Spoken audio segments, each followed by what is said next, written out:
Title: The Cold Wife Refuses to Share the Bed. The court's hounds have gone mad. Synopsis: Ruthless multiple female leads home raids rebellion.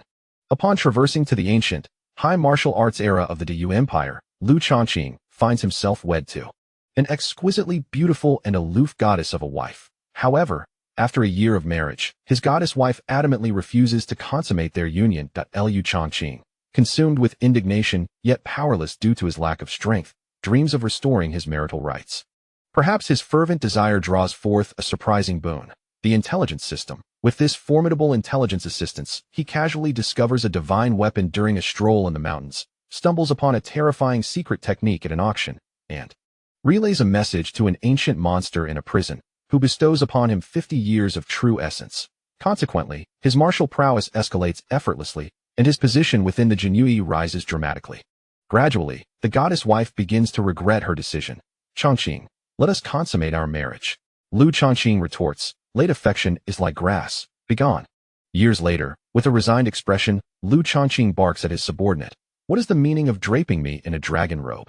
Chapter 1. Marriage Deception? The system has arrived. Damn it, let's get a divorce. Lu Changqing fixated his gaze on Jiang Qiyao, seething with fury. Jiang Qiyao is his wife of 1 year. With features like a painting, porcelain-like skin, and eyes as clear as autumn waters, she exudes an air of unapproachable elegance, stunningly beautiful.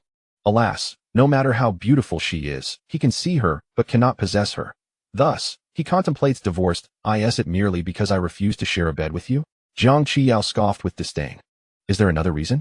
I am a normal man with needs. If you have needs, seek other women outside. How dare you covet Jiang Qiyao? Her purity shall never be tarnished by a waste like Lu Changqing. Indeed, I am unworthy. You are so noble, yet you insist on divorcing me. Jiang Qiyao replied coolly. In 3 years, I should fully comprehend the sword intent within the Lu family sword tomb. Then we can divorce. You are audacious, brazenly stating your reasons for marriage deception. Huh.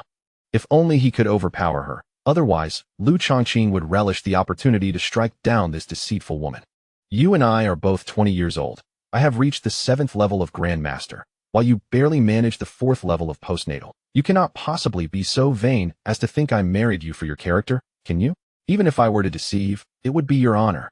In the Yu Empire, martial prowess flourishes, and everyone practices martial arts. However, achieving the 7th level of Grandmaster at the tender age of 20 is extraordinarily rare. The term genius hardly suffices to describe Jiang Qiyao. The hierarchy of martial arts is categorized from low to high: postnatal, innate, master, grandmaster, celestial, and human immortal. The Lu family's ancestors once basked in glory, having produced a female sword immortal. Only by mastering the sword path to attain the human immortal realm can one be called a sword immortal. In this present era, it is uncertain whether any human immortal exists within the Yu Empire. Currently, Lu Changqing holds a minor position as a flag officer within the Jinyu of the Yu Empire. This position was acquired through the sale of some ancestral properties, yielding 1,000 taels of silver as a donation for an official title. The Lu family sword tomb, mentioned by Jiang Qiyao, is a legacy left by the Lu family's extraordinary female sword immortal. The sword tomb undoubtedly belongs to the Lu family. However, 700 years ago, as the Lu family fell into decline, they lacked the strength to safeguard the sword tomb. Since it could not be protected, the then head of the Lu family, being clever and decisive, offered the sword tomb to the Yu royal family. The royal family was pleased and granted the then head of the Lu family the title of Marquis Rongqing. The title has since been passed down through generations, but by the time of Lu Changqing's grandfather, it had disappeared. Nonetheless, the Yu royal family publicly declared, although the Lu family sword tomb now belongs to the royal family, 2 points remain unchanged. First, the sword tomb shall not be renamed. Second, the Lu family shall forever retain the right to enter the sword tomb for cultivation. After marrying him, Jiang Qiyao ascended to the Lu family genealogy, thus becoming a legitimate member of the Lu family, granting her access to the Lu family sword tomb for cultivation. In the next moment, Jiang Qiyao rose and strode towards the main courtyard. Had she known that Lu Changqing's so-called important matter was merely this absurd struggle for divorce, she would not have come. The two had married a year prior, and on their wedding night, at her insistence, they lived apart. She resided in the Wangshu pavilion while he stayed in the main courtyard. Just as she reached the entrance of the main courtyard, Jiang Qiyao suddenly halted, turning to face Lu Changqing. In that instant, a terrifying martial aura pressed down upon Lu Changqing from afar. With an expression of haughty beauty and icy demeanor, Jiang Qiao remarked, "I almost forgot. Who gave you the audacity to utter foul words before me?" Thus, she intended to teach him a lesson. Puffed. Instantly, Lu Changqing's complexion turned ashen, blood spilling from the corner of his mouth. Had he not been bracing himself against the table, he likely would have been forced to the ground, for the disparity in their strengths was too great.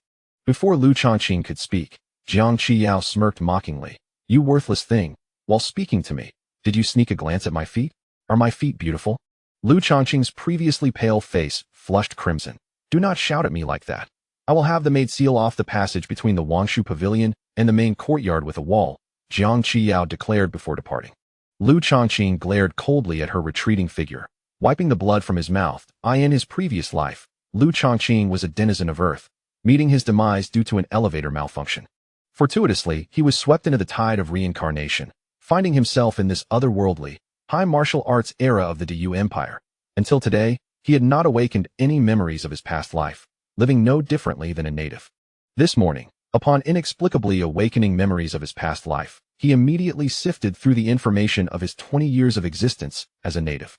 He then realized he had been deceived into marriage, prompting him to summon Jiang Qiao for a discussion in hopes of negotiating a divorce. The result: lacking strength, yet unaware of the folly of pursuing high standards. Not to mention, I had not even uncovered her mysterious background, and simply because she possesses unparalleled beauty and grace, I fell in love at first sight and hastily wed?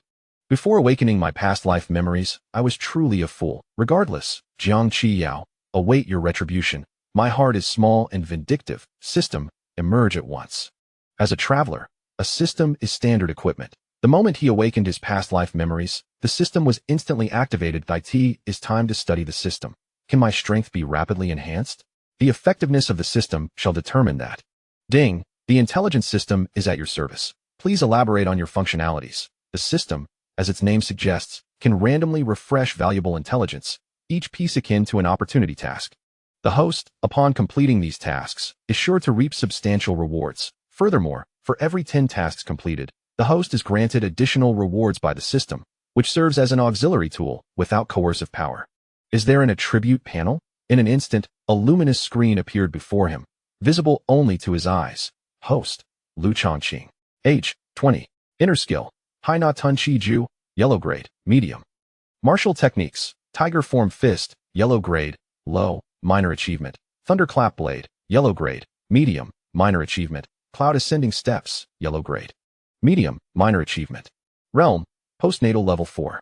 Weapon, human grade, medium quality, embroidered spring blade. Treasure, none. What a waste. A profound sense of urgency surged within Lu Changqing.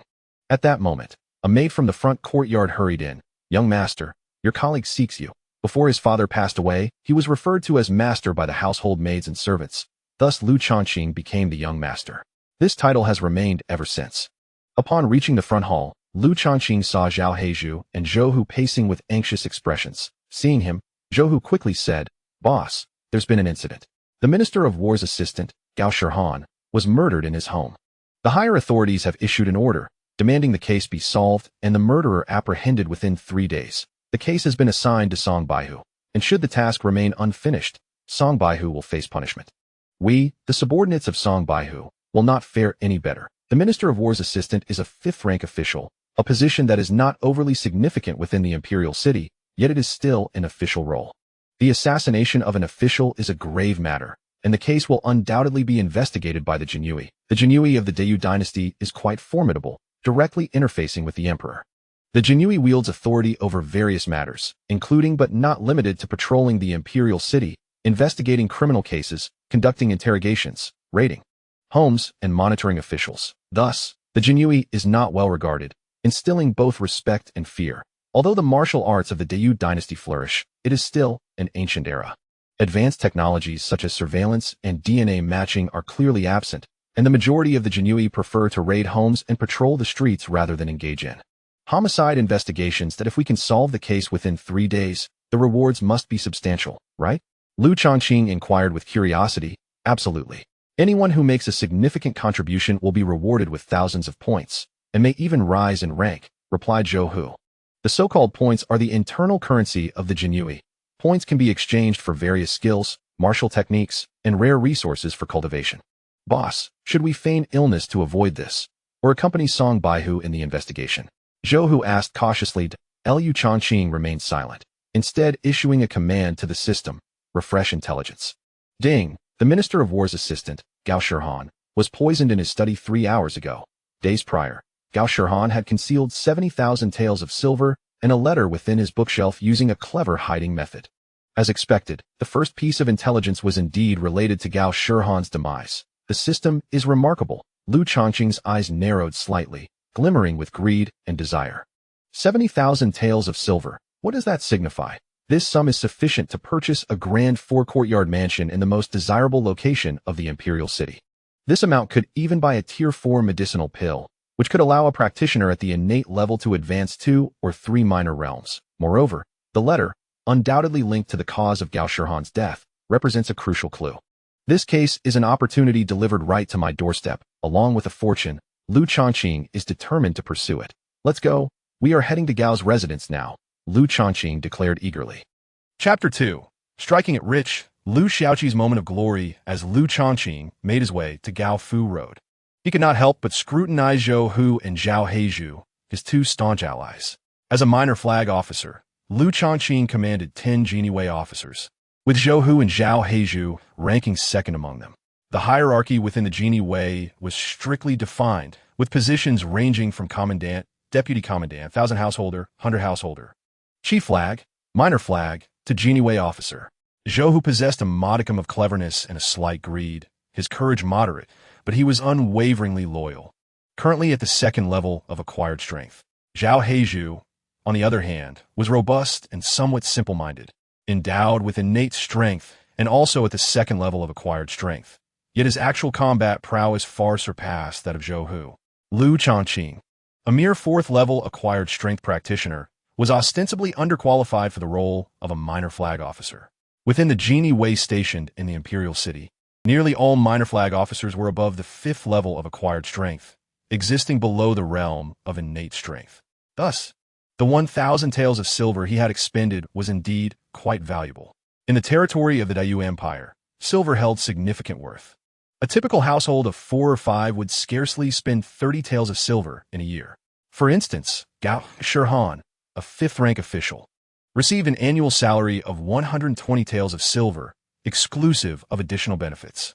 The cost of martial arts cultivation was something Liu Changqing lamented greatly upon awakening to his past life's memories. To speak frankly, in the Dayu Empire, the acquisition of silver for martial arts training could prove to be more vital than one's innate talent for martial arts itself. Anything related to martial arts training was akin to a luxury item. The Liu family had fallen into hard times, and even gathering 1,000 taels for official donations was an arduous task, let alone spending money to procure martial arts resources. Had there been ample resources for cultivation, Liu Changqing, even with average talent, would not have remained at the 4th level of acquired strength by the age of 20. Poverty, poverty, poverty. On their journey, the trio spent 12 copper coins on a few bowls of tofu pudding for breakfast. 1 tael of silver equaled 1,000 of copper coins. Upon reaching the Gao residence, they found white lanterns hanging at the entrance, and faintly heard the weeping of family members and maids. Numerous Geniwei officers were stationed at the entrance. Entering the study of the Gao residence, upon seeing Song Baihu, Liu Changqing respectfully bowed, saying, "I, Liu Changqing, pay my respects to Lord Baihu." In the bureaucratic hierarchy, where his strength was temporarily feeble, adherence to protocol was imperative. It was not merely a matter of bowing. Should one encounter the emperor, kneeling was mandatory. Failing to do so could result in death. Even as a transmigrator, one should not act presumptuously when lacking power. When the day arrived that one possessed sufficient strength and felt displeased at having once knelt before the emperor, vengeance could be sought upon the emperor's concubines. Song Baihu cast a brief glance at Liu Changqing and nodded. Song Baihu, whose name was Song Qianfan, was an elegant middle-aged man. However, one should not underestimate this seemingly refined individual. At 50 years of age, he was already at the 8th level of innate strength, a considerable expert within the vast imperial city. 50 years was not particularly old. The Dayu Empire was an era of high martial arts. With sufficient martial prowess, one's lifespan could be extended and one's appearance could be preserved indefinitely. Generally, those at the innate level had a lifespan of 120 years, while grandmasters could reach up to 180 years. Accompanying Song Baihu was a chief flag named Huang Xiao. Each hunter householder had 2 chief flags under their command. The 2 chief flags following Song Baihu were Huang Xiao and Fang Qian. Fang Qian was absent, likely occupied with other important tasks. Lu Changqing's superior was Chief Flag Huang Xiao, who appeared to be a somewhat difficult middle-aged man, around 40, at the second level of innate strength. Before Lu Changqing could pay his respects to Chief Flag Huang Xiao spoke first. Lu Xiaoqi, you have brought only 2 of your 10 officers? Where are the other 8? With a grunt, Huang Xiao remarked, you cannot even manage your own officers? You should learn from Yao Xiaoqi and Zhang Xiaoqi. Yes, Lu Changqing replied, when suddenly Song Baihu interjected, although it is basically confirmed that Gao Shihan died by suicide. The youth must learn and accumulate experience. Since you are here, Lu Xiaoqi, you should examine the body. Song Baihu spoke with a relaxed tone. Initially tasked by higher-ups to investigate Gao Shihan's untimely demise within 3 days, he had felt some anxiety. To his surprise, the situation had taken a turn, revealing a suicide. Lu Changqing felt somewhat bewildered. What did this mean? Suicide? The system had stated that Gao Shihan was poisoned. Lu Changqing maintained a facade of calm as he cast a glance at Gao Shihan's corpse. The body lay on the ground, its complexion pale and twisted. Clearly visible was a golden long nail embedded in Gao Shihan's chest, piercing through his heart, with the nail's end tightly grasped in Gao Shihan's right hand. Adopting a posture of inquiry, Lu Changqing asked, Lord Baihu, how can one determine that the deceased committed suicide? One cannot simply conclude that the deceased holding the weapon equates to suicide. Song Baihu replied slowly. 2 coroners have conducted a preliminary examination of Gao Shihan. From the angle and details of the wound caused by the long nail piercing the heart, it is consistent with the common habits of a suicidal individual. In the preliminary examination, to err on the side of caution, the coroner checked for any sudden illnesses, and the results showed none. The coroner also used a special silver needle to test for toxins in Gao Shihan's stomach contents, blood, and urine, finding no traces of poison. Furthermore, the patterns of post-mortem lividity did not align with those typical of poisoning cases, thus ruling out the possibility of poisoning. Moreover, this long nail has considerable significance. 4 years ago, Gao Shihan achieved great merit in the Ministry of War, and the emperor not only promoted him, but also gifted him this long nail, crafted from Shuangguan purple gold, valued at several thousand taels of silver. The long nail bore the imperial inscription, Timber of the Pillar, Loyalty is Gold. Just yesterday, Gao Shihan had been severely reprimanded by the emperor in court, nearly losing his position. This may well explain why he chose to use the imperial gift as a tool for suicide. Additionally, 2 young servants had been keeping watch at the study door all night. They confirmed that aside from Gao Shihan's son, Gao Run, who came to deliver supper in the late hours, no one else entered the study. Thus, it was largely established that Gao Shihan died by suicide. Unable to restrain himself, Lu Changqing queried, sons killing their fathers is not unheard of. Why can we exclude the possibility of Gao when committing the murder? Chief Flag Huang interjected, before your arrival, we had conducted a thorough investigation into Gao Run. Gao Run is the sole son of Gao Shihan, aged 22, and they shared a close relationship. Gao Ren had no motive for murder. Moreover, the 2 young servants can confirm that Gao Shihan was still alive when Gao Ren left the study after delivering supper, leaving him without the opportunity to commit the act. After Song Baihu finished speaking, Lu Changqing knelt to carefully examine Gao Shihan's corpse. Time passed slowly, and after a considerable while, Lu Changqing rose, stating, I have completed my inspection. What are your thoughts? Please share. Lu Changqing replied, the cause of death was not suicide. Only by uncovering the true cause of death can we identify the murderer. Upon uttering this, all present appeared stunned. Chief Flag Huang felt somewhat embarrassed, as Lu Changqing was his subordinate, and he hastily admonished, Lu Xiaoqi, have you had too much to drink? Justification? Song Baihu frowned. Because the long nail was thrust into the deceased's heart after death by another individual, Lu Changqing asserted with conviction. Song Baihu replied coolly, as far as I know, once a person dies, the heart ceases to beat and blood can no longer flow. If the long nail were thrust into the heart post-mortem, the blood spatter we see here would not exist.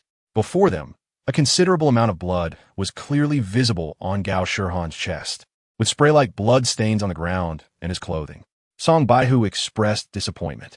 A minor flag officer within the Genie Wei lacked even this basic knowledge and was of little use. However, to everyone's immense surprise, Lu Changqing continued. The bloodstains can be fabricated. If I were the murderer, I could use animal blood to stage the scene. I could use the blood of a third party to create a facade. I could employ my own blood to mislead. I could extract blood from the deceased to simulate the scene. The methods are numerous.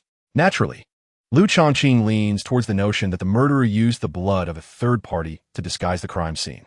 There are 3 reasons for this. Firstly, animal blood is likely to be identified by the forensic expert and thus ruled out. Secondly, to create a staged suicide scene with a long nail piercing the heart requires a substantial amount of fresh blood, 3 to 4 bowls at least. The murderer, unless indifferent to their own life, would likely hesitate to use their own blood. Thirdly, it is improbable that the murderer would extract blood from the deceased, as this would leave a conspicuous wound on the body.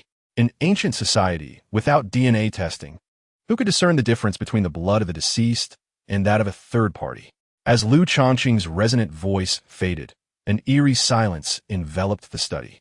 Song Baihu, Huang Zongqi, and all present were rendered speechless, their eyes wide with astonishment. After a prolonged silence, Song Baihu spoke. There is some merit in your argument, but what you propose is merely speculation or a possible scenario, lacking sufficient persuasive power. Lu Changqing remained unperturbed, my lord. You mentioned that Gao Shihan was severely reprimanded by His Majesty. Hence he resorted to using the imperial long nail as a means of suicide? Indeed, Lu Changqing continued. By choosing the imperial long nail for his suicide, is Gao Shihan expressing his discontent towards His Majesty? Is he not afraid of incurring the emperor's wrath? He may be dead, but he has relatives and the entire Gao family to consider. The murderer likely intended to provide Gao Shihan with a motive for suicide, using the imperial long nail to evoke thoughts of the emperor's harsh reprimand from the previous day. Yet, in Lu Changqing's view, this seems superfluous. Are there any lingering doubts? Speak them forth. Song Baihu inhaled deeply. Lu Changqing then gestured toward a potted flower on the desk. My lord, this is the Ju Shanhua, is it not? Song Baihu nodded. Nearly every official study in the court contains a pot of Ju Shanhua. It aids in concentrating one's thoughts while working. Lu Changqing slowly articulated. If I were Gao Shihan, I would never choose to commit suicide in the study. For a long nail to pierce the heart, the process of dying, even at its swiftest, would take several breaths. The fragrance of the Ju Shanhua enhances concentration, heightening awareness and clarity of thought. Inhaling its scent would amplify the agony of the dying process. Is Gao Shihan a masochist? Does he wish to endure pain even in death? Indeed, such a peculiar and extraordinary flower could only exist in a world of martial prowess. After a moment of contemplation, Lu Changqing continued. Furthermore, the murderer's choice to use a long nail to pierce the deceased's heart to fabricate a suicide scene, rather than employing a dagger or sword, is quite astute. It is common knowledge that living beings exhibit reactions to injury, while the dead do not. To put it simply, dead flesh does not recoil. The wounds inflicted by daggers or swords are relatively large, making it easy for forensic experts to identify them as post-mortem injuries. Conversely, a long nail creates a much finer, smaller wound that is difficult to discern with the naked eye. After all, ancient society lacked precise observational instruments. Upon hearing Lu Changqing's analysis, Song Baihu pondered for a considerable time before nodding gravely. Fully convinced, it seems the preliminary autopsy was inadequate, if not erroneous. We must enlist several top forensic experts for a re-examination. Even an official of significantly higher rank than Lu Changqing could not suppress a sense of admiration for him. This Lu Xiaoqi possesses remarkable insight, exceptional judgment, and a calm demeanor. Truly a prodigy. Although the superiors mandated a resolution within 3 days, originally intending to conclude it as a suicide, this was beneficial for Song Baihu. Now, with Lu Changqing single-handedly transforming the narrative from suicide to homicide, it appeared to undermine Song Baihu. Yet, he held no resentment towards Lu Changqing. Rather, he felt appreciation and gratitude. For if the case were unresolved within 3 days, he would merely face reprimands and slight penalties. However, should he misinterpret the case, the ramifications would be unbearable. in matters of officials dying under dubious circumstances. Once the truth is ascertained, the records must be submitted for review by the superiors. Any errors could potentially be exposed, necessitating a meticulous and diligent approach. Lu Changqing clasped his hands in respect. I suggest, my lord, that we transport Gao Shihan's body back to the guard station, where there are more professional facilities and tools for autopsy. Re-examination was one aspect. Lu Changqing also sought to dismiss Song Baihu, Huang Zongqi, and the others. His mind was solely fixated on the bookcase in the study. The bookcase concealed 70,000 taels of silver notes and a letter, and he could hardly wait to obtain them. Lu Xiaoqi, should the investigation reveal an alternative cause of death for Gao Shihan, the credit shall be yours, declared Song Baihu earnestly. The gazes of the others towards Lu Changqing shifted, recognizing that he was on the verge of achieving great acclaim. Huang Zongqi felt a swell of pride, for Lu Changqing was under his command. I am profoundly grateful. Upon hearing the words of recognition, Lu Changqing felt a wave of relief and immediately lavished praise upon his superior. Song Baihu, efficient and decisive, strode towards the door of the study, bring Gao Shihan's body back to the guard station. He had resolved to consult the finest forensic expert within the imperial city upon their return. The group followed Song Baihu out of the study, leaving only Lu Changqing behind. My lord, I shall remain here for a while longer. I wish to examine the study further. Perhaps I may uncover a clue, Lu Changqing expressed. Very well. Song Baihu readily consented. Once everyone had departed, only Lu Changqing, Zhou Hu, and Zhao Heizhu remained. You two guard the entrance. No one is to enter, Lu Changqing instructed. In the study, Lu Changqing stood alone in the center, scrutinizing the bookcase before him. After a considerable period, he pinpointed one particular book among the hundreds displayed on the shelf. The reason was simple. This book appeared ordinary, yet upon closer inspection, it was evident that it bore more signs of handling than the others. Lu Changqing approached and lifted the book. The book itself revealed no unusual characteristics.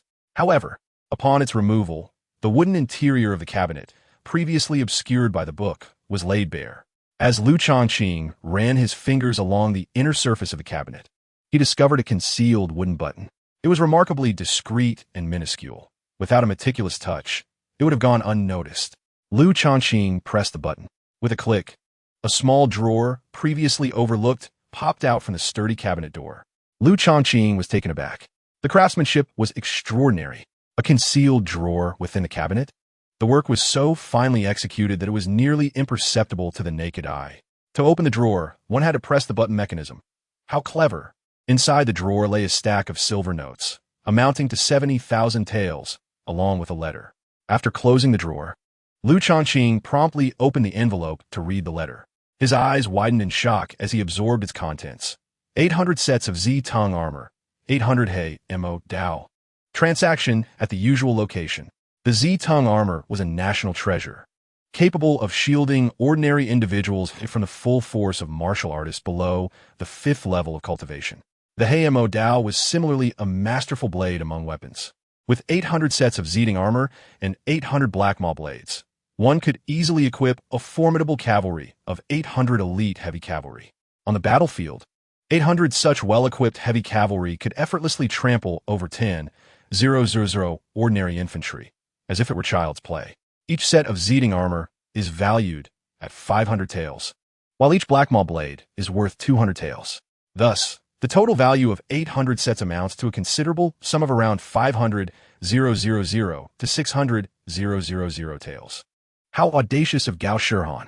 The Zeting armor and black maw blades are manufactured under the jurisdiction of the Ministry of War. Therefore, is this letter written by an outsider to Gao Shihan? Do they wish for him to procure a batch of weaponry for them? Or is there someone within the Dayu Empire plotting a rebellion, reaching out to Gao Shihan? Regardless of the scenario, it seems Gao Shihan's illicit arms dealings have likely been concluded, only to be silenced thereafter. Lu Changqing pondered that once the truth is revealed, Gao Shihan would be fortunate to be dead.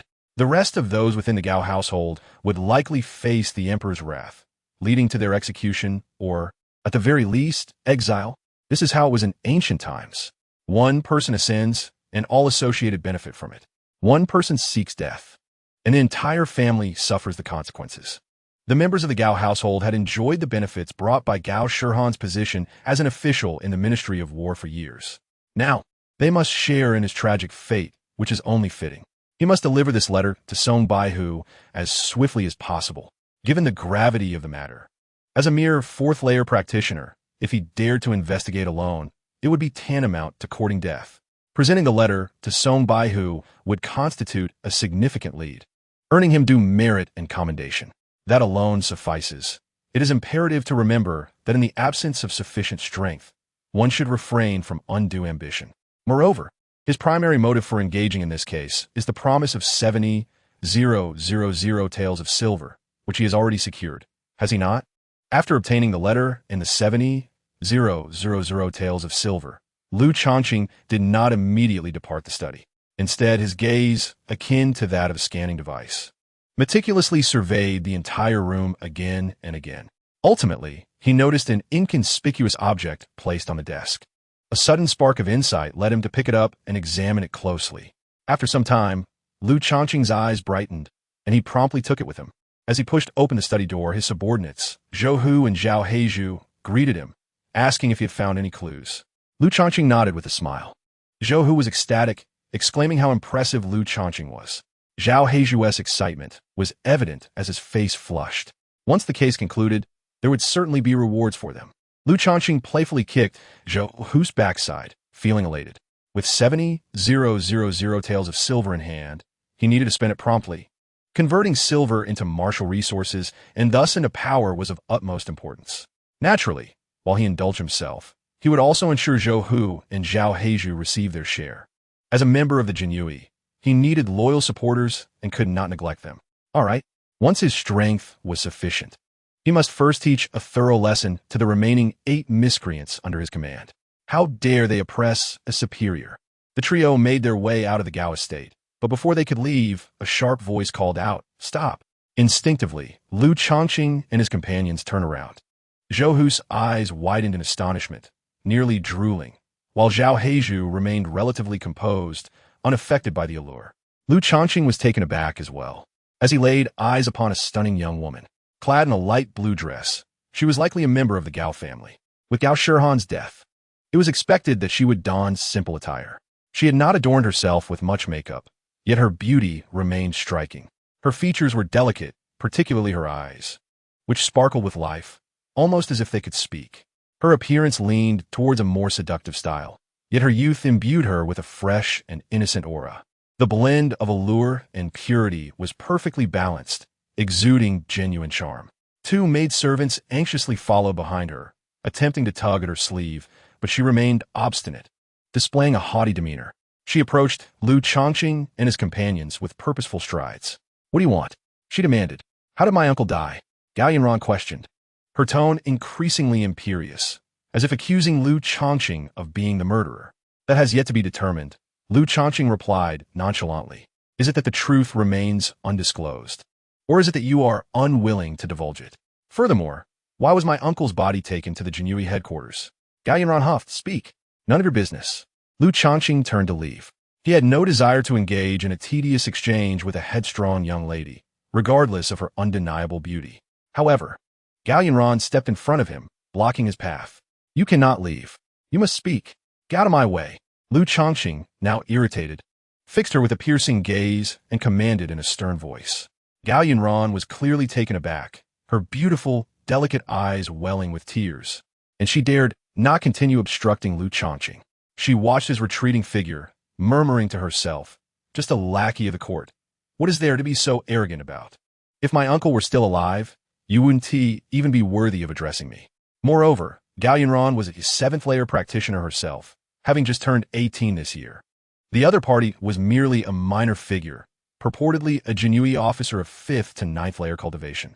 It was possible that his strength may not even surpass her own. How could she have been intimidated by a mere reprimand? It must have been her failure to perform well. If given another chance, she would surely do better.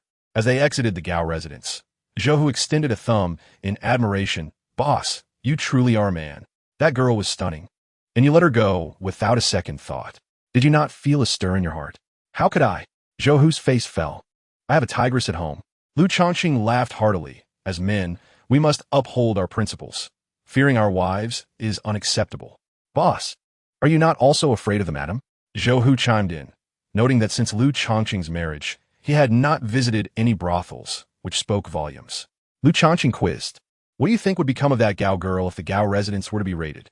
She would likely end up in the brothel, becoming a slave, and would eventually be lost to the world." Zhou Hu replied casually, before his expression turned lewd. "If the Gao estate were truly raided, boss, you must personally come to claim any of the Gao women as your own, including that young lady. Is the Gao estate to be raided?" Zhao Heizhu turned around, scratching his head in confusion. Perhaps Lu Changqing did not elaborate further. Soon, the trio returned to the Jinyui headquarters.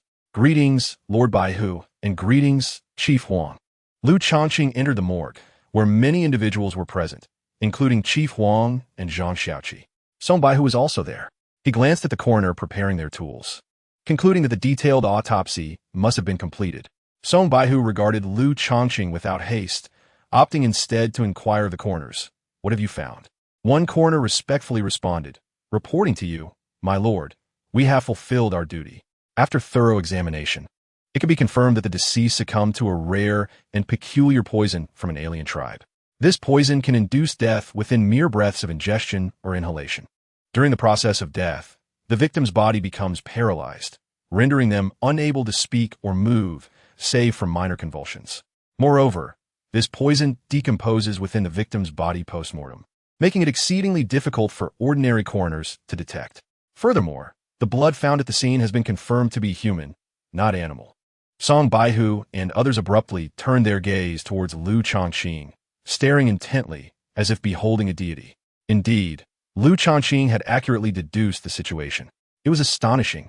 The murderer had even used human blood to stage the scene, displaying a level of meticulousness that was remarkable. Without Lu Changqing's intervention, the death of Gao Shihan would undoubtedly have been ruled as suicide. General Huang was so taken aback that he swore, "Lu Changqing, have you unlocked divine insight?" However, after the initial excitement, Song Baihu and General Huang began to feel despondent. After all, if Gao Shihan did not commit suicide, uncovering the truth and capturing the murderer within 3 days would be exceedingly challenging. "You posed a riddle. Now you must solve it," Song Baihu remarked, acknowledging that they could only rely on Lu Changqing, this gifted detective. Lu Changqing proposed, "Baihu Darren, General Huang, may I have a word in private?" Song Baihu instructed the others to leave, and soon only the 3 of them remained in the mortuary. "Have there been any new findings in Gao Shihan's study?" Lu Changqing, eschewing ambiguity, directly presented a letter. "There's a concealed compartment in the bookcase of the study, where I found this letter." Upon reading it, Song Baihu and General Huang's expressions changed dramatically. The letter implicated Ziding Jia and Haimo Dao, as well as exotic poisons, suggesting that Gao Shihan had secretly sold weapons to foreigners, only to be silenced by them afterward. Anger and murderous intent flickered in Song Baihu's eyes. Lu Changqing continued, "The murderer painstakingly staged Gao Shihan's death as a suicide, fearing the exposure of the foreign poison and the subsequent entanglement with foreigners." General Huang sighed. But if the murderer wished to conceal the foreign poison, they could have easily used a non-exotic toxin. Lu Changqing replied slowly, "Perhaps it is due to the stringent regulation of poisons within the imperial city. Even if they could procure another lethal poison without traces, it would attract attention and require registration, losing its clandestine nature.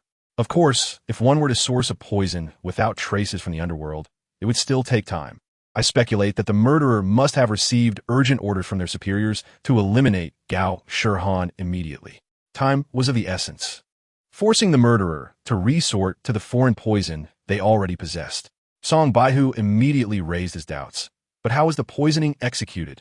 Surely the murderer did not enter Gao Shihan's study last night and poison him face to face?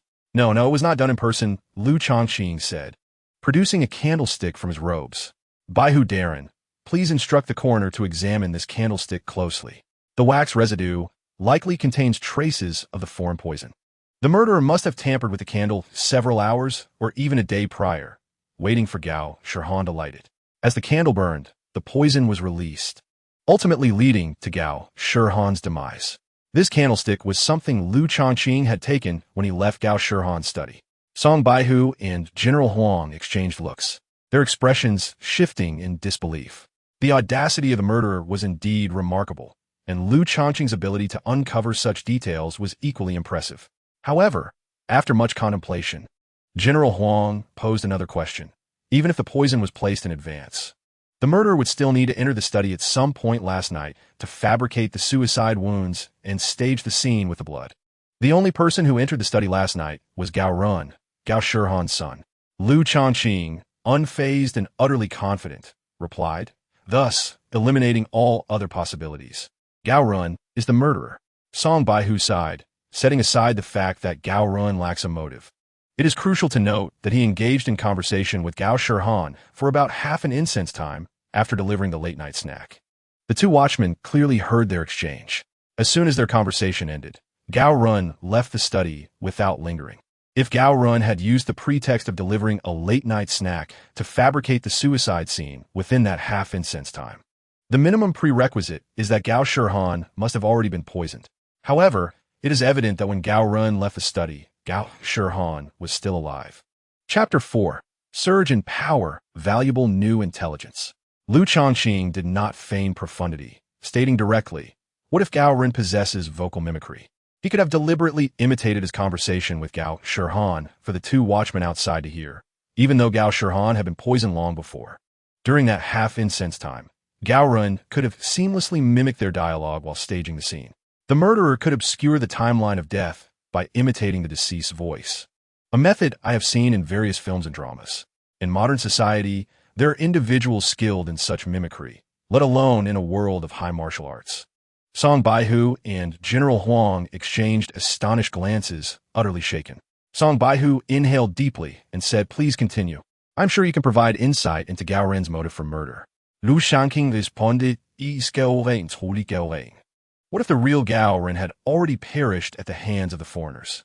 The Gao Ren who delivered the late-night snack last night could very well be a foreigner in disguise. Coincidentally, the murderer needed a substantial amount of fresh blood to stage the scene. Where would they acquire it? The murderer could first eliminate Gao Ren and then use his blood. This left no room for doubt. General Huang smacked his thigh in frustration. Damn, this imposter Gao Ren is utterly deranged. He kills Gao Ren, then uses his identity to murder Gao Shihan, even going so far as to use Gao Ren's blood to fabricate the scene of Gao Shihan's death. Song Baihu's voice was grave, yet fervent. I must report to the commanding officer immediately. The implications of this letter suggest collusion with external enemies and the illicit sale of military arms, a matter of great consequence that must be reported at once. After Song Baihu departed, General Huang patted Lu Changqing on the shoulder. Changqing, you have done exceptionally well. General Huang, known for his irascibility, had previously looked down upon Lu Changqing, a mere official who had obtained his position through donations. Today, his perception had undergone a complete transformation. Lu Changqing had achieved great merit and would undoubtedly receive commendation. As Lu Changqing's superiors, both he and Song Baihu would also benefit. General, you must immediately lead a team to apprehend the imposter Gao Ren. The longer we delay, the more likely he is to flee, having completed his task. Moreover, the imposter, bearing Gao Ren's identity, will be in grave danger once Baihu Darren reports the matter to the higher-ups. The Gao family's collusion with foreigners and illicit arms dealings will soon come to light, resulting in their inevitable downfall. The imposter, holding Gao Ren's name, will face execution and will certainly try to escape. General Huang's face was alight with excitement. I will not accompany you. I have other matters to attend to. Lu Changqing declined, confident that a share of the credit would remain intact, yet he had far more pressing matters to pursue. General Huang left with a sense of exhilaration and urgency. As a member of the Jinyue, he enjoyed a degree of freedom in his schedule. After General Huang departed, Lu Changqing also exited the precincts, heading to the Guangming auction house. The imperial city, as the largest metropolis within the Yu Empire, housed over 70 million inhabitants and thrived with commercial activity. Auction houses were ubiquitous, with events occurring at all hours. Guangming Auction House was a chain with a good reputation, also present in other cities within the Yu Empire. It boasted a significant advantage. Its auctions employed an anonymous bidding process, ensuring an unparalleled level of privacy. Lu Changqing's 70,000 taels of silver must remain undisclosed, at least for the time being. The Guangming Auction House serves as the perfect venue for his expenditures. He is indeed ruthless. He spent every last tael, leaving not a single coin behind. In return, he acquired a low-grade, Earth-level Yuling Dan, a century-old ginseng, and two 30-year-old ginseng roots. This meager collection of martial resources, though few in number, holds a value of 70,000 taels. If converted to Earth-S currency, it would amount to roughly 1.5 billion yuan. However, within the realm of the Yu Dynasty, such resources are hardly significant. It may appear that everyone within the Yu Dynasty can cultivate martial skills. Yet, a mere glance down the street reveals that 99% of the populace consists of ordinary individuals or those at the first or second stage of cultivation. Why is this so? First, the vast majority lack access to internal cultivation techniques, rendering martial cultivation impossible. Even if one were fortunate enough to acquire such techniques, their quality varies greatly. Possessing a human-level technique is akin to walking, while having access to Earth-level or even heaven-level techniques is equivalent to flying. The disparity in efficiency is monumental. Secondly, there are the martial resources. Given the exorbitant prices of such resources in the Yu Dynasty, an ordinary person could never afford a 30-year-old ginseng in their lifetime. Meanwhile, the scions of powerful families or royal lineage indulge in extravagant consumption of superior medicinal herbs, such as century-old ginseng, snow lotuses, and lingji mushrooms. How can an ordinary person compete with those born into privilege? Thus, Jiang Qiyao's derision of Lu Changqing as a martial arts failure does not resonate with him. While he certainly lacks the innate understanding of martial arts possessed by Jiang Qiyao, the gap is not insurmountable. His true deficiency lies in martial resources, or more accurately, in finances. Upon returning to the Lu residence, Lu Changqing immediately proceeded to the training chamber. He sat cross-legged on the floor, initiating the operation of the Hainan Naki Ju. With each cycle of energy, he consumed a portion of the century-old ginseng. The sensation was exquisite, filling him with warmth. The significant boost to his vitality and the accelerated circulation of true energy were evident. After consuming an entire ginseng root, night fell. Yet Lu Changqing remained engrossed in his cultivation. At a certain moment, a surge of true energy effortlessly broke through a minor energy blockage, elevating his cultivation to the 5th layer of postnatal stage, with the 6th layer within reach. Once his emotions settled, he excitedly swallowed the low-grade, Earth-level Yuling Dan, valued at 50,000 taels of silver. This was the main event. In earthly terms, that was akin to a single mouthful worth 100 million yuan. Upon swallowing the elixir, Lu Changqing felt his heartbeat quicken, as if his true energy was on the verge of spiraling out of control, surging like a roaring dragon. His complexion paled as he pushed the Hainan Naki Ju to its utmost limits, striving to absorb the volatile energy from the Yuling Dan. Breakthrough, breakthrough, he urged himself. Time seemed to stretch, and eventually, tranquility returned. He opened his attribute panel. Cultivation level, postnatal 9th layer, ecstasy overwhelmed him. 1 Yuling Dan equated to 5 years of diligent cultivation. This was the power of investment. Lu Changqing felt an overwhelming urge to weep with joy. This was still due to the Hainan Naki Ju being merely a mid-grade, yellow-level technique, which limited the efficiency of converting spiritual energy into true energy. Both the century-old ginseng and the Yuling Dan had some of their potency wasted. If only he could possess an Earth-level technique, he might have directly impacted the innate level tonight with the aid of the ginseng and the elixir. Regrettably, despite the illustrious legacy of the Lu family, they failed to leave behind any formidable internal cultivation techniques. Lu Changqing murmured to himself, suspecting that there must be some hidden secret behind this. Nevertheless, reaching the 9th layer of postnatal stage now enabled him to dominate nearly all the minor factions within the Jinyui. This was the allure of 70,000 taels of silver. 70,000. Not even a minor faction could hope to gather such wealth in a lifetime without extraordinary circumstances. Gao Shihan was indeed a good person. The intelligence network was remarkably effective, eliciting a chuckle from him. Upon exiting the training chamber, he found that it was already the following morning.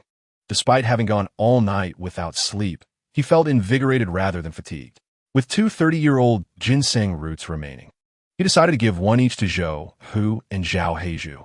He had considered this when purchasing martial resources, thinking it prudent to share some benefits with his loyal subordinates. The system chimed, refreshing the intelligence. Ding. There is an abandoned Taoist temple 70 miles southeast of the Imperial City.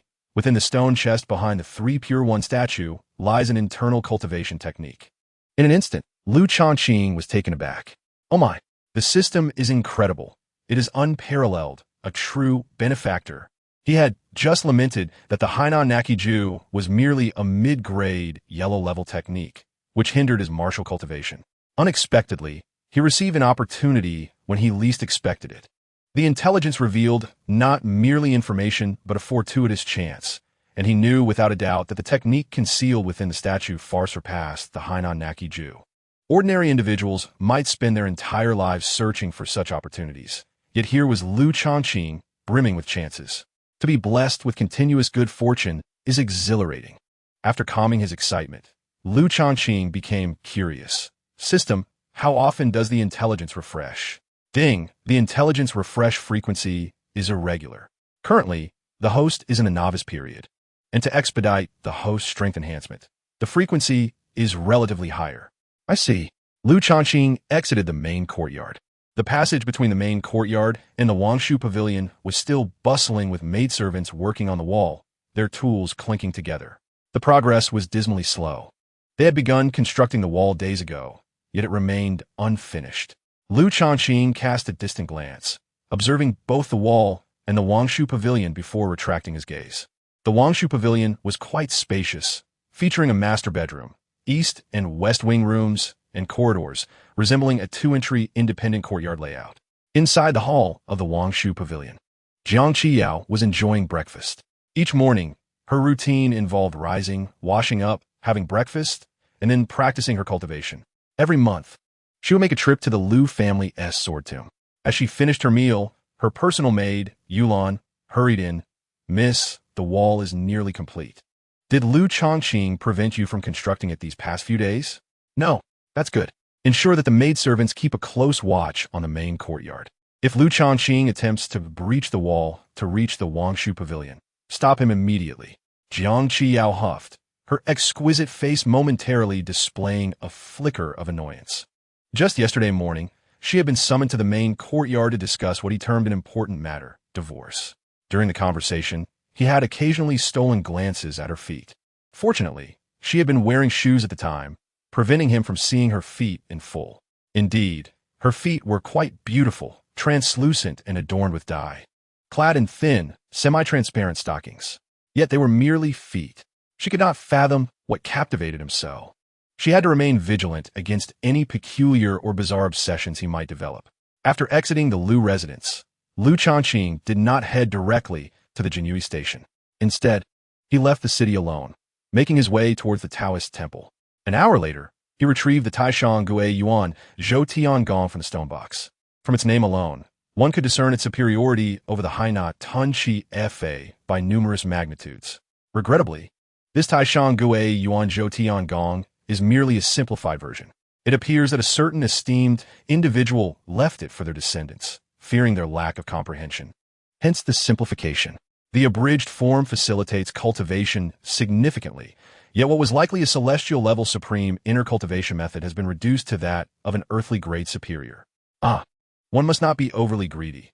This is already quite commendable. In the entire realm, few possess the ability to cultivate to the level of earthly grade superior inner power. Moreover, this is just the beginning. Perhaps in the future, greater opportunities for enlightenment will arise, making it conceivable for me to directly shift to divine-level inner cultivation. In the Great Yu Dynasty, inner cultivation serves, in a sense, as a tool for inhaling and exhaling qi. With a superior tool at hand, one merely needs to replace the original tool, and there is no need to disperse energy. A transition will suffice. After acquiring the method, Lu Changqing leisurely returned to the Imperial City. Starting today, he would transition to the Taishang Gui Yuan Zhou Tian Gong. However, since this technique ranks as an earthly grade superior, I suspect that mastering its fundamentals will not be easy, given my average comprehension. If only I could procure some enlightenment tea, which temporarily enhances one's understanding. Of course, such miraculous tea comes at a staggering price. The Xian grade enlightenment tea costs 30,000 taels of silver for a tael of leaves, while the earth grade variant is 100,000 taels. Goodness, is this truly martial cultivation? let us be honest, is purely a matter of spending money. What to do about the lack of funds? Lu Changqing's first thought was to raid the Gao family. Unfortunately, Gao Shihan is merely a 5th-grade military official. One cannot extract too much silver from such a source. He alone cannot hoard it all. Alas, my position is still too low. I must strive to ascend the ranks vigorously. I intend to rise and prosper. Unbeknownst to Lu Changqing. Half an hour after he departed with the Taishan Gui Yuanzhou Tiangong, a young woman clad in white, wielding a green long sword, her face veiled, and her fair, jade-like feet bare, gracefully arrived at the dilapidated temple.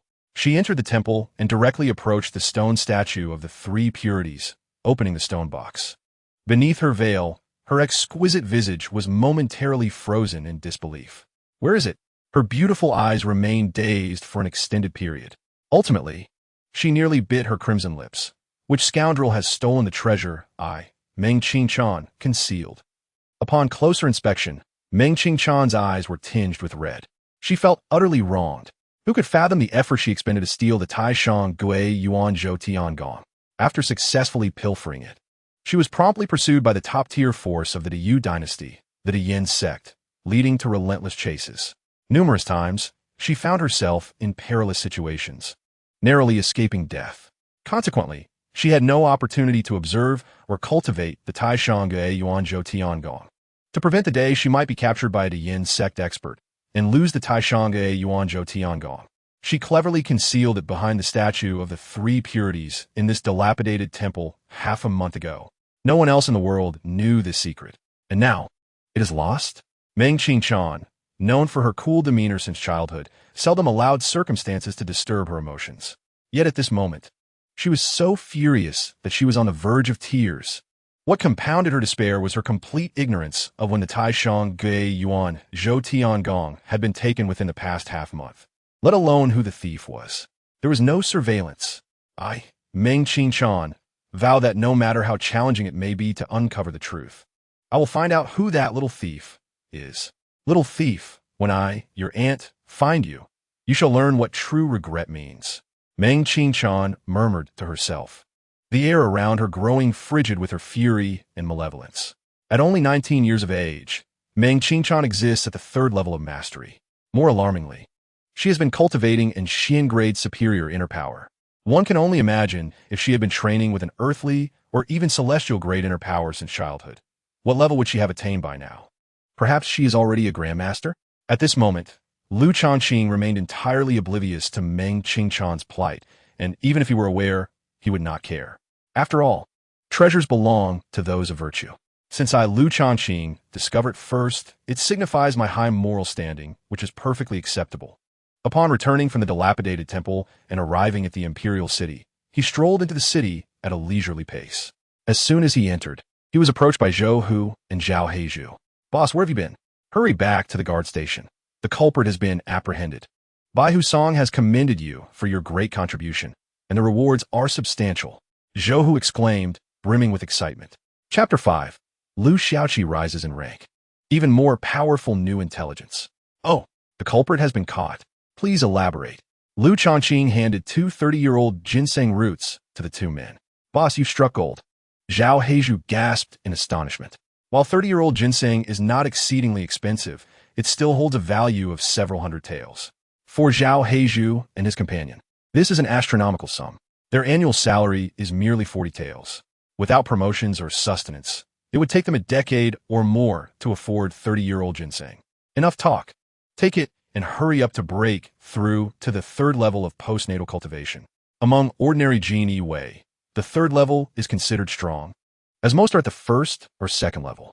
Lu Changqing patted Zhao Heizhu on the head and continued to inquire of Zhou Hu. Is the culprit Gao Ren? Indeed, he is not the real Gao Ren.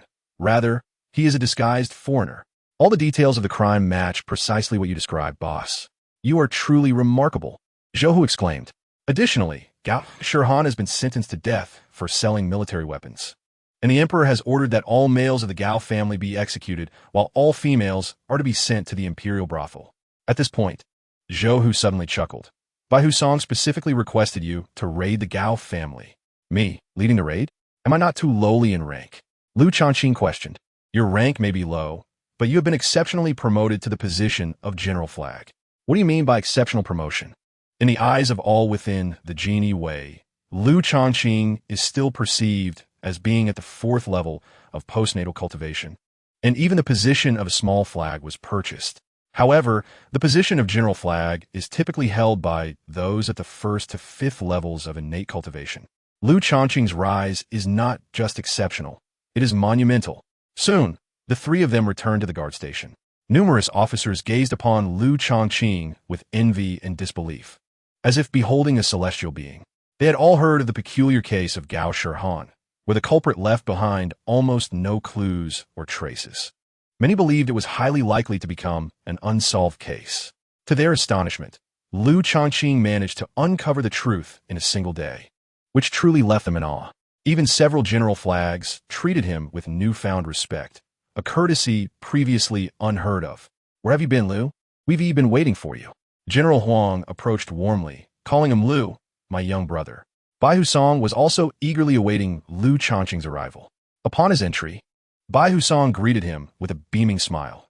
"Changqing, you have made a significant contribution to the Gao Shihan case.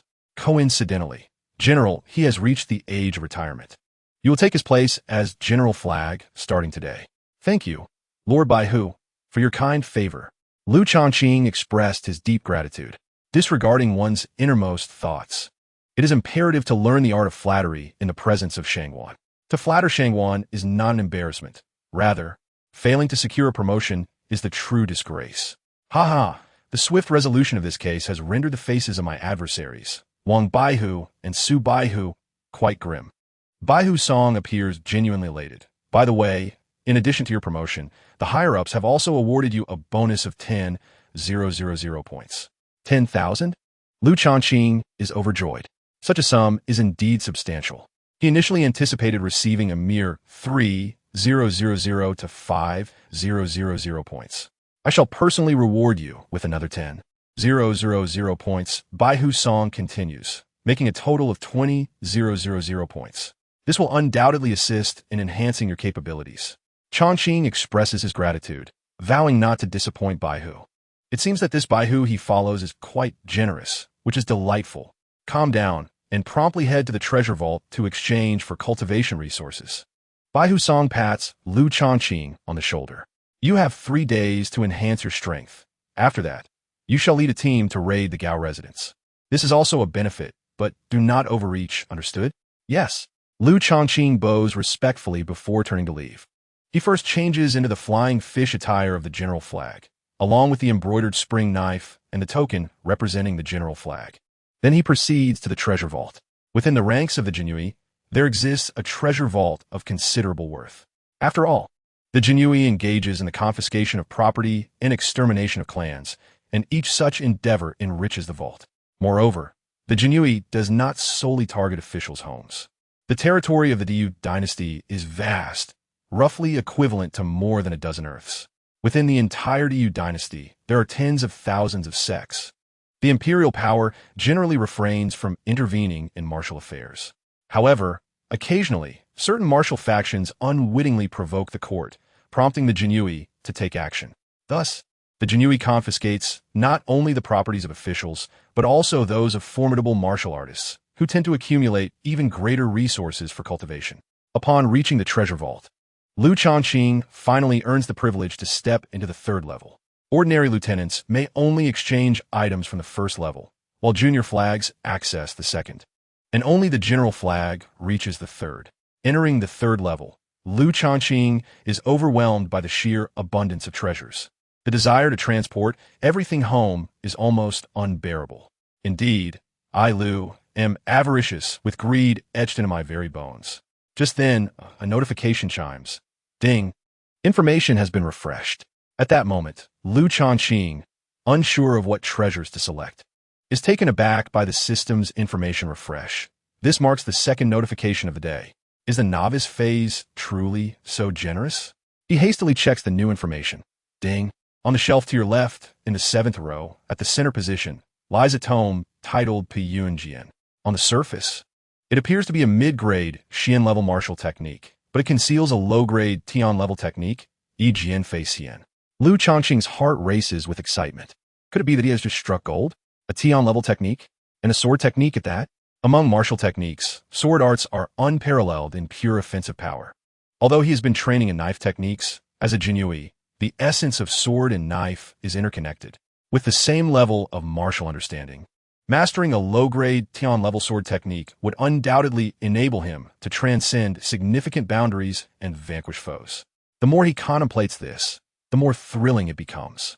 System, I adore you, he exclaims, laughing joyously. He retrieves Puyun Jian, knowing he must register and deduct points. Borrowing the tome would cost him 3,000 points. But to permanently claim it, he would need 9,000 points. Generally, Jinyui personnel opt to borrow rather than permanently acquire martial techniques. However, Lu Changqing unhesitatingly chooses to claim it outright. 9,000 points are but a small price to pay. The rationale is simple. He does not wish for anyone else within the Jinyui to obtain Piyun Jian and, by extension, the potential to learn Yi Jian Fei Xian. Whether deemed selfish or cautious, the fewer individuals who possess such an extraordinary technique, the more advantageous it is for him. After all, rarity imbues value. If everyone possessed a Tian-level technique, would it retain its worth? With 110,000 points remaining, Lu Changqing exchanges for a low-grade Xian-level Pijing Dan and 10 mid-grade Huang-level Jushan Dan. The Pijing Dan is valued at 8,000 points, while the Tenju Shan Dan amount to 3,000 points. The purpose of the Pijing Dan is to assist in breaking through cultivation barriers. Lu Changqing has reached the 9th layer of the acquired realm, and the next step is to transcend into the innate realm. It goes without saying that breaking through to a higher realm is a formidable challenge. Utilizing a Pijing Dan as an aid is an excellent choice. It's wise to have it on hand for unforeseen circumstances. Regrettably, points are still limited. Were he to possess enough points and higher privileges, obtaining a DG Pijing Dan would be even more impressive. The Jushan Dan serves to enhance a cultivator's concentration during training, while also temporarily boosting comprehension. Both Tai Shangge Yuan Zhou Tian Gong and Yi Jian Fei Xian likely require a temporary enhancement of comprehension for him to grasp the fundamentals. Alas, practicing within the Great Yu Dynasty feels akin to constantly spending money. For temporary comprehension boosts, Wu Dao Ti would yield superior effects, but regrettably, the 3rd level of the treasure vault lacks Wu Dao Ti. Perhaps such treasures await in the 4th level. While Jushan Dan may not compare to Wu Dao Ti, its quantity, 10 in total, makes it a worthwhile substitute. Quality may be lacking, but quantity compensates. Upon returning home, Lu Changqing enters the training room. It is time to enter seclusion. As weakness demands effort, within the training room, he first takes out the Piyun Jian manual, scrutinizing it in hopes of uncovering Yi Jian Fei Xian. Initially perplexed, he even considers igniting it with fire or submerging it in water. Suddenly, he realizes that the Piyun Jian manual consists of 19 pages, each densely packed with sword technique characters. Remarkably, he notices that certain characters on each page differ subtly in font from the rest. Such minute distinctions would have escaped his notice without the system's prompt, leading him to mistakenly attribute them to the calligrapher's errors. Excitedly, Lu Changqing fetches a pen and connects the characters with differing fonts across each page, ultimately forming a series of illustrations. Each illustration depicts an individual practicing swordsmanship, culminating in a total of 19 images. He begins to study these illustrations, but his initial excitement gradually wanes. Each image appears rather ordinary, lacking any remarkable quality. Is it a deficiency in comprehension? Taking a deep breath, Lu Changqing swallows a Ju Shendan. In an instant, a clarity enveloped his mind, and his vision seemed to sharpen, accompanied by an indescribable sense of enlightenment. He continued to scrutinize the 19 sword practice illustrations, and indeed, something felt different. Astonishingly, it seemed as though these images were animated. Lu Changqing was utterly astounded. This movement was not literal, but rather a sensation. A moment of inspiration that inexplicably blossomed from his focused gaze, a truly miraculous experience. He became wholly absorbed in the state. Time slipped away, and occasionally he would consume a spirit-gathering pill. The following day, Lu Changqing erupted into laughter, almost maniacally, brimming with excitement. His eyes, bloodshot from staring at the illustrations for over a day, reflected his exhilaration. Upon accessing the system panel, he immediately noticed a change in the martial skills section. Martial skills: Yi Jian Fei Xian, heavenly grade, low rank, beginner; Hu Xing Quan, yellow grade, low rank, minor achievement; Lei Ming Dao, yellow grade, mid rank, minor achievement; Deng Yun Bu, yellow grade, mid rank, minor achievement. Unable to contain himself, Lu Changqing grasped the embroidered spring knife and executed a swift strike. In reality, the speed of the blade was still relatively slow, with ample room for improvement, as he was merely a novice, still unpracticed. The sword technique coursed through his body, merging with his true essence, ultimately converging into the embroidered spring knife. With a swift and icy flash of the blade, Lu Changqing himself could not discern the exact nature of the blade's radiance, yet a deep 3-inch scar marred the wall of the practice room. How terrifying! The walls, constructed from refined iron, had been penetrated 3 inches by a single strike. If he had utilized Lei Ming Dao, even leaving a 1-centimeter mark would have been considered extraordinary. However, the consumption of energy for a heavenly grade technique was substantial. After just 1 strike, albeit a beginner's move, he had depleted half of his true essence. Thus, with his current strength, he could only execute Yi Jian Fei Xian twice consecutively. Therefore, it had to be reserved as a trump card, not to be used lightly. Taking a deep breath and resting for a while, Lu Changqing resumed his training, focusing on Taishang Ge Yuanzhou Tiangong. He had 4 spirit gathering pills remaining, which should suffice since Taishang Ge Yuanzhou Tiangong was merely of earth grade, not reaching the heights of heavenly grade. Theoretically, it was slightly simpler than Yi Jian Fei Xian, and he aimed only for the basics, not seeking minor, major, or complete achievements. While Lu Changqing immersed himself in his training, Zhou Hu and Zhao Heizhu encountered a predicament. Early in the morning, the two had reported for duty. With Lu Changqing in seclusion, they merely signed in and departed to celebrate their breakthroughs with drinks. Both had consumed 30-year-old ginseng overnight and had successfully advanced to the 3rd layer of the acquired realm. They chose to visit the C.G. Lu, a moderately reputable tavern within the imperial city. As they indulged in their revelry, they noticed Zheng Chu ingratiatingly trailing behind Luo Xiaoqi, entering the tavern. Zhou Hu and Zhao Heizhu recognized Zheng Chu, one of the 10 lieutenants under Lu Changqing. Following Lu Changqing's resolution of the case concerning Gao Shihan's death, he had been rewarded with 20,000 points and promoted to chief flag, making his name well known within the ranks of the Jinyue. The remaining 8 lieutenants, who had previously dismissed Lu Changqing, were now alarmed by his newfound prowess. Fearing retribution, many of them had visited Lu's residence, but none were permitted entry by the steward, who cited Lu's seclusion as the reason for their rejection. In their anxious desperation, they conceived another plan, to pay a visit to Zhou Hu and Zhao Heizhu, well known as Lu Changqing's staunch allies. The sole exception among the 8 lieutenants was Zheng Chu, who had remained conspicuously absent. Unexpectedly, they now saw him aligning himself with Luo Xiaoqi, an adversary of Lu Changqing. Had Zheng Chu allied with any other small flag, Zhou Hu and Zhao Heizhu would not have reacted with such fury. However, Luo Xiaoqi was notorious for his enmity towards Lu Changqing. Although positions within the Jinyue could be acquired through legitimate donations, the cost was exorbitant, 1,000 taels of silver, while the annual salary of a small flag was merely 60 taels. Consequently, few among the hundreds of small flags had attained their positions through this method, and Lu Changqing had garnered attention as a result. Despite being perceived as weak, many believed that Lu Changqing possessed wealth. In reality, he had nearly sold off his ancestral estate to gather that 1,000 taels. If he truly had substantial funds, he would not have struggled to purchase martial resources over the years. While this logic held, it did not sway others' perceptions. Perhaps other small flags in the Jinyue were even poorer than Lu Changqing. Luo Wang had previously coerced Lu Changqing into treating him at taverns multiple times, under the pretense of fostering camaraderie among colleagues, with each outing costing a considerable sum.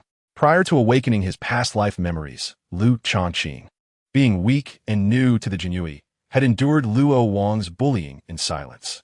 Sensing vulnerability, Luo Wang had only escalated his mistreatment. Eventually, Lu Changqing could no longer tolerate the humiliation and confronted Luo Wang, resulting in a severe injury that required him to recuperate at home for over 10 days. From that point onward, they became irreconcilable enemies. Seeing Zheng Chu ingratiating himself with Luo Wang, the hot-tempered Zhao Heizhu could no longer restrain himself. He shouted in the tavern, "Zheng Chu, do not forget your position. As a subordinate, openly associating with the enemy of your superior is akin to treachery. Zheng Kusmert, retorting, my position." I am now a lieutenant under Luo de Zhou, who and Zhao Heizhu were taken aback. While internal transfers among lieutenants were not uncommon, how could an ordinary lieutenant like Zheng Chu possess the authority to transfer to another small flag? After their initial shock, a fiery rage ignited within Zhao Heizhu, who scolded, "Zheng Chu, the chief has treated you well. You frequently skip assignments, and he has turned a blind eye. Last month, when your father fell ill, you borrowed 10 taels from him without hesitation. You ungrateful wretch. Yet, that does not change the fact that Lu Changqing is a useless flag. Zeng Kusudin. His expression twisted with fury. It is precisely because I follow a useless flag like Lu Changqing that I am looked down upon by other lieutenants within the guard. Despite being a small flag, Luo De could effortlessly overpower 10 Lu Changqings. Zhou Hu and Zhao Heizhu's faces darkened, their eyes fixed intently on Zheng Chu. Yet, Zheng Chu continued to mock disdainfully, questioning what sort of fortuitous luck had befallen Lu Changqing, suggesting that merely solving a single case had suddenly elevated his status. The notion of his promotion and wealth left Zheng Chu scoffing, asserting that while the general was a being of innate prowess, Lu Changqing was merely a waste at the 4th level of acquired strength, unworthy of the general's position. Zhao Heizhu could no longer contain his anger, his eyes reddening as he drew his embroidered spring knife, charging at Zheng Chu with fury. Although Lu Changqing was not sovereign, he was nonetheless Zhao Heizhu's brother and superior. Any insult towards Lu Changqing ignited a singular thought within Zhao Heizhu. Action must be taken. Zhou Hu hesitated briefly, intimidated by Luo Wang's presence. But upon seeing Zhao Heizhu's sudden assault, he followed suit without further hesitation. Chapter 7. The reckless intelligence of Ascension. Zheng Chu, with a cruel amusement, retreated behind Luo Wang. The latter, who had been merely spectating until now, suddenly sprang into action. The disparity in strength was overwhelming. With a mere flick of his hand, Luo Wang effortlessly severed the knives from Zhao Heizhu and Zhou Hu. The embroidered spring knives wielded by ordinary lieutenants and minor generals were of different calibers, and Luo Wang, a formidable being at the 8th level of acquired strength, ranked among the elite within the ranks of the Jinui. After disarming the two, Luo Wang delivered a powerful slap to Zhou Hu's face, causing blood to spurt forth, sending him crashing into several tables before collapsing to the ground, dazed and disoriented, left only with a primal rage that erupted in a roar. Luo Wang, I curse your ancestors. Zhao Heizhu fared no better. Though endowed with innate strength, his power merely exceeded that of an ordinary person by twofold. This increase in might permitted him to contend with opponents one minor realm above his own, but facing an 8th-level adversary was akin to an ant challenging an elephant. With a single punch, Luo Wang incapacitated Zhao Heizhu before he could even react, shattering his shoulder and sending him crashing to the floor. Moments later, Luo Wang's foot came down upon Zhao Heizhu's head, crushing it mercilessly, eliciting a shrill scream of agony from him until he lost consciousness. Luo Wang, noticing the blood on his foot, disdainfully lifted it to wipe clean on Zhao Heizhu's garment. Will Luo Laoda be all right? After all, Lu Changqing is currently a favored figure, said to have influence with Song Baihu. Zheng Chu mused, feeling a mix of satisfaction at the sight of Zhao Heizhu and Zhou Hu's miserable state and a tinge of concern. Song Baihu is merely 100 household head. Is Wang Baihu not 100 household head as well? Luo Wang scoffed. Song Baihu had ascended to the Jinyui as 100 household head, having offended many along the way. The position Lu Changqing held was purchased for 1,000 taels, while Song Baihu had arrived without expending a single coin, making him all the more despised. It is well known that positions within the Jinyui are limited, with each position accounted for. The vacancy of a 100 household position was eagerly eyed by many, including Wang Baihu, who had initially been the most likely candidate for the role, only to be thwarted by Song Baihu's sudden appearance. Thus, Wang Baihu had to wait 3 long years for another opportunity. Luo Wang's audacity today stemmed not only from his formidable strength, but also served as a declaration to Wang Baihu. Should Lu Changqing seek to trouble him, he had Wang Baihu's protection, And if Lu Changqing desired vengeance against these two worthless subordinates, Luo Wang was more than willing to oblige. Luo Wang reveled in his pride. Yes, Lu Changqing, you may now be a general, but what is your actual strength? A mere 4th level waste of acquired prowess. Even if your 20,000 points grant you some enhancement, how much can it truly elevate you? To the 5th or 6th level at best. Oh, and I heard that the fool Lu Changqing squandered 9,000 points to purchase the Piyunjian. Ridiculous. Without even considering whether the Piyunjian is worth cultivating. The fact that he outright bought it is absurd. A rental would have cost only 3,000 points. What a foolish decision. As for the 11 gathering spirit pills, it is laughable. Does he truly believe he can rely on them for enlightenment? Had Lu Changqing exchanged his points for tangible resources that could enhance his martial prowess, I might have regarded him with some respect. A waste is a waste, both in talent and intellect. The following day, Lu Changqing remained engrossed in his training. After another day passed, he emerged from his meditative state, his face alight with joy. He had attained the entry level of Tai, Shang, Gui Yuan, Zhou Tiangong, and eagerly began to circulate his energy. Astonishingly, whereas he previously absorbed only 10 units of spiritual energy through the Hai Na, Tan Chi Ju, he now drew in 300 units with the Tai Shang Gui Yuan, Zhou Tiangong. The difference was beyond imagination, and the sensation of voraciously consuming the spiritual energy of heaven and earth was intoxicating. Initially, he believed that even if he achieved the 9th level of acquired strength, the chasm to innate strength remained vast. He had thought to prepare by purchasing a low-grade, Xian-level breaking pill. However, now he felt an impulsive desire to consume the breaking pill and challenge the realm of innate strength. His current state was optimal, brimming with vitality. To forego this opportunity would be a waste. Martial cultivation is inherently a relentless pursuit. Lu Changqing was not one to hesitate. He acted on his thoughts. In one swift motion, he swallowed the low-grade, Xian-level breaking pill. Instantly, his inner true essence surged violently, boiling as if on the verge of combustion. He furiously circulated the Tai Shangge Yuan Zhou Tiangong, the speed of his energy cycles astonishingly rapid, almost as if it were smoking. After an hour of relentless effort, he roared, "Break!" In that moment, his true essence surged forth with unstoppable force, breaking through a significant meridian barrier. With a resounding sound, he achieved a breakthrough, transitioning directly from the 9th level of acquired strength to the realm of innate strength. This monumental leap, which should have been akin to crossing a vast chasm, was made possible due to the unparalleled efficacy of the Tai Shang Gui Yuan Zhou Tiangong, combined with his heightened state of vitality and a reasonably effective breaking pill. He had created a miracle. How exhilarating! He exclaimed, his spirit soaring. I say that breaking through is as simple as breathing. Who dares to disagree? With my newfound status as a 1st-level innate practitioner, especially wielding the low-grade heavenly martial skill Yi Jian Fei Xian, I am now a considerable force. Lu Changqing left the training room, his mood buoyant, humming a cheerful tune. Upon exiting the training chamber, Lu Changqing immediately refreshed the intelligence. Ding! The intelligence has been updated. Ding! The lifelong aspiration of the Jinui commander, Qin Wuya, is to forge the Shifeng Tiandi Zhan Shenjia. This divine armor, once donned, can withstand the full force of martial artists below the 3rd layer of Tianren realm. Qin Wuya has dedicated over a decade and expended more than 5 million taels in pursuit of this armor. However, he still lacks the final material required, the tailbone of the Xuechuan python. Over the past 3 years, Qin Wuya has covertly excavated more than 10 ancient tombs in search of the tailbone, yet to no avail. The treasure trove of the Kaoshan Wang contains the tailbone, yet he himself does not recognize it. Lu Changqing inhaled sharply.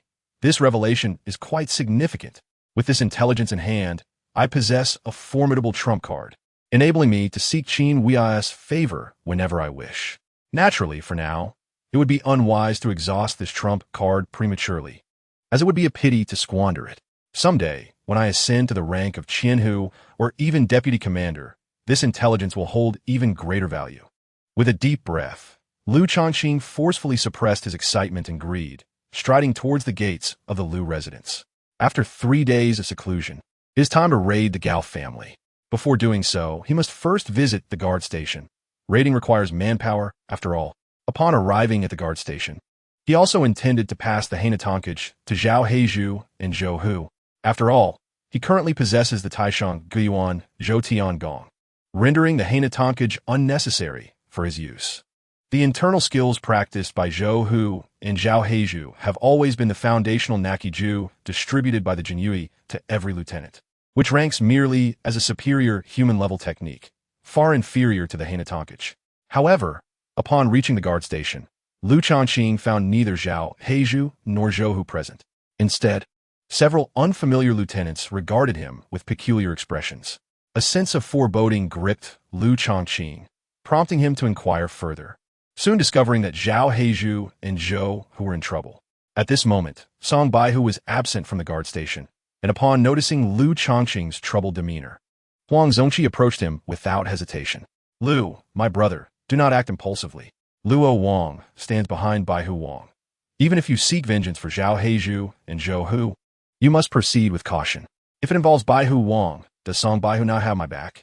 If Baihu Wang intervenes, Song Baihu will certainly engage as well.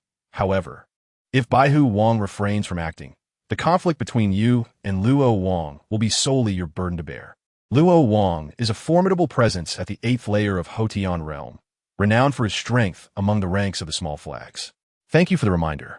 Brother Huang, I will bear it in mind. Lu Changqing departed the guard station, making his way directly towards the CG building.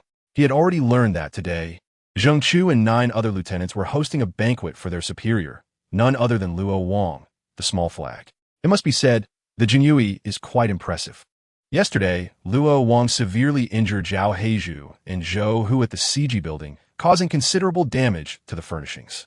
Ordinarily, reparations would be expected. Yet, when has there ever been a case of the Jinyui compensating merchants? Clearly, no compensation is required.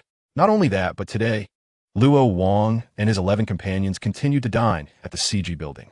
On the way to the CG building, Lu Changqing unexpectedly encountered the hastily approaching Zhou Hu.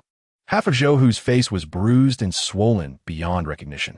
Yet, even in this condition, he fared far better than Zhao Heizhu, who had only just regained consciousness from his stupor that morning and suffered severe injuries. Even with proper treatment, Zhao Heizhu would need to rest for a month or two. Following his injuries from Luo Wang, Zhou Hu had promptly dispatched individuals to monitor the Lu residence, fearing that their leader might, upon receiving news, recklessly seek vengeance against Luo Wang. Such an action would be disastrous. Luo Wang was too powerful at the 8th layer of Hotian realm, nearly invincible among small flags. There was little chance that their leader could contend with him. A gentleman's revenge is not too late, Zhou Hu exclaimed as he rushed towards Lu Changqing. Are you planning to confront Luo Wang? Lu Changqing cast a glance at Zhou Hu's face, his inner fury boiling over. Heizhu's injuries are grave, aren't they? Indeed, they are serious, but fortunately, there is no immediate danger to his life. Zhou Hu implored, Boss, do not act rashly. Your future is bright, and there is no need to clash with someone like Luo Wang. You are the commander. He is merely a small flag. The martial resources at your disposal far exceed his. Your strength will surpass his in time. We can seek revenge then. Who said I intended to engage in a life-or-death struggle? Lu Changqing inquired. Huh? Zhou Hu was perplexed. Lu Changqing patted Zhou Hu's shoulder, declaring, I am going to kill. To crush. Striking down postnatally is no different from slaughtering chickens. Moreover, he wielded the inferior heavenly-grade martial technique, infusion.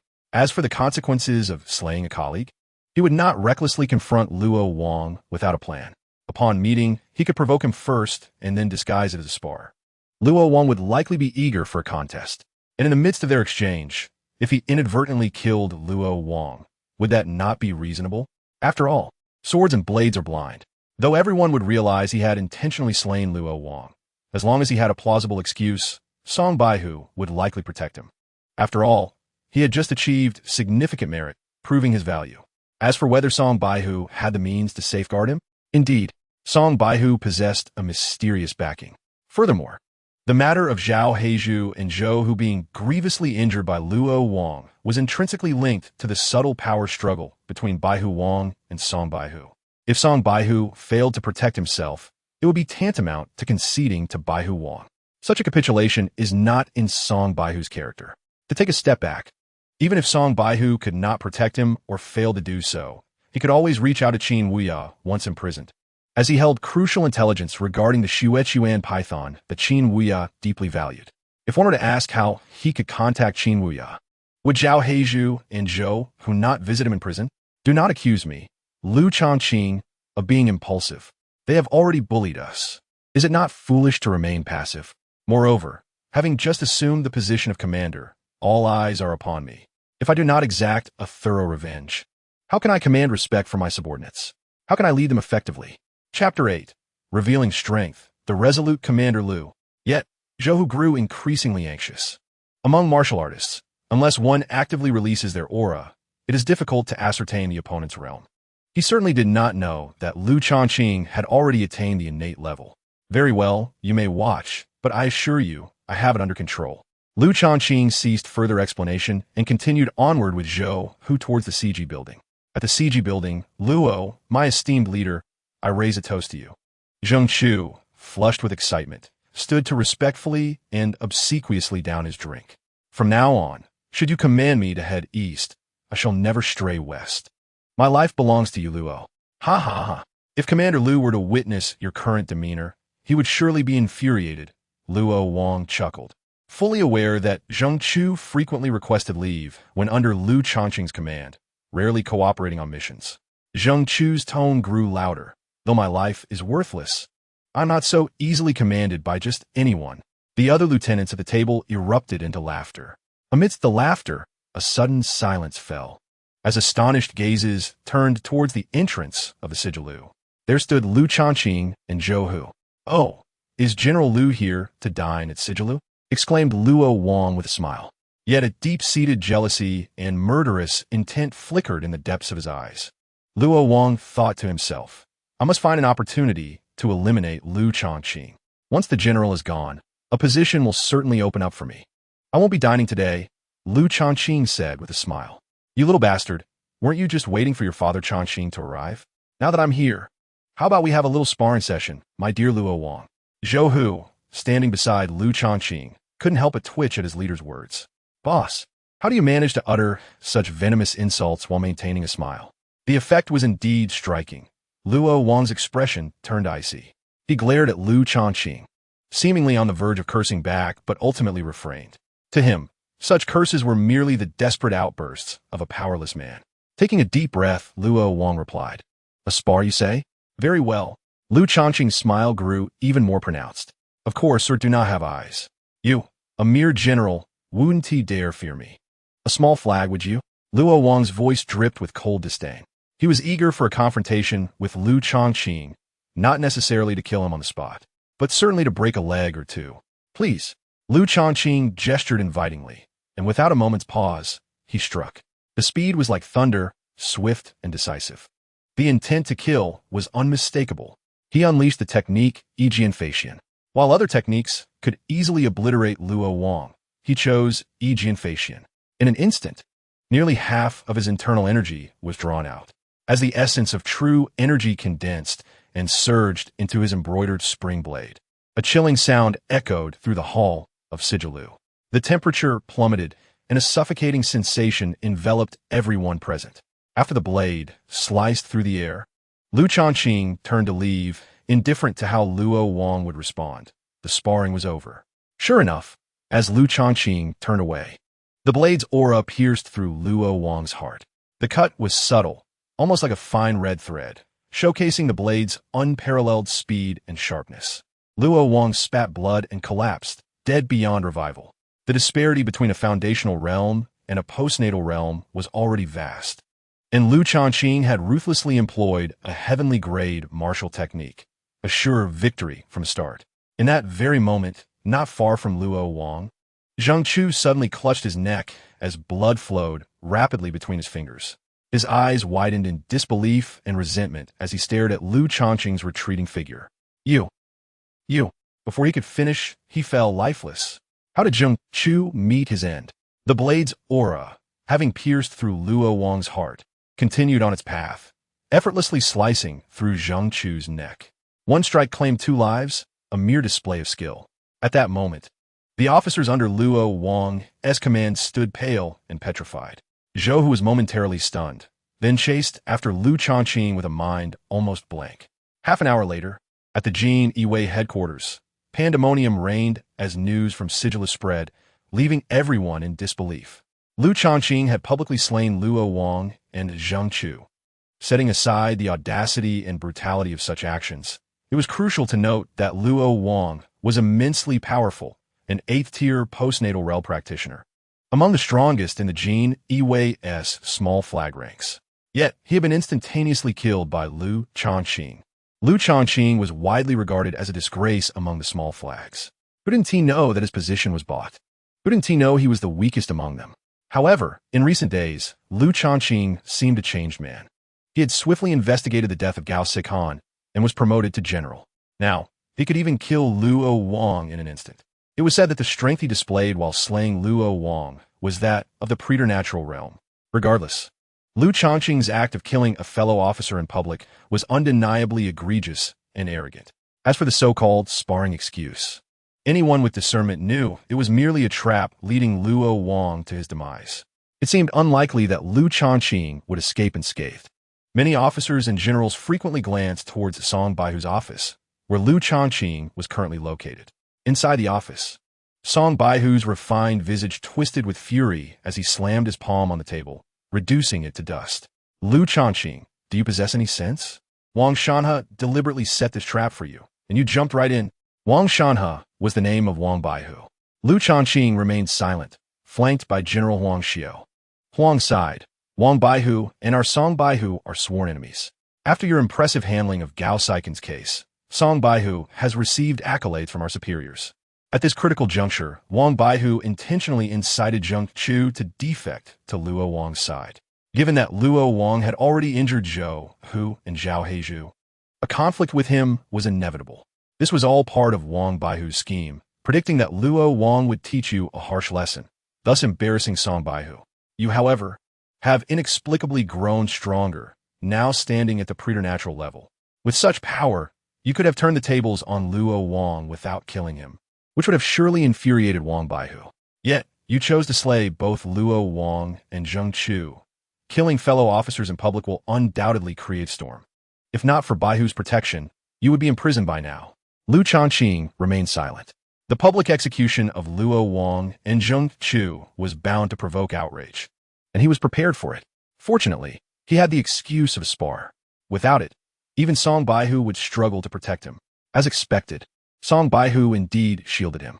The intelligence regarding the blood spring python's tailbone would have to wait. The next moment, Song Baihu took several deep breaths to suppress his fury. He glared at Lu Changqing with disappointment. Even if I protect you, what you did this time was utterly heinous. The Jin Yiwei will certainly demand an explanation from you. Lu Changqing replied, we were merely sparring. Swords have no eyes.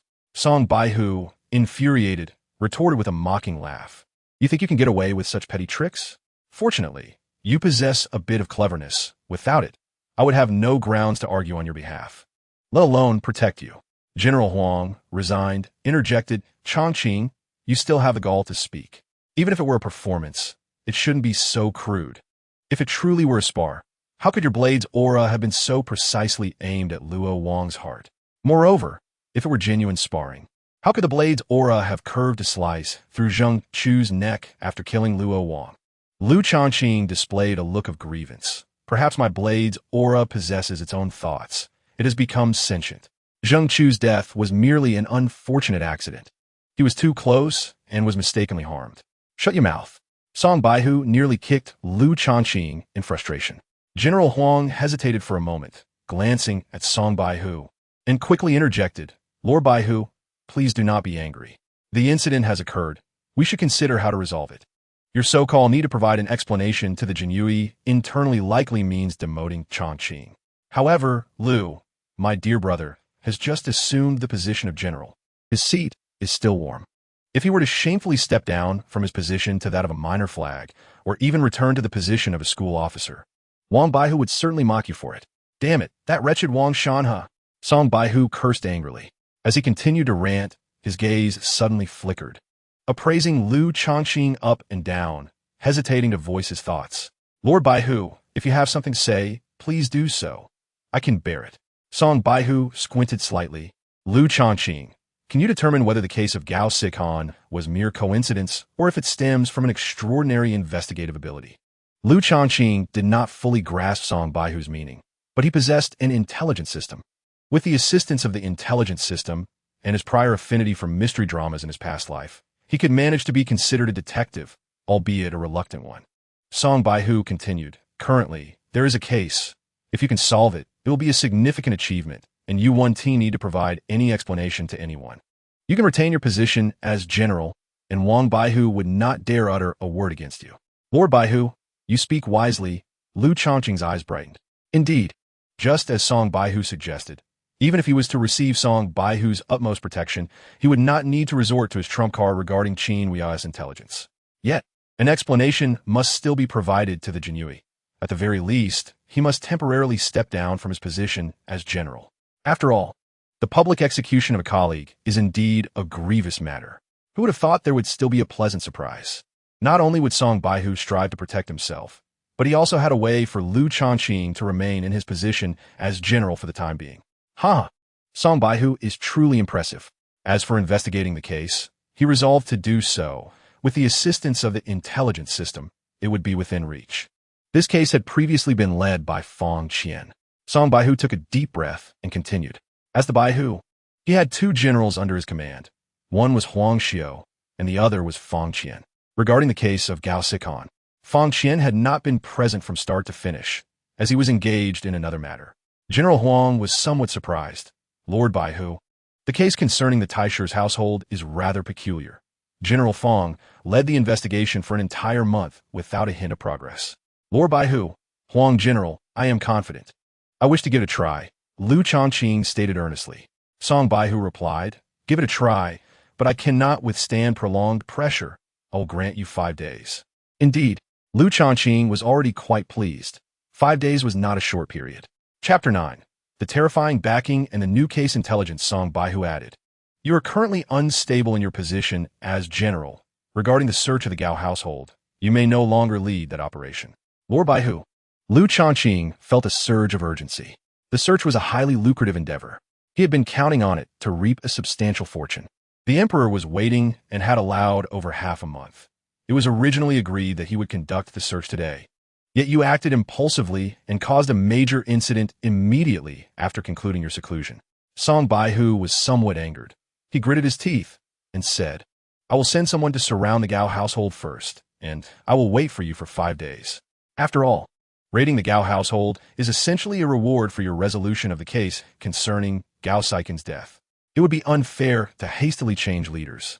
5 days later, if you solve the case concerning the Taishi's household, you may still maintain your position as general, and you will immediately proceed to raid the Gao household. If you fail to solve the case, you will be demoted to a minor flag or even a school officer, and the raid on the Gao household will no longer be a concern. Liu Changqing nodded emphatically. Thank you, Lord Baihu. He understood well the immense pressure Song Baihu had to endure. He had killed a colleague in public without facing punishment, without needing to provide an explanation, and could even wait to raid the Gao household. Song Baihu, you are truly remarkable. If you were a woman, I would simply say, I adore you. General Huang, watching from the side, cast an envious glance at Liu Changqing. General Huang understood that Liu Changqing had been regarded by Song Baihu as a true confidant. Otherwise, with the emperor's scrutiny on such matters, Song Baihu would not have dared to delay the raid for 5 days on behalf of Liu Changqing. That is truly impressive.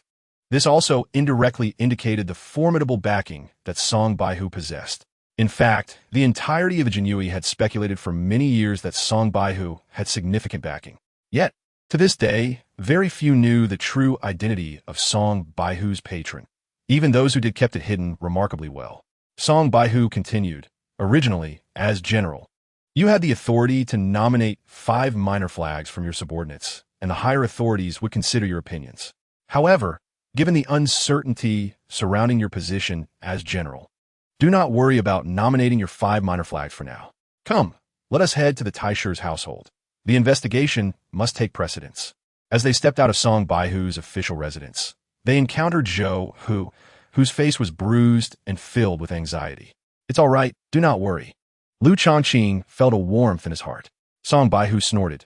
Yet he was genuinely satisfied with Lu Changqing. From the moment Lu Changqing emerged from seclusion, he did not immediately pursue the lucrative raid on the Gao household. Instead, he acted impulsively to seek vengeance for his two subordinates. This demonstrated that Lu Changqing had a strong sense of loyalty and righteousness. Although he was somewhat impulsive and ruthless as a member of the Jinyue, he was indeed expected to be sharp and formidable. Moreover, Lu Changqing exhibited remarkable martial prowess. Just a slight accumulation of points had yielded astonishing improvements in his martial realm. Aside from Zhou Hu, many other school officers, minor flags, and generals looked on with great curiosity from a distance. Song Baihu scolded, "Do you all have nothing to do? What are you staring at?" After his reprimand, Song Baihu led Lu Changqing, preparing to leave the guardhouse. However, just as they reached the entrance, they unexpectedly encountered Wang Baihu coming in, resulting in a head-on confrontation. Wang Baihu was a tall, middle-aged man, possessing a measure of handsomeness. Yet his gaze concealed a hidden ferocity and wolfishness. Upon closer inspection, one could see a scar from a blade across his brow. Although the aura emanating from Wang Baihu was subdued, one could still sense a chilling, oppressive, and bloody scent. One could only imagine how many lives have been extinguished by Wang Baihu over the years. Song Baihu, what is this? Are you personally sending your subordinates to prison? Wang Baihu, Wang Shanhe, smiled as he spoke, casting a scrutinizing glance at Lu Changqing. "Young man, you are quite deep. One strike and you dispatched Luo Wang. Impressive. Your praise is unwarranted," Lu Changqing replied with a modest bow. "Lu Changqing is one of my subordinates. It is not Wang Baihu's place to meddle," Song Baihu stated coolly. It is not for me to intervene, but to kill a minor flag and a school officer in public without providing an explanation to the guardhouse. Can Wang Baihu then freely take the lives of his colleagues? I will personally explain the matter concerning General Lu to the higher authorities. Wang Baihu need only manage his own affairs. Then I shall await your explanation." Wang Baihu said no more and departed. Leaving the guardhouse, Song Baihu led Lu Changqing into the carriage. Following closely behind Lu Changqing, Zhou Hu felt somewhat awkward, uncertain whether to continue accompanying him to the Taisha mansion. Song Baihu glanced at Zhou Hu and said, "You should come along as well." He understood that Lu Changqing trusted Zhou Hu. During investigations, it was advantageous for Lu Changqing to have one or two loyal confidants by his side for efficient operations. Zhou Hu happily boarded the carriage, respectfully seated beside and slightly behind Lu Changqing. On the way to the Taisha mansion, Song Baihu remarked, "Once we arrive at the Taisha mansion, the matter of the investigation can be discussed later. First, you must keep your eyes in check." Confused, Lu Changqing inquired about the meaning of his words. After a moment of hesitation, Song Baihu explained, "The Taisha has only one legitimate granddaughter, named Pei Yuan." Upon hearing the name Pei Yuan, Lu Changqing was momentarily taken aback. Zhou Hu, however, exclaimed, "Is she the same Pei Yuan renowned alongside Princess Mingzhu?" It was said that any man who laid eyes upon Pei Yuan would find it difficult to avert his gaze, becoming entranced and flustered. No wonder Song Baihu advised Lu Changqing to manage his eyes carefully. Realizing the implications, Lu Changqing recalled that Pei Yuan was indeed an exceptionally famous woman. At merely 18 years of age, she was celebrated as one of the two beauties of the imperial city. It was said her beauty was unparalleled, captivating enough to cause fish to sink and birds to fall from the sky. Moreover, she was exceptionally skilled in both calligraphy and painting, having reached a profound level of mastery.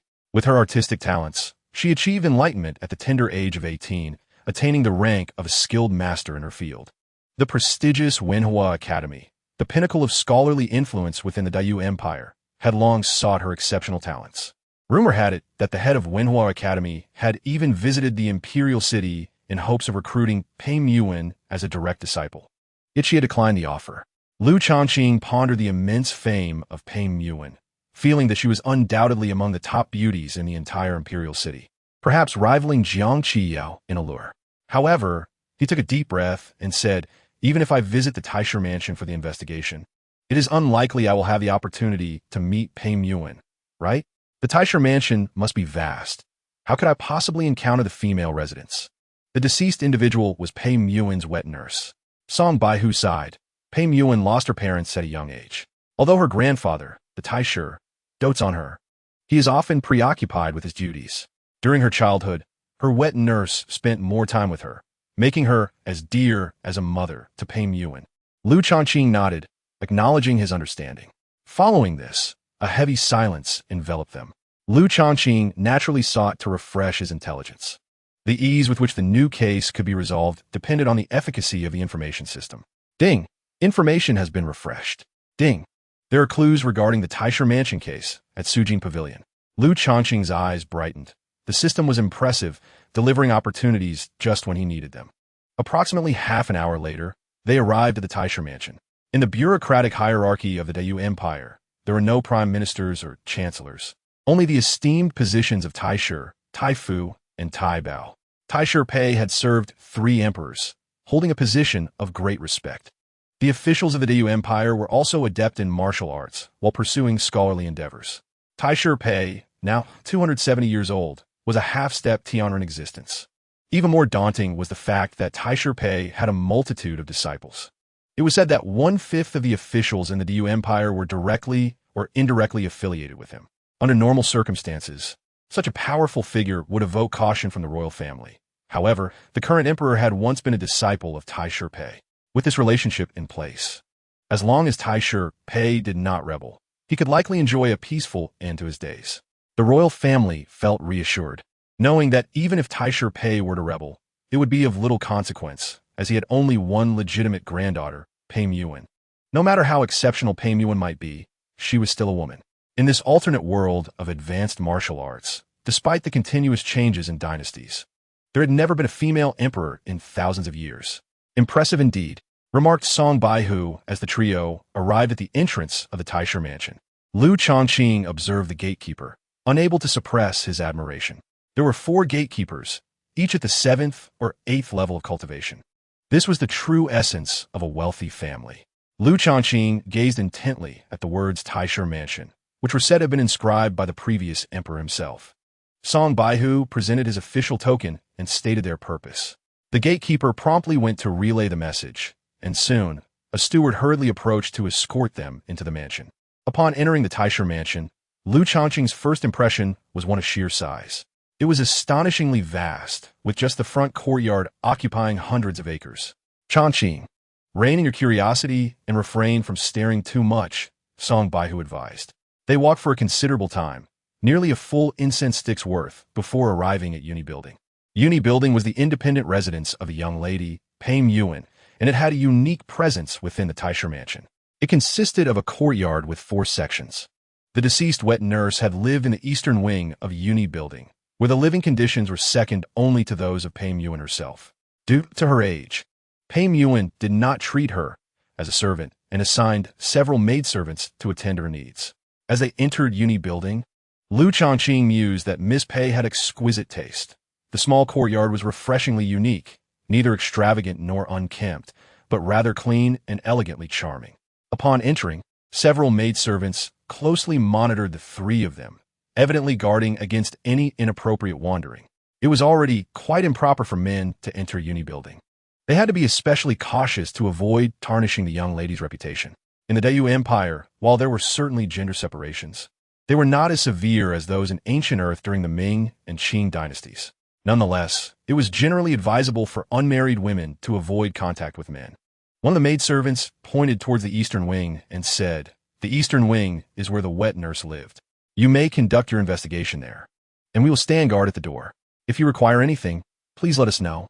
"Thank you, Miss Baiji," Song Baihu replied with a smile. Entering the eastern wing, Lu Changqing frowned. This doesn't resemble a crime scene at all.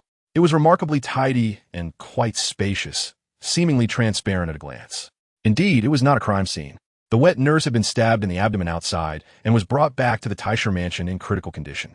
The Taisher Mansion summoned the best physicians and utilized the finest medicinal materials, managing to prolong the wet nurse's life for 3 days. Ultimately, she passed away on this very bed. Song Baihu pointed to the bed in the room. Since she succumbed 3 days after being stabbed, did she not provide any significant leads during that time? She occasionally regained consciousness and murmured a few things, but they were not particularly helpful. There is a dossier on the table detailing what she said. Lu Changqing looked towards the table, where a dossier lay. He picked it up and began to read it intently, his frown deepening as he realized the information was indeed lacking in utility. The account of the incident was as follows. I went to Tongfu building as usual to buy the osmanthus cake that the young lady loves most. Approximately 100 or 200 meters away from Tongfu Lo, I was suddenly jostled by someone. At that moment, I felt a sharp pain in my abdomen and instinctively clutched it, only to discover my hands were drenched in blood. I had no idea who had collided with me, as the street was bustling with people. My initial reaction to the pain caused me to shield my abdomen, and after some time, when I raised my head again, I could not spot any suspicious individuals. Subsequently, I lost consciousness. How strange. Lu Changqing's first instinct was to suspect an assassin. Yet, in a world of high martial arts, could the method of killing be so unadorned? This manner of assassination seemed more akin to the indiscriminate killings of modern society, devoid of martial prowess. After reflecting briefly, Lu Changqing inquired, could it be that an assassin was responsible? Before Song Baihu could respond, a voice unexpectedly emerged from the entrance. It was not an assassin. The Taisher Fu has sent someone to investigate, and all the assassin organizations within the Imperial City have been thoroughly examined. Lu Changqing instinctively turned to look and was utterly astonished at what he beheld. Was she truly that beautiful? She was Pei Muan, the unparalleled beauty among the 70 million inhabitants of the Imperial City, known for her elegance and grace. Indeed, her reputation was well-deserved. Her beauty was striking and impactful. Standing at approximately 168 centimeters, clad in a flowing azure gown, with a hint of makeup, she embodied the very essence of beauty. Her skin was so fair that one could discern the faint veins on her delicate hands. She possessed a fragile, ethereal quality reminiscent of a willow swaying in the wind, captivating enough to render one breathless. However, she was certainly not genuinely ill, as she was a formidable warrior at the first level of the Zhongshe realm. It was merely her demeanor that exuded such fragility. Her features were exquisitely refined, particularly her eyes, which were so clear they appeared devoid of any worldly impurities. Gazing into her eyes, despite her extraordinary beauty, one felt an inexplicable reluctance to harbor any impure thoughts. Zhou, who cast a glance at Pei Muan before hastily lowering his head, too intimidated to look further. Lu Changqing, on the other hand, merely experienced a momentary distraction before smiling at her. He mused that Pei Muan's beauty could rival Jiang Qiyao's, and considering the aspect of grace, she might even surpass her. He found himself pondering whether bringing Pei Muan to the Lu family might significantly diminish Jiang Qiyao's arrogance, as the latter's self-proclaimed superiority as the most beautiful maiden in the world was infuriating. What brings Miss Pei here? Song Baihu inquired. Since the investigation into Imomo's death necessitated some questions directed at Pei Muan, he had intended to review the case files, grasp the situation, and subsequently invite her for inquiries. To his surprise, Pei Muan had approached of her own accord. I wish to meet the detective who uncovered Gao Shihan's death within a day, Pei Muan softly stated. Her voice possessed a quintessential scholarly quality, light, gentle, and soft. Lu Changqing replied, Miss Pei, you overestimate me. It was merely good fortune. Lord Lu, feel free to ask any questions you may have. I shall share all I know, as I only seek your assistance in finding the murderer as soon as possible. Pei Muan's tone remained gentle, yet took on an unexpectedly earnest demeanor. I shall do my utmost, Lu Changqing responded. Can you ascertain whether the individual who assassinated Imomo was an assassin? I am certain, Pei Muan affirmed, stating that if the Taisher Fu could not ascertain such a matter, it would not truly be the Taisher Fu. Was the assailant a martial artist? No. May I see Imomo's body? Song Baihu interjected. I fear that is not possible, given the heat and the fact that the body has been deceased for a month. It is already decomposed completely. Even if it has not been buried, there will be nothing left to examine. The autopsy was conducted by 7 or 8 of the top forensic experts, ensuring no detail was overlooked.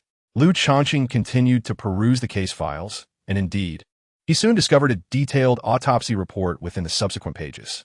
The weapon was determined to be a short sword, measuring 1 foot in length and ½ inch in width, double-edged. The wound exhibited no trace of true essence. The angle of the injury suggested that the assailant was approximately 2 inches taller than Imomo. That was all. The limitations of the ancient Great Yu Dynasty meant that high-tech instruments were non-existent. A single stab wound could yield little information. It was no wonder that Fang Qian had been unable to uncover any leads after a month of investigation. Without surveillance, and with the victim providing no clues, how could one possibly investigate? After a moment of contemplation, Lu Changqing inquired, Miss Pei, could you elaborate on Imomo's relationships? Did she have any enemies or individuals with whom she had disputes? Alternatively, who stands to gain the most from her demise? Chapter 11.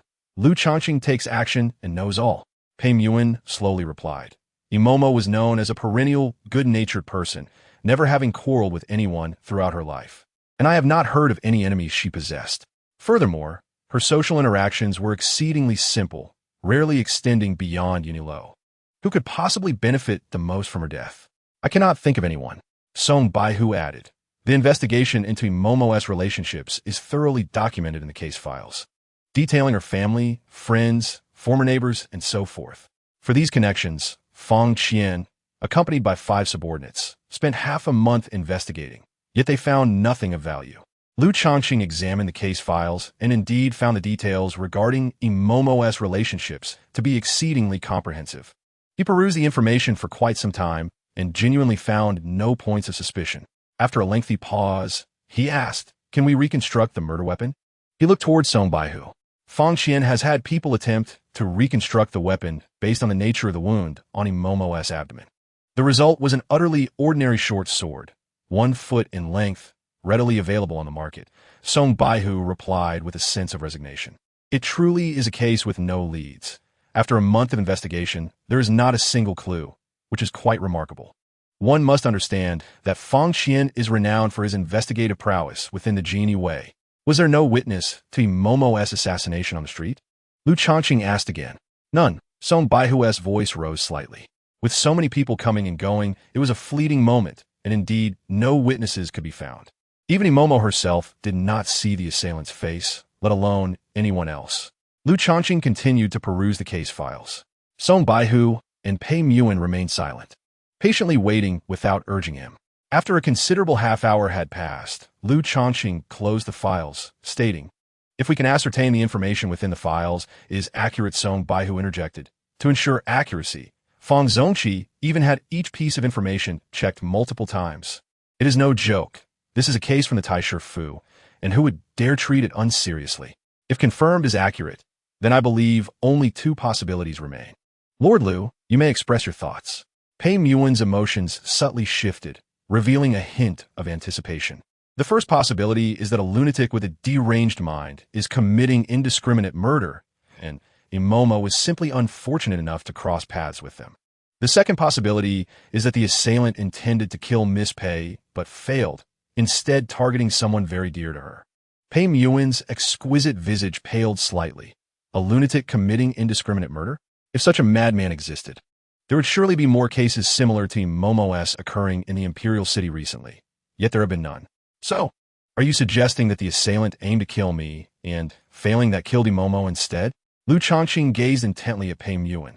Then I must ask you, Miss Pei, to reflect on whether you have offended anyone. Ideally, this would pertain to someone you have wronged within the past 6 months.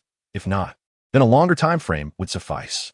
As Lu Changqing inquired about Pei Muan, his mind wandered to the system intelligence. Sujin Pavilion? By its name, it likely sells clothing or fabric. What connection could such a shop have with the case involving the Grand Preceptor's residence?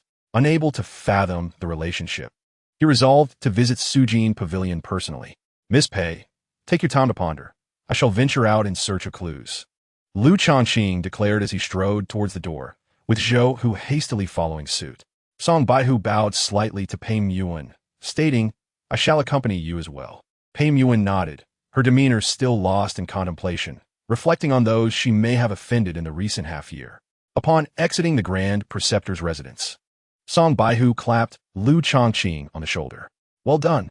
That fool Fang Qian has been investigating for a month, without considering that the assailant was targeting Pei Muan. Although uncertain, the probability is considerable. After all, a wet nurse does not warrant such a grand scheme for assassination. Where next? Shall we head to Tongfu? Yes. Let us first proceed to Tongfu. Lu Changqing replied with a smile, knowing he could not simply rush to Sujin Pavilion, as that would appear quite peculiar. It was essential to avoid revealing the existence of the intelligence system to the people of ancient times. In any case, Sujin Pavilion was not far from Tongfu Lu. He would inquire there first, and then visit nearby shops for further questioning. He planned to ask if they had seen Momo that day, or if they were acquainted with her, gradually approaching Sujin Pavilion. Although once at Sujin Pavilion, he intended to conduct a thorough investigation, which would undoubtedly seem odd. It was preferable to not making any inquiries at all. As the afternoon wore on, the trio visited Tongfu Lu to seek leads, but alas, found nothing. Following his plan, Lu Changqing systematically questioned every shop as they moved closer to Sujin Pavilion. An overwhelming sense of futility washed over Song Baihu as he pondered whether such a clumsy method of searching for clues could yield any results. Yet, recalling Lu Changqing's impressive performance in the case of Gao Shihan's death, he decided to humor him for the afternoon. As dusk approached, they finally arrived at Sujin Pavilion. Upon entering, Lu Changqing realized he had misjudged the establishment. Instead of a clothing or fabric store, it was a tailor shop. The proprietress greeted them with a radiant smile. "Esteemed officials, how may I assist you?" Lu Changqing casually inquired. "Do you know Imomo?" Imomo. The middle-aged woman looked somewhat puzzled. "On the afternoon of July 27th. A month ago, did anyone from your shop notice anything outside, particularly near Tongfu Lu?" He pressed. Song Baihu stood by, feeling somewhat exasperated.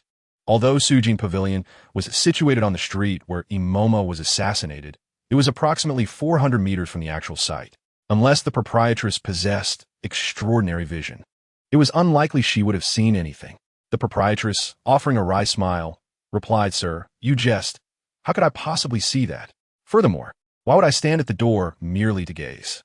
Our business primarily serves loyal customers, and we seldom solicit outside." Lu Changqing nodded and began to examine the tailor shop meticulously, scrutinizing every detail. After a considerable time passed with no leads, he turned to the 6 tailors diligently working inside. "You 6, come here. I have questions for you." The proprietress hesitated, concerned about interrupting their work. But given Lu Changqing's attire, she dared not object. The 6 tailors stood respectfully before him as he inquired further, seeking to ascertain if any of them might have connections to the Grand Preceptor's residence. However, despite his thorough questioning, no fruitful information emerged. Frustration began to seep into Lu Changqing's demeanor. "Perhaps it is time to leave and visit the next shop," Song Baihu suggested, unable to watch any longer. Yet Lu Changqing, seemingly oblivious to Song Baihu's remark, suddenly had a revelation. He fixed his gaze intently on the proprietress. "Have you always had only these 6 tailors?" The system could not possibly be mistaken. If the proprietress and these 6 tailors had no ties to the Grand Preceptor's case, it was imperative to consider those who had departed. Some tailors left for other shops, while apprentices sometimes ventured out to establish their own tailor shops. Others simply could not endure the hardships of the trade and left for different careers. The proprietress candidly replied, "Yes, that is the case." Without hesitation, Lu Changqing demanded, "Bring forth the list of tailors who have left in recent years." "What?" The proprietress appeared bewildered. Song Baihu interjected, exasperated, "Changqing, enough is enough. My dear Baihu, whether it be Imomo or Miss Pei, both are women who could very well have connections with a tailor shop like Sujin Pavilion. It is essential to investigate thoroughly." Lu Changqing provided a somewhat plausible rationale. "Very well," Song Baihu relented. Before long, the proprietress returned with a ledger detailing all the tailors who had ever been employed at the shop, whether dismissed or having left voluntarily. Lu Changqing perused it with satisfaction. "Naturally, our street is the most bustling in the Imperial City. To operate here, all procedures and documentation must be meticulously followed, as the Jinyui occasionally conduct inspections." The proprietress murmured. As Lu Changqing flipped through the ledger, he inquired about each departing tailor. Initially, he found no clues until he came across one entry. "What about Leah? When was she employed and when did she leave?" "Leah? She joined us 3 summers ago, dressed in coarse linen, looking quite pitiful. After being employed, she worked diligently and was quite clever, mastering her cutting skills in just over half a month. Unfortunately, about 6 months later, one day, she suddenly announced her departure without warning." "Where did she go?" Lu Changqing asked. "I am unsure," the proprietress replied, shaking her head, but then added mysteriously, "However, she surely has prospered, as she returned several times to our shop to order custom garments, bringing us fabrics such as Yunjin and Shujin, and requesting styles that were the latest fashion in the entire capital." "Oh!" Lu Changqing's interest was piqued. Did you not inquire what Liu is doing now? And no, we did not ask, the proprietress mumbled. After all, she has clearly done well. There was a hint of envy in her tone, suggesting she had refrained from asking to avoid giving Liu any opportunity to boast. Meanwhile, one of the young seamstresses, who had been standing with her head bowed and appeared somewhat anxious, hesitated before speaking up. Esteemed sir, I know. Please, do share, Lu Changqing urged, turning his attention to the young seamstress. The seamstress continued. Liu came by just over a month ago to request a fabric doll from her shop. Out of curiosity, I asked her what purpose the doll served, and she said it was for her young lady. Who is her young lady? Lu Changqing's breath hitched, a strong intuition telling him he had stumbled upon a vital clue. It must be the daughter of a high-ranking official. The seamstress, filled with indignation, remarked, She won't specify who it is, as if she is wary of me, fearing I might also become a maid and usurp her livelihood. Can you describe the appearance of that doll? Lu Changqing fixed his gaze intently upon the seamstress. She pondered for a moment, striving to articulate her thoughts. After a while, Lu Changqing and Song Baihu exchanged glances, their eyes conveying the same 4 words. Cursed doll. Lu Changqing turned on his heel and departed, with Song Baihu and Zhou Hu trailing behind. Upon exiting Sujin Pavilion, Lu Changqing suddenly spoke. Over a month ago, the timeline aligns. That Liu commissioned a doll from the tailor shop that resembles not a toy for children, but rather an object for inserting silver needles, akin to a cursed doll used in witchcraft. Song Baihu nodded gravely. But what does this have to do with the case at the Taisha residence? Even if a certain young lady wished to cast a curse upon someone, it likely pertains to internal strife within the household. Master Baihu, what is the most prominent feature of Miss Pei? Her most prominent feature? Song Baihu's face flushed slightly. Of course, her beauty. She resembles a celestial maiden. The twin jewels of the Imperial City are not mere flattery. Miss Pei's most striking trait is her beauty, and as the legitimate granddaughter of the Taisha, she is a renowned noblewoman in the Imperial City, inevitably mingling with other noble ladies. Might it be possible that they harbor jealousy towards her? The jealousy among women can be utterly inexplicable. Your beauty may incite envy. The greatness of the man you marry may also provoke jealousy. Song Baihu paused. Jealousy? So, the doll is a curse? When it proves ineffective, they contemplate harming Miss Pei. Yet she possesses formidable strength and a significant background, making that unattainable. So, they devise a plan to eliminate the person she cherishes most, namely, Granny E. Song Baihu was taken aback. If this were indeed the truth, he would surely bow to Lu Changqing in respect.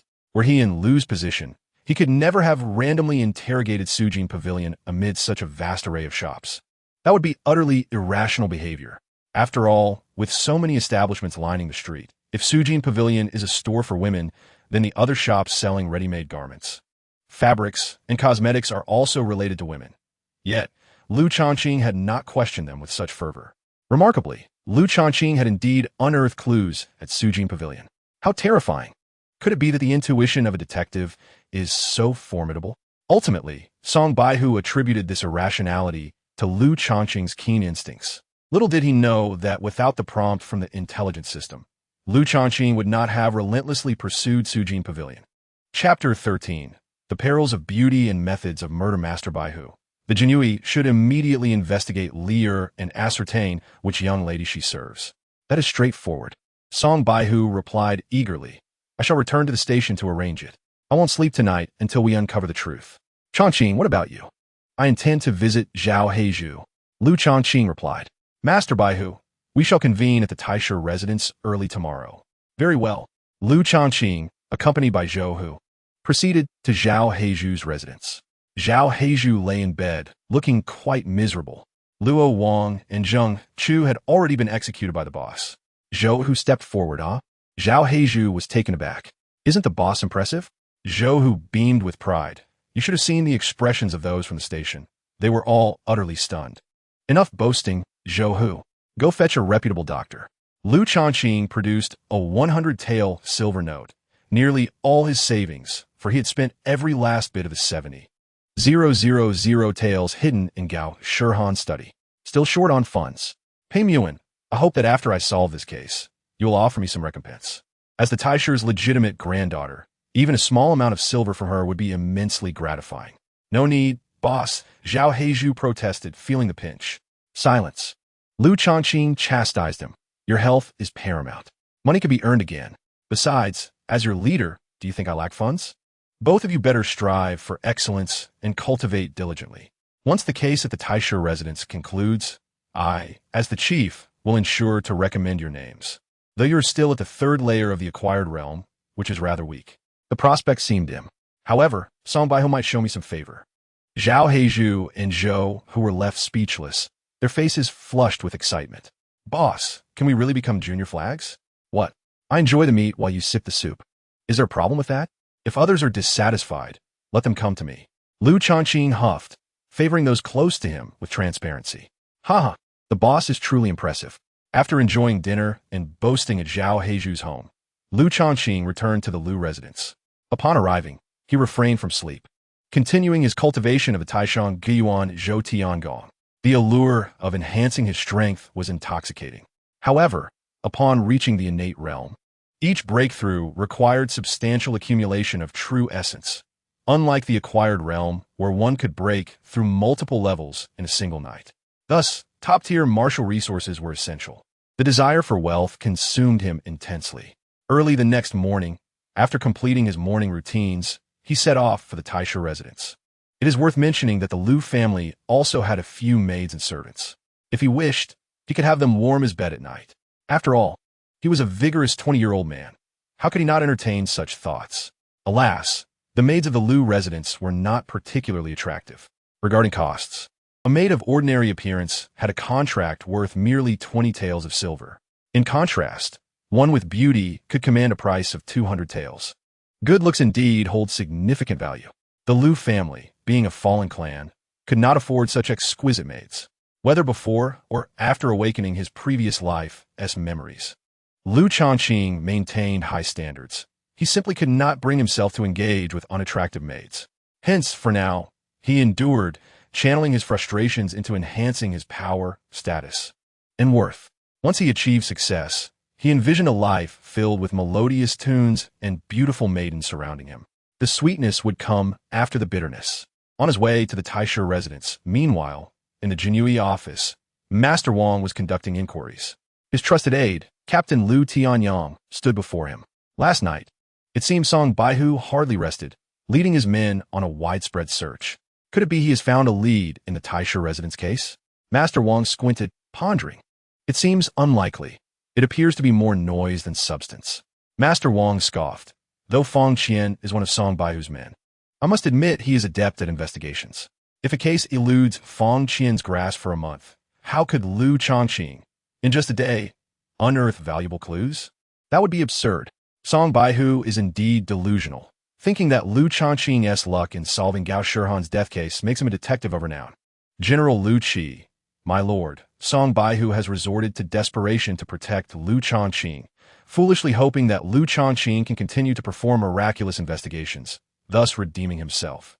What a delusion! Wang Baihu scoffed even more, remarking that a blind cat might accidentally catch a rat once, but to expect a second time is laughable. General Lu Qi, you should publicize Lu Changqing's investigation into the Taisha Fu case within the Jinyui, making sure that the deputy commander and the commander are aware of it. Lu Changqing, do you not wish to make a name for yourself? I shall assist you, and I hope you can withstand the pressure. Before long, Lu Changqing arrived at the Taisha Fu. He believed he had arrived early, yet upon reaching the entrance, he found Song Baihu and Zhou Hu already waiting. The two were holding pastries. You, young fellow, have risen quite late. Song Baihu tossed a pastry to Lu Changqing. Is this late? Lu Changqing replied, speechless. The three entered the uni building of Taisha Fu under the guidance of the steward. To his surprise, Pei Muin was already waiting. Today, Pei Muin was adorned in a flowing white gown, stunningly beautiful like a celestial being, as if she might ascend to the moon palace at any moment. Have you unearthed any leads? Pei Muin inquired eagerly, having heard of the Jinyui's fervent activities the previous night. There must be something to uncover. Lu Changqing smiled, discerning from Song Baihu's expression that he had indeed made progress. Pei Muin was astonished, realizing that General Lu Qi was indeed remarkable. His involvement had yielded results in just one day. A sense of tension and anticipation washed over Pei Muin as her beautiful eyes fixated on Lu Changqing. Lord Baihu, who was the mistress of the maid Liar? Lu Changqing asked.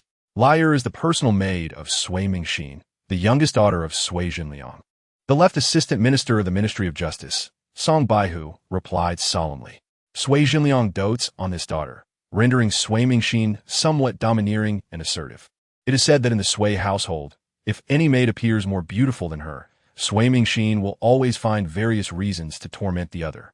Changqing, you truly are extraordinary. Through your investigation, it was determined that over a month ago, Lyre had a doll made by Sujinj, which was commissioned by her mistress, Sui Mingxin. The Jinyui expended considerable effort to allow a course made from the Sui household to sneak into Sui Mingxin's chamber. This made witness the doll firsthand, which had a needle stuck in it along with Pei Gu's name and birth date. Unfortunately, to avoid alarming the snake, the doll could not be taken out. The daughter of the left assistant minister of the Ministry of Justice? Lu Changqing remarked, slightly surprised. The head of the Ministry of Justice is certainly the minister, a position of the second rank. Below the minister are the left and right assistant ministers, with the left holding precedence. In other words, Sui Jinliang is the second in command, a third-rank official, and a significant figure in the imperial city. Sui Mingxin. Meanwhile, Pei Muwen had grasped the conversation between Lu Changqing and Song Baihu and exclaimed in astonishment. 2 months ago, the Duchess of the Jin State hosted a tea party, inviting the noble ladies of the imperial city. I was reluctant to attend, as such gatherings do not pique my interest, but my grandfather insisted, arguing that it would be impolite to refuse the granddaughter of the Taisher, a lady renowned throughout the imperial city. Was there a conflict between Sui Mingxin and you, Pei Gu? Lu Changqing inquired. A flicker of annoyance crossed Pei Muwen's beautiful eyes. Sui Mingxin did attempt to converse with me, but I am not one for idle chatter. Moreover, her fragrance was overwhelmingly strong, which I found unappealing. So I merely responded with a few perfunctory words. Ultimately, Pei Muwen's aloofness inadvertently offended others. Sui Mingxin, having been coddled throughout her upbringing, was used to being assertive and domineering. Consequently, when she attempted to befriend Pei Muwen and was met with indifference, it was only natural for her to harbor resentment. More critically, Pei Muwen's beauty was striking, while Sui Mingxin's appearance was not as exceptional, which likely fueled the latter's discontent. Surely, such a trivial matter would not lead Sui Mingxin to conspire so deeply for revenge. Is a cursed doll not enough? Must she also target Yamama? Song Baihu expressed his confusion. Sui Mingxin is only 19. Can a noble lady of that age truly possess such extreme traits? Pei Muwen hesitated before responding.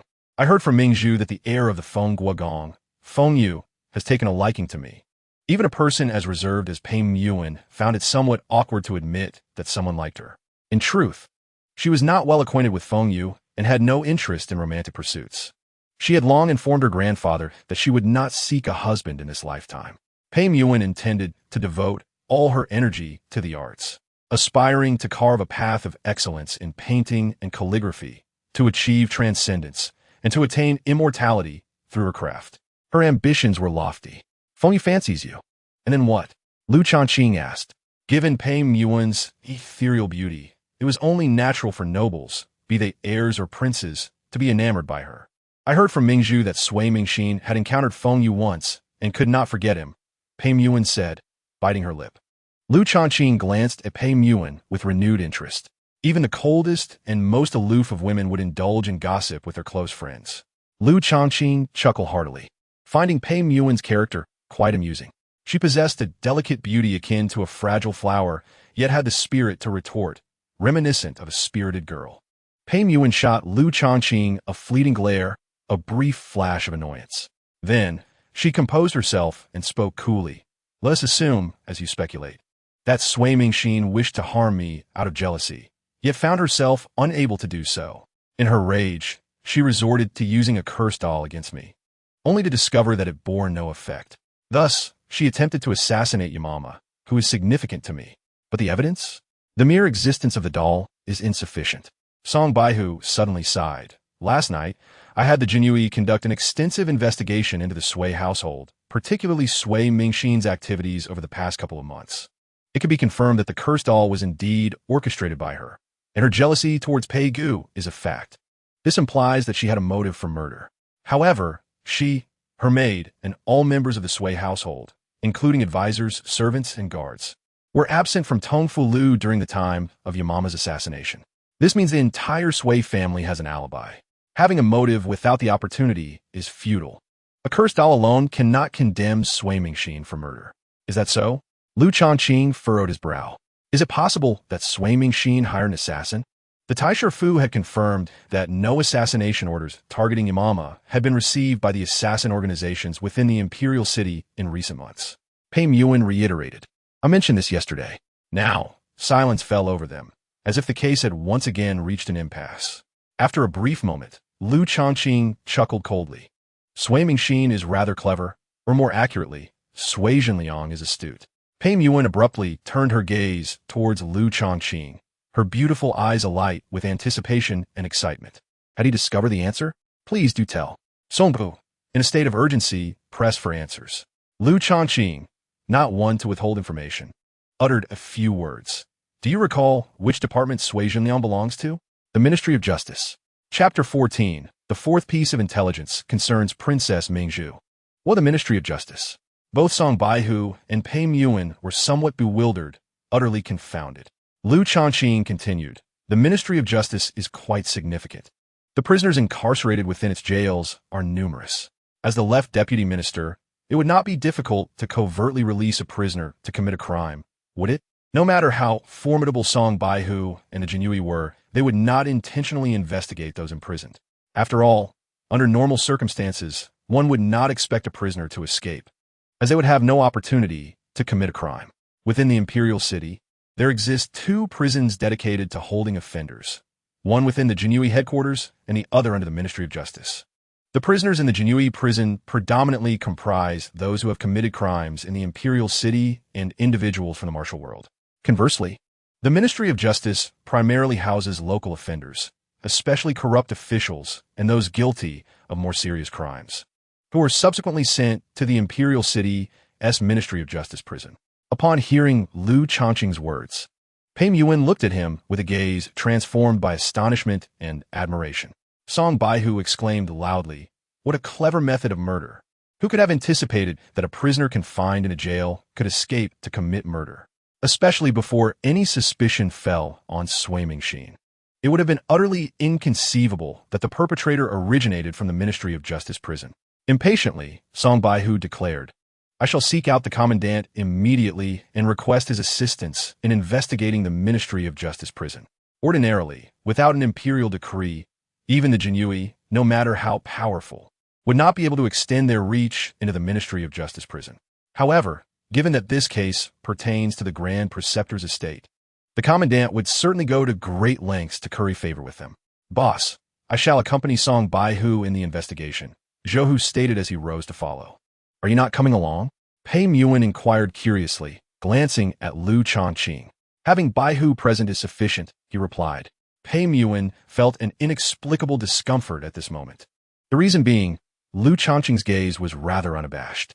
She was aware of her own beauty and acknowledged it.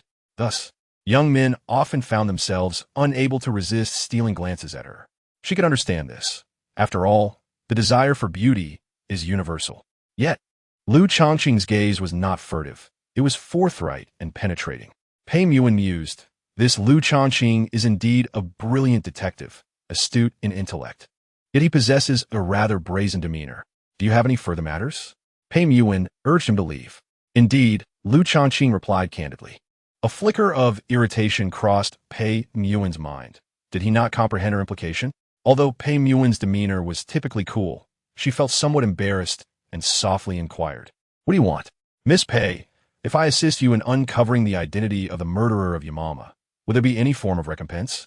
Lu Changqing's query took her aback. It was quite audacious to seek a reward for his assistance.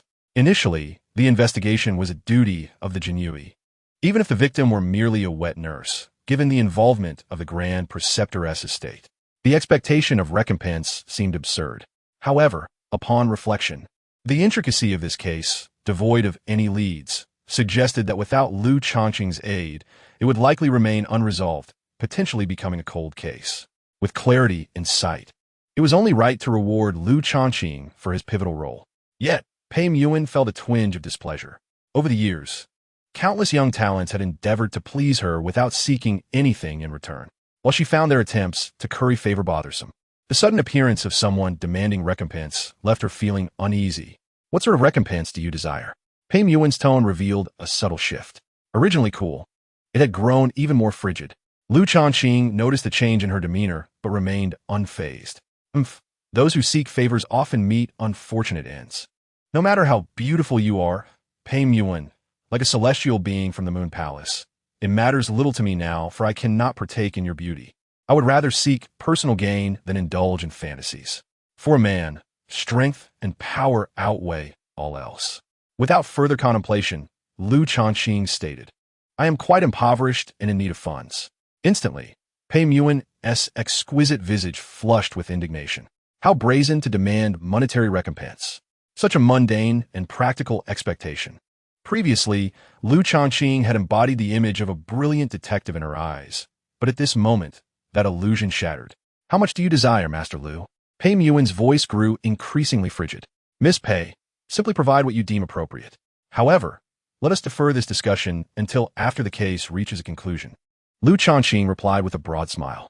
He certainly would not specify an amount. Someone of Pei Yuan's status likely regarded money with indifference. The Grand Preceptor's estate would certainly not lack for funds. By refraining from stating a figure, perhaps she would propose a substantial sum. In his heart, he hoped for at least 10,000 taels, given the considerable value of currency in the Dayu Empire. As for the outcome, it was likely that only a certain jailer from the Ministry of Justice prison would be implicated. Capturing Sui Zhenliang or Sui Mingxin directly would prove challenging. On one hand, the existing evidence would struggle to definitively incriminate them, as Sui Zhenliang was a high-ranking official. As for the prisoner who could stealthily escape the Ministry of Justice prison to commit murder, he might very well have been a death row inmate, perhaps already executed, rendering the prospect of apprehension moot. However, that was of little consequence. As long as the truth was revealed, the Grand Preceptor's estate possessed the means to eliminate Sui Zhenliang and Sui Mingxin at their leisure, without needing to bring them to justice. Let us await the outcome. I have matters to attend to. Please, Master Lu, feel free to depart, Pei Yuan stated plainly, urging him to leave. Lu Changqing, having achieved his objective, made his exit without delay. As he stepped away from the Grand Preceptor's estate, the system notified him, intelligence refreshed. Ding! A Persian cat has gone missing in the alley behind Hongyan Fong on Zhuke Street. Lu Changqing found himself momentarily perplexed. The intelligence provided by the system was typically of great significance, at least presenting opportunities worthy of pursuit. Each day, how many cats and dogs could go missing within the Imperial City? Was this truly classified as intelligence? Unless, perhaps, the owner of this Persian cat was someone extraordinary. Lu Changqing pondered. After a moment's hesitation, he promptly made his way to Zhuke Street as Hongyan Fong. Regardless of the circumstances, he could not afford to overlook this piece of intelligence. He trusted the system would not lead him astray. Moreover, for every 10 bits of intelligence, or 10 opportunity tasks completed, he would receive a reward from the system. Even the information regarding a lost cat could serve to fulfill the requisite count. After a span of incense burning, Lu Changqing arrived at Hongyan Fong. This establishment was the largest purveyor of cosmetics within the Imperial City, boasting a lavish 7 floors. It was said that even the most inexpensive box of cosmetics within Hongyan Fong was worth dozens of taels of silver, a staggering price indeed. In any locale, women's money is the easiest turn. Lu Changqing sighed in contemplation as he made his way towards the alley behind Hongyan Fong. The alley was somewhat narrow and elongated. Lu Changqing searched meticulously and with great patience. After 2 to 3 hours, expending considerable effort, he finally located a Persian cat within a subterranean well in the alley. It was quite a beautiful creature. Lu Changqing cradled the small cat in his arms. The Persian cat, a petite female, possesses strikingly beautiful eyes reminiscent of blue gemstones. Its nose is adorably small and rosy, though its fur appears soiled and unkempt. The little creature seems somewhat fearful of Lu Changqing, struggling in his embrace. Lu Changqing scolds, "If you continue to fidget, I shall disregard you entirely.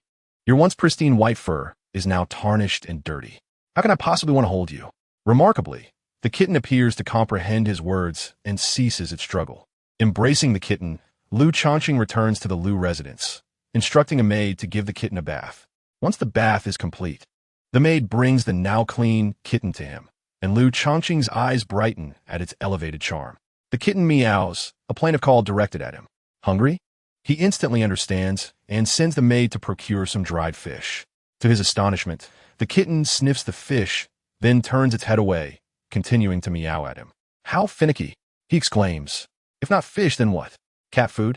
He huffs, refusing to indulge, and retreats to his training room. Casting aside all distractions, he begins to circulate the Taishang Guan Zhou Gong, methodically progressing through each cycle. The accumulation of true essence is visibly gratifying, even without consuming rare herbs or treasures. If he continues this training, he will undoubtedly break through within a month. The prowess of high-grade, Earth-level internal energy is indeed formidable. He trains until the following morning. After washing up, he initially intends to head directly to the Taisha residence, but recalls the little white cat, prompting him to return to his room. Upon seeing Lu Changqing, the little white cat rushes toward him, seeking affection, its meows imbued with a sense of longing. Observing the remaining dried fish in the cat bowl, he notes it is nearly gone. So much for being picky. You've eaten quite well, he muses pleased. He picks up the little white cat and affectionately strokes its fur. After a moment of thought, he declares, from this day forth, your name shall be Xiaobai. A white cat must be called Xiaobai. A simpler name makes for easier care. He adds, alas, I have no time to play with you. Remain here. If you become bored, feel free to catch mice. Your father must go out to earn a living. Otherwise, how shall I afford more dried fish for you? A playful grin spreads across his face. Ha ha! From this day on, I, Lu Changqing, have acquired a feline daughter. As for Xiaobai's original owner, he has little interest in searching. It is a matter of fate. Meanwhile, in the Taisha residence, Pai Yuan converses with Princess Mingzhu. The beauty of Pai Yuan is breathtaking, deserving of the highest accolades. Yet Princess Mingzhu, seated beside her, is equally captivating, her luminous complexion and exquisite features rendering her breathtaking as well. Their beauty, though both striking, is entirely distinct. At only 20, her regal demeanor commands respect, making it difficult for others to meet her gaze. Even when she attempts to temper her grace, an innate elegance radiates from her. However, a closer inspection reveals traces of fatigue and worry in her stunning eyes.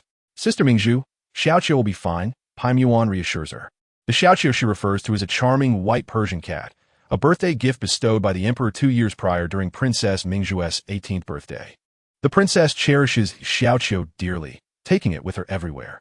As Pai Yuan is her only close friend, she has encountered Xiaoqiu numerous times. Hearing of its disappearance causes her concern.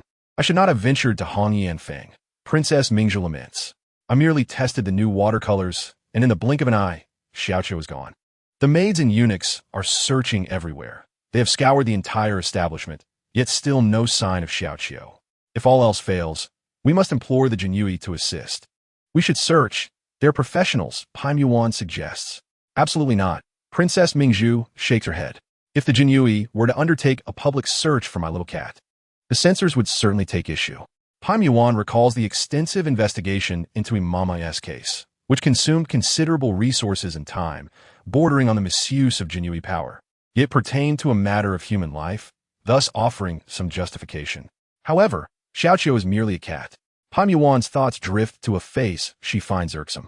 Speak plainly. Princess Mingzhu playfully chides. What are you hesitating for? Are you concealing something from me? The truth about Imama's death is nearing revelation, Pai Yuan responds. Really? Princess Mingzhu's eyes widen in surprise.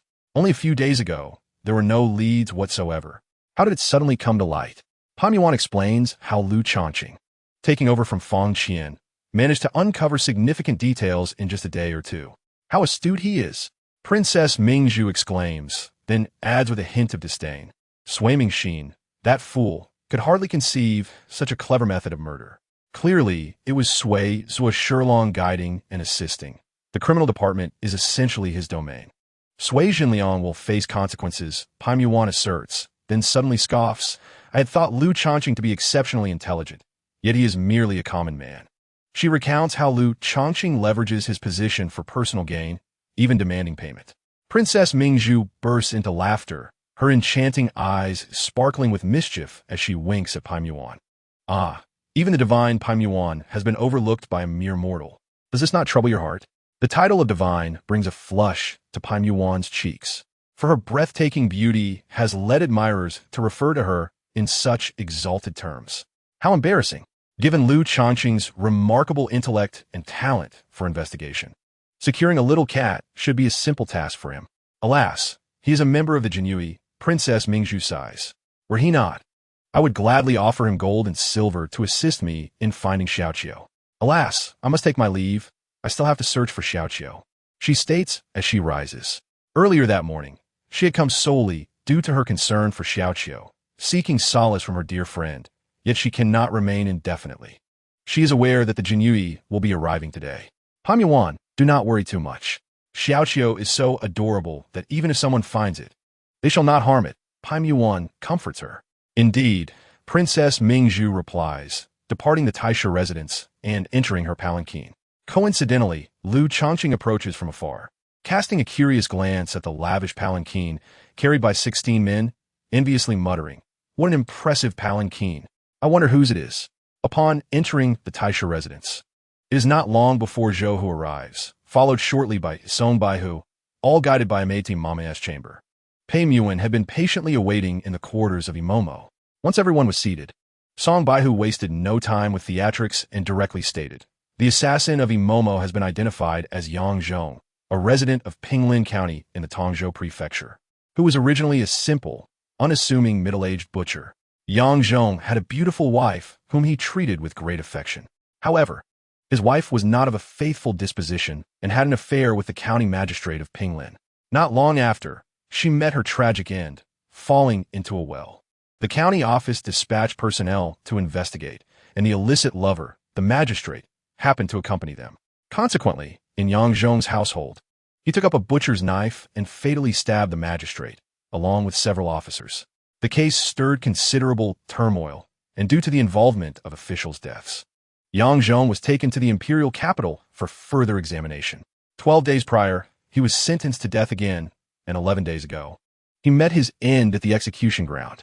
Now that Yang Zhong is deceased, acquiring tangible evidence to implicate Sui Zhenliang and Sui Mingxin in the conspiracy to commit murder is nearly impossible.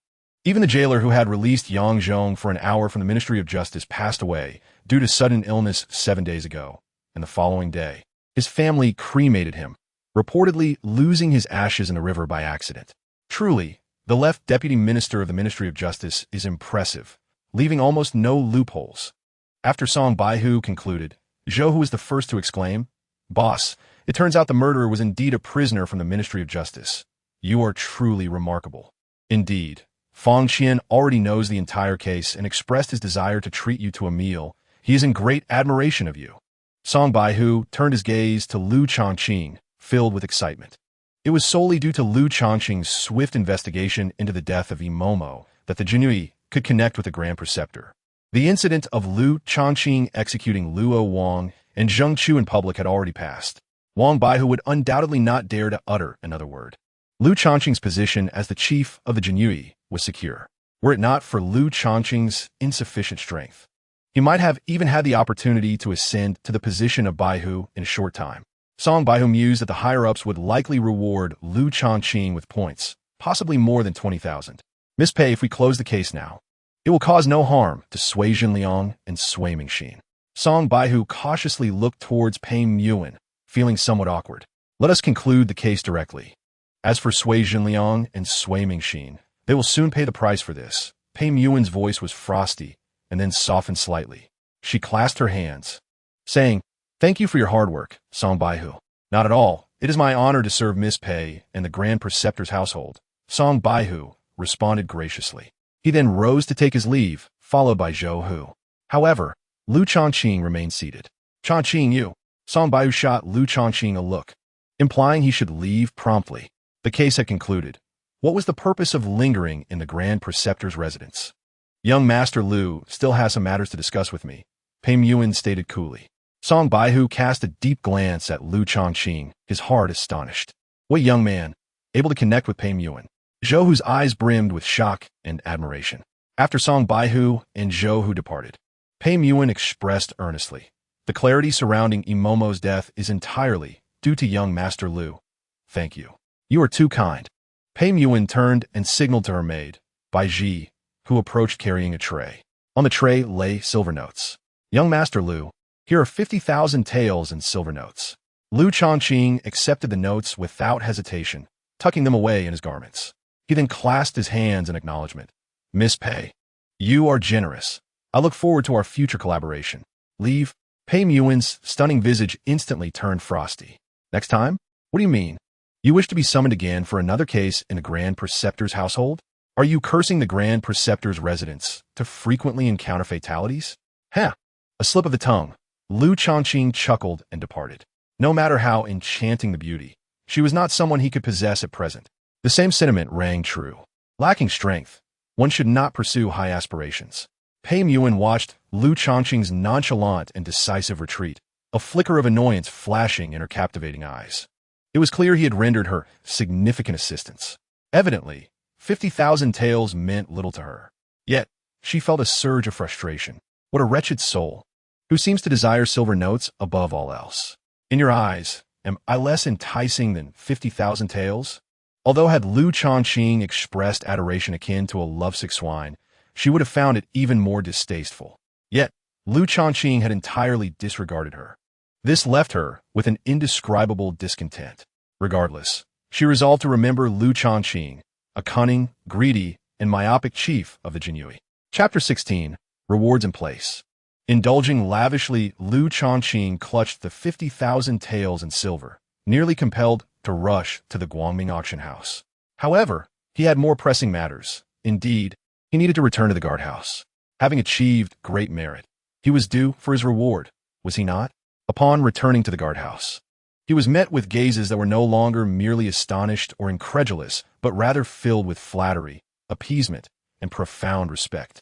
If he could resolve the case of Gao Shihan's demise in merely a day or two, it might have been attributed to luck.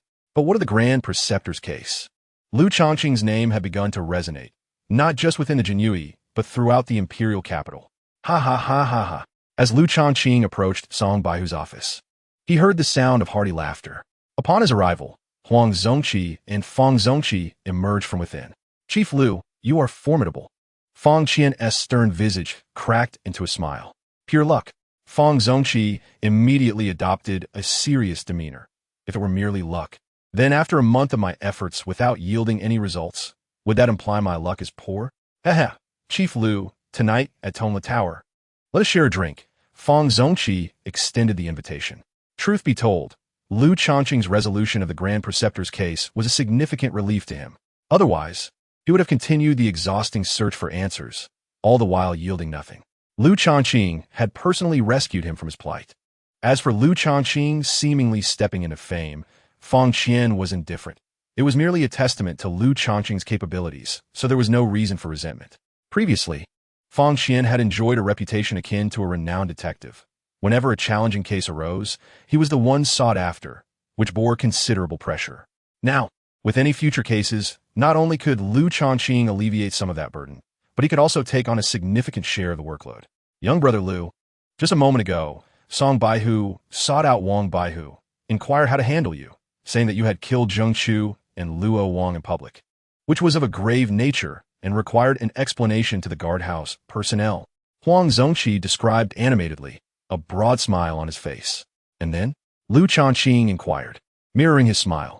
Then, Wang Baihu gritted his teeth and proclaimed your great merit. Who would dare demand an explanation from you? If he did, the higher-ups would demand one from him. The Grand Preceptor would demand an explanation from him as well. He further stated that Luo Wang and Zheng Chu had gotten drunk and insisted on provoking their superiors for a duel. And in a world where blades and swords hold no eyes, their demise was justifiable. Huang Zongqi chuckled. You should have seen Wang Baihu's face. He was almost livid, while Song Baihu was overjoyed. A reward is undoubtedly forthcoming. Indeed, as Lu Changqing entered the office, Song Baihu greeted him with the news that the higher-ups had rewarded him with 30,000 points, alongside an additional personal reward of 20,000 points, totaling an impressive 50,000 points. Such a figure is undeniably formidable.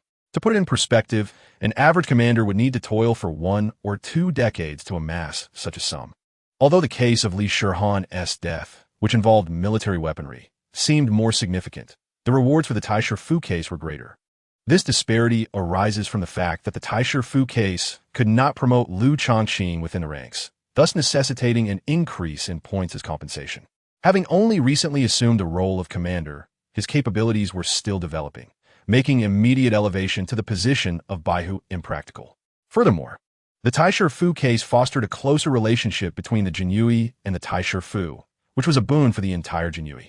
Despite their formidable reputation, the Jinyue often found themselves at odds with many officials, facing scrutiny and censure in court. While the emperor would undoubtedly protect them, the pressure was considerable. Strengthening ties with the foremost civil official, the Taisha, was therefore invaluable. Song Baihu continued, noting that although Liu Changqing had the authority to nominate 5 subordinate officers as the commander, it typically required discussion and agreement from the Baihu and higher-ups. However, the higher-ups had now decreed that Liu Changqing could unilaterally choose all 5 nominees without further deliberation, fully endorsing his selections. Naturally, he was cautioned against being excessive. Having 1 or 2 subordinates of a lower realm was acceptable, but not all 5. Liu Changqing was elated. This was indeed a true reward. One should not underestimate the significance of these 5 subordinate positions. With them, he could consolidate his power, establishing a solid foundation for his future endeavors. Afterward, Song Baihu jokingly dismissed him. Upon exiting the office, Liu Changqing immediately made his way to the treasure vault. With 50,000 points at his disposal, he felt compelled to indulge. On the 3rd floor of the treasure vault, he ultimately chose a bottle of mid-grade Huang-level Jushinden, containing a total of 50 pills. He intended to keep these pills on hand for their practical utility. He aimed to advance his cultivation of both the Taishang Guyuan Zhou Tiangong and Yijian Feixian to a minor completion stage. Both were exceptionally potent even at their introductory levels, and achieving minor completion would be remarkable. Alas, these 2 techniques belonged to high tiers, one being a low-grade Tian level and the other a high-grade de-level cultivation method. The higher the grade, the more insight was required to cultivate them to minor completion, major completion, or perfection. With Liu Changqing's average aptitude, it was only sensible to stockpile Jushinden. Moreover, they were reasonably priced. 50 pills cost merely 140,000 points. Next, Liu Changqing steeled himself and invested the remaining 360,000 points entirely into 4 low-grade Xian-level Longyuanden, which were not inexpensive. Named after dragons, these pills undoubtedly contained a degree of dragon essence. While classified as low-grade Xian level, the dragon essence likely derived from lesser hybrids like Di Xinglong or Tian Xinglong. Nevertheless, any association with dragons signified prestige. It should be noted that in the Great Yu Dynasty, there were indeed monsters. Di Xinglong, Tian Xinglong, and similar beings fell under the category of monsters. These creatures, capable of gathering an inner core that could absorb the spiritual energy of heaven and earth, were generally classified into categories such as minor monsters, major monsters, and monster kings. However, the age of monsters was primarily in ancient times. In the present era, they seldom appeared before humanity. It was said that millennia ago, the imperial court had a dedicated department for monster apprehension, a department that no longer existed in the current age. Should monsters ever wreak havoc again, the burden would likely fall upon the Jinyue. After exiting the treasure vault, Liu Changqing summoned Zhou, who, instructing him to disseminate the news that the higher-ups had decided to grant him the authority to choose all 5 of the small flag positions under his command. Once this information circulated, Liu Changqing proceeded to his own office within the guard station. Only those who attained the rank of commander possessed their own office. While his office was certainly smaller and less opulent than Song Baihu's, it still measured a respectable 20 to 30 square meters. Seated in his office chair, he was soon visited by several small flag officers and ordinary captains, whom he engaged with various inquiries. He remained in his office throughout the day, and by evening, he had finalized the selections for the 5 small flags under his command. In Chapter 17, titled The Rating of the Gao Residents, Gao Yunran's Despair, he decided on Zhou Hu and Zhao Heizhu without question. Next was Liu Quan, who already occupied a small flag position and possessed the strength of the 7th layer in the postnatal realm. Given his capabilities, he could have chosen to follow any commander and would have been well regarded. However, he chose to follow me. which either indicated he was a spy sent by Wang Baihu or that he possessed discernment, believing that aligning with me would lead to greater prospects. Regardless of the reason, I welcomed him. Then there was Wei Xing, whose name suggested expertise in punishment. Upon inquiry, I discovered that he indeed had considerable experience, having served as a prison guard for several years, showcasing himself as a unique talent. Additionally, he had reached the 6th layer in the martial arts realm, making him more than adequate for the small flag position. Lastly was Qian Sheng, who was rather amusing. During my investigation at the Taisher Fu, I learned that a small flag officer had recently donated to attain his position. However, this officer was inferior to my former self, being only at the 3rd layer in the postnatal realm, which was quite lacking. Thus, while he had donated 1,000 taels to the guard station, he had actually contributed 1,800 taels, which was quite humorous.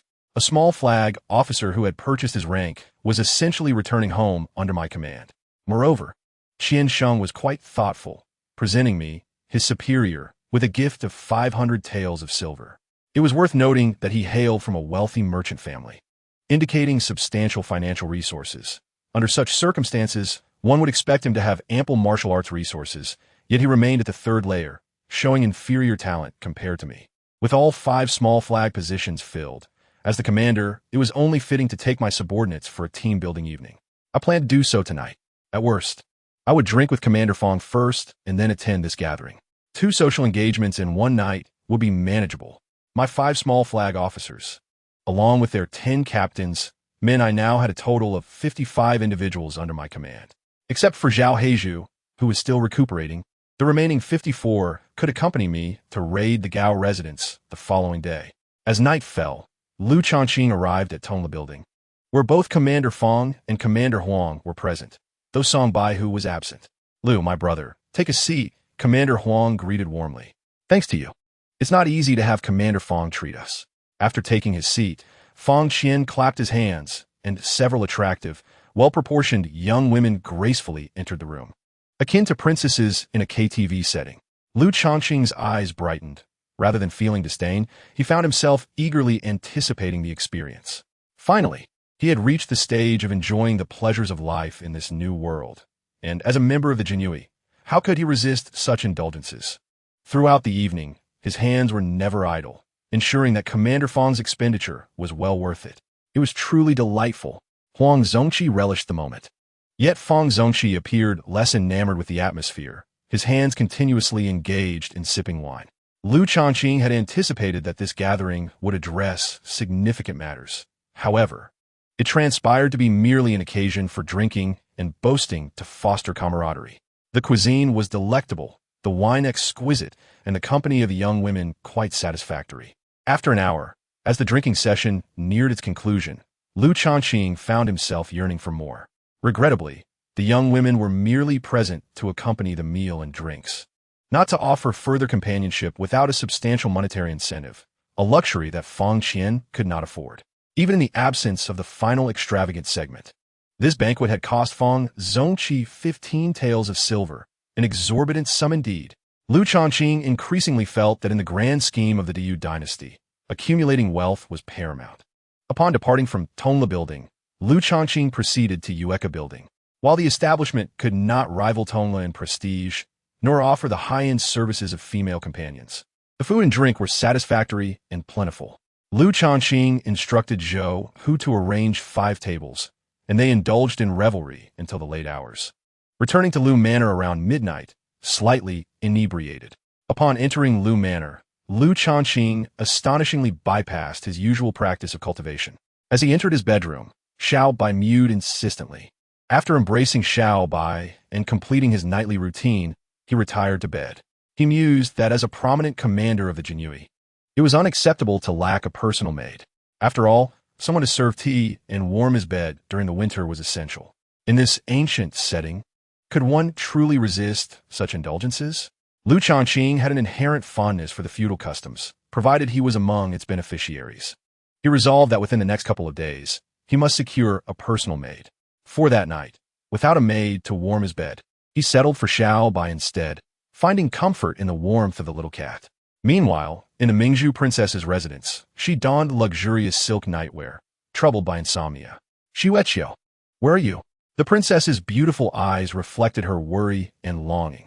She had enlisted the palace eunuchs, maidservants, and attendants to search the imperial city for 2 days. Yet to no avail. Deep down, she understood that finding Shueqiu was unlikely. Even if Shueqiu had perished, there would still be a body. The absence of any trace suggested a singular possibility that a kind-hearted individual had taken it in after it had gone astray. The princess muttered to herself, biting her lip, "Kind-hearted person, you better not let me find out who you are, or I shall make you pay." The following day, as dawn broke, Lu Changqing awoke abruptly, startled by the sight before him. "Damn it, Xiaobai, you rascal." The little creature was perched on his chest, its blue eyes fixed intently upon him. Startled, he thought, "Have you turned into a spirit? You're here to frighten me." He playfully swatted Xiaobai's rear twice before rubbing its plump belly, finding amusement in the interaction. After some time of playful banter, he arose, washed up, and prepared for the day ahead. Upon exiting Lu Manor, he was met with a chorus of greetings. "Commander!" The enthusiastic voices rang out, with 54 individuals present, all accounted for except for the young flag officer Zhao Heizhu. "You all are here this early?" Lu Changqing expressed surprise. "We're too excited about the raid on Gao Manor to sleep." Zhou Hu chuckled. "Enough of the chatter. Let us head to Gao Manor." Lu Changqing kicked Zhou Hu playfully. At that moment, a notification appeared. Information updated. Ding. Within Gao Sikon's chamber, his bed is crafted from pure gold, concealed beneath wooden panels. Wow. Lu Changqing was taken aback, then elated. This raid on Gao Manor is bound to be exhilarating. I told you. Gao Sikon deals in arms. He must possess a fortune in ill-gotten gains. The 70,000 taels in the hidden compartment were just an appetizer. The golden bed was undoubtedly something he intended to keep for himself. After all, who could imagine a bed fashioned from solid gold? It would be a shame not to claim it. Surely, such a bed must be worth at least 100,000 taels of silver. The more he pondered, the more he salivated. Meanwhile, at Gao Manor, Gao Yunduan wore an expression of despair, her visage markedly thinner than in recent days. Not only she, but in the past few days, how many within Gao Manor could stomach a meal? The imminent raid weighed heavily upon her. As the niece of Gao Sikon, she was ensnared in the family's fate. Men faced execution, while women were sent to the brothel. Gao Yunduan murmured to herself, her complexion growing increasingly pale, devoid of any color. "I, Gao Yunduan, am a virtuous young woman. How could I endure such humiliation?" At that moment, a maid named Baihe burst through the door. "Miss, the Jinui have arrived, and all Gao family members are summoned to the front hall." Gao Yunduan scoffed. "Those despicable hounds have finally come. Let us go to the front hall. There may still be a chance." Regardless, she decided to investigate. At worst, she would confront those wretched hounds. In the front hall of Gao Manor, family members gathered, some willingly, like Gao Yunduan, while others were seized by the Jinui, brought in against their will. After a considerable time, hundreds of Gao family members were assembled. Lu Changqing inquired nonchalantly, "Is everyone present?" From this moment on, any hidden Gao family members found within Gao Manor will face immediate execution. Understood. Lu Quan and the other young flag officers responded in unison. Gao Yunduan, amidst the crowd, raised her head in anger and shouted at Lu Changqing, "Hound, kill me." She thought that dying by the blade of the Jinui was preferable to being sent to the brothel. Lu Changqing turned his gaze toward her and recognized her as the Gao family girl who had previously attempted to inquire about the perpetrator. Zhou Hu, standing beside Lu Changqing, whispered lewdly, "Boss, this little firecracker is quite lovely. She would make an ideal maid at Lu Manor." Lu Changqing was about to retort, but Zhou Hu continued, "Boss, taking her would be a noble act. Otherwise, with her looks, she wouldn't even have time to rest in the brothel." Gao Yunduan's appearance, while not matching that of Pei Yuan or Jiang Qiyao, was still striking. If she were to become a maid, she might very well be the most beautiful in the imperial city. What, is entering the brothel so terrifying? Lu Changqing inquired, intrigued, as he had never been to a brothel. In such places, the families of high-ranking officials were the most sought after, as many with a twisted sense of curiosity desired to experience the company of former noble ladies, especially if they were exceptionally beautiful, as Zhou Hu candidly noted. Gao Yunduan's face grew increasingly pale. She had faintly heard Zhou Hu's words and understood the grim truth. In that moment, she bit her lip fiercely, wishing she could perish on the spot. However, While the phrase to die on the spot may roll off the tongue easily, how many individuals can genuinely fulfill such a notion? The instinct for survival is a natural human inclination. To live is, without a doubt, the most exquisite experience in the human realm. Subsequently, she unexpectedly entertained the thought of serving as a maid for Lu Changqing. In this manner, she could evade death and avoid the brothel, which perhaps represented a glimmer of hope in her heart's fervent prayers. Even if this court's enforcer sought to take her home as a maid for the purpose of tormenting her, it was an acceptable fate. Gao Yinduan's beautiful eyes brimmed with tears as she gazed at Lu Changqing, her gaze a tumultuous blend of longing, pleading, and anger, akin to a split personality. Lu Changqing, however, paid her no heed and abruptly commanded, "All members of the Gao family, heed my orders. Men and women stand on opposite sides." Hundreds of men and women from the Gao family, faced with the glistening blades of the genie Wei, dared not utter a word of dissent, obediently separating themselves. Since this was a house search, all possessions of the Gao family were to be confiscated, and no one was to hide anything, Lu Changqing stated nonchalantly. "If there are any hidden items, produce them immediately." The Yu Dynasty did possess silver notes, which could be folded into a compact size, making them difficult to detect when concealed. No member of the Gao family spoke up. Lu Changqing snorted, "You few matrons, search the women. Lu Quan, you take your subordinates to search the men of the Gao family." Matrons were always present during house searches because it was inappropriate to search the women directly, which could lead to scandal and potential reprimand from the officials. Zhou Hu, clever as he was, pointed at Gao Yinduan and told the matrons she need not be searched. "You certainly know how to navigate social nuances," Lu Changqing remarked, giving Zhou Hu a playful kick. Zhou Hu chuckled, feeling quite pleased. Why would the leader kick him rather than someone else? It was a gesture of camaraderie, a true display of belonging.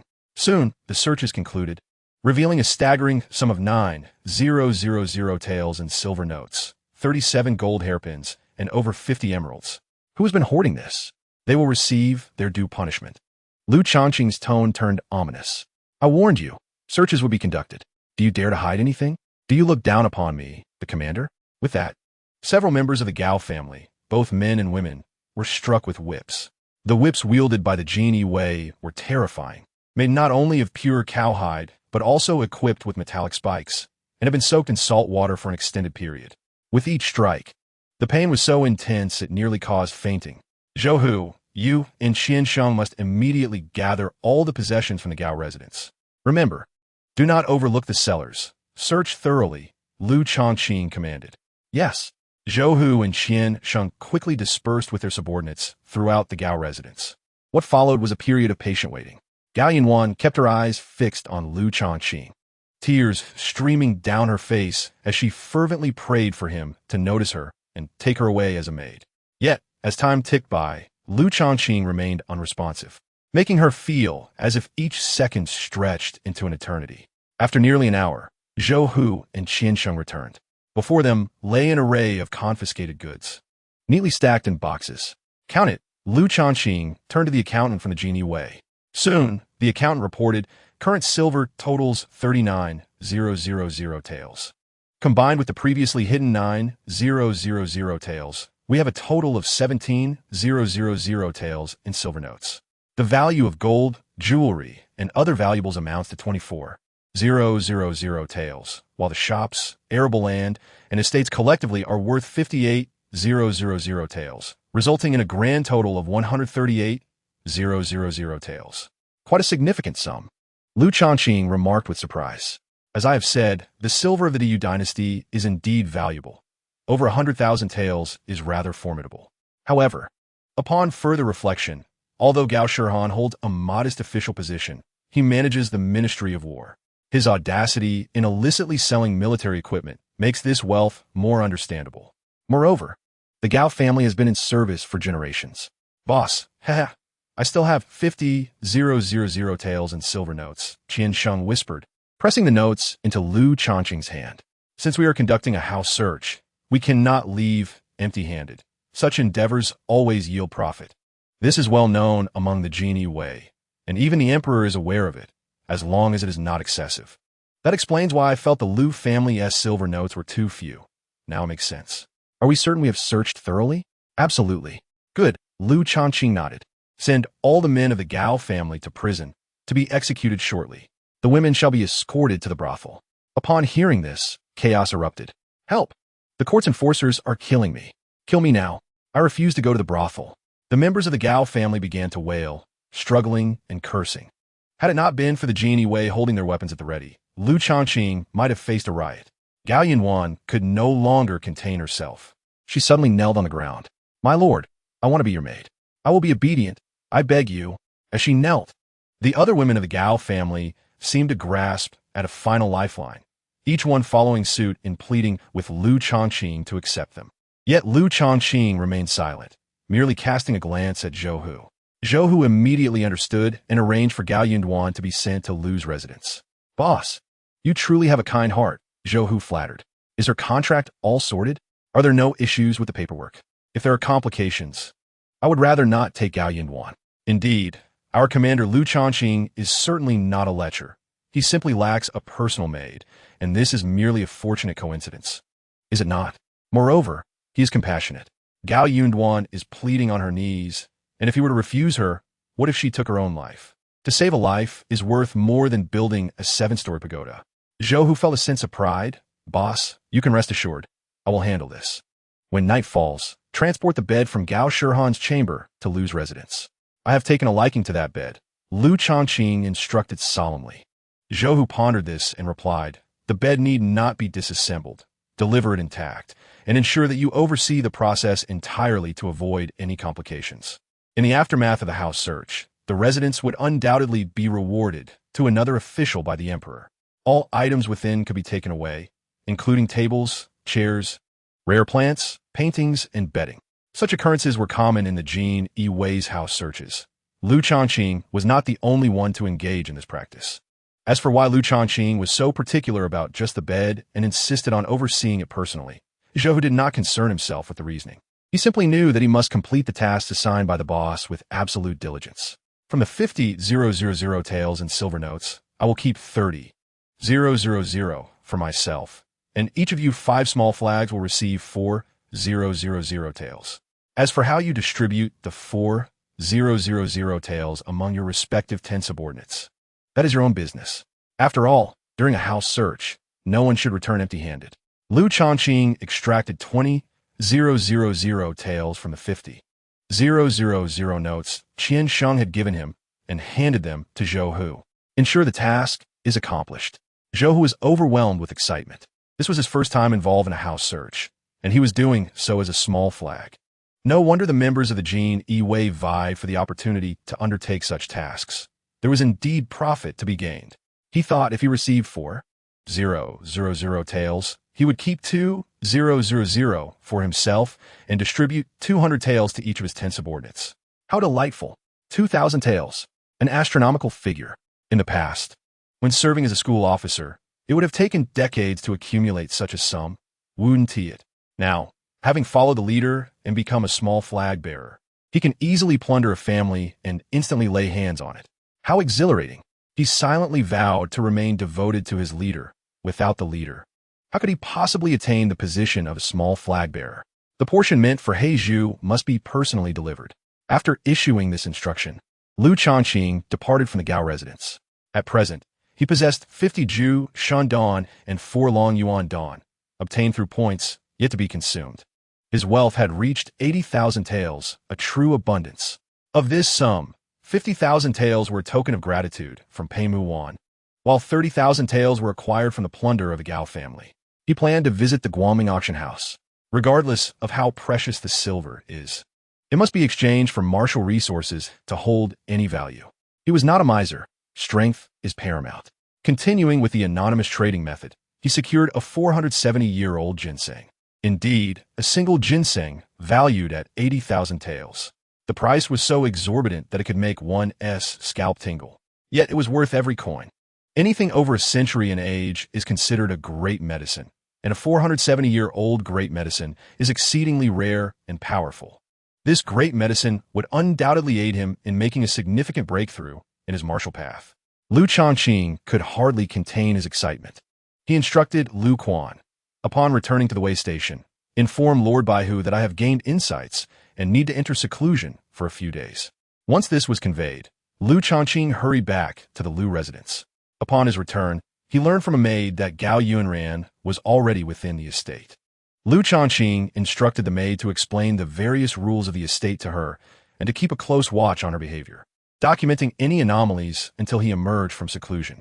Additionally, he instructed the front yard to refuse any visitors during his retreat. He was not so impatient as to immediately take advantage of Gao Yunran. After all, due to the Gao family's downfall, she had been suffering despairing and had hardly eaten, losing quite a bit of weight, which diminished her appearance. It was essential to allow her to recuperate and regain her vitality and beauty before indulging. After all, she was already in his grasp and could not escape. Lu Changqing entered the training room, immersing himself in his cultivation. He devoured the 470-year-old great ginseng, feeling the essence coursing through his body. The operation of the Tai Shang Gui Yuan Zhou Tian Gong was nearly causing smoke to rise. The spiritual energy brought by the great medicine was truly ferocious. Only by wielding the Tai Shang Gui Yuan Zhou Tian Gong could he dare to consume such potent medicine. In the past, he would have hesitated to take great medicine with the Hainan Tun Chi Ju. Time passed swiftly. 3 days later, the great medicine worth 80,000 taels was completely consumed. Lu Changqing felt invigorated, his aura swirling around him, unmatched in strength. He had ascended from the first to the third layer of the innate realm. Do not underestimate this achievement. In the innate realm, even a minor breakthrough is akin to reaching the heavens, vastly different from breakthroughs in the acquired realm. Take Huang Zongqi, for example. He had lingered at the second layer of the innate realm for 3 whole years without any sign of advancement. After all, Huang Zongqi could hardly afford to purchase a great medicine for 80,000 taels. Reaching the third layer of the innate realm positioned him among the elite of all the flag bearers in the way station. The martial realms of flag bearers typically reside between the first and fifth layers of the innate realm. If one were to assess actual combat power, he would confidently declare himself invincible among the flag bearers, especially with the heavenly grade martial skill, Yijian Fei Xian, at his disposal. Continuing his training, it was time to comprehend the Tai Shang Gui Yuan Zhou Tian Gong. Internal martial arts are the foundation of all, the means of absorbing the spiritual energy of heaven and earth. He had merely grasped the basics of the Tai Shang Gui Yuan Zhou Tian Gong. Should he reach greater mastery one day, his efficiency in absorbing spiritual energy would be significantly enhanced. Lu Changqing focused on investing in his cultivation, indulging without restraint, consuming 3 Ju Shandong in one go, lost in his reflections and insights. Meanwhile, in the Lu residence, Gao Yunran sat in the small garden of the main courtyard, cradling Xiao Bai and basking in the sun. She had initially thought that upon entering the Lu residence, she would be forced to warm the bed of that court hound. Lu Changqing was truly despicable, pretending to be a gentleman. When the Gao family was plundered, she had silently implored him with her eyes to accept her as a maid. Yet he had ignored her completely. In the end, did he not accept her anyway? Such pretense. Lu Changqing, you court hound, no matter how serious you act, you cannot escape my charm. I mean, look at me, Gao Yunran, so beautiful. Who could possibly resist my weeping pear blossom look? As the only personal maid of Lu Changqing, she now slept each night on the couch in the master bedroom. For the past few nights, she had been keeping Xiao Bai company. Xiao Bai, tell me, is your master a great lecher? Gao Yunran gently stroked Xiao Bai, whispering. Xiao Bai remained silent, lying on its back, exposing its belly to Gao Yunran. Gao Yunran rubbed its belly. Xiao Bai, you are just too adorable. She wondered where Lu Changqing had sourced such a unique cat.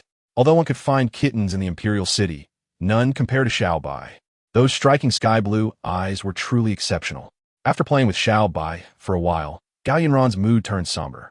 Aunt and third aunt must have been at the teaching workshop for several days now, right? Alas, she could not save them. The only reason she was rescued by Lu Changqing was due to her striking beauty and a stroke of luck, both of which were not replicable.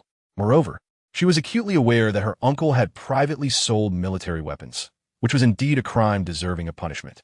To escape the extermination of her clan was already an act of grace from the emperor. The confiscation of their assets and the annihilation of their family was to be expected. She could only wait for the day when she gained favor. saving some silver to send to the teaching workshop through the servants in the front yard. This was the only thing she could do. But to gain favor? How could one do that? Lost in her thoughts, Gao Yunran became somewhat dazed, her face flushed. She did not notice a strange maid lurking outside the main courtyard, secretly watching her from a distance. This unfamiliar maid was Yulan. Upon catching sight of Gao Yunran's appearance, Yulan hurriedly retreated. Returning to the Wang Shu pavilion, Yulan entered the lounge, finding her young mistress leisurely sipping tea. She appeared somewhat anxious. "Mistress, there is indeed a seductive vixen residing in the master's main courtyard." Jiang Qiyao's beautiful eyes flashed with a hint of disdain. "His affairs are not for me to concern myself with." Yulan, feeling urgent, insisted. "That vixen is quite beautiful." She quickly added, "Of course she could never compare to you, mistress. Your beauty is unparalleled in the world." Seeing her mistress ignore her, Yulan continued to mutter, "Mistress, even if you do not wish to allow your pure body to be tarnished by the master, you should not humiliate him so. At worst, you could sacrifice a little, letting him see your feet, and then he would become so excited that he would resolve the matter himself." "Yulan, what nonsense are you spouting?" Jiang Qiyao's face flushed, glaring at Yulan. "How dare you speak such lewd words in front of me? This audacious maid truly needs a proper lesson." Yulan was her personal maid, and she confided many things to her. Despite Jiang Qiyao's allure, she was still a living person, not entirely detached from the world. Indeed, she had shared with Yulan the incident when Lu Changqing had sought her out that morning to discuss divorce while stealing glances at her feet. Her intention had merely been to share a light moment with Yulan about Lu Changqing's peculiar tendencies. Ku Yulan, a girl brimming with curiosity and a hint of mischief, had secretly acquired a fire avoidance diagram, one that contained a plethora of intricate details. She began to grasp why her brother-in-law would steal glances at her sister's feet. Taking it upon herself, she elucidated the knowledge to her sister, Jiang Qiyao, who, though reluctantly, began to comprehend, only to feel a surge of embarrassment and a desire to poke out Lu Changqing's disrespectful eyes.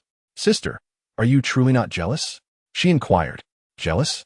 Does Lu Changqing even deserve that?" Jiang Qiyao scoffed. Despite her lack of jealousy, the mere thought of a seductive woman residing in the main courtyard stirred a faint unease within her. Perhaps it was due to the title of his wife that she bore, but that was all it was. She had no intention of acting upon it. If Lu Changqing were to find out, it would only serve as a source of ridicule for her. It was time to head to the Lu family's sword tomb. Rising to her feet, Jiang Qiyao, sword in hand, radiated a purity and beauty that left even Yulan momentarily spellbound. Days continued to pass, and after 3 more days in the training chamber, Lu Changqing awoke from his cultivation, exhilarated. He had finally made minor progress in the Taishang Gui Yuanzhou Tiangong. However, this elation swiftly transformed into a sigh of resignation. 47 out of 50 gathered spirit pills had only just allowed him to reach this minor success. It was indeed a challenging endeavor. If achieving minor success was this arduous, reaching major success would require an astronomical amount of martial resources. Gathering spirit pills would not suffice. To cultivate Taishang Gui Yuanzhou Tiangong to perfection, he would likely need enlightenment tea, which was exceedingly expensive. Thus, he needed to amass wealth. With renewed determination, Lu Changqing circulated his energy and felt a surge of joy. Remarkably, his minor success in Taishang Gui Yuanzhou Tiangong allowed him to absorb the essence of heaven and earth at least twice as efficiently as when he had merely begun. Yet, he remained within his secluded chamber, consuming 4 dragon essence pills, which should enable him to break through 1 or 2 minor realms. Time flowed on, and it was 5 or 6 days later that he finally emerged from his cultivation, feeling slightly fatigued. After more than 10 days of focused practice, it was time to rest.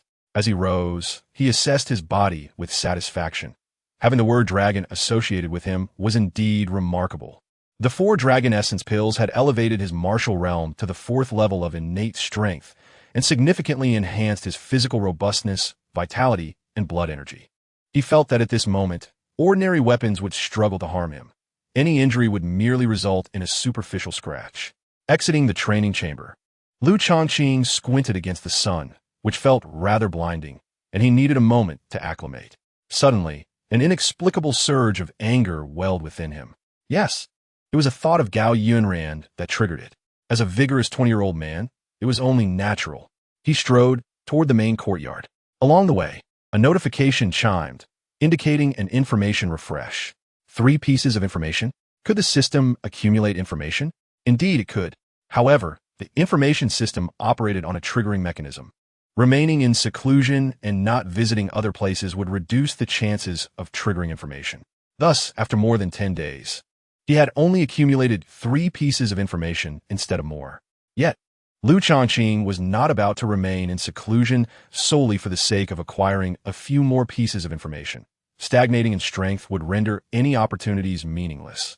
As the ultimate goal of gaining opportunities was to enhance one's power, he could not afford to lose sight of this fundamental principle. Upon reviewing the 3 pieces of information, he discovered, head 170 miles southwest from a northern gate of the Imperial City, and you will encounter an inn known as the Human Meat Inn, in the middle of the 3rd floor of the Scripture Pavilion at Lei Ming Temple. There exists a text titled Yan Hua Jing, which contains a top-tier heavenly martial art known as 6 Paths of Reincarnation Fist. Within the pond of the Taisha Manor's garden lies a 700-year-old spirit fish, whose medicinal properties rival that of typical precious medicines. Lu Changqing was taken aback, particularly by the second piece of information. A top-tier heavenly martial technique? 6 Paths of Reincarnation Fist? What a concept! In the entire Diyu Empire, the most powerful martial techniques available were top-tier heavenly ones, and their numbers were exceedingly rare. To what extent? The royal family possessed only 2 or 3, while the Taoist, Confucian, and Buddhist sects each held 1 or 2. As for Lei Ming Temple, it was one of the 6 most formidable Buddhist temples. With over 1,000 temples in the Diyu Empire, these 6 were the most powerful: Jin Yun Temple, Lingchan Temple, Wanya Temple, Fo Guang Temple, Lei Ming Temple, and Puti Temple. A temple with a legacy spanning over 10,000 years like Lei Ming Temple was home to many experts, and one could certainly expect to encounter beings of the heavenly realm, if not even more terrifying entities. Thus, obtaining the 6 Paths of Reincarnation Fist from within the temple would not be an easy task.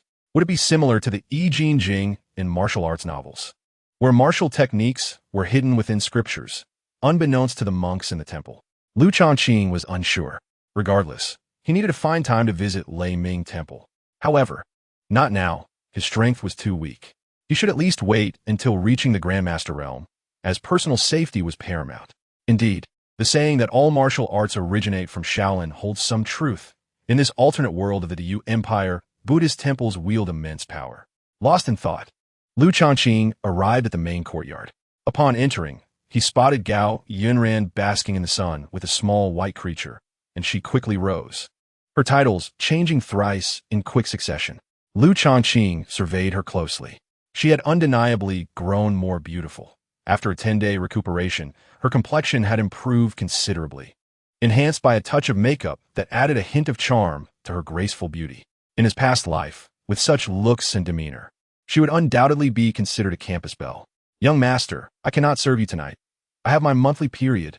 Before Lu Changqing could respond, Gao Yunran blurted out, "Is warming the bed synonymous with serving?" Lu Changqing grumbled, displeased. "Even if I were desperate, I would not force you to transition from girl to woman during your period. Wouldn't it be more enjoyable to wait a few days?" Gao Yunran wished to retort, but hesitated, her exquisite face turning slightly flushed. Warming the bed was indeed part of a close maid's duties. Ultimately, she thought it best to return to her own sleeping quarters after her task was done.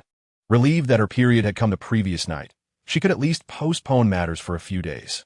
"Go and instruct the rough-handed maid to fetch water. I wish to bathe. And you, come into the bathing chamber and assist me." With that, Lu Changqing headed toward the bathing area. "Yes." Gao Yunran's voice was barely above a whisper. After half an hour, Lu Changqing finished bathing, donned a fresh set of clothes, and felt utterly refreshed. Gao Yunran, on the other hand, was blushing profusely, unable to articulate the events that transpired during the bath. It was left to her imagination. In any case, although due to the issue of her monthly cycle, it was impossible to directly consume Gao Yunran. During the bathing process, Lu Changqing was far from compliant. "Has the bed I ordered from Gao's residence arrived?" Lu Changqing inquired. "Yes, it has," Gao Yunran replied softly, inwardly cursing the lecherous wolf for his lack of propriety even while bathing. "Where's it placed?"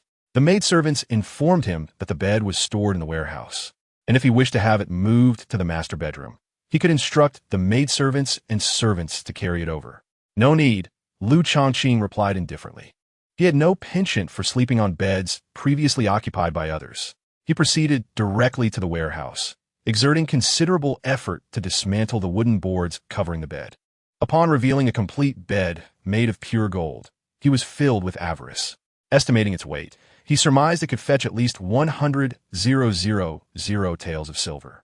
Incredible, he thought, as it exceeded his expectations for extravagance.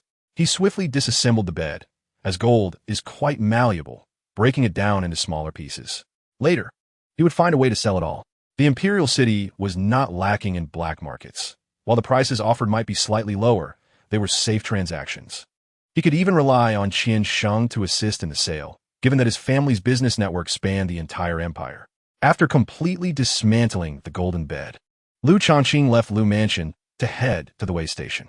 Having been absent from work for over 10 days, it was time to report back. Upon arrival, he noticed Huang Zongqi, deep in thought and oblivious to Lu Changqing's presence. Huang Zongqi, Lu Changqing greeted him proactively. "Lu, my younger brother, you have finally emerged," Huang Zongqi exclaimed, his face lighting up with joy and excitement. "If you hadn't come out soon, the 100 household lord would have sent someone to smash down your family's door. What has happened?" Lu Changqing inquired. "The day after you entered seclusion, the local government came to the Jinyui seeking help, reporting several recent cases," Huang Zongqi explained, his speech quickening. "The commonality among these reports is that they all come from escort agencies within the imperial city." "Escort agencies?" Lu Changqing echoed. "Indeed, escorting is perilous. Encountering bandits or robbers on the road is not uncommon, and it's expected that there would at least be a body left behind.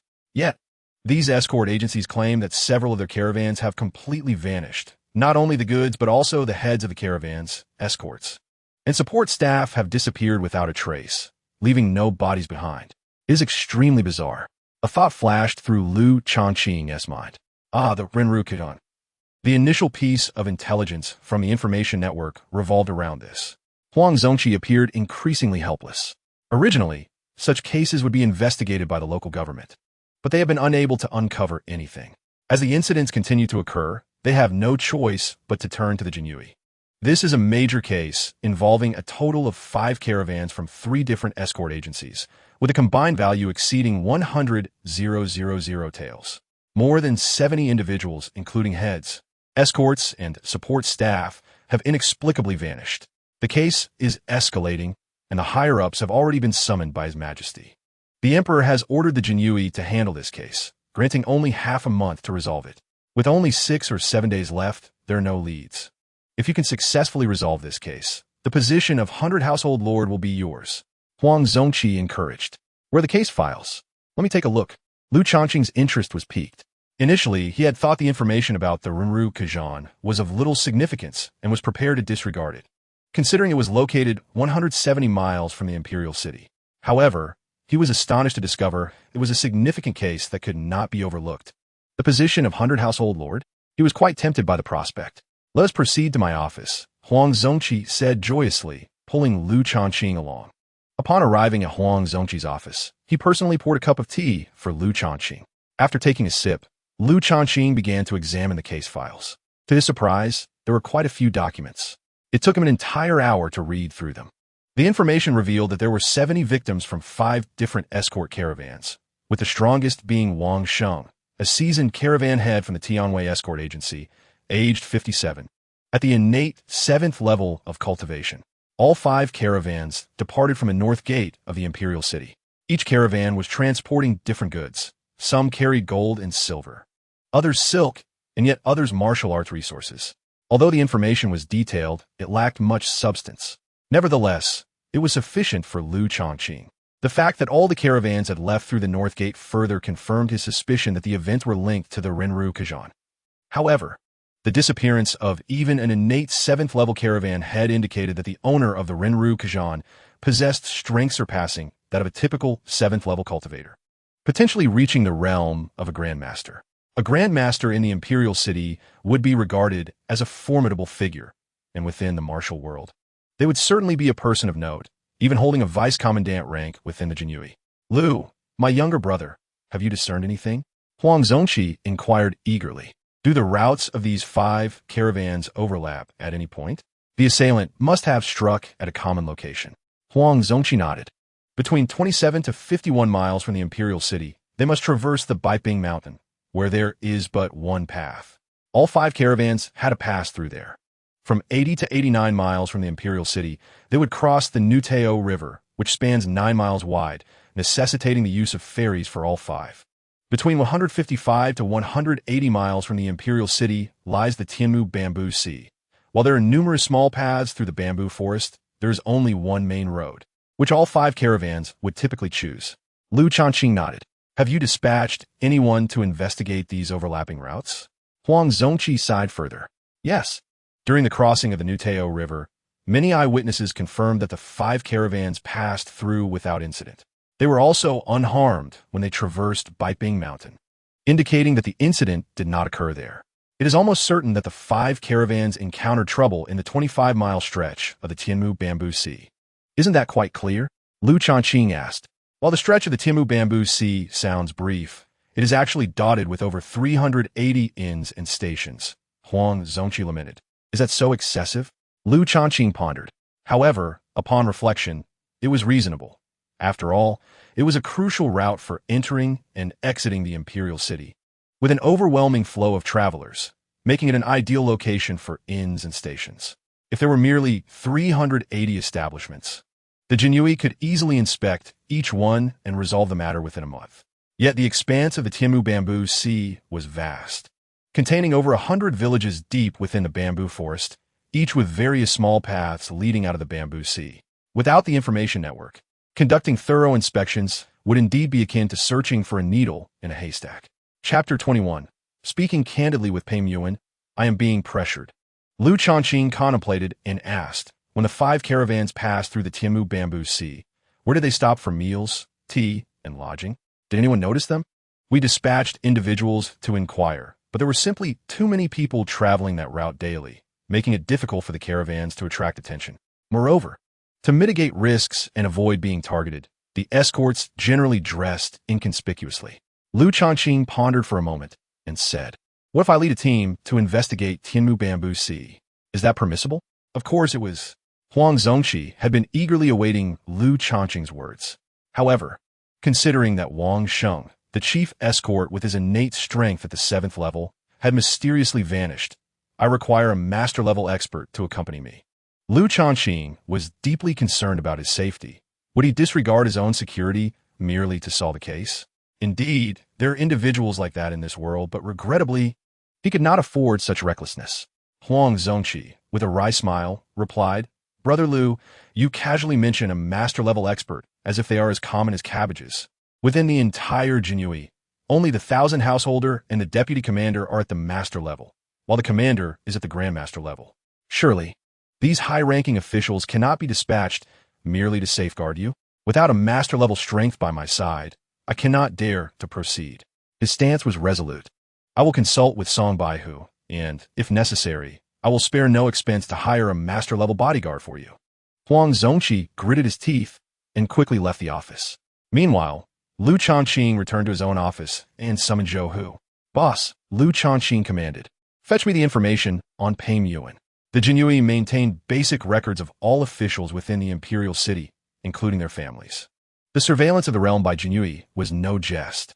Zhou Hu's eyes brightened with admiration. His boss was indeed bold, daring to set his sights on Pei Yuan. Get lost, it's not what you think. Noticing the odd expression on Zhou Hu's face, Lu Changqing scolded him. Was he really investigating Pei Yuan's background out of mere lust? Was he that crude? No, it was due to the third piece of intelligence from the information system. The 700-year-old Lingyu, a treasure comparable to a precious medicine. What is a precious medicine? A single dose is worth at least 500,000 taels of silver. Each year, no more than 10 doses of precious medicine appear in the auction houses within the Imperial City. And any single dose that surfaces is immediately coveted by grandmasters, and even those at the celestial level. Lu Changqing was determined to possess this 700-year-old Lingyu. Moreover, since this intelligence came from the information system, it indicated that the Taisher mansion was unaware of the existence of the Lingyu, implying that it was not cultivated by anyone from the Taisher mansion. As for why this Lingyu appeared in the Taisher mansion's pond, That was irrelevant. What mattered was that this Ling Yu must bear the surname Liu. Nonetheless, Liu Changqing did not dare to directly infiltrate the Taisha mansion. That would be tantamount to seeking death, as the Taisha was a half-step celestial-level existence. Only through cunning could he achieve his goal. And the only person he was somewhat familiar with in the entire Taisha mansion was Pei Yuan. Had he known that when Pei Yuan offered to repay him, he should have asked her to gift him all the fish from the Taisha mansion's pond instead of the 50,000 taels. What a pity. Soon, Zhou brought back Pei Yuan's information. It was not overly detailed, but sufficient. Liu Changqing meticulously reviewed it. In the end, his expression turned peculiar. Damn it. It is widely known that in ancient times, reciting poetry was the most mundane of activities. Liu Changqing had promised himself that he would never stoop to such triviality. Yet, here he was, being compelled by Pei Yuan to compose poetry.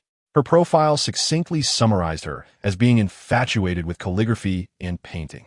Anything related to the literary arts captivated her deeply. Furthermore, the literary arts were not merely her hobby. They were integral to her martial path.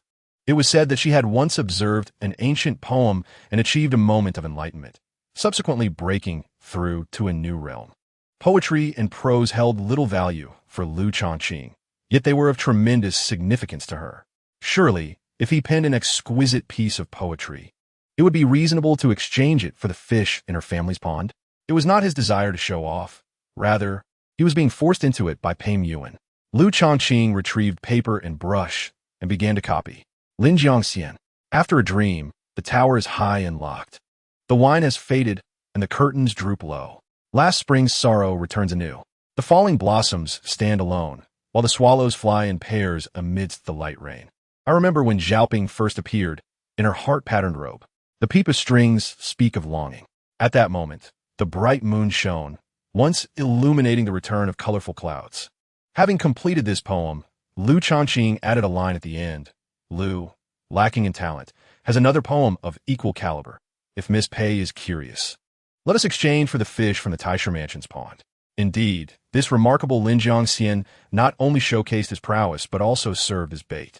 If she were intrigued and wished to know what the other poem of equal merit was, she would have to offer fish in return.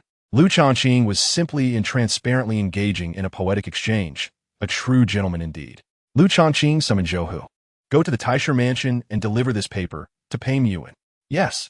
Zhou's face flushed with excitement, thinking the boss is indeed bold. Pursuing the goddess Pei with what seems to be a love letter. TSK. No peeking on the way. Rest assured, boss, I will absolutely not look. Zhou was increasingly convinced that it was a love letter. Otherwise, why would the boss prevent him from seeing it? Even a boss could feel shy. Half an hour later, at the Taisha mansion, Uni building, in the parlor, Pei Yuan was engaged in writing. Miss, your handwriting is truly beautiful. Her maid Baiji remarked while grinding ink beside her, occasionally offering compliments. You're the only one who says so. Pei Yuan chuckled lightly. To outsiders, she was an absolute ice beauty, cold as ice.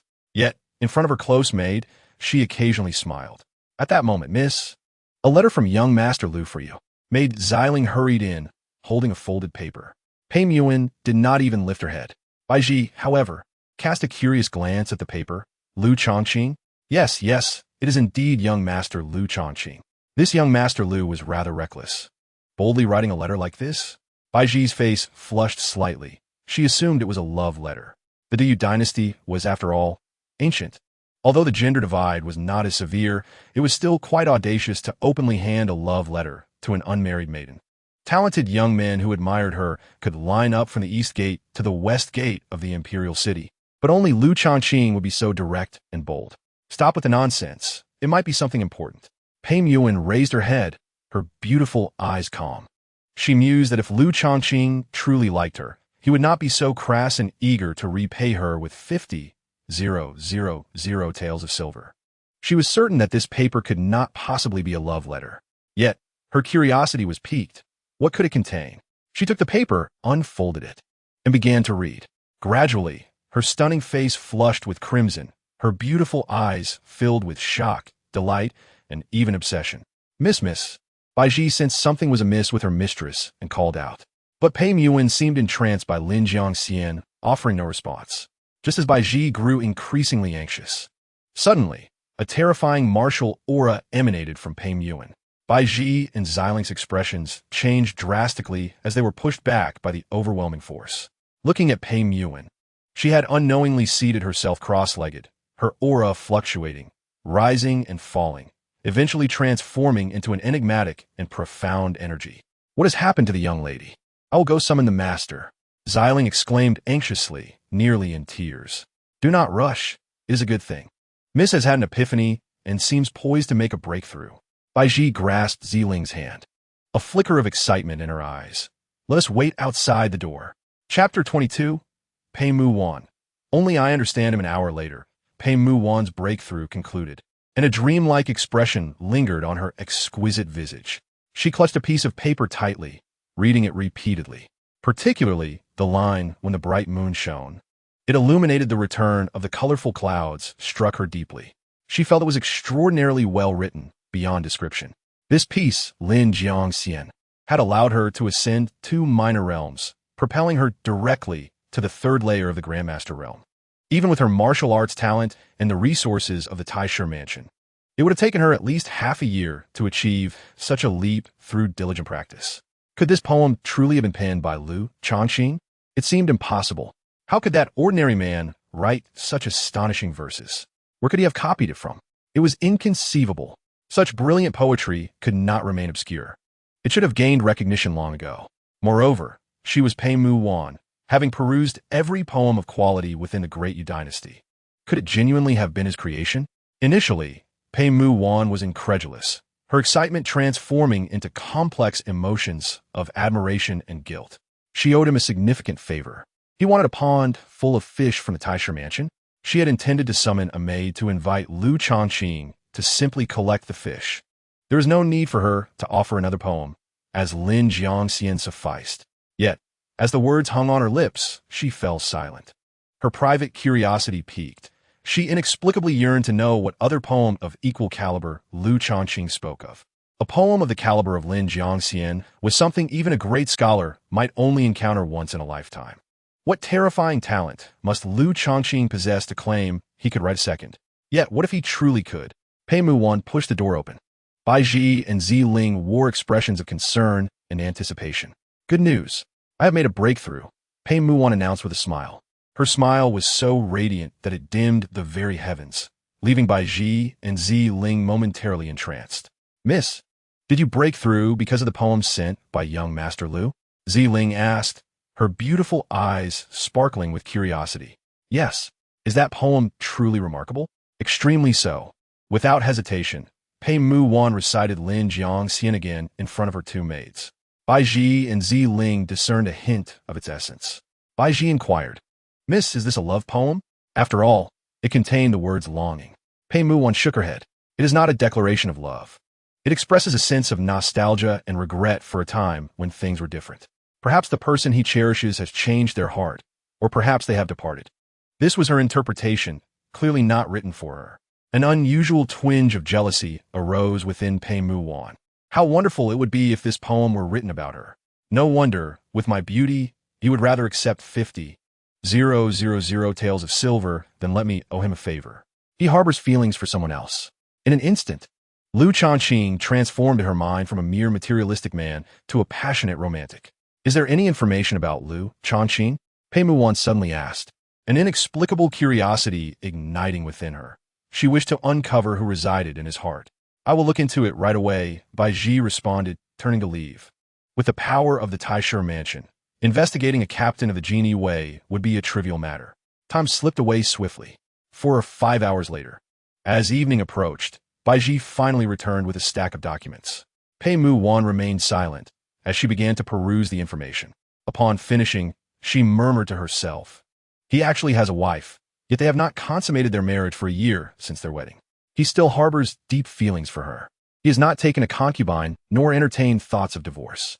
Perhaps his wife provided him with beautiful memories before their union, but after marrying him, she inexplicably changed her heart, unwilling to consummate their marriage. Lin Jiangxian was a reminiscence of the wonderful memories he once shared with his wife, now infused with a sense of longing for what he cannot attain. Pei Mu Wan had a vivid imagination, weaving together a tapestry of thoughts. Miss, Captain Liu is too infatuated. Bai Ji's eyes glistened with emotion. Madame Liu is truly unfair. Ziling softly inquired, is Madame Liu beautiful? Bai Ji nodded. Very beautiful. Perhaps just a little less than the miss, an absolute beauty. Ziling remarked, no wonder. But I wonder why young Master Liu would send the poem to the miss. Should Liu Changqing overhear this exchange among the three, he would be utterly bewildered. He had no fond memories with Jiang Qiyao before the marriage.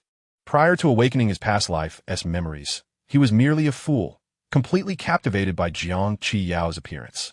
They had little interaction or understanding. He impulsively married her, devoid of any cherished memories. As for now, what yearning did he possess for Jiang Qiyao? He dreamed of divorcing that deceitful woman. He merely thought Lin Jiangxian was beautifully composed, a clever bait to flaunt. His only desire was for the 700-year-old spirit fish. Moreover, while Lin Jiangxian indeed expressed a longing for past beauty, tinged with regret, the poet might have been referring not only to lost love, but also to the fleeting nature of youth and beautiful times. 1,000 readers might yield 1,000 interpretations. Regardless, due to this poem, Pei Mu Wan had come to regard Liu Changqing as an exceptionally devoted person, even viewing him through a favorable lens. Bring me some paper, Pei Mu Wan said after a moment's thought. She diligently transcribed Lin Jiangxian onto paper, signing it Liu Changqing. She handed the paper to Bai Ji. Deliver this to Jiang Qiyao. Miss, I feel Jiang Qiyao does not deserve such a poem. She is too unfair. Young Master Liu has suffered too much. I wish to help him, Pei Mu Wan declared with utmost seriousness etched on her stunning face. Very well, Bai Ji acquiesced, turning to leave. Ziling, you shall prepare an invitation for young Master Liu, Pei Mu Wan instructed, turning to personally compose the invitation. Ziling was taken aback. It was known that their miss was exceedingly aloof and proud. In her memory, she had only sent an invitation to Princess Mingzhu. No one else was granted such an honor, especially not a male. Invite him for a drink. The location will be at Luo Shui Lu by the Luo Shui River. Pei Mu Wan said. This Luo Shui Lu was the most upscale tavern within the imperial city, only accommodating the offspring of high-ranking officials. Individuals of lesser status could not even reserve a private room there. Pei Mu Wan pondered, hoping that the other poem Liu Changqing mentioned would not disappoint her. It need not be of equal caliber. Even if it was slightly inferior to Lin Jiangxian, she would be pleasantly surprised. At that point, not only would the Taisher Mansion's pond of fish be at his disposal, but everything within the mansion would be his to take.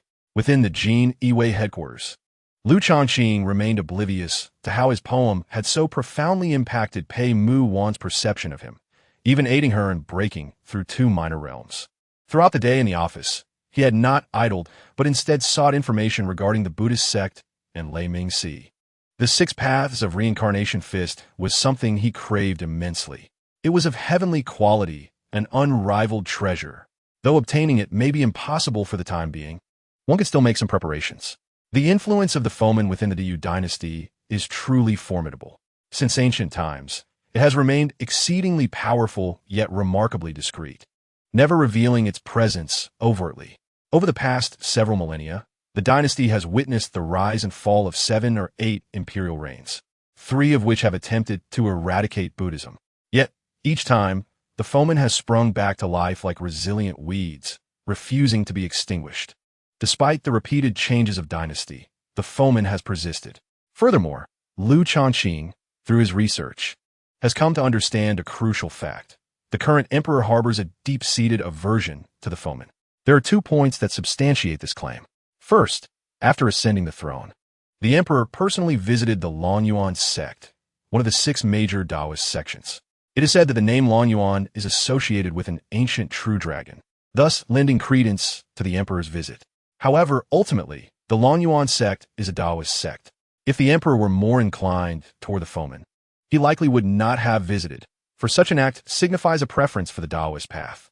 Second, there are relatively few temples within the imperial city. Liu Changqing mused that in order to acquire the Lu Dao Luan Hui Quan, he might need to leverage the emperor's power. After all, he is a member of the Jinyui, a tool of the emperor, and he ought to make use of this identity. It is worth noting that this era marks the zenith of the Yu Dynasty, where the emperor's authority remains remarkably strong.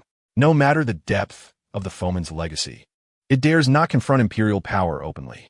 As Lu Changqing pondered these thoughts, a sudden voice echoed from the entrance. He squinted, recognizing the speaker as Lu Tianyang, a staunch ally of Wang Baihu. "Ah, a weasel wishing me a happy new year? What brings you here, Lu Zongqi?" Lu Changqing inquired with a somewhat indifferent demeanor, his tone decidedly frosty.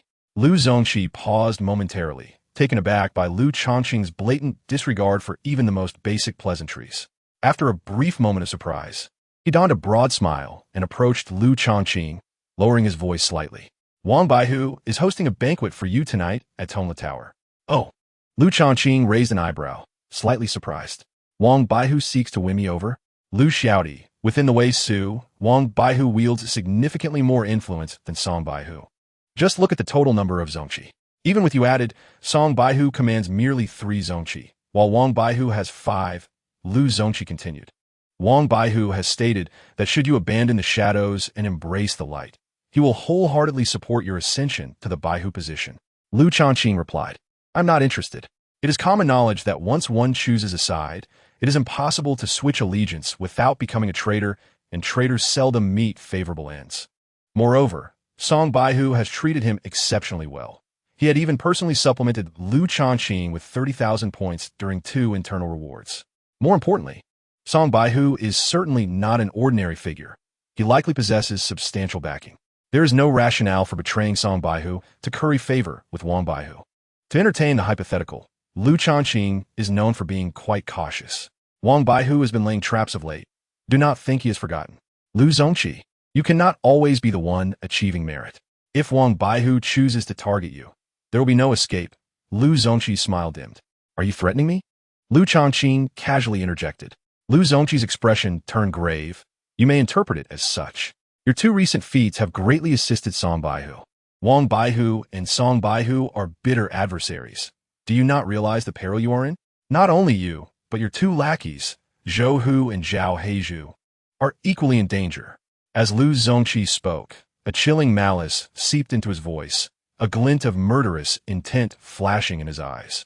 He had heard from Wang Baihu that if Lu Changqing continued to defy him, measures involving poison or ambush would be employed to eliminate Lu Changqing. He must not be allowed to continue aiding Song Baihu. Lu Zongqi expressed his agreement with this notion. Without delving further into his grievances, he had toiled within the Jinyue for 27 years. At 51 years of age, Lu Changqing was merely a 20-year-old youth. Why should they be treated as equals? Both serving as Zongqi? Lu Changqing deserved to die. Lu Zongqi had even conceived of methods to ensure that Lu Changqing would vanish without a trace, eagerly awaiting the opportunity to discuss it with Wang Baihu. Just as Lu Zongqi's murderous intent became increasingly blatant, Lu Changqing suddenly struck. Indeed, within the Wei Su, in his very office, he acted with unhesitating ferocity. Such behavior transcended arrogance. It bordered on insanity. Lu Tianyang was utterly unprepared for this, caught entirely off guard. Furthermore, standing so close, nearly face to face, and with Lu Tianyang at the first level of the innate realm, while Lu Changqing had reached the 4th level, the outcome was inevitable. A single punch landed on Lu Tianyang's neck, and he did not even have a chance to scream. He was sent flying, his neck shattering upon impact. Blood gushed forth, the scent of iron permeating the air, bones splintering gruesomely. Lu Changqing snorted, thinking, "You openly reveal your murderous intent, yet you expect me to spare you? Within the Wei Su? No matter. It is better to kill first and explain later." With no third party present, in an ancient setting, he could easily justify his actions. Moreover, he possessed vital intelligence regarding the commander, Qin Wuyo, which served as a formidable trump card, granting him a sense of security. In the next moment, the noise attracted the attention of several school officers, including Zhou Hu, Lu Quan, and other Zongqi and small flags. Within moments, Lu Changqing's office was filled to capacity. The attendees were left dumbfounded, questioning their own vision. What in the world? Lu Zongqi's neck was shattered. He was unequivocally dead. "Boss, what on earth happened?" Zhou Hu, pale as a ghost, stammered. He had sensed a change in his superior's demeanor of late, noting his newfound audacity, yet he had grossly underestimated the situation. Just days ago, his boss had merely executed Zheng Chu and Luo Wang, a school officer and a small flag. Now, he dared to kill a Zongqi, and within the Wei Su, no less, an exceedingly grave offense. Lu Zongqi intended to kill me. I merely acted in self-defense, resulting in an accidental death, Lu Changqing explained. At that moment, Wang Baihu arrived, his countenance dark, eyes blazing with fury as he glared at Lu Changqing, exclaiming, "You are speaking nonsense." However, Lu Changqing merely smiled at Wang Baihu. Wang Baihu, Lu Zongqi not only sought to kill me, but claimed it was by your orders. I pondered how such a benevolent superior as you could wish harm upon me. My recent contributions have been noteworthy. Wang Baihu must surely appreciate my efforts. I must assert that the one seeking to kill me is Lu Zongqi, and it bears no relation to you. You. Wang Baihu was nearly driven to the brink of spitting blood. The aura of his 8th level of innate realm began to uncontrollably radiate. He fixed his gaze upon Lu Changqing. The audacity of this wretched youth, leaving him seething with rage, even daring to conspire against oneself in front of their own eyes. The other officers present, including several young banners, cast subtle glances in his direction, clearly indicating that many had genuinely believed Lu Changqing's words. Goodness! Now not only was Lu Tianyang dead, but he himself was also smeared with disgrace. Taking a deep breath, Wang Baihu relied on the last vestige of his reason to suppress the urge to kill Lu Changqing on the spot. His voice hoarse as he declared, "Regardless of the circumstances, committing murder against a colleague within the Wei office is a grave sin." Lu Changqing smiled even more brightly, just about to defend himself. No, to retort when, suddenly, a voice rang out from afar. "Wang Shanhe, what do you intend to do to Captain Lu?" Song Baihu's voice echoed with urgency, irritation, and fury. Wang Shanhe, of course, was Wang Baihu's name. Lu Changqing was momentarily bewildered. It seemed that Song Baihu had misunderstood the situation, seeing so many people gathered around his office and spotting Wang Baihu from a distance. He assumed Wang Baihu intended to confront him, thus rushing to defend Lu Changqing. How amusing. He could clearly see Wang Baihu's face twitching with anger. Chapter 24. Unwavering Defense, Boldly Distorting Truth. Song Qianfan, for heaven's sake, open your eyes and see. Am I the one who intends to harm Lu Changqing? It was Lu Changqing who killed Lu Tianyang. Wang Baihu ground his teeth, nearly articulating each word. Song Qianfan, let us see how you defend this deranged lunatic, Lu Changqing. As Song Baihu approached and laid eyes on Lu Tianyang's lifeless body, especially in such a tragic state, he felt a twinge of embarrassment followed by frustration. Casting a resentful glance at Lu Changqing. Truly astonishing. This lad can certainly stir up trouble, and not just minor troubles, but significant ones. Lord Baihu, you must advocate for me. Lu Tianyang sought to kill me. I was terrified and instinctively resisted, and then Lu Tianyang ended up dead. Lu Changqing hastily protested his innocence. Song Baihu's eyes brightened, instantly straightening his posture. Oh, I knew it. Captain Lu has always been a gentle and kind person. How could he commit wanton violence within the Wei office? It must have been a justified act of self-defense. Lu Tianyang might have been a traitor or a spy. He was likely alarmed by Captain Lu's recent accolades and sought to eliminate him. Alas, fate intervened, and he inadvertently collided with Captain Lu's fist. Goodness, did he collide with Lu Changqing's fist? What are you saying? Wang Baihu was almost laughing with exasperation. Very well, Song Qianfan, you're impressive, distorting truth so brazenly. Aren't you? Have the audacity to take both Lu Changqing and Lu Tianyang's corpse to Lin Qianhu right now. Whether Wang Baihu or Song Baihu, both were loyal to Lin Qianhu. Huh, as if I would fear you. Song Baihu showed no signs of backing down. After all, the only parties involved were Lu Changqing and Lu Tianyang was dead. Lu Changqing insisted that Lu Tianyang had intended to kill him. That Lu Tianyang was the one who struck first, and that was sufficient. Even if everyone could guess that the truly deranged and audacious one was likely Lu Changqing, there was no evidence. Moreover, Lu Changqing was not an ordinary person to be easily manipulated. He was a crucial figure in solving two major cases. Wang Baihu ordered his subordinates to carry Lu Tianyang's body, his expression dark enough to drip water, as they headed towards Lin Qianhu's office. Song Baihu followed closely behind Lu Changqing, casting a glare. How much trouble are you going to get me into? His feelings towards Lu Changqing were a mixture of admiration and resentment. He admired his exceptional abilities, akin to a detective of unparalleled prowess. Yet he loathed his knack for creating chaos, which surpassed even his investigative skills. Lord Baihu, it was he who sought to kill me. I couldn't just stand there and let him. Lu Changqing protested, feeling wronged. Song Baihu lowered his voice. Are you certain no one else was present? Once again, this is ancient times, devoid of surveillance equipment, reactive agents, or advanced detection devices. With no third party present, it indeed felt somewhat invulnerable. In modern society, if Lu Changqing dared to kill Lu Tianyang and engaged in such blatant deceit, he would be uncovered in an instant, and even if not, he would be convicted for excessive self-defense.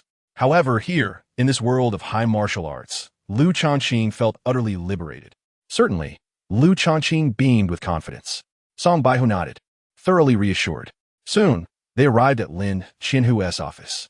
My goodness, as expected of a Qianhu's office, it was extravagantly luxurious, covering over 100 square meters. Lin Qianhu had evidently received the news beforehand, seated in a tiger-skin chair. He narrowed his eyes slightly, toying with a top-grade Changqing knife.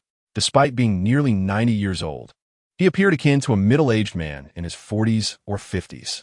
After all, he was a terrifying existence at the second level of the Grandmaster realm, with a lifespan of 180 years. What a delight! Typically, beings of Qianhu's caliber would not frequent the Wei office, but today was exceptional. Lu Changqing's first impression of Lin Qianhu was one of dread, profound depth, and an overwhelming aura of menace. The number of lives extinguished by this individual could perhaps form a small mountain. Even when he attempted to restrain his malevolence, it was still suffocating. Even Song Baihu and Wang Baihu's expressions shifted, clearly feeling the considerable pressure in Lin Qianhu's presence. Everyone respectfully bowed to Lin Qianhu, almost bending to 90 degrees. Yet Lin Qianhu merely emitted a faint grunt, not immediately instructing them to rise. It wasn't until a full minute later that he uttered the words to dispense with formalities. You are Lu Changqing? Lin Qianhu gazed at Lu Changqing. Your abilities are indeed commendable. The 2 cases you resolved were exquisitely executed, but does this justify your reckless behavior? My subordinates would not dare. Lu Changqing refrained from further elaboration. Internally, he felt unperturbed, knowing Song Baihu was present. At this moment, Wang Baihu grew increasingly anxious.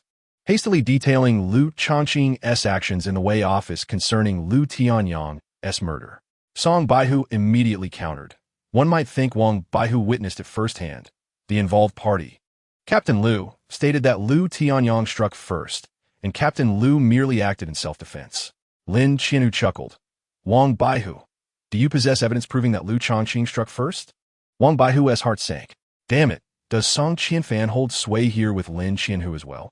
Wang Baihu gritted his teeth and shook his head. No, only Lu Changqing and Lu Tianyang were present at the time. Lin Qianhu then turned to Song Baihu.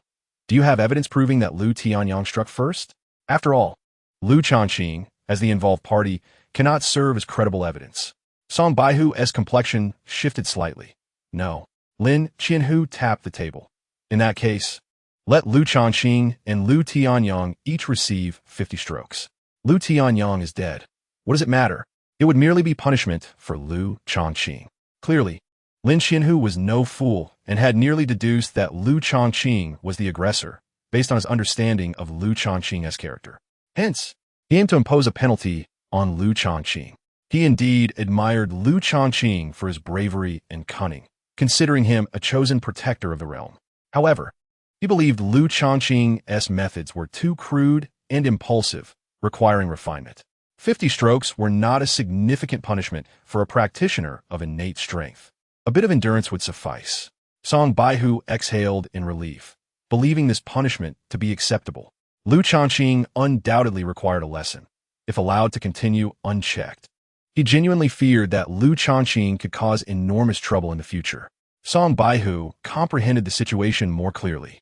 Lin Qianhu's decision not to directly remove Lu Changqing from his position as the chief flag bearer already indicated a preference for him.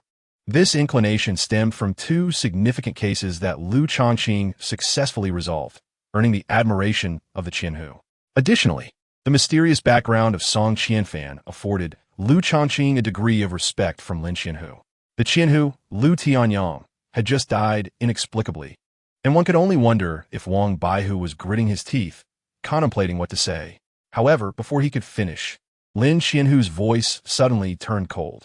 Would you like to take the position of Qianhu? The faint tone, combined with the aura of a master, pressed heavily upon Wang Baihu. While the aura did not harm him, it drained the color from his face and caused cold sweat to pour down. Unexpectedly, Lu Changqing interjected. Qianhu, I still need to investigate the escort agency case. If I were to receive 50 lashes now and injure myself, it might hinder the investigation. I request that the punishment be postponed. Lu Changqing thought, although the Qianhu seemed to favor him, 50 lashes were still painful. Chapter 25.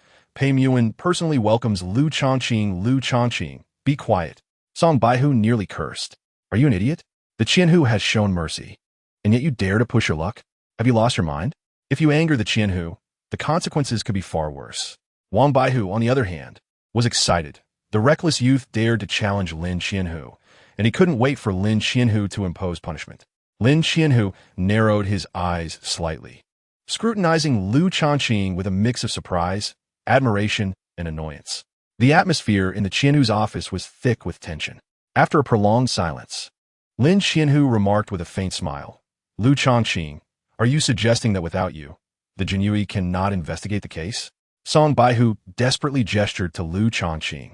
But Lu Changqing feigned ignorance, responding earnestly, not necessarily, but I have heard that the emperor granted half a month for the escort agency case. 8 or 9 days have passed without any progress, and we only have 5 or 6 days left. Time is of the essence, and with my involvement. Lin Qianhu's voice suddenly rose. With your involvement, can you resolve it in the remaining 5 or 6 days? Are you proposing a military pledge? Song Baihu could no longer contain himself, wanting to interject, but Lin Qianhu cut him off. I didn't ask you to speak. He fixed his gaze on Lu Changqing. Lu Changqing, are you making a military pledge? Yes. Lu Changqing nodded vigorously without hesitation. Lin Qianhu laughed heartily. The youth is indeed full of vigor and confidence. Very well, as you propose, the 50 lashes shall be postponed. If you fulfill this pledge, the lashes will be entirely waived, and you may even receive further commendation. If you fail, however, it will not be 50 lashes but 100, and you will be demoted to the position of a small flag bearer. Can you accept this? Without a moment's doubt, Lu Changqing nodded. I accept. He thought. The exam hasn't even begun, and I already have the answer. The answer lies in the human operated in. I stand on unassailable ground, purely a dimensional suppression. Otherwise, how could I be so audacious? You reckless fool, are you out of your mind? Song Baihu trembled with anger, feeling that Lu Changqing had completely lost his grip. Nearby, Wang Baihu should have been pleased by the unfolding drama, as Lu Changqing's arrogant demeanor seemed destined to lead to his downfall. Yet, he clenched his fists, feeling an inexplicable sense of oppression. He sensed that Lu Changqing might indeed possess a talent for investigation. If he wasn't punished today, Lu Changqing might truly capitalize on solving the escort agency case to escape punishment. If this continued, Lu Changqing would only grow stronger, potentially surpassing him, Wang Shanhe. After all, every accomplishment came with coveted points. Suddenly, a thought flashed through Wang Baihu's mind. Forget the escort agency case. Forget the postponed punishment. I want you dead immediately.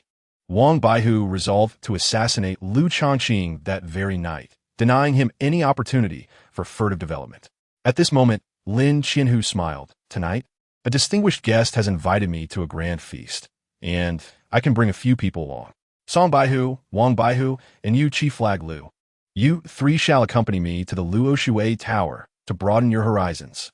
Luoshui Tower? Song Baihu and Wang Baihu's expression shifted. Anyone from the Imperial City had heard tales of Luoshui Tower. It was not a place where just anyone could dine.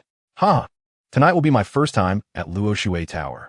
I never had the chance before, Lin Qianhu noted, relishing the change in expressions on Song Baihu and Wang Baihu's faces. Lu Changqing, however, felt indifferent. Although he had never been to Luoshui Tower, he considered it just another restaurant, overhyped like a marketing ploy. Nonetheless, an invitation to a grand feast was an opportunity not to be missed. Wang Baihu arranged for a proper burial for the body of Chief Flag LV, and also request a sum of silver as compensation for his family. As for the cause of death, he succumbed to a sudden illness within the guard station. Lin Qianhu added. Understood. Wang Baihu did not offer any rebuttal. Since he had already decided to eliminate Lu Changqing tonight, he felt a sense of relief and did not dwell on other matters. Shortly thereafter, Lin Qianhu led the way, followed by Song Baihu, Wang Baihu, and Lu Changqing. Exiting the guard station. Outside the station, the carriage was ready. As the four approached the carriage, a light, hurried voice called out from a distance.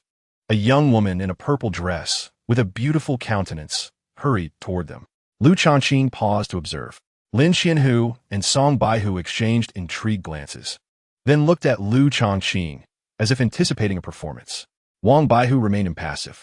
Who are you? Lu Changqing did not recognize her. Xiling. I am the personal maid of my lady, Pei Yuan. Upon hearing this, Lin Qianhu's expression changed slightly.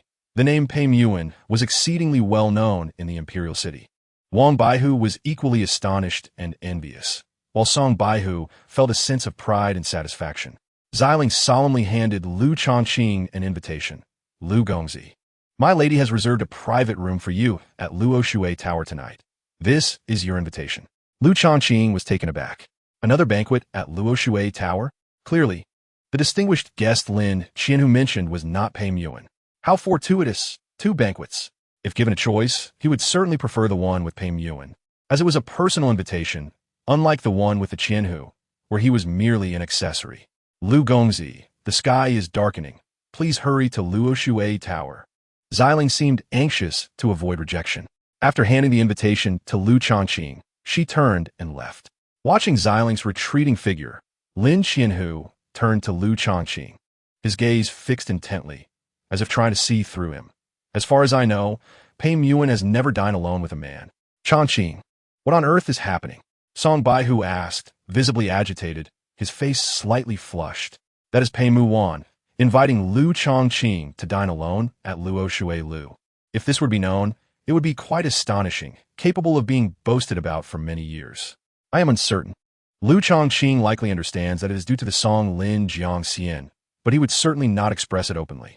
Nearby, Wang Baihu's breath turned scorching with jealousy. He had already resolved to assassinate Lu Changqing that night, and now his determination only grew stronger. If he did not act soon, it would truly be too late. Lu Changqing was indeed rising in prominence. Just look, he was even able to associate with Pei Yuan. What a remarkable figure she was. A goddess, the direct descendant of the Grand Tutor, one of the twin beauties of the Imperial City. Truly terrifying. Ha ha. Let us board the carriage and head to Luo Shui Lu. Lin Qianhu clapped Lu Changqing on the shoulder. Suddenly, Lin Qianhu recalled the great figure who had invited him to dinner tonight. Rumored to be infatuated with Pei Yuan. And now, Pei Yuan was inviting Lu Changqing to Luo Shui Lu for dinner. Surely they would not cross paths. Would they? If they did, that great figure might very well harbor resentment towards Lu Changqing. Should Lu Changqing stand Pei Yuan up? No, that would only offend her. The consequences of offending Pei Yuan would be far more severe. Moreover, if Lu Changqing could cultivate a good relationship with Pei Yuan, it would be tremendously beneficial for the entire Jinyue. This was a significant opportunity that should not be carelessly squandered. Lin Qianhu sighed inwardly. May they not encounter each other. If they truly did, at worst, the Jinyue would resolutely protect Lu Changqing. Surely that great figure would not dare to act too recklessly in light of the Jinyue and Pei Yuan. In that case, he must hasten to introduce Lu Changqing to the 2 deputy commanders and the commander. He himself was merely a Qianhu. He could not represent the entire Jinyue, nor could he single-handedly shield Lu Changqing from that great figure. However, the deputy commanders and the commander of the Jinyue would likely be able to do so. Under the night sky, the beautiful Luo Shui River stood the 9-story tower. Luo Shui Lu normally. Luo Shui Lu was quite tranquil, as those who entered and exited were all of notable status, often seeking peace and discretion. However, tonight, the 9 windows of Luo Shui Lu were faintly filled with people. These individuals, though varying in status, shared one commonality. They were all of considerable renown. At that moment, they were all casting their gazes upon the woman standing before Luo Shui Lu. That was Pei Yuan. Everyone was astonished and bewildered. The renowned, ethereal goddess. Pei Yuan would actually come to Luo Shui Lu? It seemed she had never dined there before. This must be her first visit. Even more perplexing was the fact that Pei Mu Wan appeared to be waiting for someone. Who could possibly warrant Pei Mu Wan to lower herself to wait at the entrance? Even a prince would not enjoy such treatment. Miss, you are already exceptionally beautiful. And tonight, in order to invite young Master Lu to dinner, you have adorned yourself with such meticulous makeup. Thankfully, it is night, and visibility is not as clear. Otherwise, all the young talent in the city would surely flock to you. Bai Ji whispered, a hint of pride and exaggeration in her tone. Nonsense, Pei Mu Wan replied coolly. Zi Ling expressed concern. Miss, many people on the upper floors of Luo Shui Lu are curiously observing. Your manner of welcoming young Master Lu is too ostentatious. I fear that young Master Lu may attract envy. It was well known that within the imperial city, almost every man harbored admiration for their own Miss and Princess Mingzhu. The most dazzling twin beauties of the imperial city were not merely a saying. It matters not. A rare glimmer of assertiveness graced Pei Mu Wan's stunning visage. Whoever dares to harm young Master Lu would be opposing my Grand Tutor's residence. Approximately the time it takes for an incense stick to burn. A grand and luxurious carriage came to a halt before Luo Shui Lu. Many recognized it as the carriage belonging to Yuan Changyi, the heir of the Duke of Ningwa. The Duke of Ningwa's residence had long been a prominent noble family within the Yu Empire, especially in this generation. Duke Yuan Heng was a widely recognized war god of the empire. At 137 years of age, Yuan Heng was a terrifying presence at the third level of the celestial realm. In the entirety of the Yu Empire, few could boast greater strength than Yuan Heng. Even more formidable was Yuan Heng's prowess in military strategy. He had fought in countless battles throughout his life, boasting a victory rate of over 98. To this day, Yuan Heng continued to lead 500,000 imperial troops stationed in the southwest. Although he held the title of duke, he could easily be regarded as a king of a different surname. Ordinary princes would find themselves at a disadvantage when encountering Yuan Heng. Furthermore, Yuan Changye's mother, the Duchess of Ningwa, was equally formidable, having once been the holy maiden of the Yin sect, one of the 6 great sects. The Duchess's strength was also notable, with rumors suggesting she had reached the 9th level of the Grand Master realm, with 1 foot already in the celestial realm. With such remarkable parents, Yuan Changyi was born with a halo of brilliance. Yuan Changyi did not disappoint expectations. He was indeed outstanding. He began martial training at the age of 7, entered the innate realm at 18, and ascended to the Grand Master realm at 26. Now, at 29, Yuan Changyi was a veritable 5th-level Grandmaster. Possessing such a background and martial talent, it was remarkable that Yuan Changyi remained humble. He was renowned for his filial piety and gentle demeanor. However, even the most perfect individuals cannot have everything go smoothly, and Yuan Changyi was no exception. He faced a degree of misfortune in matters of the heart. Although countless noble ladies were infatuated with him, he was singularly enamored with Pei Mu Wan. In terms of status, strength, and beauty, Pei Mu Wan and Yuan Changyi seemed like a match made in heaven. Yet, Pei Mu Wan was famously aloof, showing no interest in romance. She had never responded to his affections, her silence colder than outright rejection, bordering on indifference. For him, it was Pei Mu Wan or nothing. In recent years, the Duke of Ningwa's residence had increasingly expressed discontent towards the Grand Tutor's residence, particularly the Duchess, who felt that Pei Mu Wan was hindering her exceptional son. At 29, her son was still unmarried and without a confidant. Although Grandmasters have a lifespan of 180 years, with Yuan Changye's martial talent, achieving great mastery or even reaching the celestial realm would be well within his grasp, and his lifespan would greatly increase, rendering concerns over aging or insufficient lifespan irrelevant. Nevertheless, the Duchess longed to embrace a grandchild sooner rather than later. At this moment, with Yuan Changye's arrival, those noble sons and daughters gathered at the windows of each floor of Luo Shui Lu suddenly understood. No wonder Pei Mu Wan was present at the entrance of Luo Shui Lu. It turned out she was there to greet Yuan Changyi. However, were there not rumors that Yuan Changyi was infatuated with Pei Mu Wan? Did this mean Pei Mu Wan had accepted his pursuit? Indeed, even the most exalted goddess could not resist the advances of a man of Yuan Changye's caliber forever. As Yuan Changyi dismounted from the carriage, his eyes immediately fell upon Pei Mu Wan. Surprise and delight illuminated his handsome features. Muon, what brings you to Luo Shui Lu? He had not invited her. After all, numerous invitations had been extended in the past, only to be declined by the Grand Tutor's residence. Therefore, he had lost all hope. Unexpectedly, this evening, which was intended to be a dinner invitation for Jin Yiwei's Lin Qianhu, turned into a moment of immense surprise. Yuan Qingye approached swiftly, his voice gentle yet tinged with suppressed excitement. Muon, how did you know I would be at Luo Shui Lu tonight? I did not know. Pei Muon replied indifferently. Yuan Qingye paused, contemplating, and seemed to grasp something, stating, You are here waiting for Princess Mingzhu, aren't you? This was the only conclusion he could draw. It has nothing to do with you. Pei Muon was unwilling to elaborate. People often praised Yuan Qingye's excellence. But to her, he was merely average. Was being a 29-year-old at the 5th layer of the Grandmaster realm truly impressive? There were numerous prodigies in the martial world who reached the Grandmaster level before the age of 29, especially those nurtured by the abundant martial resources of the Ning Kingdom.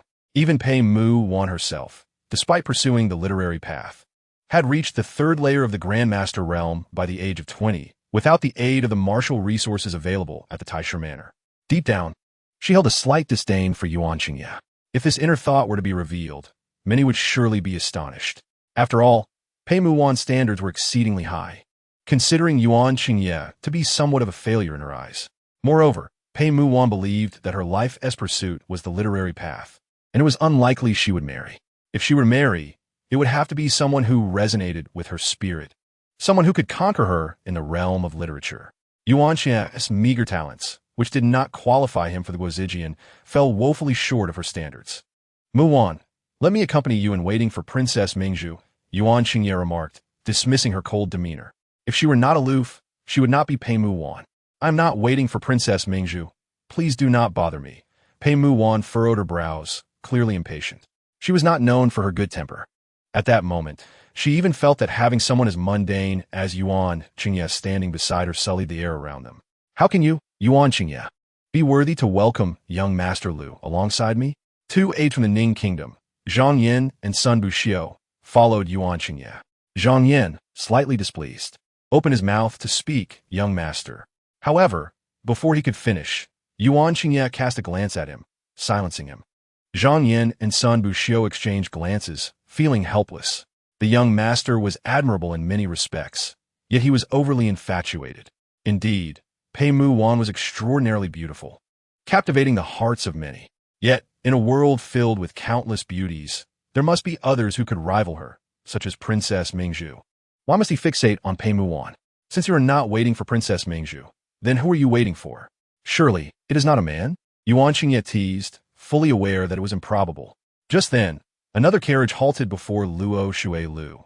It was the Jin Yiwei carriage, from which Lin Qianhu, Song Baihu, Wang Baihu, and Lu Changqing alighted. Upon spotting Lin Qianhu, Yuan Qingye frowned. His invitation to Lin Qianhu was already a concession, and he had anticipated that Lin Qianhu would bring along 3 other members of the Jin Yiwei. Although he felt a twinge of displeasure, he quickly suppressed it, for he had matters to discuss with Lin Qianhu. His mother, the lady of the Ning Kingdom, hailed from the Dayan sect, one of the 6 major sects, and was the previous saintess of that sect. Over the years, the relationship between the Ning Kingdom and the Dayan sect had been amicable, with numerous collaborations.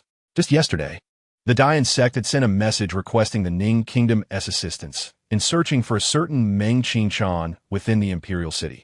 This Meng Qingchan had stolen the sect's foundational technique, Taishangge Yuanzhou Tiangong, and the sect had pursued her for over a month without success. They had received reliable information that Meng Qingchan had entered the Imperial City. The Dayan sect could not risk sending powerful individuals into the Imperial City, despite their strength. They had to exercise restraint there. Conversely, the Ning Kingdom was more suited for the task of locating Meng Qingchan. Naturally, Yuan Qingye wished to alleviate his mother's worries. However, the Ning Kingdom, although formidable, only had a few hundred guards, and most had been dispatched to the southwest with his father. To search for Meng Qingchan, he required more manpower, which led him to think of the Jin Yiwei, known for their expertise in searches, with thousands of operatives monitoring the Imperial City. Initially, Yuan Qingye intended to directly request assistance from the vice commanders or the commander of the Jin Yiwei. However, upon reflection, he realized that the Ning kingdom looked down upon the Genie Wei. To Yuan Qingya's perspective, even the commander of the Genie Wei was merely a grandmaster. Yet, despite his disdain, the Genie Wei served as the emperor's enforcers. If he were to invite the vice commander or commander to dinner and request their assistance with personal matters, it would surely incur the emperor's discontent. How absurd! A mere Qianhu receiving an invitation to dine from the young master at Luo Shui Lu is already an immense honor. Yet this Qianhu has brought along several others to mooch off the meal. Truly ignorant, Zhang Yin muttered. Sunbu, Xiu chimed in. Bringing 2 Baihu along is one thing, but to include a commander is quite another. Luo Shui Lu likely has never hosted someone of such a lowly rank. The distinctions of rank within the Genie Wei, signified by their Feiyu attire and embroidered spring blades, were immediately recognizable. Lu Changqing, donned in the attire of a commander, clearly indicated his status. Well, we are indeed in need of assistance, Yuan Qingya thought, feeling displeased.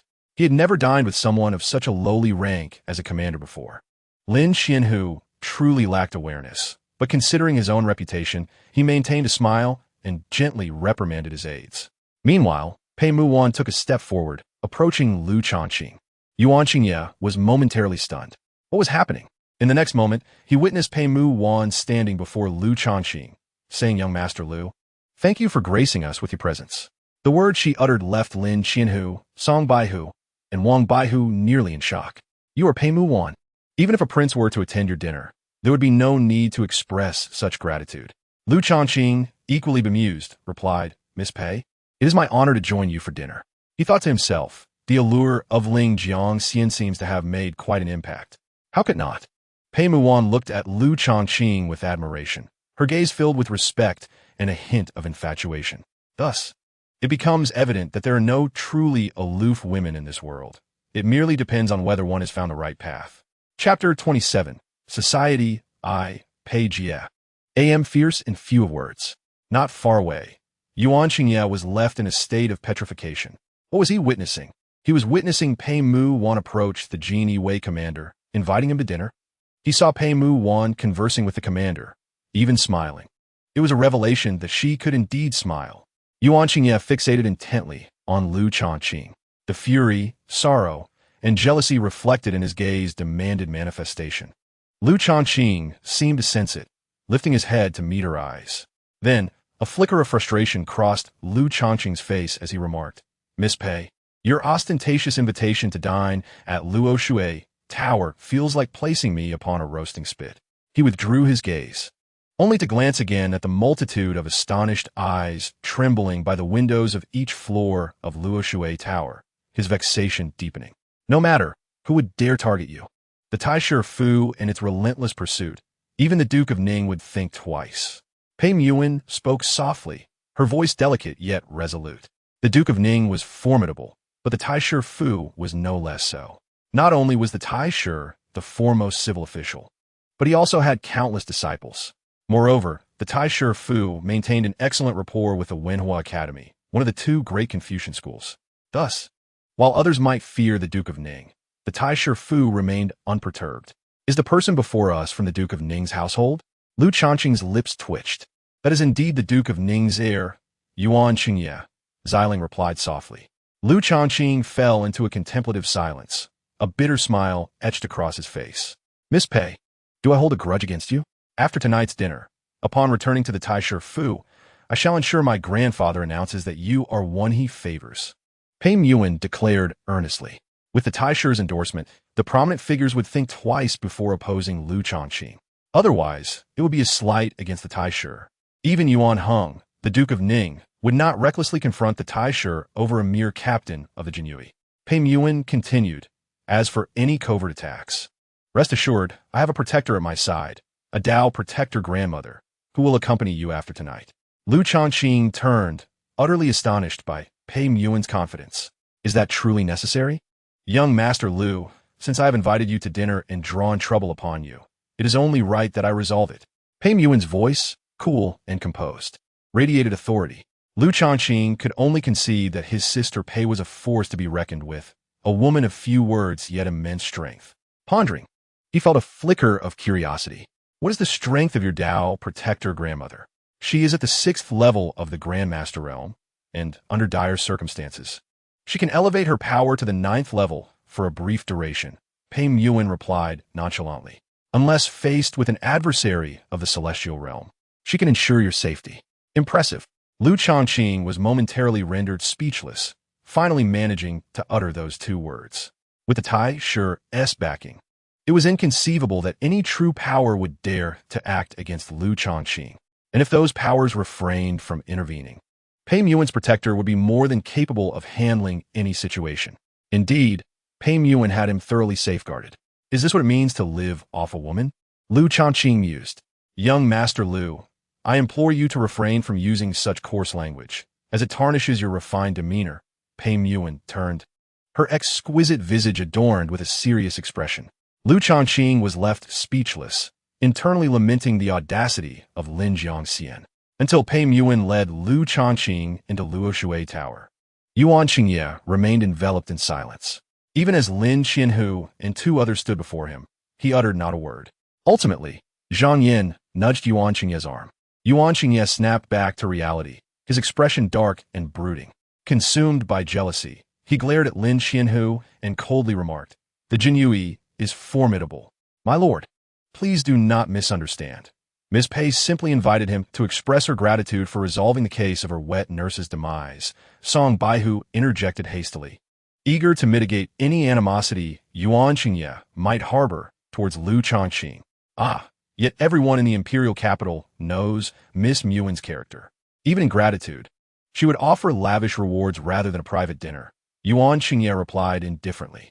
Song Baihu began to perspire, realizing Lu Changqing had unwittingly courted disaster. It seemed he had drawn the ire of Yuan Qingye and possibly the Duke of Ning. Despite the tempest of fury and jealousy within him, Yuan Qingye remained composed.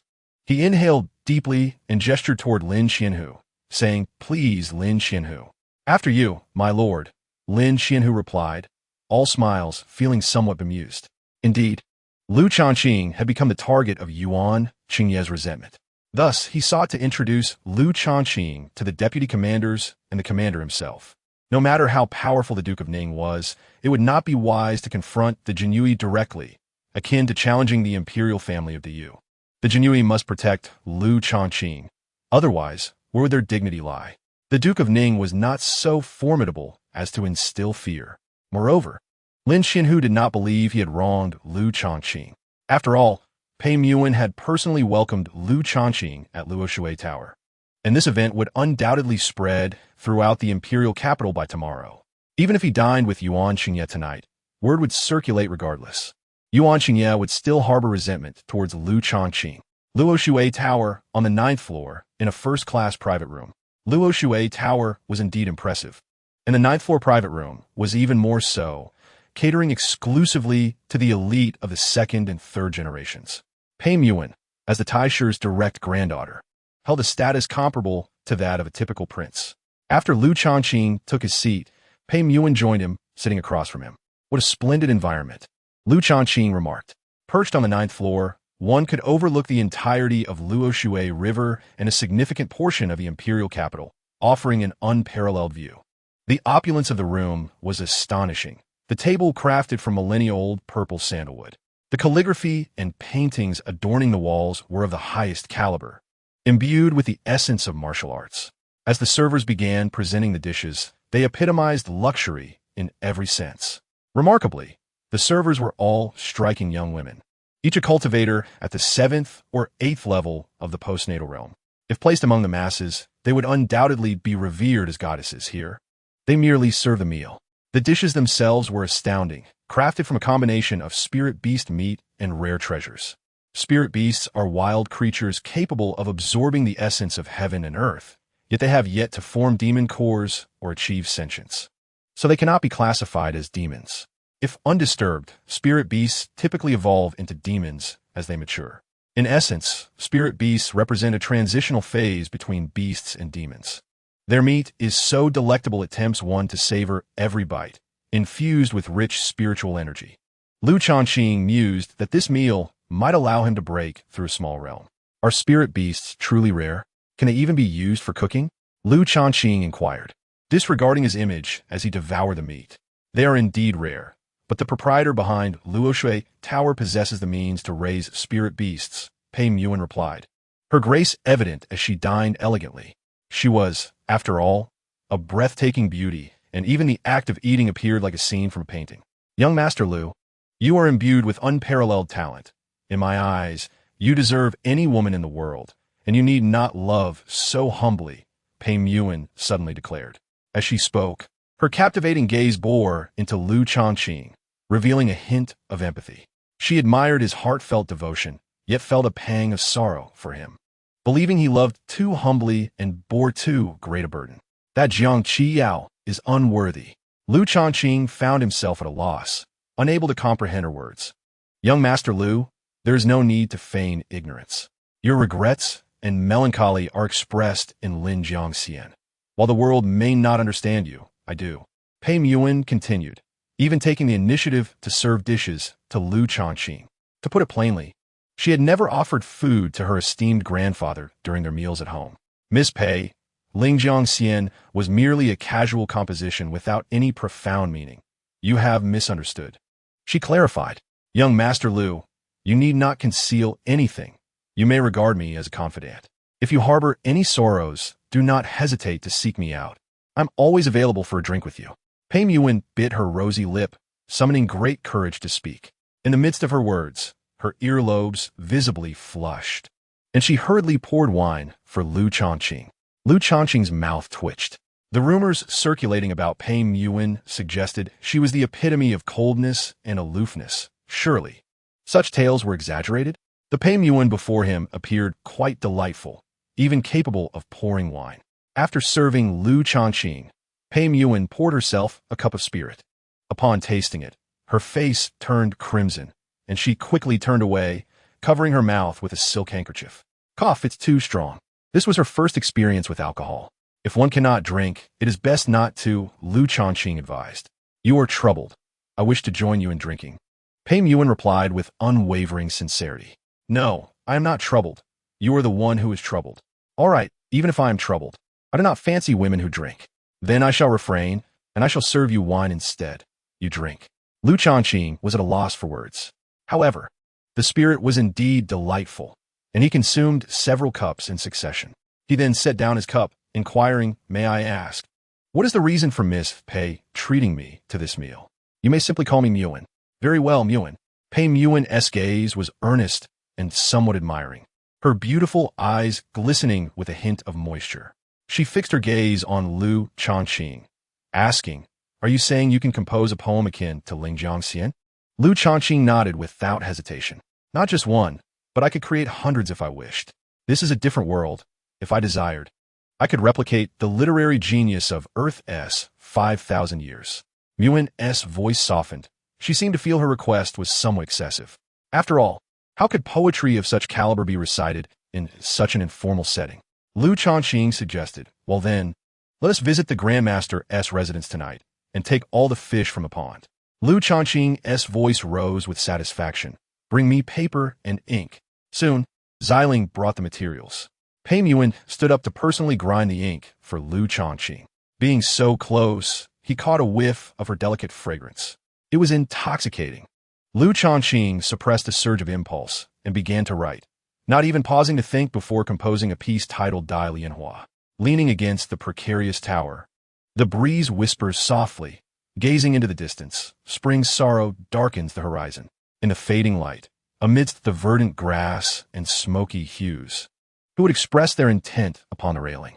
I intend to indulge in wild abandon, toasting to the wine and singing songs, yet the joy feels tasteless. My garments grow looser, yet I do not regret, for I wither for her sake. As the poem concluded, Pei Muan was entranced. She murmured to herself, repeatedly reciting the lines, particularly the one about her garments growing looser and her withering for love. Tears welled in her beautiful eyes.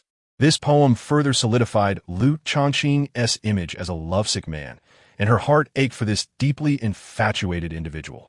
She felt a surge of anger towards Jiang Qiyao. If you do not love him, please leave. Why must you hurt young Master Lu? Muan's fervent emotions startled Lu Changqing. Goodness, Is the power of poetry truly this formidable? He sensed that Pei Yuan was utterly absorbed in Dai Lianhua, with tears glistening and her delicate form trembling.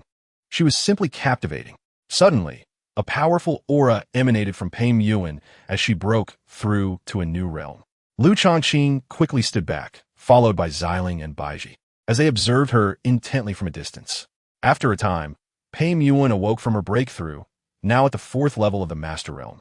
Perhaps due to her earlier progress that day, even though Dai Lianhua was of high quality, comparable to Ling Jiangxian, she had only managed to advance one small realm. Lu Changqing watched in awe, finally understanding why Pei Yuan held him in such reverence and gratitude. It turned out that remarkable poetry had such a profound effect on her. Suddenly, Lu Changqing pondered the hundreds of exquisite poems he possessed. If he willed it, could he not elevate Pei Yuan to the immortal realm? Initially, he thought that his literary prowess was merely for display, but now he realized it could also aid in transcending martial boundaries. It could be said that the martial arts of the Yu Empire were rather unique, with literary talent being immensely powerful. Young Master Lu, allow me to pay my respects. In the next moment, Pei Yuan approached Lu Changqing, feeling as if she might kneel. Lu Changqing hastily supported her, naturally grasping her delicate hand. The first sensation was one of exquisite softness, akin to a baby's skin, slightly cool to the touch, and utterly pliable. Young Master Lu, Pei Yuan felt a shiver, quickly retracting her hand. She was uncertain why her heart raced, avoiding Lu Changqing's gaze, her earlobes reddening. This emotion was entirely unfamiliar to her. Ahem, Yuan, you need not thank me. We are merely fulfilling our respective needs. The fish from the Grand Master's residence are of great importance to me. Lu Changqing resumed his seat, continuing to drink. Pei Yuan sat down as well, dutifully pouring wine for him. Young Master Lu, there's something I wonder whether I should say. Speak freely. She is not worthy of your love. You should divorce her. Pei Yuan expressed earnestly. Chapter 28. Holding her hand, truly intoxicating, Lu Changqing felt somewhat speechless. The shift in topic was too abrupt. Could it be that Pei Yuan had taken a liking to him, desiring to elevate her status? Strangely enough, it seemed plausible. Just look at how Ling Jiangxian and Dai Lianhua had enchanted her. She was losing her aloof demeanor in his presence. Contemplating this, Lu Changqing's heart raced, filled with fervor. In terms of beauty and grace, Pei Yuan was truly unparalleled. She possessed a formidable background and was a master in her own right. As an ordinary man, marrying Pei Yuan would be akin to striking gold. Who would refuse such a fortune? Unfortunately, her beauty, status, and power rendered her unsuitable as a concubine. Moreover, he already had a legitimate wife, Dame Jiang Qiyao, occupying a prime spot without contributing. It seemed divorce was not an immediate possibility. He would have to wait several years. Taking a deep breath, Lu Changqing spoke earnestly. Of course, I did not wish to divulge the specifics of how I was deceived in a marriage by Jiang Qiyao. I cannot admit that I was infatuated and rushed into marriage, only for her to consistently deny me intimacy, all for the sake of the Lu family sword tomb. That would be too embarrassing. Pei Yuan felt a twinge of bitterness. What was this talk of waiting years for a divorce? Who was he trying to fool? Lu Changqing was merely a deeply devoted fool, bullied by his wife. Young Master Lu, you may call me Changqing. Changqing, I understand everything. Yuan, please wait for me for a few years. Lu Changqing interrupted Pei Yuan's words, directly grasping her delicate hand.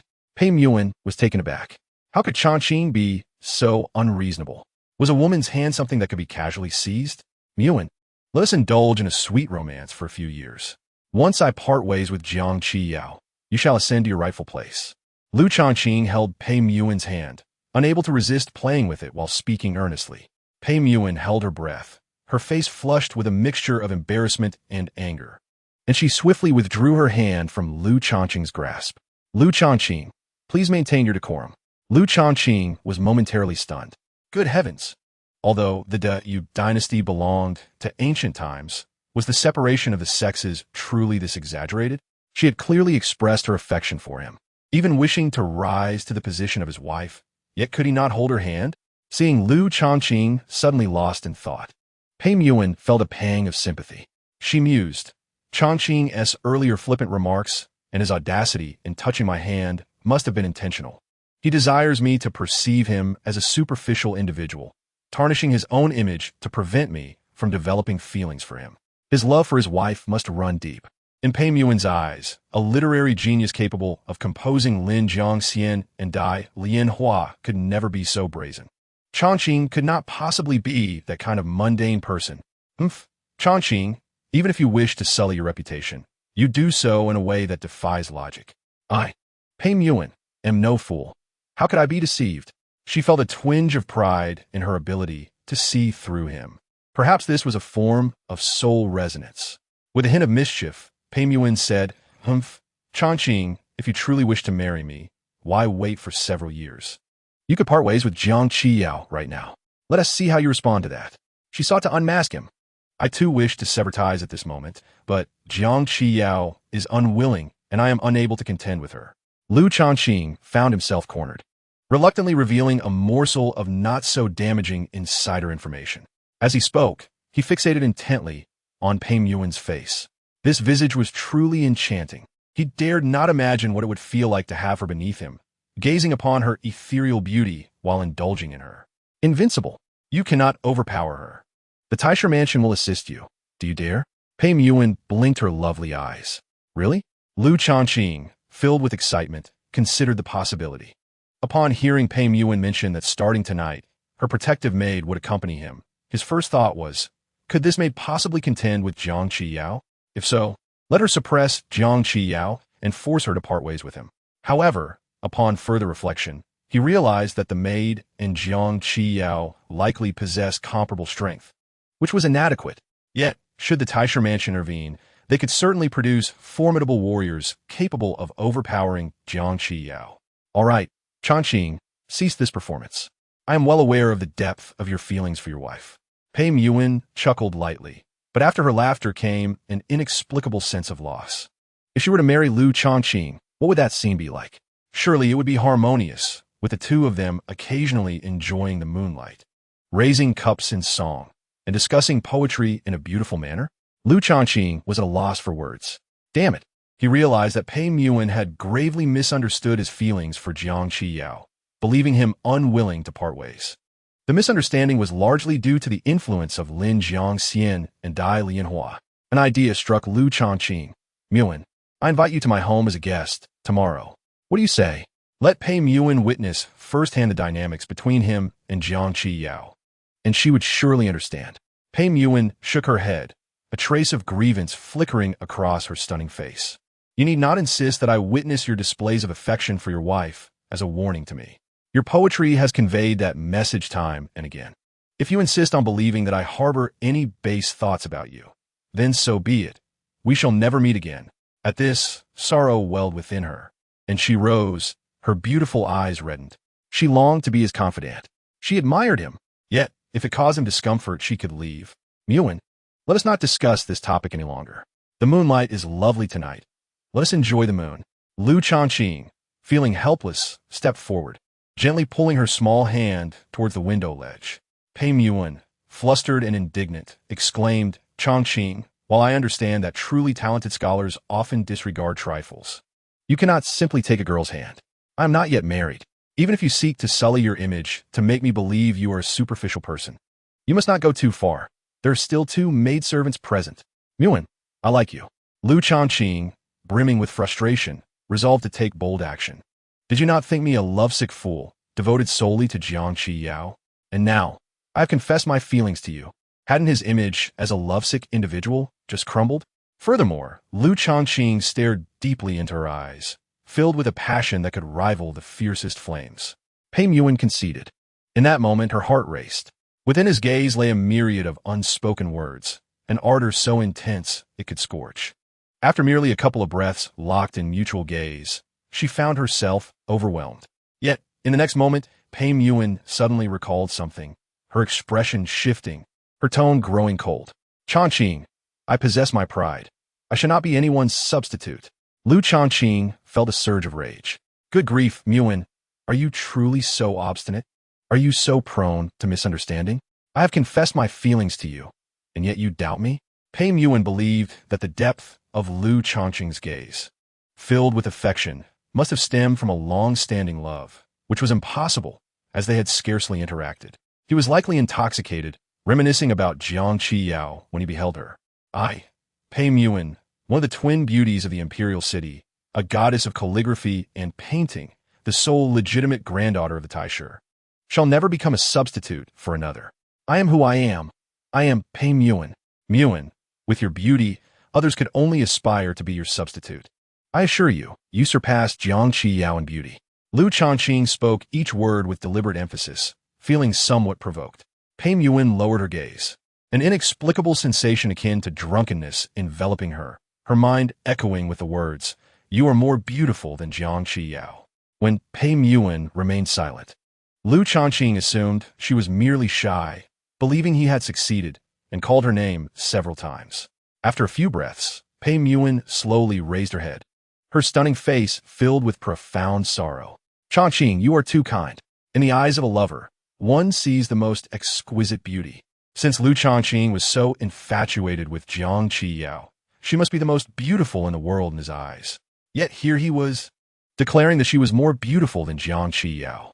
He must have sensed her own sadness, his eyes reddening with discontent, and uttered such insincere words to console her. "Jiang Qiyao, you are despicable.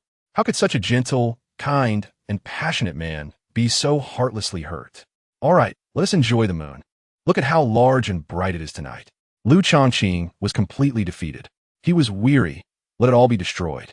As she pointed in the direction of his finger, Pei Muan gazed outside, where a full moon hung in the sky above the Luoshui River.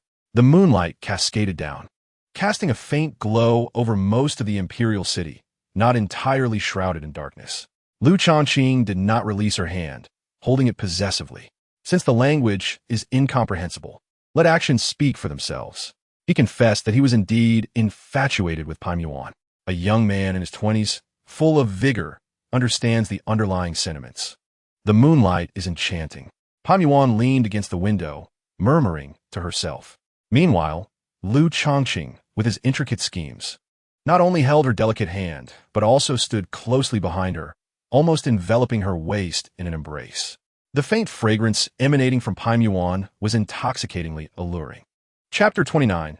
Pei Muan's initiative shatters Yuan Shixi's composure not far away. Bai Ji and Ziling observed this scene, their faces flushed with a mix of embarrassment and helplessness. The young lady's infatuation with Lu Changqing was so pronounced that even the typically aloof Pei Muan, caught in his grasp, failed to react. Ziling wished to offer a warning, but Bai Ji quietly restrained her, stating that the lady clearly had feelings for Lu Gongzi. Yet, he is a married man. So what? If the young lady desires it. Even the most ardent Lu Gongzi would eventually be melted by her charm. Indeed, with the young lady's unparalleled beauty, men are inevitably drawn to her. If she were to miss this opportunity with Lu Gongzi, she might find herself single for life, and that would be a grave loss. Bai Ji and Ziling were engrossed in their animated discussion. Meanwhile, Pei Muan managed to extricate her hand from Lu Changqing's grasp, creating a slight distance between them. The previous moment had been too suggestive. She was perplexed by her own behavior and why she was so indulgent of Lu Changqing's audacity.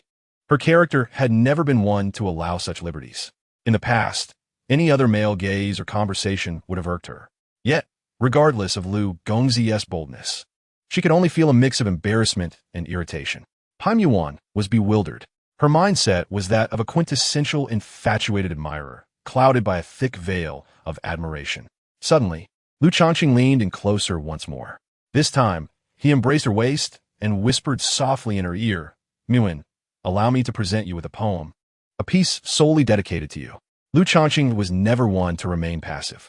Since he was so captivated by Pei Muan, he resolved to seize the moment boldly. He understood that when one encounters a heart-stirring connection, decisiveness is crucial. Otherwise, regret may linger in the future. The quicker the action, the better. As for his marital ties with Jiang Qiyao, in this era of polygamy, such constraints were trivial. Even in the modern age, he would pursue what he desired. After all, Jiang Qiyao, that deceitful woman, never regarded him as a true husband, and he certainly did not view her as a wife. Lu Changqing was, in essence, unequivocally single. As for the art of wooing, he was adept at it. The key was to be audacious and proactive, employing different tactics for different women. He would unveil the wonders of the world to her, leading her through the carousel of life. In addressing Pei Muan, Nothing surpassed the power of poetry. Observing her demeanor towards other men reflected an unwavering resolve. Yet her attitude towards him was entirely different. Poetry could ensnare her completely, since she believed that his previous works, Lin Jiangxian and Dilianhua, were penned for Jiang Qiao. He would compose yet another poem, one specifically for Pan Yuan. In that instant, Pan Yuan was so entranced that she forgot she was being genuinely embraced by Lu Changqing. She turned her head slightly, revealing a breathtaking profile that met Lu Changqing's gaze, rendering him momentarily breathless. Her beautiful eyes sparkled with an indescribable excitement and anticipation, as if she were all ears. Qingping Tiao, dedicated to Puan, the clouds think of garments. The flowers yearn for beauty as the spring breeze caresses the railing. The dew is abundant. If not for the sight atop the mountain of jade, one would meet under the moon at the Yao platform. I have always claimed you are the most beautiful, yet you do not believe it. Let poetry be the proof. What was even more delightful was that the poem included elements of the moon, perfectly aligning with their moon-gazing moment.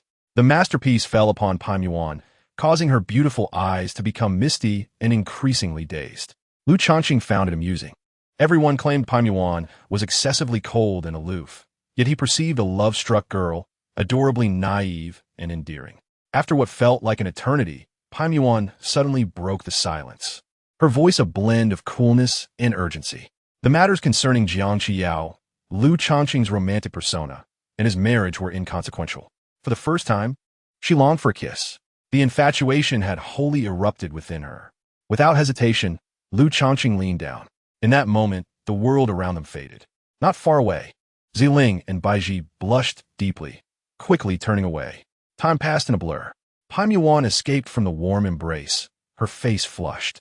"I must return home," she exclaimed, her emotions in a tumult. How had everything changed so suddenly? Moreover, inspired by the poem, she had gained insights and realizations that might lead to further breakthroughs.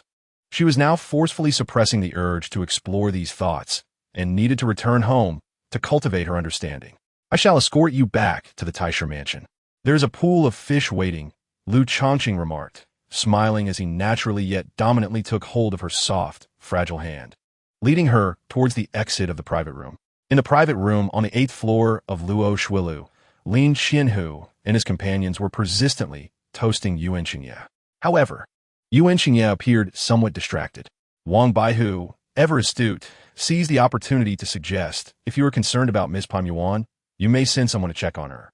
Should you find Lu Changqing and Pan Yuan displaying any semblance of intimacy, it could provoke Yuan Qingye to explode with fury, potentially leading to Lu Changqing's demise, thus sparing him the trouble of assassination later.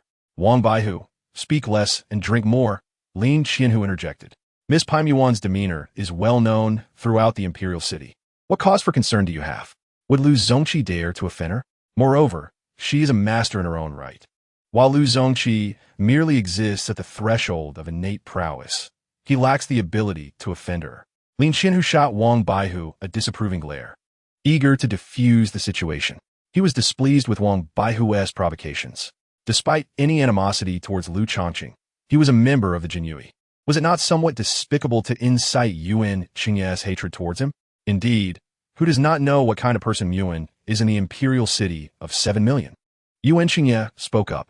However, just as he finished speaking, he casually glanced out the window and caught sight of Lu Changqing and Pan Yuan walking hand in hand toward the carriage, with 2 maidservants trailing behind. Yes, hand in hand. Yuan Qingye's eyes instantly reddened, and his breathing became labored. The overwhelming aura of a 5th-tier master erupted uncontrollably. He fixated on the scene outside the window, staring unblinkingly. If looks could kill, the realm of Dai Yu would surely have been rendered to ruins in that moment. "Yuan Shitzi," Lin Qianhu called repeatedly.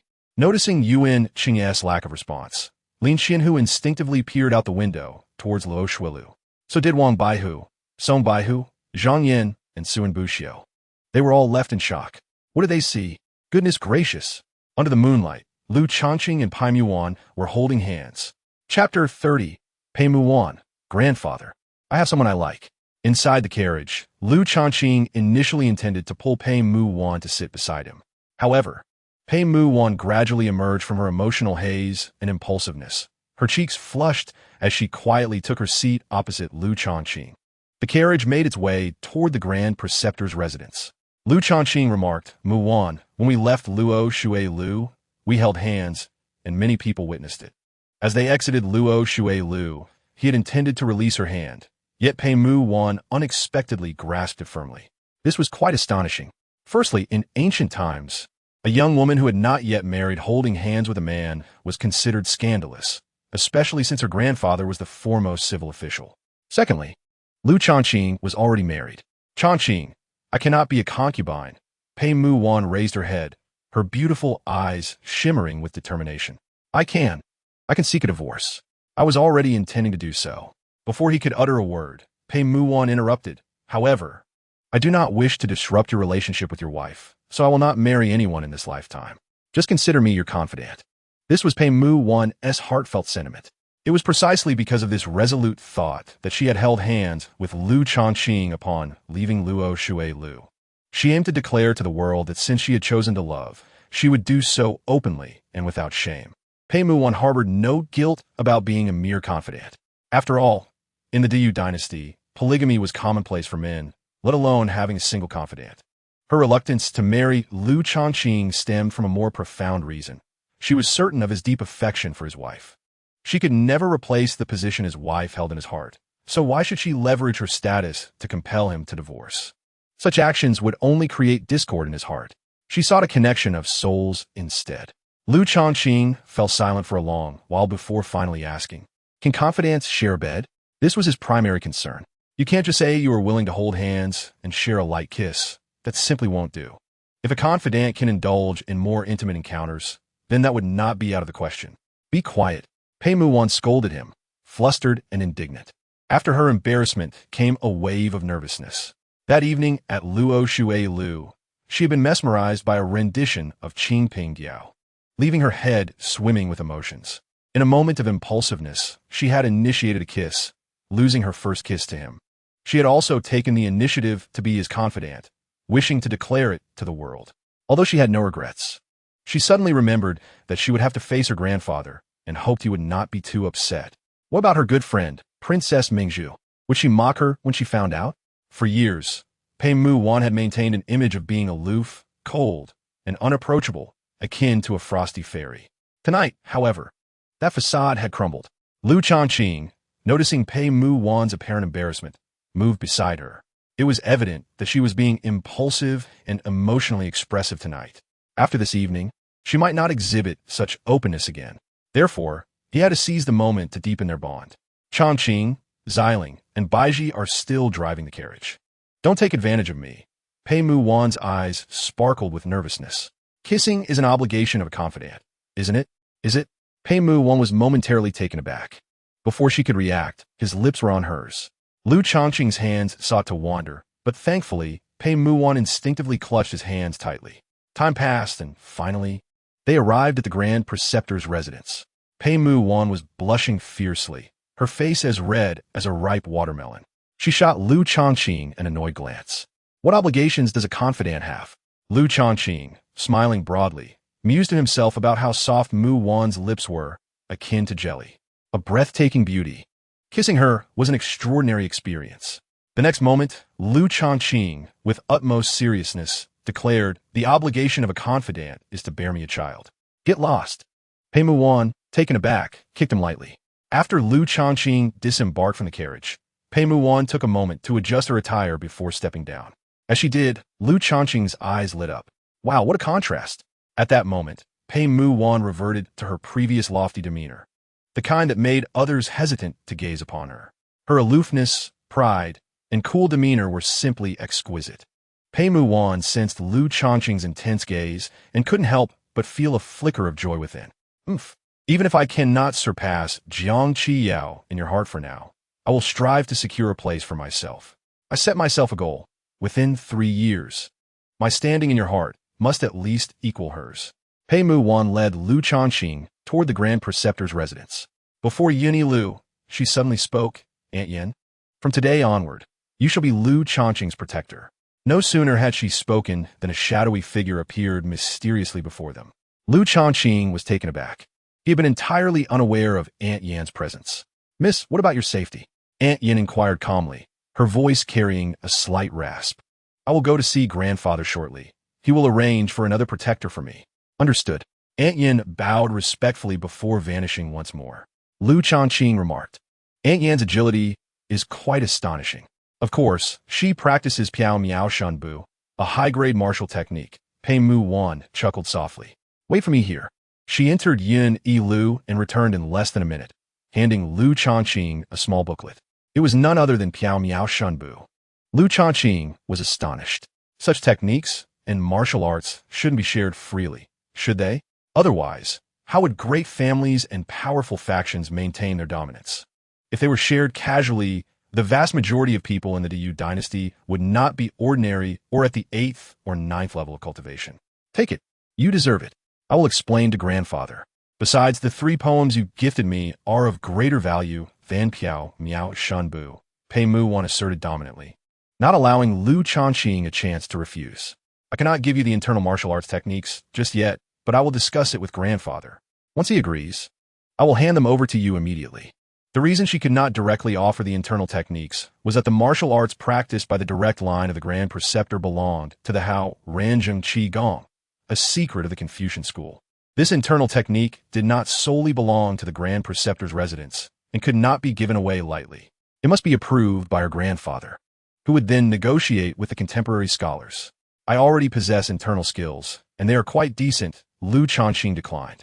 "The Taishang Gui Yuanzhou Tiangong is formidable and requires no exchange." Pei Mu Wan's internal cultivation leaned towards the attributes of the Confucian school. Although the essence of internal cultivation in the Yu Dynasty was primarily a means to absorb the spiritual energy of heaven and earth, different internal techniques possessed distinct characteristics.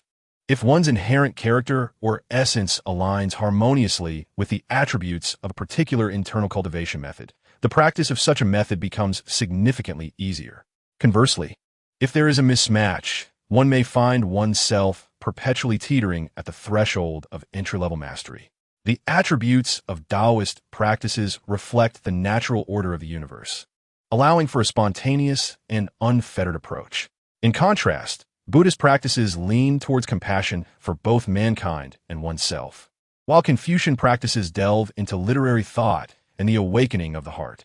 For instance, when Pei Muan encountered Lin Jiangxian, she experienced immediate enlightenment, enabling her to break through barriers effortlessly. Lu Changqing, however, is not the type to possess a delicate sensibility, much less one that fosters introspection. Otherwise, he would not rely on the aid of spirit-collecting pills and enlightenment tea to enhance his formidable internal skills and martial arts. He prefers a more unrestrained approach, resonating with the characteristics of Taoist practices. Upon reading an exquisite poem, he might merely exclaim, "This poem is truly remarkable." In essence, Confucian practices can be seen as somewhat idealistic, with Pei Muan embodying this idealism as she seeks a deep spiritual connection. On the other hand, Lu Changqing pursues a more pragmatic alignment. "Are you truly unwilling to change your internal cultivation method?" Pei Muan asked, somewhat astonished. She was aware that Lu Changqing's ancestors once enjoyed great wealth, now long diminished, and that the Lu family likely did not possess any particularly formidable internal cultivation techniques. Otherwise, Lu Changqing's father and grandfather would not have failed to break through to the innate realm throughout their lives. Reflecting on this, it was indeed peculiar how Lu Changqing had recently surged from the acquired realm's 4th level to the innate realm. Changqing harbors a secret, perhaps related to internal cultivation methods. Pei Muan mused. "Very well," Lu Changqing replied. "Do you still desire poetry?" Pei Muan's eyes sparkled with excitement, her voice trembling with anticipation. "Can you compose 3 poems of the same caliber? Not only of the same caliber, but even those of superior quality. Have you ever heard of Shui Jiao Gutu? Or Jiang Jinjiu? Or Qingyu and Yuanxi?" He had yet to unleash his most formidable creations. "Indeed? Truly? If you wish, I can compose a few right now." Since exceptional poetry could assist Pei Muan in her breakthroughs, he was more than willing to oblige. The stronger she became, the better. After all, she was his pillar of support. Lu Changqing, can occasionally accept a bit of assistance. Not for now. I have just made several breakthroughs and need time to digest them. Appreciating more profound poetry at this moment would be counterproductive. Pei Muan suppressed her yearning for more remarkable works. Then I shall go fish. Lu Changqing could hardly contain his excitement. Meanwhile, Pei Muan hurried towards her grandfather's study.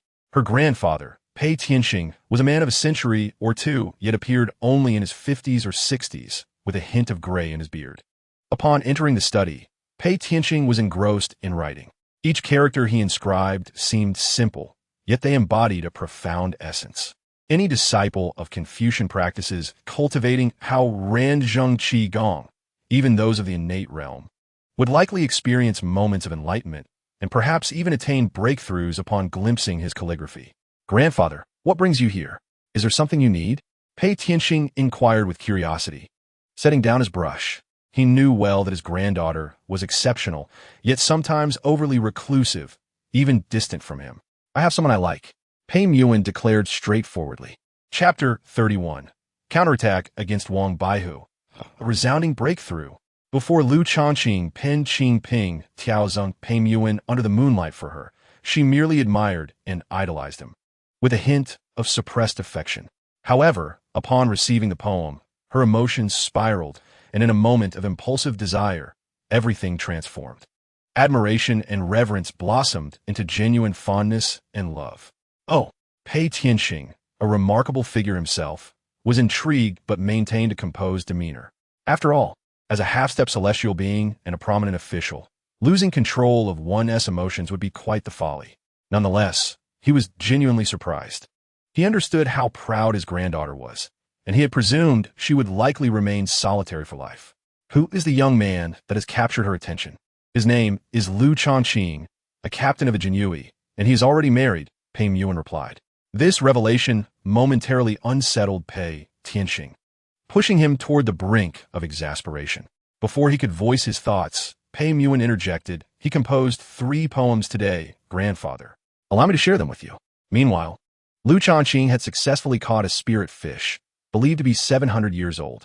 He had anticipated it to be quite large, yet it measured only 2 feet in length and weighed around 50 pounds. Nonetheless, this fish possessed unique characteristics, including 3 tails and scales of a true golden hue, surpassing even that of gold itself. After securing the fish, he departed from the Taisha residence, eager to savor his catch. As he made his way home, Lu Changqing suddenly halted, turning with a beaming smile. Wang Baihu, come forth. After leaving the Taisha residence, Aunt Yin had discreetly informed him of a tale following him. With a moment's contemplation, he deduced who it was. Wang Baihu emerged from the shadows, clad in dark attire and concealed beneath a mask. Lu Zongqi, even if you were to perish here tonight, your life would have been worth it. You actually held hands with Pei Muan. Do you understand?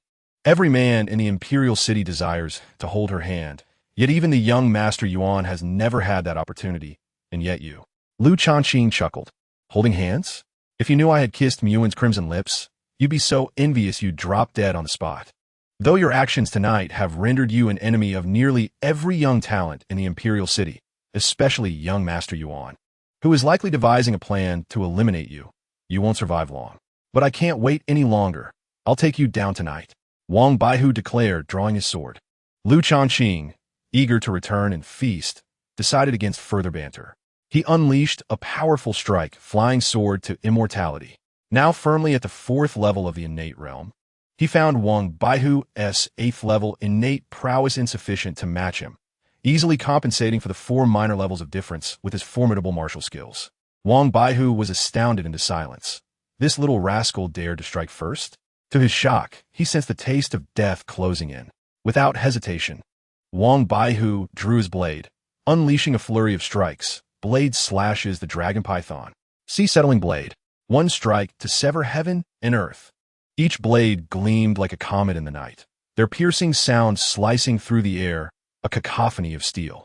Yet, despite their ferocity, these strikes shattered effortlessly against Lu Changqing's flying sword to immortality. Impossible. Wang Baihu was nearly paralyzed with fear, as though he had encountered a ghost. Fortunately, as an 8th level innate practitioner, he still possessed considerable strength, continuing to unleash his blade techniques with reckless abandon.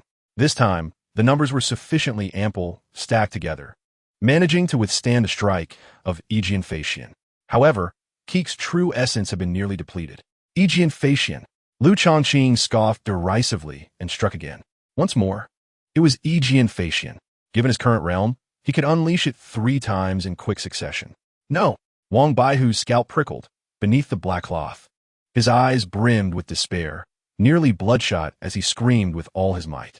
With no true essence left in his body, he was merely a target, instinctively turning to flee. Yet, death was upon him. With a swift strike, Aegean Facian sliced through his back, severing his body in half. Lu Changqing sighed in relief, followed by elation. Yes, he must promptly inform the Jinhui. There is no need to conceal the matter of slaying Wang Baihu. Wang Baihu had come to ambush him, and he had merely retaliated. The fault lay with Wang Baihu. Doubt it. Just look at the night clothes on Wang Baihu. Furthermore, he intended to convey to all within the Jinhui, I, Lu Changqing, possess the strength to slay Wang Baihu and am qualified to hold the position of Baihu. With Wang Baihu deceased, does that not create an opening for another Baihu? I shall ascend. Throughout this battle, Aunt Yin had watched closely, ever ready to intervene in case Lu Changqing faced danger. Yet, the outcome left her somewhat astonished. Celestial grade martial arts? A mere Jinhui flag bearer possessed such formidable skills? Quite remarkable indeed. If it were truly that simple, how could he possibly have captured the lady's affections? The lady's judgment could not be mistaken. An hour later, Wang Baihu's corpse was carried into the Jinhui headquarters. The news of Wang Baihu's ambush on Lu Changqing, only to be countered and slain, had spread throughout the headquarters. Almost all the Jinhui were left utterly speechless. Lu Changqing had created an unparalleled miracle. Just over half a month ago, Lu Changqing had been derided by all as a worthless individual who had obtained his position as a flag bearer through donations, merely a late-stage practitioner of the acquired realm. Now, he was capable of slaying an innate realm practitioner of the 8th level. Was there still any justice? Was there still any law? Even Lin Qianhu remained silent for a considerable time before finally exclaiming, Lu Zongqi impressive. Master Qianhu, Lu Zongqi is exceptional, brimming with potential. We must protect him.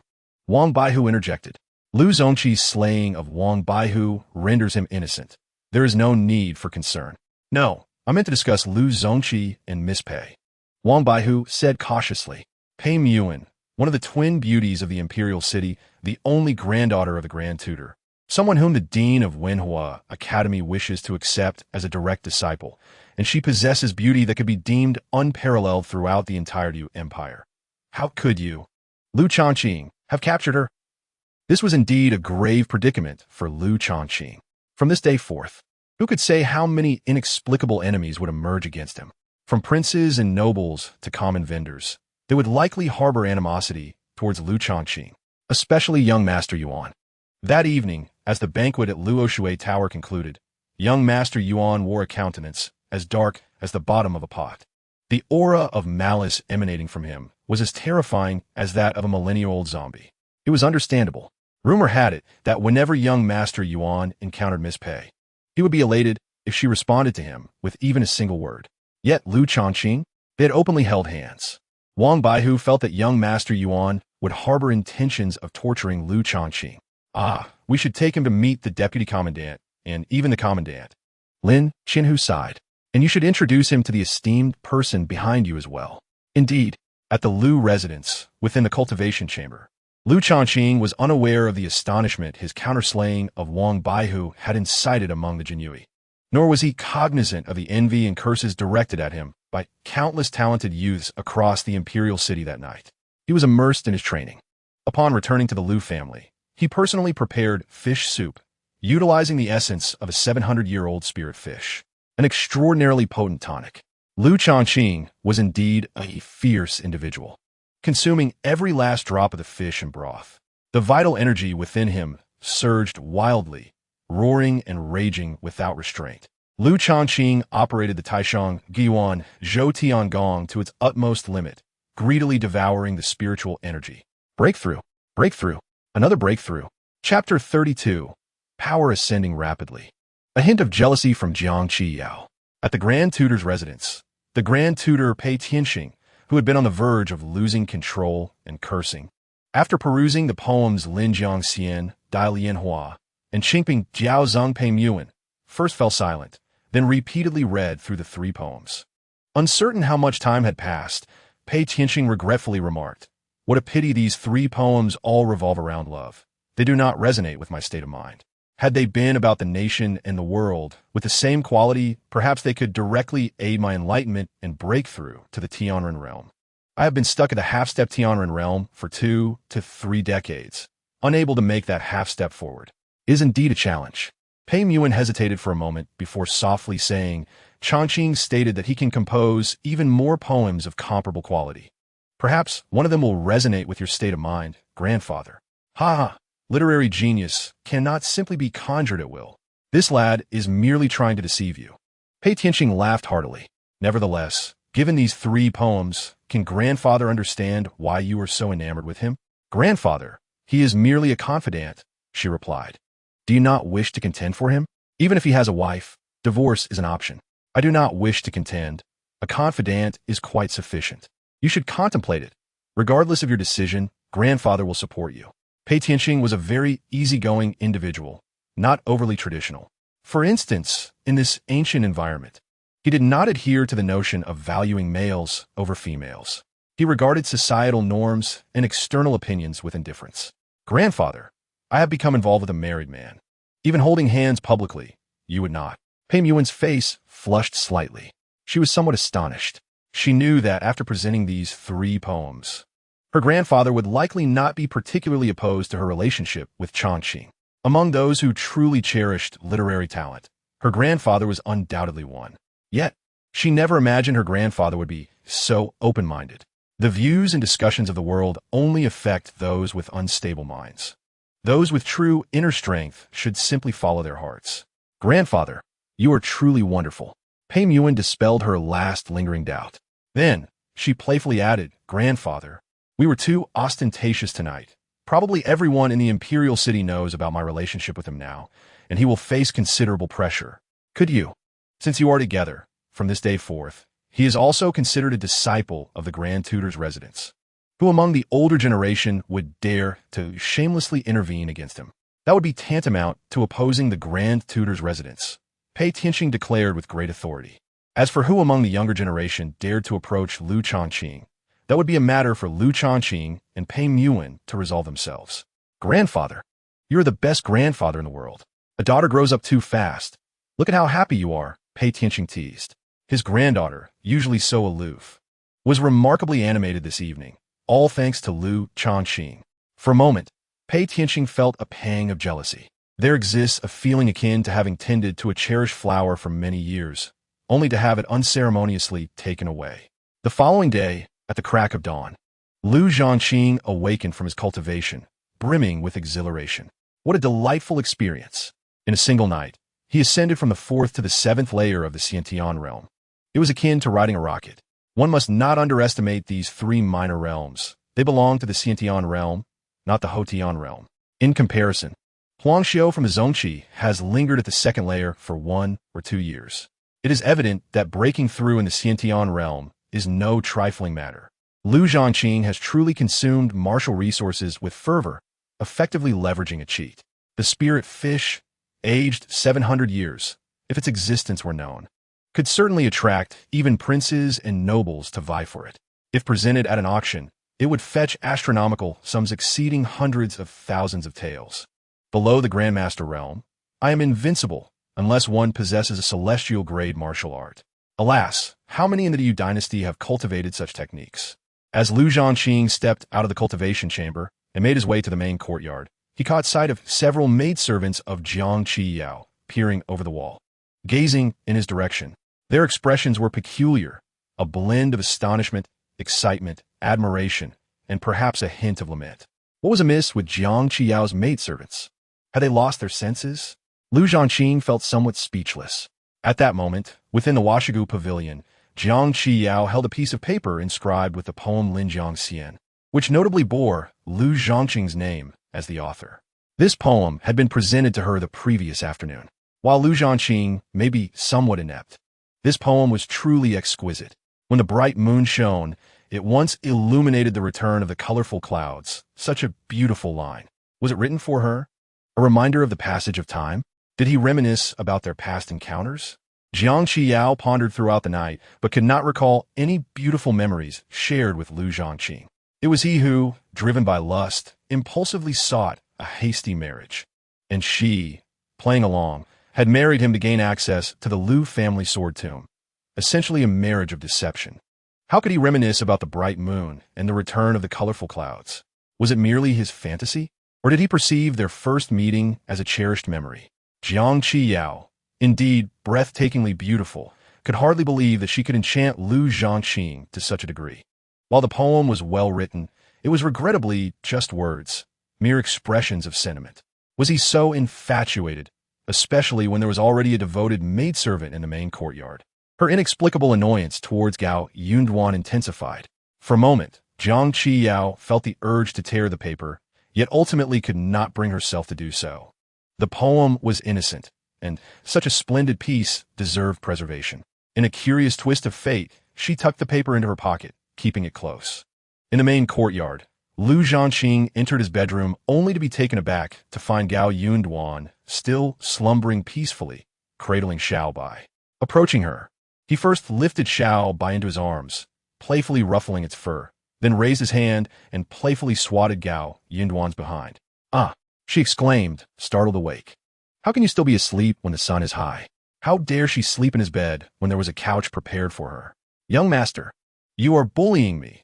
Just a few nights ago, you had me warm your bed." Gao Yunduan pouted, a blend of petulance and grievance. That night, she had been taken advantage of to an embarrassing degree, and she was too ashamed to recall it. At that time, Lu Zhangqing had insisted that as his personal maid, she ought to sleep in his bed as a pillow rather than on the couch.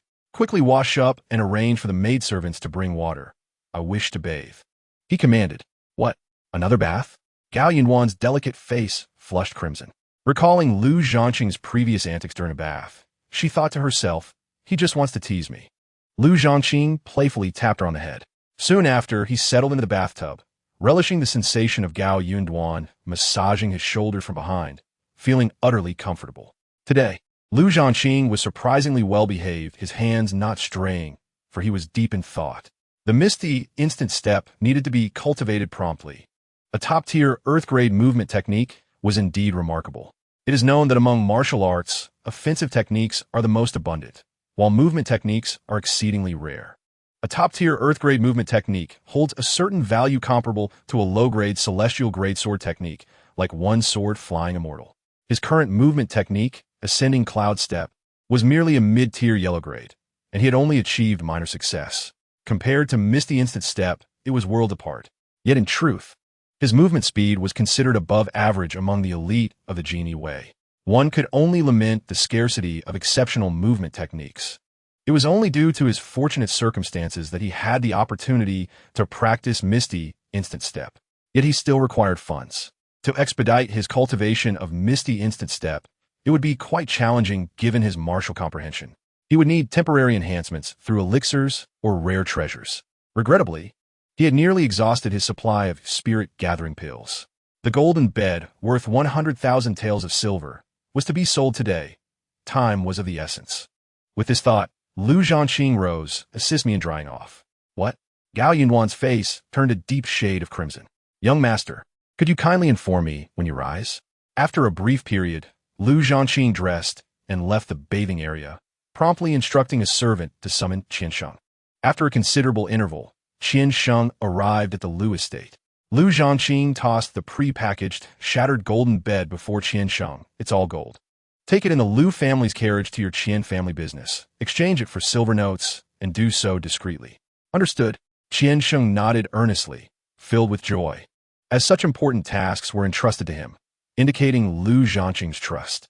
He gazed at Lu Zhangqing with unbounded admiration, asking excitedly, "Boss, did you really slay Wang Baihu?" At the Wei office, countless individuals were discussing it, almost in terror. Wang Baihu was one of the formidable figures among the Baihu. The fact that Lu Zhangqing had slain him at merely 20 years of age was truly astonishing. "Is there any other way?" Lu Zhangqing chuckled, playfully kicking Qiansheng's backside. "Boss, you're truly amazing." Qiansheng beamed, eager to express his admiration. "I'll be quick. I await the silver notes." "Of course." Changqing replied as he departed. Lu Zhangqing settled in the main hall of the Lu estate, sipping tea while waiting, feeling quite bored. Refresh the intel. Ding!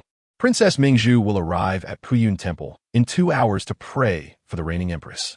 During the prayer, an assassin disguised as a novice monk will attempt to assassinate Princess Mingzhu. Princess Mingzhu? Lu Zhangqing was well aware of her. One of the two beauties of the imperial city, with a reputation even slightly surpassing that of Muwan. It was said her beauty rivaled that of Muwan, a paragon of allure. Princess Mingzhu, though ranked third among the emperor's daughters, stands out as the only true princess born of the empress. Her title, Mingzhu, signifies the immense favor she enjoys. At the tender age of 19, her martial arts prowess is formidable, having attained the third level of the Grandmaster realm, with combat abilities that likely exceed her current level. In Lu Changqing's eyes, the martial resources available to Princess Mingzhu are likely beyond comprehension. At 19, being at the third level of Grandmaster is commendable, yet when compared to the 20-year-old Jiang Qiyao, who has reached the 7th level of Grandmaster, it pales in comparison as the latter demonstrates unparalleled talent. Princess Mingzhu is the only close friend of Muwan.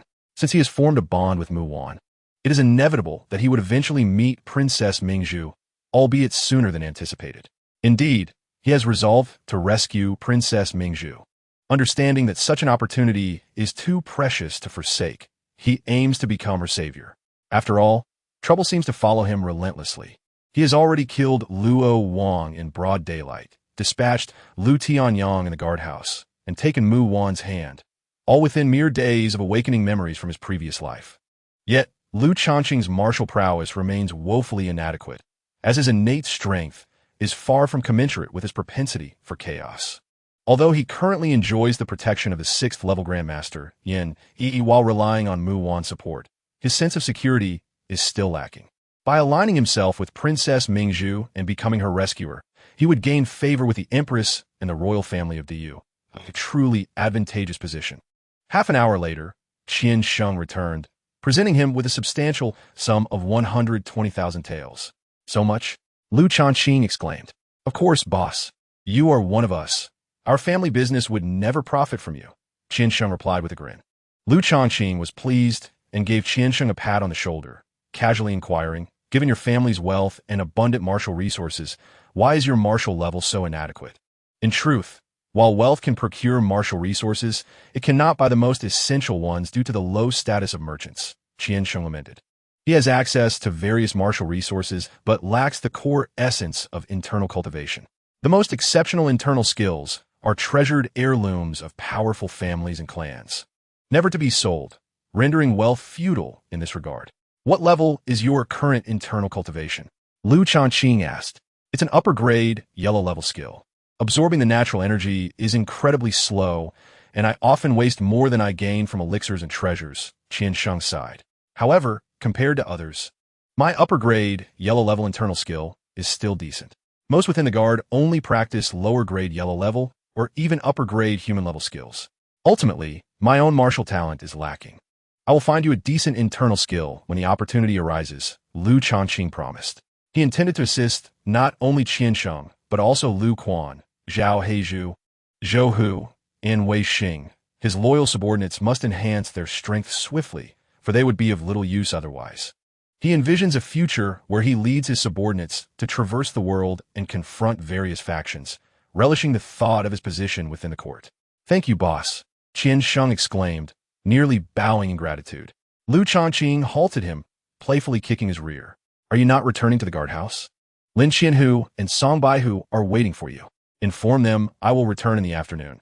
I have a visit to Puyun Temple this morning. Ah, boss, do you believe in Buddhism? Qian Sheng questioned, astonished.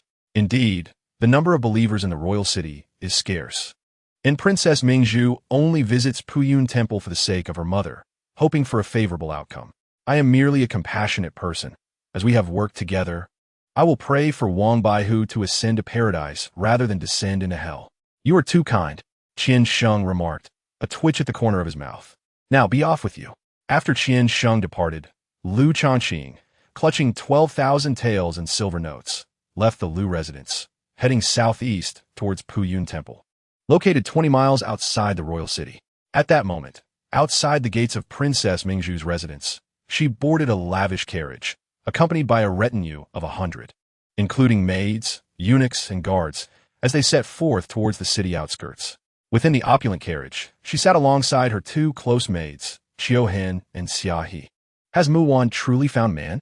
Princess Mingzhu inquired, despite having received confirmation the previous night, still grappling with disbelief.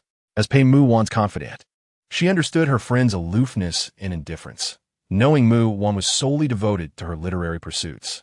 The idea of her friend seeking a man seemed implausible. Indeed, Princess, after praying at Puyun Temple, shall we head directly to the Grand Preceptor's residence? Qiuhen teased. Such a clever idea. A smile graced Princess Mingzhu's exquisite and regal visage, soon replaced by curiosity. Is that man truly the leader of the Jinyui, and only at the innate level? Does he even have a wife? Both Qiuhen and Xiahe nodded earnestly. Muwan has truly lost her senses. Princess Mingzhu felt as though she were in a dream, pondering whether Muwan had committed treason and caught the attention of Lu Changqing. Otherwise, how could this be explained? Perhaps love strikes unexpectedly, rendering one blind.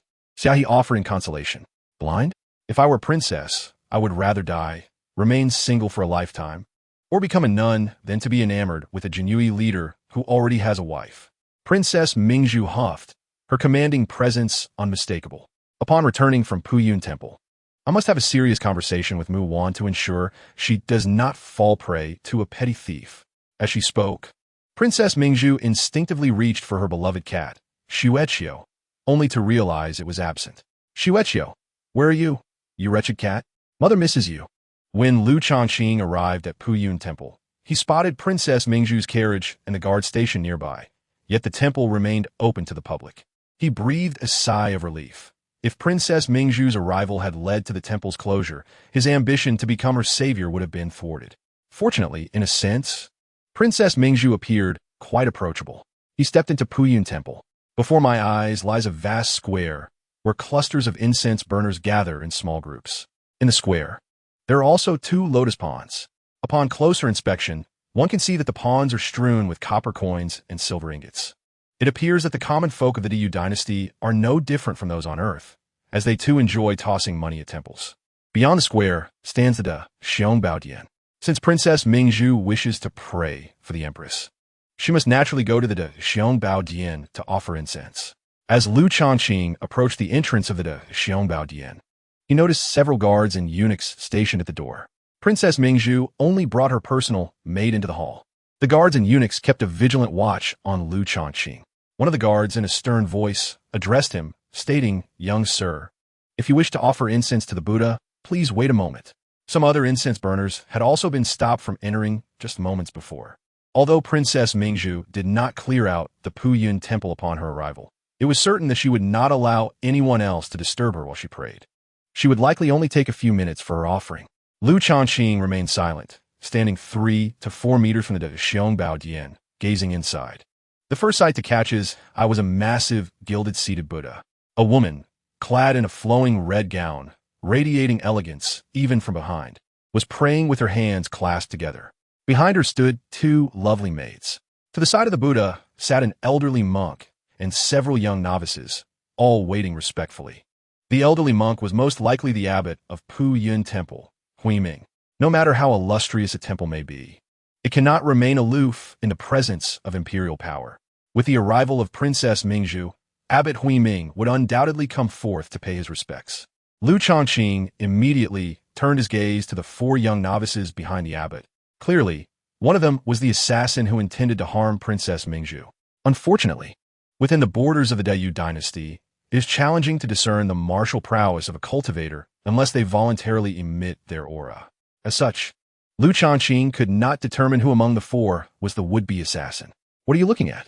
A eunuch stationed at the door questioned, suspicious of Lu Changqing's demeanor. "Do not be alarmed. I am merely an admirer," Lu Changqing replied, fabricating an excuse, having heard tales of Princess Mingzhu's breathtaking beauty. He felt he had no choice. Otherwise, the guards and eunuchs might mistake him for a nefarious individual or even an assassin. The reason Lu Changqing resorted to this so-called admirer excuse was that it was the most fitting. After all, Rumors had it that young talents enamored with Princess Mingzhu stretched from the southern gate to the northern gate of the imperial city. The allure of one of the twin beauties of the imperial city is no jest. Get lost, the eunuch snorted, ignoring the remark. Lu Changqing thought to himself that in order to save someone, he must first approach Princess Mingzhu. While entering the Xiangbao Dian was out of reach, he could create a commotion to draw her out. Lu Changqing took a deep breath and exclaimed, "Aside from being an admirer of Princess Mingzhu, I'm also a fortune teller. I can offer a free life reading for the princess, guaranteed. Yang, drive this man out of the temple." The eunuch glared at Lu Changqing before turning to the guard captain, Yang Xingguang. Yang Xingguang, a man in his 30s, was at the 9th level of the innate realm. How could someone of such a level protect the princess? The role of the guards was more about deterring those who approached or running errands, while the true safety of Princess Mingzhu was ensured by the hidden presence of her bodyguard. Much like Yin, Yi was to Pei Muan. Yang Xingguang and a dozen other guards quickly formed a line, raising their long spears as they approached Lu Changqing, demanding, "Get lost." The sharp and menacing spears were indeed intimidating, yet in truth were merely a show of force, as they would not actually pierce Lu Changqing. The princess had come to pray for blessings today, and bloodshed was not permitted. Upon witnessing the scene, Lu Changqing realized an opportunity had arisen and shouted even louder, "Princess Mingzhu, your guards are about to commit murder. Come and see. I am merely a fortune teller. Why such a fuss?" Lu Changqing's voice echoed like a roar. Yang Xingguang's face darkened. The eunuchs were incensed, shouting, "Yang, why have you not apprehended this man? Disturbing the princess during her prayers is a burden we cannot bear." Yang Xingguang hesitated, but at that moment, something unexpected occurred. Princess Mingzhu had been disturbed. She emerged from the Xiangbao Dian, a flicker of anger gracing her stunning visage. Lu Changqing conceded that he was indeed captivated. Her beauty was striking, an undeniable visual impact. Princess Mingzhu possessed an enhanced version of the beauty of the queen of the Daughter Kingdom. Yet, she was even more exquisite, exuding an innate elegance that was simply unparalleled. In Lu Changqing's mind, 4 words resounded: a flower on a high peak. He had often wondered how, even with Mu Wan's extraordinary beauty, anyone could be her equal. Indeed, fame often holds a grain of truth. If Pei Muan embodied the ethereal beauty akin to a delicate flower, exuding an air of scholarly grace and aloofness, then Princess Mingzhu was the living embodiment of imperial majesty, reminiscent of Wu Zetian's grandeur, exuding an overwhelming presence, a beauty akin to the richest flowers of the mortal realm. One was gentle, the other fierce. Neither was superior, both were the pinnacle of beauty. While Lu Changqing was absorbed in observing Princess Mingzhu, the eunuchs reported his suspicious behavior and loud outbursts to her. Simultaneously, Abbot Huiming stepped out of the Xiangbao Dian, accompanied by the 4 young novices. "You can read fortunes?" Princess Mingzhu inquired, her tone indifferent as she regarded Lu Changqing. "Princess Mingzhu, you are destined for bloodshed today," Lu Changqing stated, employing a rather cliched phrase, yet one that had always proven effective. Instantly, the eunuchs, guards, and even maids shot him glances filled with fury, reprimanding him for his audacity. However, one of the young novices following Abbot Huiming displayed a flicker of emotion. Lu Changqing smiled, finally realizing who the assassin was. "Speaking nonsense before the princess may lead to fatal consequences. Surely you understand that the princess has a rather volatile temperament." Princess Mingzhu expressed her impatience, having been interrupted during her prayers. At that moment, the assassin masquerading as a novice stealthily approached Princess Mingzhu. He sensed that Lu Changqing had uncovered something and felt compelled to act swiftly. Being one of the novices following Abbot Huiming, everyone had let down their guard around him. Even as he inexplicably stepped closer to Princess Mingzhu, none paid him mind, assuming he was following the abbot's orders to convey some message to the princess. "Mu Xian, what are you doing?" Abbot Huiming sensed something was amiss. However, just as he opened his mouth, the novice Mu Xian, standing merely 3 to 4 meters from Princess Mingzhu, had already acted. A delicate crossbow, no larger than a hand, was concealed within his sleeve, and he swiftly activated the mechanism. Zing! An arrow, imbued with lethal poison, shot forth like a black, striking suddenly and without warning. Not a single one of the guards, including the formidable Princess Mingzhu, nor the concealed protector Granny, who possessed the prowess of a grandmaster of the 9th tier, could react in time. After all, Mu Xian the little monk, was in close proximity to Princess Mingzhu, and he had concealed his crossbow within the folds of his sleeve. Even more astonishing was that he emitted no trace of martial energy. He appeared to be an ordinary person, a mere little monk, rendering him nearly invisible. Only Lu Changqing was prepared. His gaze was fixed intently on Mu Xin. The moment Mu Xin activated the mechanism of the crossbow, a slight tremor in his sleeve was caught by Lu Changqing. Thus, Lu Changqing unleashed his premeditated Yijian Fei Xian, directly targeting the arrow. With a snap, just as the arrow was about to strike Princess Mingzhu, a mere foot away, it was cleaved in two by the blade's radiance of Yijian Fei Xian, narrowly saving her life. It was only at this moment that the hidden protector granny reacted, exerting her immense grandmaster aura to suppress Mu Xin. The little monk's face turned pale as he slumped to the ground, nearly losing consciousness. Subsequently, Yang Xingwang and the others rushed forward frantically, pinning him down. Mu Xin had bitten through the poison in his mouth, convulsing as he perished. It was only then that the two maidens, Qiuhen and Xia, trembled and shielded Princess Mingzhu behind them. The princess herself, her exquisite visage paling slightly, cast a deep glance at the deceased Mu Xin, ignoring the terrified Hui Ming, who was kneeling and bowing in fear. Instead, she turned her attention to Lu Changqing and inquired, "How did you know there was an assassin?" Chapter 35. The Lioness Bargain, Lu Changqing's Greed. Fortune-telling. I do not believe in fortune-telling. Do you know the assassin? What? Are you suggesting that your savior is, in fact, allied with the assassin? Then why would I save you? Lu Changqing replied coolly, slightly displeased. I will uncover the truth. Suit yourself. Are you a member of the Jinyue? Princess Mingzhu suddenly asked. Lu Changqing had not donned his flying fish attire that day, as he had come to save her, and wearing such a conspicuous outfit would be unwise. Though he did not wear the flying fish robes, he held a Xiuqun knife, as he possessed no other weapon. Princess Mingzhu exhibited keen observational skills. Yes, Lu Changqing had nothing to conceal. Then, I trust you are not associated with the assassin. The power of the Jinyue stemmed almost entirely from the Daiyu royal family. To put it bluntly, the Jinyue were merely the hunting dogs, or even the lapdogs, of the Daiyu royal family. Thus, it was unlikely that a member of the Jinyue would attempt to assassinate a princess or other royal figures, unless they were a pawn deliberately placed by someone with ulterior motives. However, anyone joining the Jinyue underwent a stringent vetting process. Passing such scrutiny indicated that the individual had a clean background, making it improbable that they were someone else's chess piece. Nevertheless, she still intended to investigate Lu Changqing. Just to be prudent, am I to be considered your savior? Lu Changqing asked. Yes, Princess Mingzhu nodded. If that arrow had struck her, she would most likely have perished, for it was undoubtedly laced with poison. Suddenly, Lu Changqing felt a pang of disappointment. He had initially aspired to be the savior of Princess Mingzhu, to be regarded as a benefactor of the royal family, to secure a powerful ally. But it seemed that was not the case. Not only was he unjustly suspected, but Princess Mingzhu also appeared to be someone who did not appreciate gratitude, remaining aloof and indifferent throughout. Surely, she could not believe that, as a member of the Jinyue, saving her was merely my duty? With this thought, Lu Changqing spoke directly. Since I am the savior of your highness, it would not be unreasonable to request some form of recompense, would it? The notion of merely fostering a connection with the royal family has lost its appeal. Lu Changqing was a pragmatic individual. He thought it unreasonable to have made the effort without receiving some benefit in return. You are quite mercenary, Qiuhen remarked, a hint of anger in her voice. Did you not previously claim to be an admirer of the princess? Indeed, you have performed a great deed by saving her. However, one should not demand recompense so brazenly. How base! What kind of admirer behaves in such a manner? What do you seek as recompense? Princess Mingzhu asked, a hint of curiosity creeping into her tone.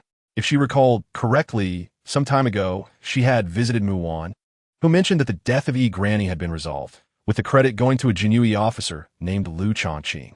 Consequently, this Lu Changqing was seeking to repay the favor with demands for money. How unrefined. Moreover, news had reached her that Muwan and this Lu Changqing had become involved, a matter that struck her as absurd. Absurd enough that she prepared to pray and then immediately visit the Grand Tutor's residence, only to encounter an assassination attempt. Silver notes, Lu Changqing declared loudly. What value do you place on your life, Princess Mingzhu? Consider it carefully. You cannot be too stingy. A peculiar expression flickered in Princess Mingzhu's beautiful eyes, realizing that this genuine man, too, sought to repay a favor with monetary demands. She mused, could this person truly be Lu Changqing? Yet, despite her myriad thoughts, Princess Mingzhu maintained her composed and serene demeanor. She replied, let us defer the matter of silver notes for now. Since you have rendered such a significant service, why not join my princess's court as an advisor? One of the head eunuchs in the princess's court appeared displeased. We have yet to ascertain his connection to the assassin. Princess Mingzhu turned her gaze upon the eunuch. With just one look, his face paled, and he promptly knelt, bowing heavily in fright. However, Lu Changqing did not hesitate. I have no desire to serve as your advisor. Princess, I only seek silver notes. An advisor? Is that not akin to being a lapdog to Princess Mingzhu? It holds no allure. Indeed, you are exceedingly beautiful, but I cannot partake in that beauty. To serve you as a lapdog may seem prestigious, earning respect from many. Yet, it leads to no future. Furthermore, the greatest reward from being an advisor in the princess's court would likely be receiving commendable internal skills or martial techniques. For others, that would indeed be immensely appealing. Yet, I'm not enamored by such things. I already possess Taishangue Yuanzhou Tiangong and Yi Jianfei Xian. Remaining in the Jinyui, who knows? Perhaps one day I, Lu Changqing, could become a commander. The thought alone is exhilarating.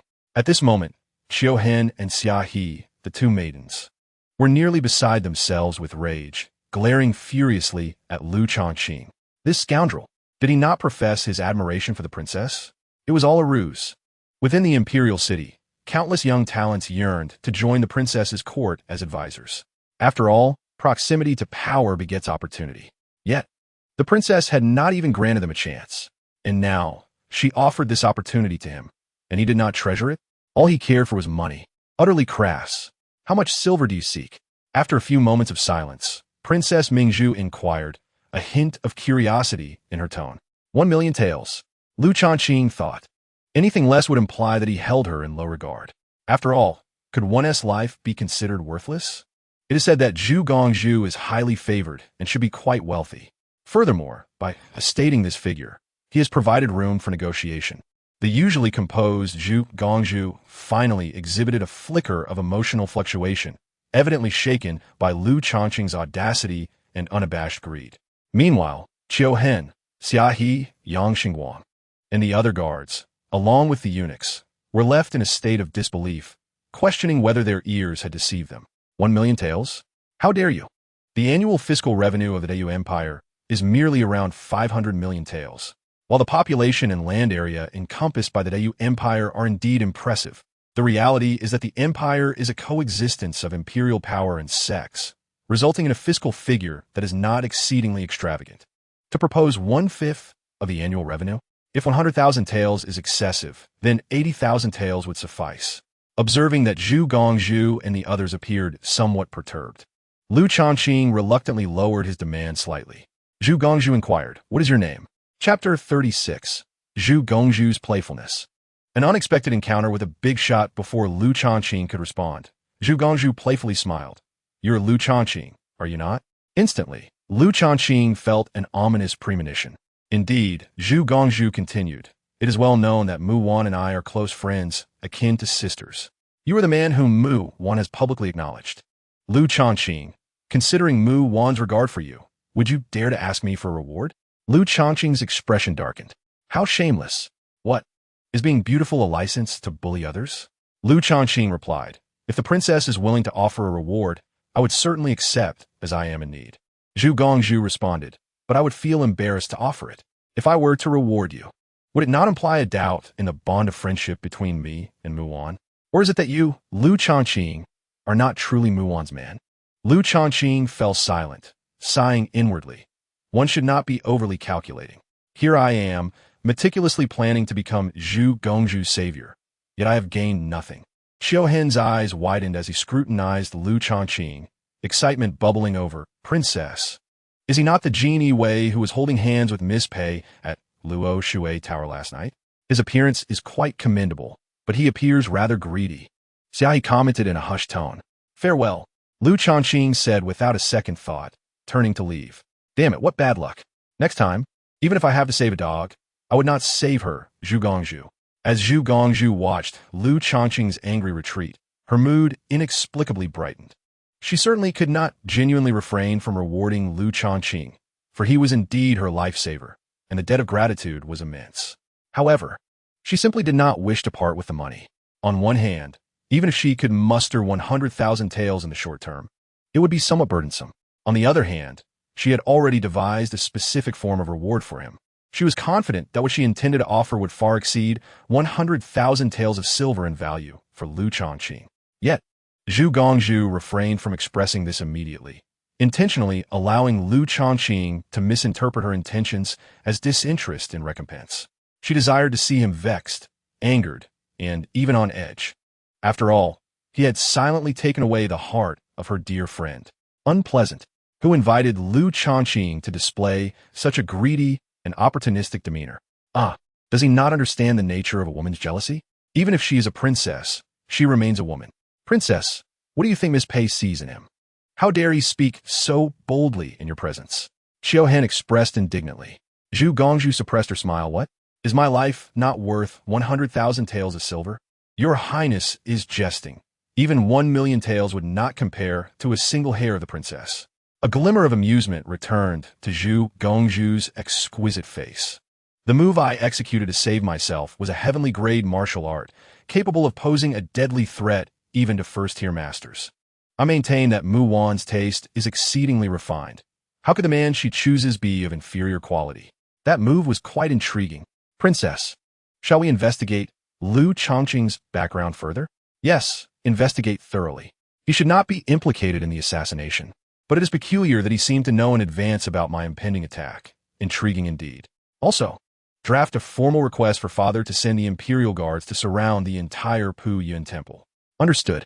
As Zhu Gongzhu spoke, she instinctively reached for the snowball she wished to pet, only to find it lost. In that moment, she felt a pang of longing. Snowball, where are you? Lu Changqing hastened his steps as he departed Pu Yun Temple, heading directly to the Wei Suo in the Imperial City. Upon entering, he was met with a flurry of compliments and awed gazes. Brother Lu, impressive. Huang Xiao approached with a broad smile, tinged with a hint of reverence. Huang Xiao appeared somewhat dazed. Not long ago, in his eyes, Lu Changqing was the least capable among his subordinates. Yet, in the blink of an eye, Lu Changqing had slain Wang Baihu alone and secured Mu Wan's affections. It felt akin to a good brother who had been begging for scraps a year ago.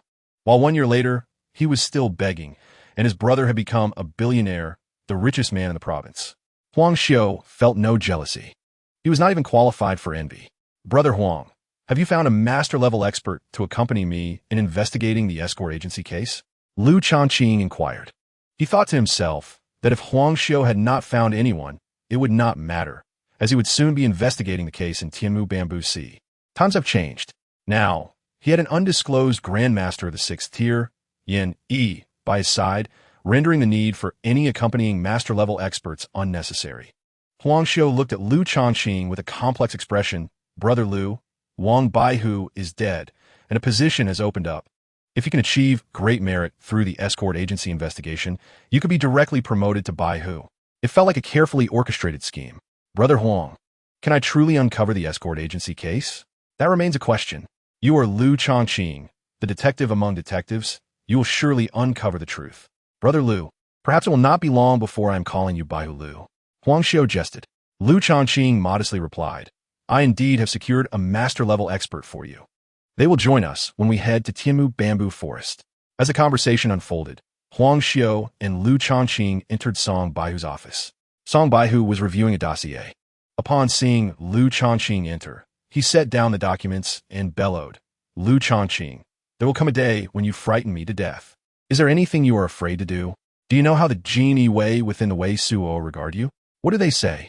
They say you're a killer of your own kind, having taken out everyone from ordinary Xiaowei Zhang Chu to small banners like Luo Wang, to the chief banners like Lu Tianyang, and finally to Baihu Wang Shanhe. Are you planning to kill Qinhu next? Song Baihu's ire only intensified. My lord, it was Wang Baihu who ambushed me. I merely retaliated. I did nothing wrong. If you had done anything wrong, you would have been imprisoned by now. Song Baihu expressed his frustration. Come, we're going to meet a great figure immediately. Ah, Lu Changqing was somewhat puzzled.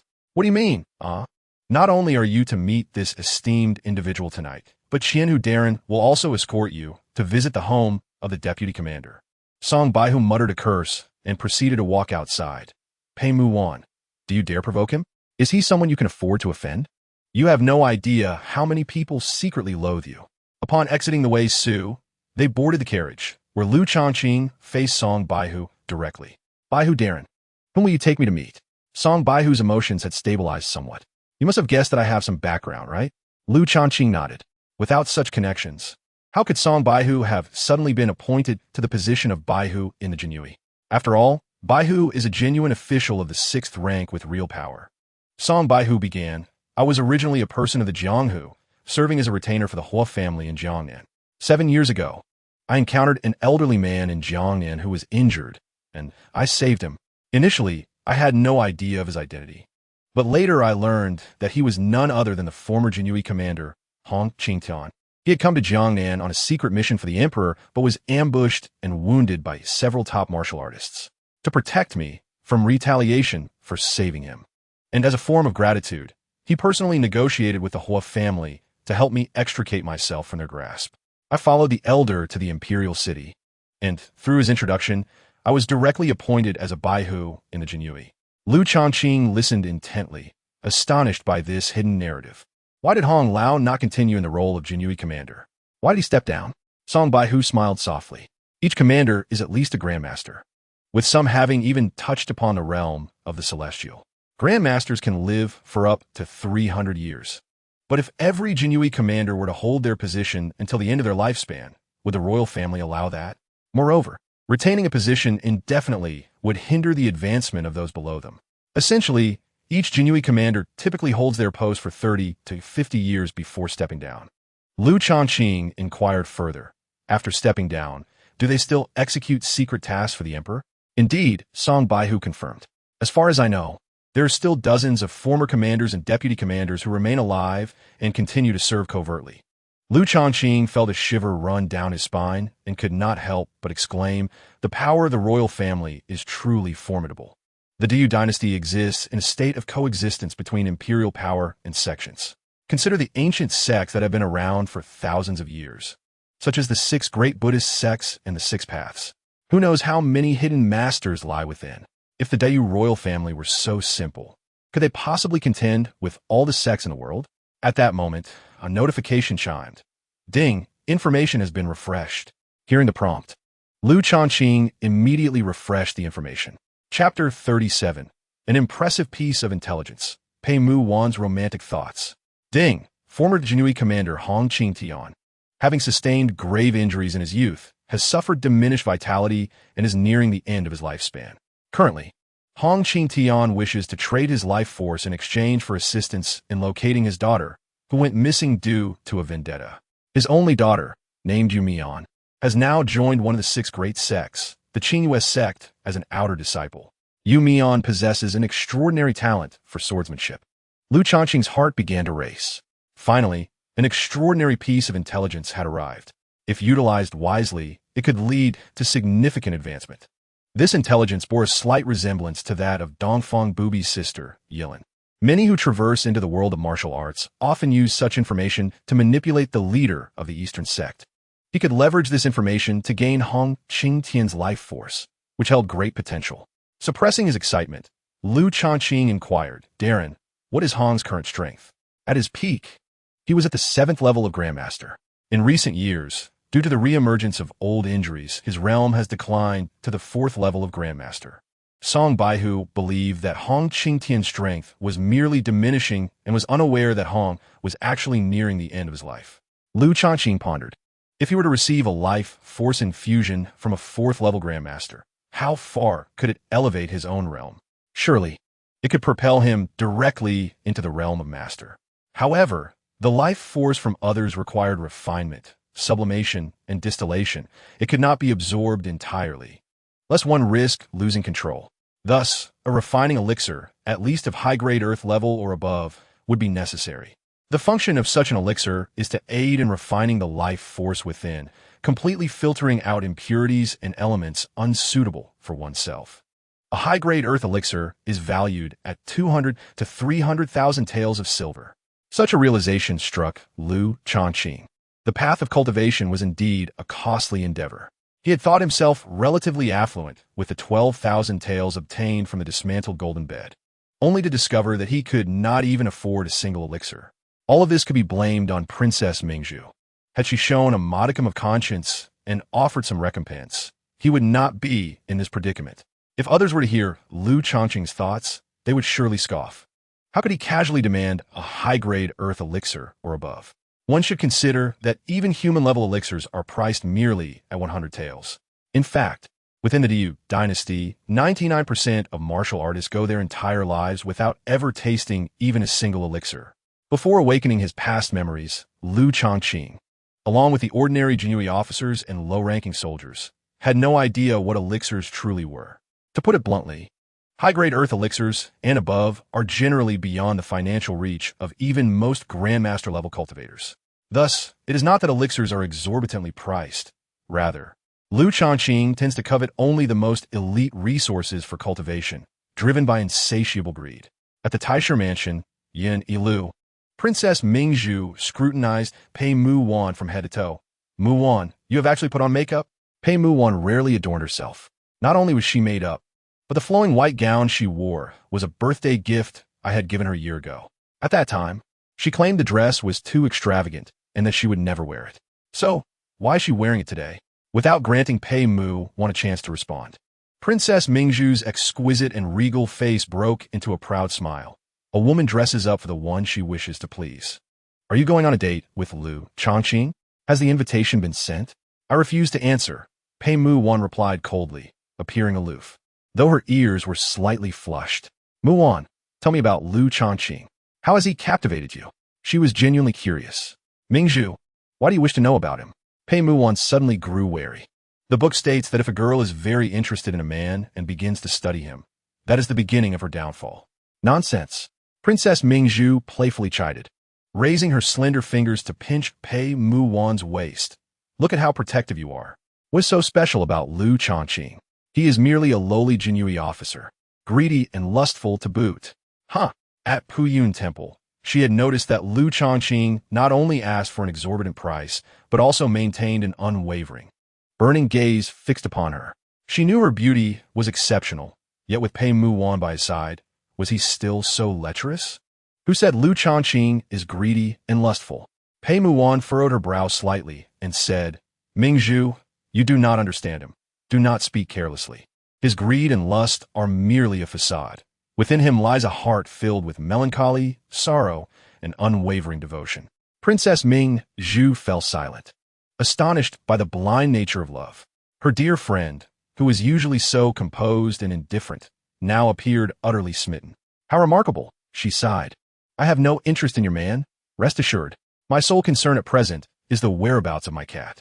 I'm almost tempted to send someone to post missing cat notices throughout the imperial city. Then go ahead and do so, Pei Mu Wan replied. Princess Mingzhu shook her head. I'm a princess. Every action I take reflects on the royal family. If I were to make such a grand search for a mere cat, the censors would surely find grounds to impeach me. Mingzhu, ever since you established your residence, you have become increasingly contemplative. Your status as a princess has not become your support. Rather, it has become a shackle. A hint of bitterness flashed across Princess Mingzhu's stunningly beautiful face. My father intends for me to marry the holy son of Long Yuan sect and asked my opinion not long ago. I firmly refused. He has grown somewhat displeased, so I must remain discreet, avoiding any actions that might provoke him or provide him with a reason to be upset. Otherwise, with a single imperial edict, I might find myself sent to Long Yuan sect. Pei Mu Wan fell silent for a long while, her voice cool yet tinged with complexity and compassion. Mingzhu, it said that your father dotes on you? Indeed, he does, but only in comparison to the other non-legal princesses. In matters of my marriage, he is more concerned with political considerations. Princess Mingzhu paused, her expression brightening as she changed the subject. Let us not dwell on unhappy matters. Let us speak of Lu Changqing instead. At that moment, the maid Baiji rushed in. Miss, young Master Su Tan is at the entrance of the Grand Tutor's residence. Here is his invitation. Pei Muwan frowned and did not take the invitation. Inform him that my grandfather is not at home. He shall not be seen. Bai Ji hurriedly departed. Princess Ming Zhu teased, with the air of the Duke of Ning. Yuan Chengyi on one side, and the air of the Duke of Ding, Su Tan, infatuated with you on the other. Oh, and let us not forget the air of the Duke of Jin, who is also smitten. Muwan, tell me, how many dukes does our Yu Empire have? You are no less than they, Pei Muwan retorted, slightly annoyed. Speaking of which, I have heard that Su Tan, the heir of the Duke of Ding, suddenly went to Wenhua Academy a year ago. Could it be to win your favor? I am not certain, perhaps. Ha! The entire imperial city knows you are enamored with literature and the arts. Thus, to align with your interests, Su Tan has gone to study at Wenhua Academy. Impressive. It appears his obsession and devotion surpass even that of Yuan Chengyi. You are quite bothersome. Are you worried Su Tan will cause trouble for Lu Changqing? Su Tan's strength is formidable. It is said he has already reached the 5th tier of the Master Realm. Quite remarkable, she mused. He is older, seemingly around 36 or 37. The Master Realm allows for a lifespan of 180 years, so 36 or 37 is still quite young. Pei Muwan scoffed. If Su Tan is so wonderful, why not have him as your prince consort? Get lost. Princess Ming Zhu laughed, scolding her. Before long, Bai Ji hurried back. Miss, Su Tan says that if you do not see him, he will wait at the entrance of the Grand Tutor's residence and will send a challenge letter to Lu Gongzi. Is he threatening me? Pei Muwan's exquisite face turned cold, and she commanded, Yin Yi, go and drive Su Tan away. Break a leg if necessary. Does he really think I, Pei Muwan, am easy to provoke?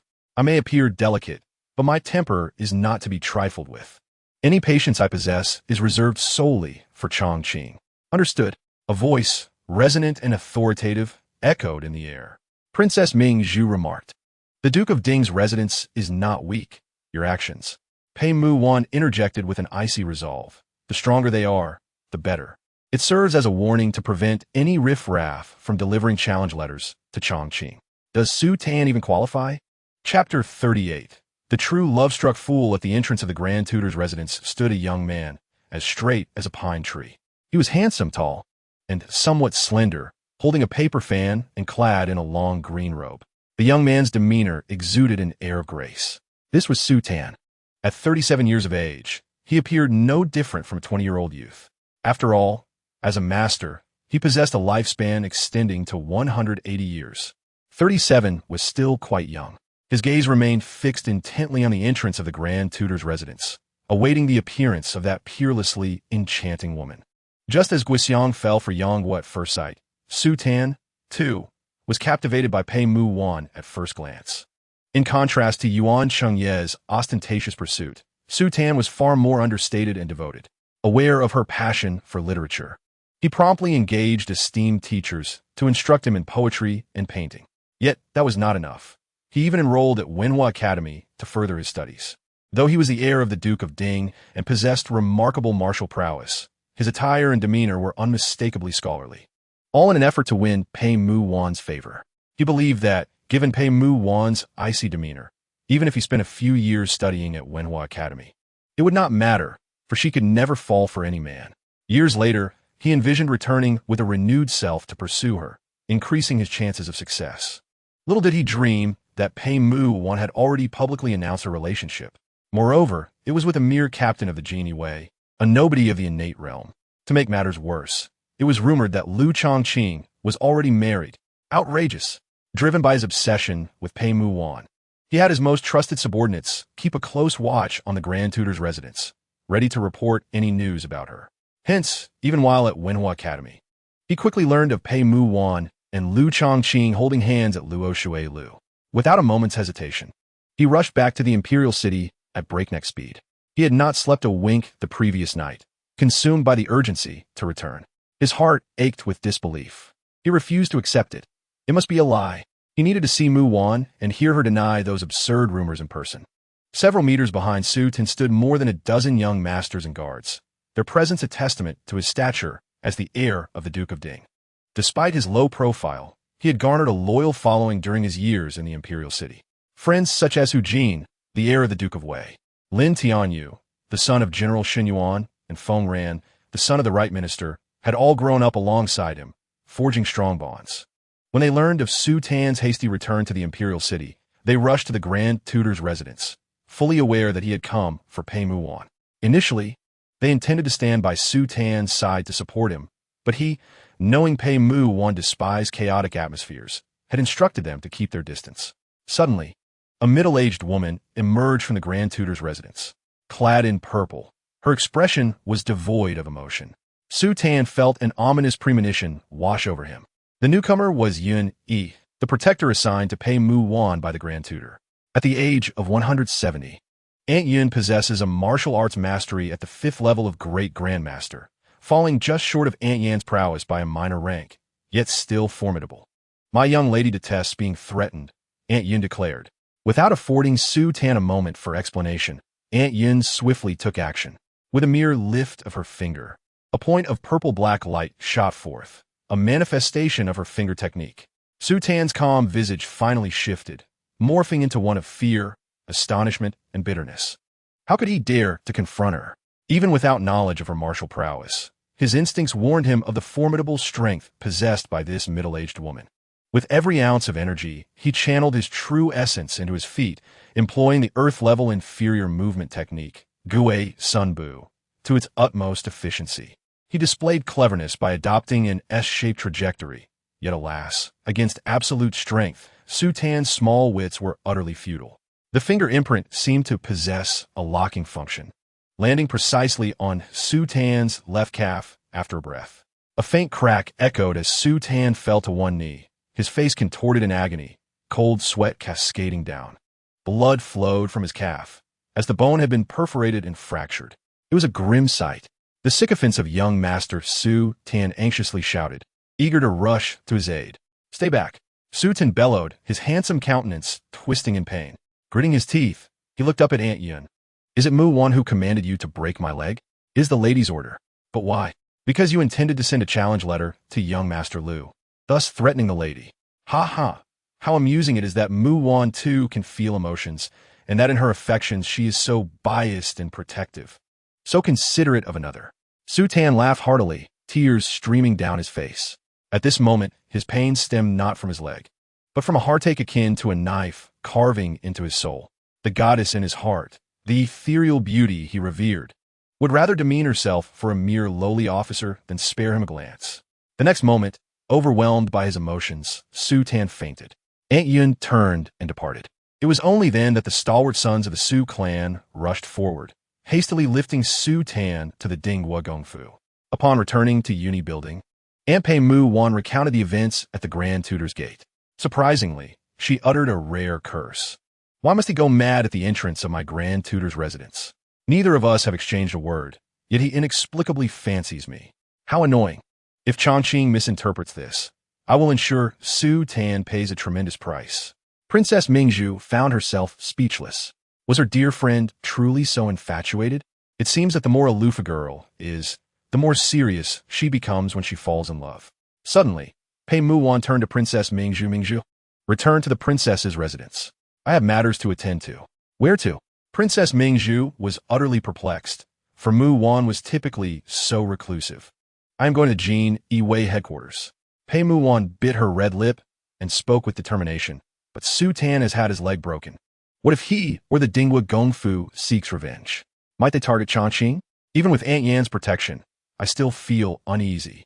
She worried that Changqing, with his unparalleled literary talent capable of composing such exquisite poems as Lin Jiangxian, Dai Lianhua, and Qing Ping Lu, could be affected if troubled by Su Tan's ilk, as if tainted by foulness that might impede his genius.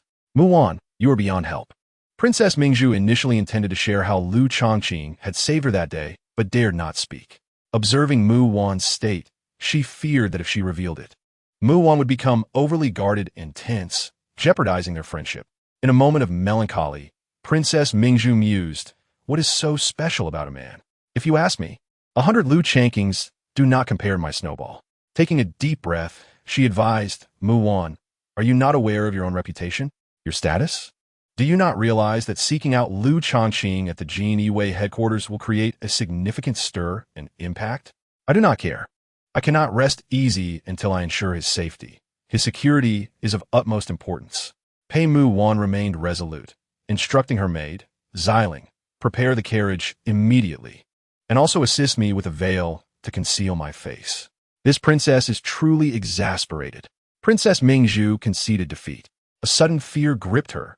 Would she, should she ever fall in love, become similarly infatuated? Such obsession was indeed terrifying. In the western part of the imperial city, within an outwardly dilapidated residence, Lu Changqing and Song Baihu had just been led inside by an elderly steward. Once within, they discovered an unexpected depth, winding through corridors until arriving before an ancient room. Come in, a voice imbued with age resonated from within. Upon entering, Lu Changqing felt an immediate emptiness. The room contained only a couch and a simple tea table. An old man clad in a black robe sat cross-legged before the table, brewing tea. Qian Fan pays his respects to Elder Hong, Song Baihu respectfully announced, with Lu Changqing following suit in bowing. Sit, the elder, Hong Qingtian, gestured, casting a glance at Lu Changqing. Meeting his gaze, Lu Changqing felt a tremor in his spirit. The elder's eyes were somewhat intimidating. Hong Qingtian's irises were scarce, with an abundance of whites, and his sunken eyeballs were disconcerting. More chilling was the palpable aura that emanated from him, a lethal scent that sent shivers down Lu Changqing's spine. He surmised that this elder had taken countless lives, perhaps more than 70 or 80,000.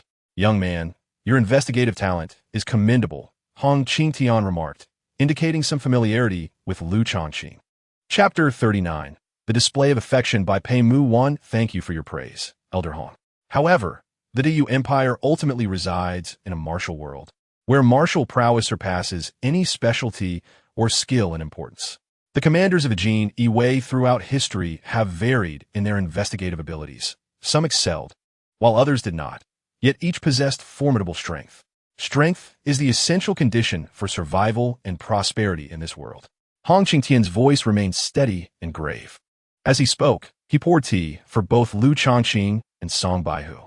I fully endorse Elder Hong's words. Lu Changqing laughed heartily. I expected to hear a rebuttal, but you are rather intriguing. After his laughter subsided, Hong Qingtian added, as my years dwindle, I can only offer so much guidance. Moreover, should you grow closer to me, it could lead to enmity. Are you afraid? Without hesitation, Lu Changqing shook his head. Song Baihu, however, grew anxious. Elder, your health, cough, cough, cough. Hong Qingtian abruptly coughed, and blood splattered forth. I shall fetch a physician. Song Baihu hastily rose. No need. Hong Qingtian intervened, and a fleeting expression of regret and tenderness flickered across his aged and fearsome visage. Every person must face the day of their demise. Yet it is lamentable that before I depart, I shall not have the chance to see my beloved daughter once more.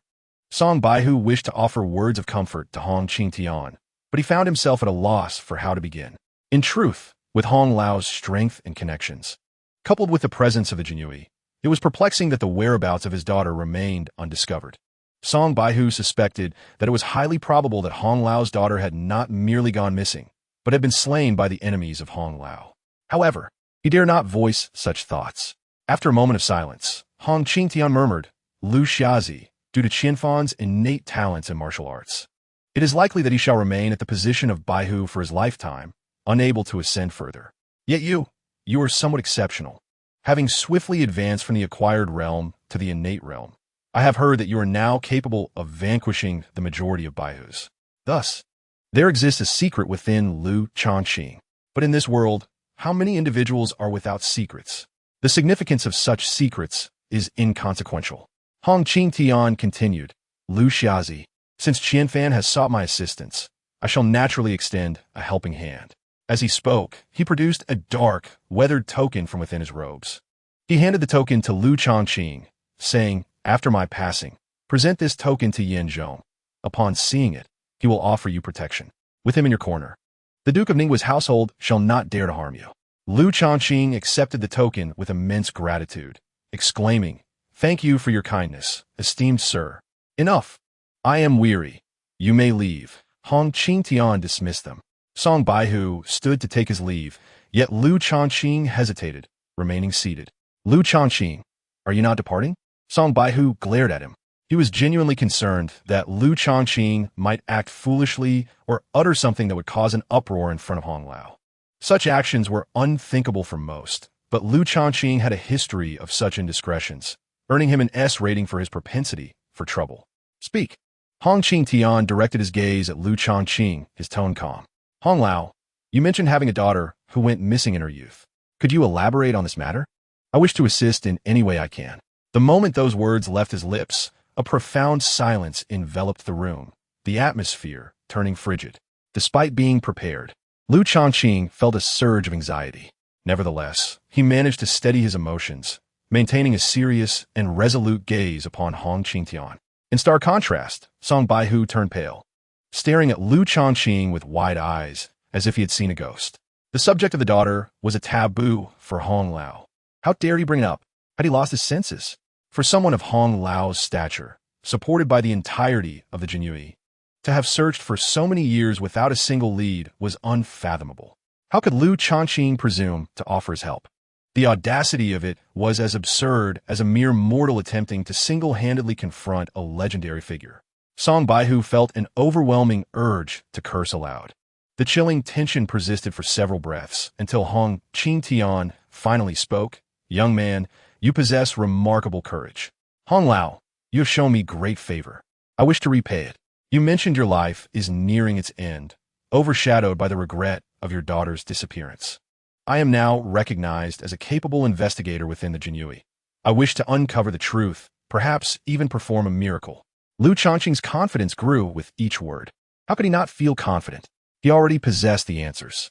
Moreover, he had to propose his assistance to Hong Qingtian at this moment. Otherwise, if he were to discover Hong Lao's daughter without any prior mention, it would appear far too strange and illogical. It was essential to assert his intention to investigate first, expending considerable effort to arrive at the truth, thus creating the perfect narrative. Ha, what a bold and confident leader of the Jinyue, Lu Changqing. Then let us discuss the matter of my daughter. Hong Qingtian suddenly erupted into laughter, his previously cold demeanor seeming to warm slightly. Song Baihu sighed in relief, his legs feeling somewhat weak, as he wiped the sweat from his brow and retook his seat. Lu Changqing also sat down. For the next half hour, Hong Qingtian recounted the tale of his daughter, while Lu Changqing listened intently, occasionally interjecting with questions. After half an hour, Hong Qingtian concluded, I have shared all that I can, young man. Your willingness to assist is greatly appreciated. As for whether you can truly succeed, I dare not speculate. If you were to create a miracle, I would gladly bequeath to you all that I possess of value, including my true essence, the weapons I have gathered throughout my life, my martial arts techniques, and all the wealth I have accrued. Hong Lao, may I be so bold as to inquire how much longer you foresee your lifespan? Lu Changqing hesitated before asking. Perhaps 2 or 3 months, Hong Qingtian replied. Lu Changqing felt a wave of relief. There was still time. Upon leaving the Hong family estate and boarding the carriage, Song Baihu's face flushed with indignation. Lu Changqing, I truly do not wish to involve myself with you any longer. Have you lost your mind? Do you genuinely intend to investigate the disappearance of Hong Lao's daughter? Just try it. If you manage to uncover the truth, I shall bow to you. Song Baihu's vexation was evident. Hey, Baihu Darren, such words are ill-advised. Half an hour later, the carriage halted before the Jinyue headquarters. As they disembarked, they were greeted by Zhou Hu, who rushed towards them, his face alight with excitement and urgency. Boss, Miss Pei has arrived. She is waiting for you in your office. Lu Changqing was momentarily taken aback. What business could one have at the Jinyue headquarters? Was it of such urgency? Remarkable. Song Baihu felt a pang of disbelief, casting several incredulous glances at Lu Changqing. The Pei family, as the foremost lineage of scholarly officials, typically held disdain for the imperial underlings, the emperor's minions. Yet, Pei Mu not only had a relationship with Lu Changqing, but had also deigned to visit the Jinyue headquarters.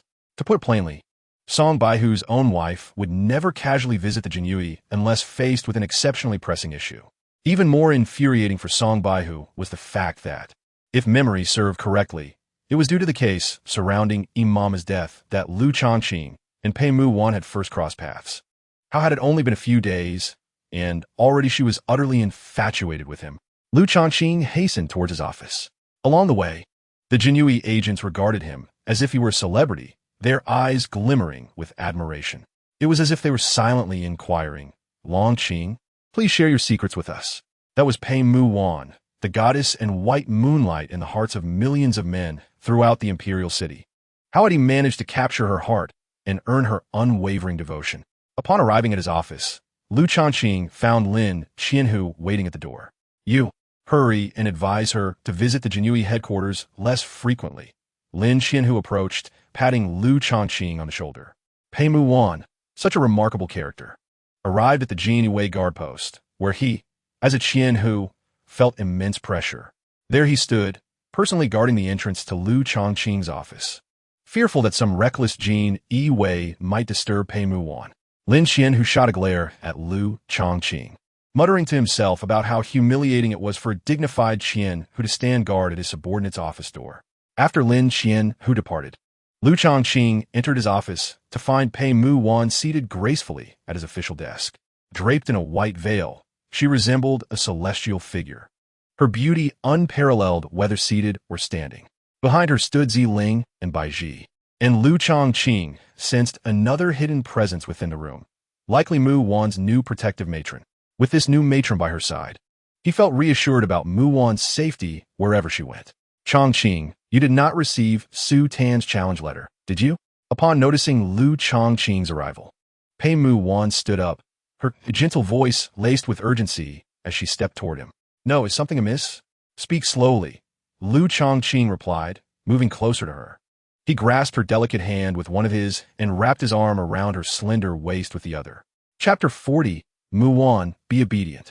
Lu Changqing's reckless decision. Beneath the veil, Pei Mu Wan's exquisite face, akin to that of a goddess, flushed slightly with embarrassment and sweetness, tinged with concern. She recounted Su Tan's visit to the Grand Preceptor's residence today. After listening, Lu Changqing felt a mix of helplessness and frustration over Mu Wan's irresistible charm, which had inadvertently made him enemies of the entire world. Unbeknownst to him, he had become adversaries with both the Ning Guogong and Ding Guogong families, not to mention the possibility of antagonizing the Jin Guogong family as well. After all, did not Sui Mingxin harbor resentment towards Mu Wan because of her infatuation with the Jin Guogong's son, who was enamored with Mu Wan? If it weren't for his system, he would never dare to provoke Mu Wan. It could be fatal. Changqing, promise me one thing. Pei Mu Wan bit her red lips and spoke softly, her tone tinged with a hint of coaxing and pleading. What is it? Whether it is Su Tan or anyone else, if they seek to challenge you to a duel or anything of the sort, you must refuse. Do not act impulsively. Whenever someone causes you trouble, just leave it to Aunt Yin to handle. Pei Mu Wan's words quickened. If Aunt Yin is not enough, then have Aunt Yin stay by your side as well. One is sufficient. Aunt Yin is enough, Lu Changqing replied, feeling warmth in his heart. This silly girl seemed to have a touch of infatuation. How long had they known each other? Was her affection so profound already? He couldn't help but ponder why. Despite both being stunningly beautiful, Mu Wan was so considerate while Jiang Qi Yao turned out to be a manipulative scoundrel. The disparity was stark. Very well. Let us dine at Luo Shui Lu tonight and continue to admire the moon. Pei Mu Wan's voice dropped slightly, her face growing even redder beneath the veil. She was unaware of her own feelings. Ever since they held hands at Luo Shui Lu and received her grandfather's approval, she yearned to be close to Lu Changqing at all times, even knowing he only had eyes for his wife. She could not suppress the impulse to cling to him. Pei Mu Wan did not understand that this emotion was known as the syndrome of romantic infatuation. Perhaps not tonight. Lin Qianhu will take me to meet Deputy Commander Yu. Although Deputy Commander Yu's status paled in comparison to that of Mu Wan, Princess Mingzhu, and Hong Qing Tian, he was still Lu Changqing's direct superior, impacting his promotion. Meeting Deputy Commander Yu would be beneficial. Very well. Pei Mu Wan felt a tinge of disappointment, but concealed it. She had to be understanding and not hinder his career. Mu Wan, it's time for you to return to the Grand Preceptor's residence, Lu Changqing urged. Matters of romance were all well and good, but he was still too weak and lacked the qualifications to indulge in such affairs. Reluctantly, Pei Mu Wan gazed at Lu Changqing, her beautiful eyes lingering on him. Be good. I will come to see you whenever I have time. Lu Changqing planted a kiss on her forehead. Beneath the veil, Pei Mu Wan's face radiated sweetness. During the throes of romance, a simple kiss on the forehead could be savored for a long time. As Lu Changqing escorted Pei Mu Wan to the gate of the guard post, she suddenly remembered something and signaled Zi Ling to produce a box. Changqing. Here are 150,000 taels and silver notes, my savings. Pei Muwan handed the box to Lu Changqing. You seem to be in need of money. Take this first, and if it's insufficient, I will ask my grandfather for more. Lu Changqing felt speechless. Was he truly living off her generosity? Unbothered by his thick skin, he accepted the gift without hesitation. In his view, Muwan was entirely his. Using her money was perfectly acceptable. Once he became formidable, he would repay her 100-fold. Seeing Lu Changqing accept the silver notes, Pei Muwan felt elated. She believed that he must have begun to harbor feelings for her. Otherwise, he would not have taken her money so readily. Content. Pei Muwan boarded her carriage. Lu Changqing watched as the carriage departed before turning back to the guard post. Sitting at his desk, he couldn't help but count the silver notes. 120,000 plus 150,000 made a total of 270,000 taels. Originally, he had planned to save up for a top-grade qi refinement pill, which would cost around 200,000 taels, a staggering expense. However, after meeting Hong Qing Tian, he realized it would take him at least 10 to 15 days to feign an investigation before he could approach Hong Qing Tian regarding his daughter. This was a necessary process. After all, one could not be too careless when dealing with an old monster like Hong Qing Tian, even in pretense. Since it would take 10 to 15 days to receive Hong Qing Tian's true essence infusion, he would not require the top-grade qi refinement pill in the short term. Thus, could this 270,000 taels be used to purchase pills or rare treasures that would enhance his martial arts prowess? This thought excited Lu Changqing, who was eager to make a trip to the Guangming auction house. Just as he was reveling in his ideas, Lin Qianhu suddenly arrived, holding an invitation. Qianhu to run. Lu Changqing stood up. Yuan Chengyi sent someone with this invitation for you, saying he wishes to invite you to drink at Luo Shui Lu tonight. Lin Qianhu said, his expression grave. I advise you not to go. On one hand, I need to take you to Deputy Commander U.S. residence tonight. On the other hand, Yuan Chengyi would love nothing more than to see you shattered into pieces. His invitation is surely a trap. Lu Changqing accepted the invitation, inwardly leaning toward declining the offer. However, suddenly a notification chimed in his mind. Ding! Information updated. Ding! Tonight, Ning Guogong's son Yuan Chengyi will invite the host to drink at Luo Shui Lu. During this process, Yuan Chengyi intends to offer vast martial resources to entice you to abandon your relationship with Pei Muwan. However, the supposed bribe is merely a facade. Yuan Chengyi plans to use this to lower your guard and induce you to consume tainted wine. The wine has been laced with a colorless and odorless potion, which will gradually diminish your interest in women if you fall victim to it. Lu Changqing's face remained impassive, but a wave of cruelty and fury surged within him. Damn that Yuan Chengyi! This appointment, I am indeed determined to attend. Objective 1. Seize the vast resources of martial arts brought by Yuan Chengyi. Objective 2. To castrate Yuan Chengyi. How insidious! If I truly fall for this trap, an ordinary person would never suspect that a mere banquet could cause a loss of interest in women. Yuan Chengyi's approach is cunning. It neither provokes the Taisher mansion nor incapacitates me without my knowledge. Most crucially, should I lose interest in women, I would naturally refrain from pursuing Muwan. Perhaps even parting ways with her, which is precisely what Yuan Chengyi desires.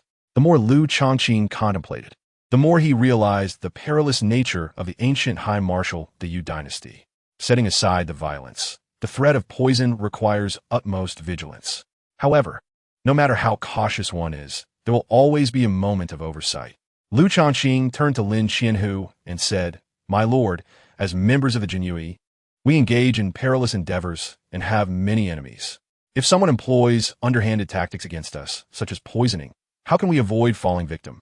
Without a moment's hesitation, Lin Qianhu replied, Certainly, one must consume an antidote pill. I once took a mid-grade Xian-level antidote pill, which proved quite effective, allowing one to permanently disregard over 90% of common poisons, though it is rather expensive, priced at 30,000 taels of silver. And what of higher-grade antidote pills? What is their efficacy? Lin Qianhu explained with a smile, the higher the grade, the more formidable the effects.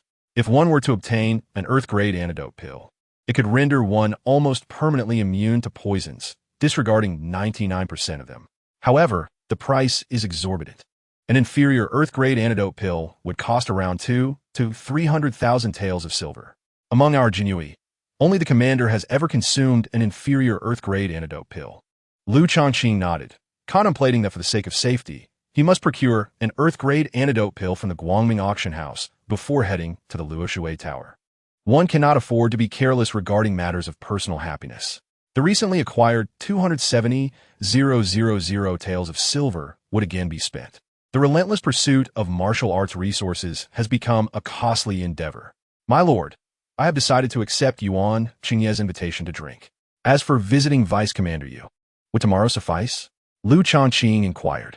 The system indicated that Yuan Qingye brought a wealth of martial arts resources merely to create an illusion of a transaction. A wealth of martial resources? I am tempted. I must acquire them. Furthermore, after tonight, Yuan Qingye, you shall become a eunuch, as my father Lu Changqing has declared. Not even the King of Heaven could prevent it. Chapter 41. The wealthy child, Yuan Qingye, is investing heavily.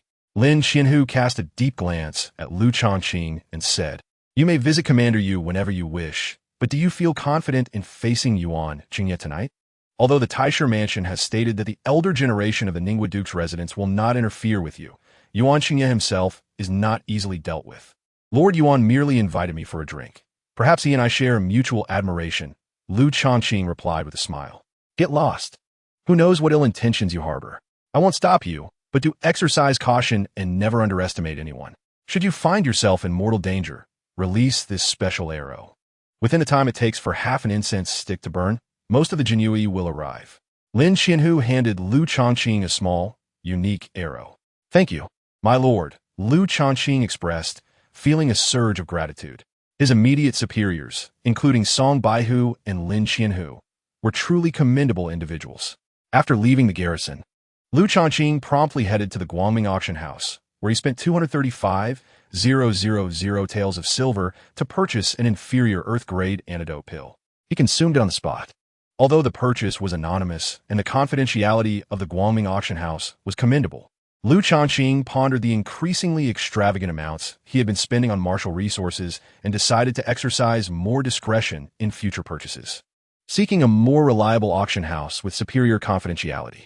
Exiting the Guangming auction house, Lu Changqing made his way to Luoshui Tower, muttering to himself, Aunt Yin, do you only intervene when I face life-threatening situations, or will you assist me in all my endeavors? These are two distinct concepts. Generally, I will only intervene when you encounter a life-or-death crisis. Otherwise, it may hinder your martial growth, for a true warrior must engage in constant battle. Aunt Yin communicated. Lu Changqing nodded, understanding, and then inquired, Does Yuan Qingye have a protector? Some heirs of the Duke's family do have protectors, while others do not. Although the heirs of the Duke possess significant status, they are evidently inferior to the legitimate granddaughter of the Taisher, and even more so compared to Princess Mingzhu. Therefore, not every heir of the Duke has a protector. Aunt Yin replied. Yuan Qingye certainly has one. The Ningwu Duke ranks among the foremost in power, authority, and prestige within the Great Yu Dynasty. Tonight, at Luoshui Tower, Yuan Qingye's protector has been arranged to be dealt with by me. However, after a short interval, he arrived at Luoshui Tower. Young Master Lu, please, said Zhang Yin, Yuan Qingye's aide, who approached him. Zhang Yin scrutinized Lu Changqing, thinking to himself, this little brat is indeed a man. He dares to come for the appointment without showing any signs of cowardice. Quite impressive. But alas, no matter how impressive you are, challenging the heir will lead to a tragic end.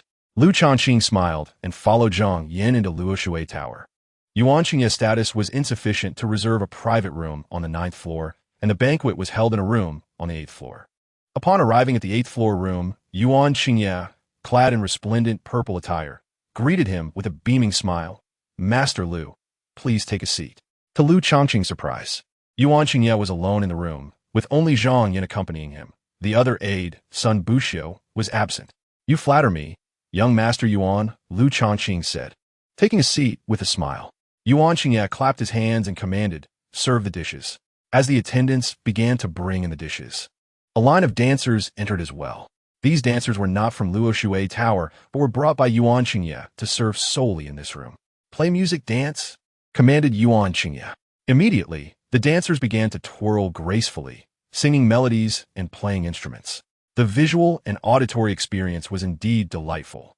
Each dancer was of exceptional quality, surpassing the beauty of any flower in the garden. Their attire was somewhat revealing, subtly exposing their calves and portions of their thighs, enticingly barefooted. The dishes presented were exquisite, each made from the flesh of spiritual beasts and rare vegetables, with each dish priced at several hundred taels of silver. Yuan Qingye was truly generous. Eat, he insisted, already picking up his chopsticks. He not only savored the food but also indulged in the wine, seemingly reassuring Lu Changqing. These dishes are clean, no poison here, fear not. Yet in reality, Lu Changqing was well aware that while the food was safe, the wine had been laced with a potion of impotence. Yuan Qingye had evidently consumed the antidote pill, rendering him immune to the effects of the Changqing Buju medicine. This was precisely why he dared to drink in front of Lu Changqing, aiming to lower his guard. Given this, Lu Changqing, who had also ingested the top-grade antidote pill, could likewise disregard the Changqing Buju medicine present in the wine. Nevertheless, Lu Changqing refrained from drinking. Knowing the beverage was poisoned, why would he partake? Even if there were no immediate consequences, it would be distasteful. Did Master Lu look down upon me? Why not drink? After Yuan Qingye downed another glass, he noticed Lu Changqing only nibbling on food, refusing to touch the wine, which startled him. Had the presence of the Changqing Buju medicine in the wine been exposed? That was impossible. It was supposed to be a well-guarded secret, known only to Zhang Yan, who would never betray him, even in death. Having indulged in too much alcohol these past few days, Lu Changqing decided to pour himself a cup of tea instead. Yuan Qingye grew anxious, asserting, Master Lu, this wine is not intoxicating. Lu Changqing replied, I still prefer not to drink. Yuan Qingye nearly cursed in frustration, wishing he could force wine down Lu Changqing's throat. Does Master Yuan have a specific reason for inviting me to dinner tonight? Yuan Qingye hesitated for a moment before suddenly adopting a mysterious demeanor, his face brimming with flattery. Master Lu, I have a request. Lu Changqing was speechless. Yuan Qingye's performance was lacking. The flattery on his face appeared painfully stiff and utterly unnatural. Moreover, as the son of the Duke of Ningbo, why would he suddenly seek to curry favor with someone of Master Lu's status? Wasn't that suspicious? Lu Changqing chuckled and inquired, What is your status, Master Yuan, and what is mine? Why would I be worthy of your request? However, Yuan Qingye abruptly stood, bowing deeply to Lu Changqing. Master Lu, I truly have a request. If you agree, I promise to reward you handsomely. If you refuse, I would kneel to plead. How absurd. Lu Changqing felt as if he were watching a pig masquerading as a tiger. Kneel and plead? Go ahead. Just imagine if you knelt. Would your father not break your legs immediately? Without allowing Lu Changqing to respond, Yuan Qingye clapped his hands. Zhang Yan approached, carrying a box. The box was placed on the table, and Yuan Qingye began to pull out various treasures one by one. There were silver notes totaling 100,000 taels, a bottle of Xian-grade mid-tier pills known as Canyuan Dan, containing 20 pills, a bottle of Xian-grade upper-tier pills called Longgu Dan, with 10 pills, 3 roots of 150-year-old ginseng, and a lower-tier Earth-grade martial art manual titled Qiu Longzhang. Yuan Qingye's smile grew increasingly radiant. Master Lu, if you agree to break up with Pei Yuan, all of this is yours. Chapter 42. This secret will benefit you for a lifetime. Lu Changqing's heart raced. Goodness, is the Duke's house this wealthy? These martial resources are quite impressive. Each item is precisely what he needs, especially the lower-tier Earth-grade martial art Qiu Longzhang, which cannot be purchased with money. Even within the Duke of Ningbo's estate, this martial art ranks among the top.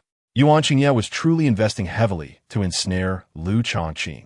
It seems the young master is genuinely infatuated with Yuan. Lu Changqing marveled, his face slightly flushed. This flush was partly due to his excitement over the martial resources, while on the other hand, it served as a guise to deceive Yuan Qingye. Master Lu, these martial resources are right here. As soon as you agree, you can take them away. However, once the deal is concluded, for our mutual joy, you must accompany me for a few drinks, Yuan Qingye said with a smile. Luo Shui Lu is a legitimate tavern. Once inside, how can one refuse to drink? Regardless, he insisted on Lu Changqing drinking. Once Lu Changqing was intoxicated, he would immediately turn hostile and cancel the transaction. These martial resources were far too valuable to be relinquished. worth hundreds of thousands of taels. Even the Duke of Ningwa would feel the pinch. Young Master Yuan, you put me in a difficult position. Lu Changqing feigned distress. Master Lu, what man fears a life without a wife? Besides, you already have a wife. Why cling to Pei Yuan? Strength is what truly matters. With these martial resources, you could elevate your cultivation by several realms in no time. Yuan Qingya urged, his face a mask of encouragement. As he spoke, Yuan Qingya lifted the wine jug, pouring a cup for Lu Changqing. Drink, Master Lu. If you refuse, I might just get angry. Lu Changqing remarked meaningfully. It seems Master Yuan is more concerned about whether I agree to your transaction than about whether I drink. Yuan Qingya's expression stiffened, fearing Lu Changqing had caught on to something. However, Lu Changqing suddenly changed his tone. Drinking is fine, but he rose abruptly, holding the wine cup, and moved towards the window, gazing outside. The sky was darkening, and the moon had risen. But what? Yuan Qingya asked, somewhat excited. But I wish to appreciate the moon while drinking. Master Yuan, would you be so kind as to pour me some wine from the side? Lu Changqing turned to face Yuan Qingya. Impudent. Zhang Yan, not far away, glared with fury, his eyes even harboring murderous intent. Silence. Yuan Qingya reprimanded Zhang Yan, who indeed stood up. With a jug of wine in hand, he approached the window. A cruel smile flickered across Lu Changqing's lips. This was his opportunity to strike while Yuan Qingya was close and unguarded. Moreover, Yuan Qingya was solely focused on the wine, leaving him vulnerable. It was the perfect moment for Lu Changqing to kick Yuan Qingya, rendering him incapacitated. After all, sitting there face-to-face would make it difficult to exert force. What if Yuan Qingya was at the 5th level of the Grandmaster realm? Did that mean his lower regions were fortified against all attacks? As long as he could land a kick, Yuan Qingya would be rendered impotent. As for whether Lu Changqing could escape this private room after the kick, he had Aunt Yin to ensure his safety. Earlier, upon entering the room, Aunt Yin had communicated that Yuan Qingya's protector was also inside, though only at the 1st level of the Grandmaster realm. The Duke's son held significantly less influence than the granddaughter of the princess and the head of the civil officials. With Aunt Yin, a terrifying presence at the 6th level of the Grandmaster realm, Lu Changqing was confident of leaving the private room unscathed. In the next moment, Yuan Qingya, carrying a jug of spirit wine, approached the window, standing just half a meter away from Lu Changqing. Yuan Qingya wore a broad smile, slightly bending to pour wine for Lu Changqing. To deceive Lu Changqing into consuming the impotent wine, Yuan Qingya was willing to act like a fool. Yuan Qingya was utterly devoid of caution, consumed by excitement. He envisioned Lu Changqing, after consuming the impotent wine, living in despair as a eunuch from that point onward. The more he thought about it, the more thrilled he became. Lu Changqing, you scoundrel who has taken my goddess, you deserve to be impotent. As for Zhang Yan, not far away, and the hidden protector within the room, they were completely oblivious. Regardless of Lu Changqing's identity as the general of the Jinyue, he was but an ant before the Duke's son. Even in terms of strength, Lu Changqing was at the innate realm, while the Duke's son was at the 5th level of the Grandmaster realm. Lu Changqing was no match for him. What was there to be wary of? Even if Lu Changqing had 1,000 times the courage, he wouldn't dare confront the Duke's son. But the next moment, suddenly, Lu Changqing exerted all his strength, even utilizing his true essence. He lifted his foot and delivered a powerful kick directly to Yuan Qingya's groin. The sound of impact echoed, announcing that another eunuch had been added to this ancient world of martial arts. The force was so intense that he suspected Yuan Qingya's pubic bone might have shattered. An indescribable pain, a torment worse than death, exploded in Yuan Qingya's mind. He collapsed to the ground, clutching his lower body in agony, convulsing while screaming, and soon thereafter, he fainted from sheer instinct. Young master, Zhang Yan roared as he rushed forward. Zhang Yan was at the 1st level of the Master Realm, not particularly strong, but still a threat to Lu Changqing. However, Zhang Yan suddenly trembled, his face drained of color, for Aunt Yan's aura had locked onto him. He was acutely aware that any further movement would lead to his demise. This included the hidden protector at the 1st level of the Grandmaster realm, who was also targeted by Aunt Yan's presence. Zhang Yan's voice was hoarse, filled with resentment as he glared at Lu Changqing, exclaiming, You scoundrel! The young master graciously invited you to drink, even offering such a wealth of martial resources, yet you resort to such ruthless measures. The young master is the sole legitimate heir of the Ningwa Duke's residence.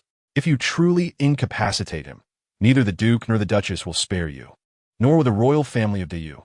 Lu Changqing wore a playful and mocking expression, replying, "You are correct. However, let me remind you that your young master is destined to inherit the Duke's position. If he becomes a eunuch due to my kick, and his father, mother, and even the Yu royal family find out, my fate would undoubtedly be grim. But what about him? Can a eunuch still hold the position of young master? Can he inherit the Duke's title?" Lu Changqing's face was alight with a mischievous and triumphant smile. He was not merely reducing Yuan Qingye to a eunuch without thought.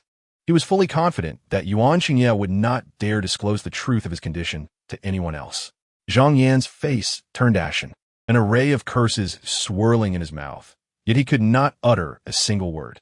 He felt utterly hopeless, knowing Lu Changqing spoke the truth. Moreover, Lu Changqing walked over to the table, collecting the martial resources that Yuan Qingye had brought as bait.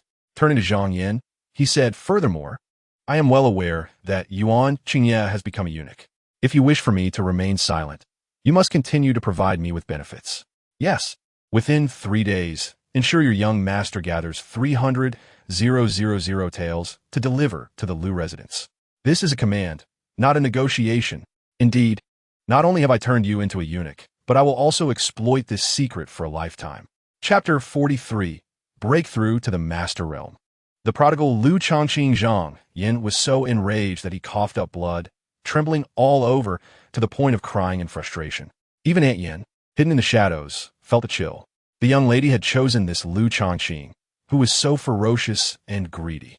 What could she say? The young lady certainly had an eye for talent. Half an hour later, Lu Changqing returned to the Lu family and directly entered the training room, overwhelmed with excitement. "The wealth-bringing Yuan Qingye, your father loves you." Without hesitation, Lu Changqing began consuming the aged ginseng. Throughout the night, he devoured 3 roots of 150-year-old ginseng entirely. In addition, he consumed 20 Tsang pills and 10 Longgu pills with equal fervor. In one night, he had circulated the Taishang Guiyuan Zhou Tian Gong thousands of cycles. It was utterly reckless. To put it simply, the martial resources he ingested in a single night would take a noble official of the 4th or 5th rank in the imperial city a lifetime to accumulate. Even with corruption and bribery, these cultivation resources were worth 200,000 to 300,000 taels. In truth, consuming such an abundance of martial resources in one night was somewhat wasteful, akin to hasty consumption. If used separately, or after reaching a minor success in the Taishang Guiyuan Zhou Tian Gong, the effects would have been more pronounced. Nevertheless, Lu Changqing felt no regret, for he had directly broken through to the Master Realm. Indeed, the Master Realm. As long as he could break through to the Master Realm, even a day earlier, any waste of martial resources would be worth it. Moreover, the waste was all thanks to Yuan Qingye. He didn't spend a single tael of his own money, so there was no hurt in it. Now, in the Master Realm, he finally felt a sliver of security. The Master Realm was not weak. Despite Lu Changqing routinely encountering powerful figures of the Master and Grandmaster realms, such as Princess Mingzhu, Pei Muan, Aunt Yin, Yuan Qingye, and Lin Xinhu, it might seem that the Master Realm was not so formidable. However, upon closer reflection, all these individuals were top-tier figures. Yet, how many top-tier figures were there in the Yu Empire? Leaving the imperial city, one could observe that in other states and cities, some so-called sect leaders were merely at the Master Realm. In some places, even innate realm experts refer to themselves as this seat. Taking a deep breath, Lu Changqing circulated his true essence within. It felt exhilarating. The true essence within him surged at least dozens of times compared to when he was at the innate realm. Now, when he executed indignation, he could effortlessly perform it dozens of times in succession. Furthermore, the quality of his true essence had also improved. In the innate realm, true essence was somewhat akin to plain water. Now, however, it was thick and viscous, similar to magma. The Master Realm was entirely incomparable to the innate realm. At this moment, he could easily defeat 100 versions of his former self. However, it was worth noting that those who broke through from the innate realm to the Master Realm typically needed a long time to accumulate and solidify their foundation before the breakthrough. Lu Changqing, on the other hand, had only been in the innate realm for a few days and forcibly ascended to the Master Realm through martial resources. His Master Realm status felt somewhat tenuous. Excluding indignation, his first level of the Master Realm would undoubtedly be weaker than others at the same level. Yet, Lu Changqing chuckled with pride. Even a solidly grounded 9th level of the innate realm could be swiftly dispatched by his unstable Master Realm. The Master Realm was the Master Realm. Masters must not be insulted. Moreover, he was not incapable of solidifying his martial foundation. There were numerous methods to strengthen one's martial foundation. The first was through combat, fighting fiercely to solidify one's martial realm. The second involved consuming rare heavenly materials and earthly treasures, such as the legendary 10,000 year, old Ju fruit, 10,000 year, old stone milk, or the blood of true dragons from the ancient era. The third method required a superlative elder to assist in refining the true essence within him, a feat that necessitated at least a heavenly being's prowess. Lu Changqing mused that the second method would be exceedingly difficult. Not only would it require a vast fortune, but those legendary treasures were exceedingly rare, appearing only once or twice a year in auctions, already preempted by the top-tier elites. As for the third method, it was also a luxury for Lu Changqing at present. After all, he had no connections with any heavenly beings. Even the formidable Hong Qing Tian and Ant Yin are merely at the Grandmaster level.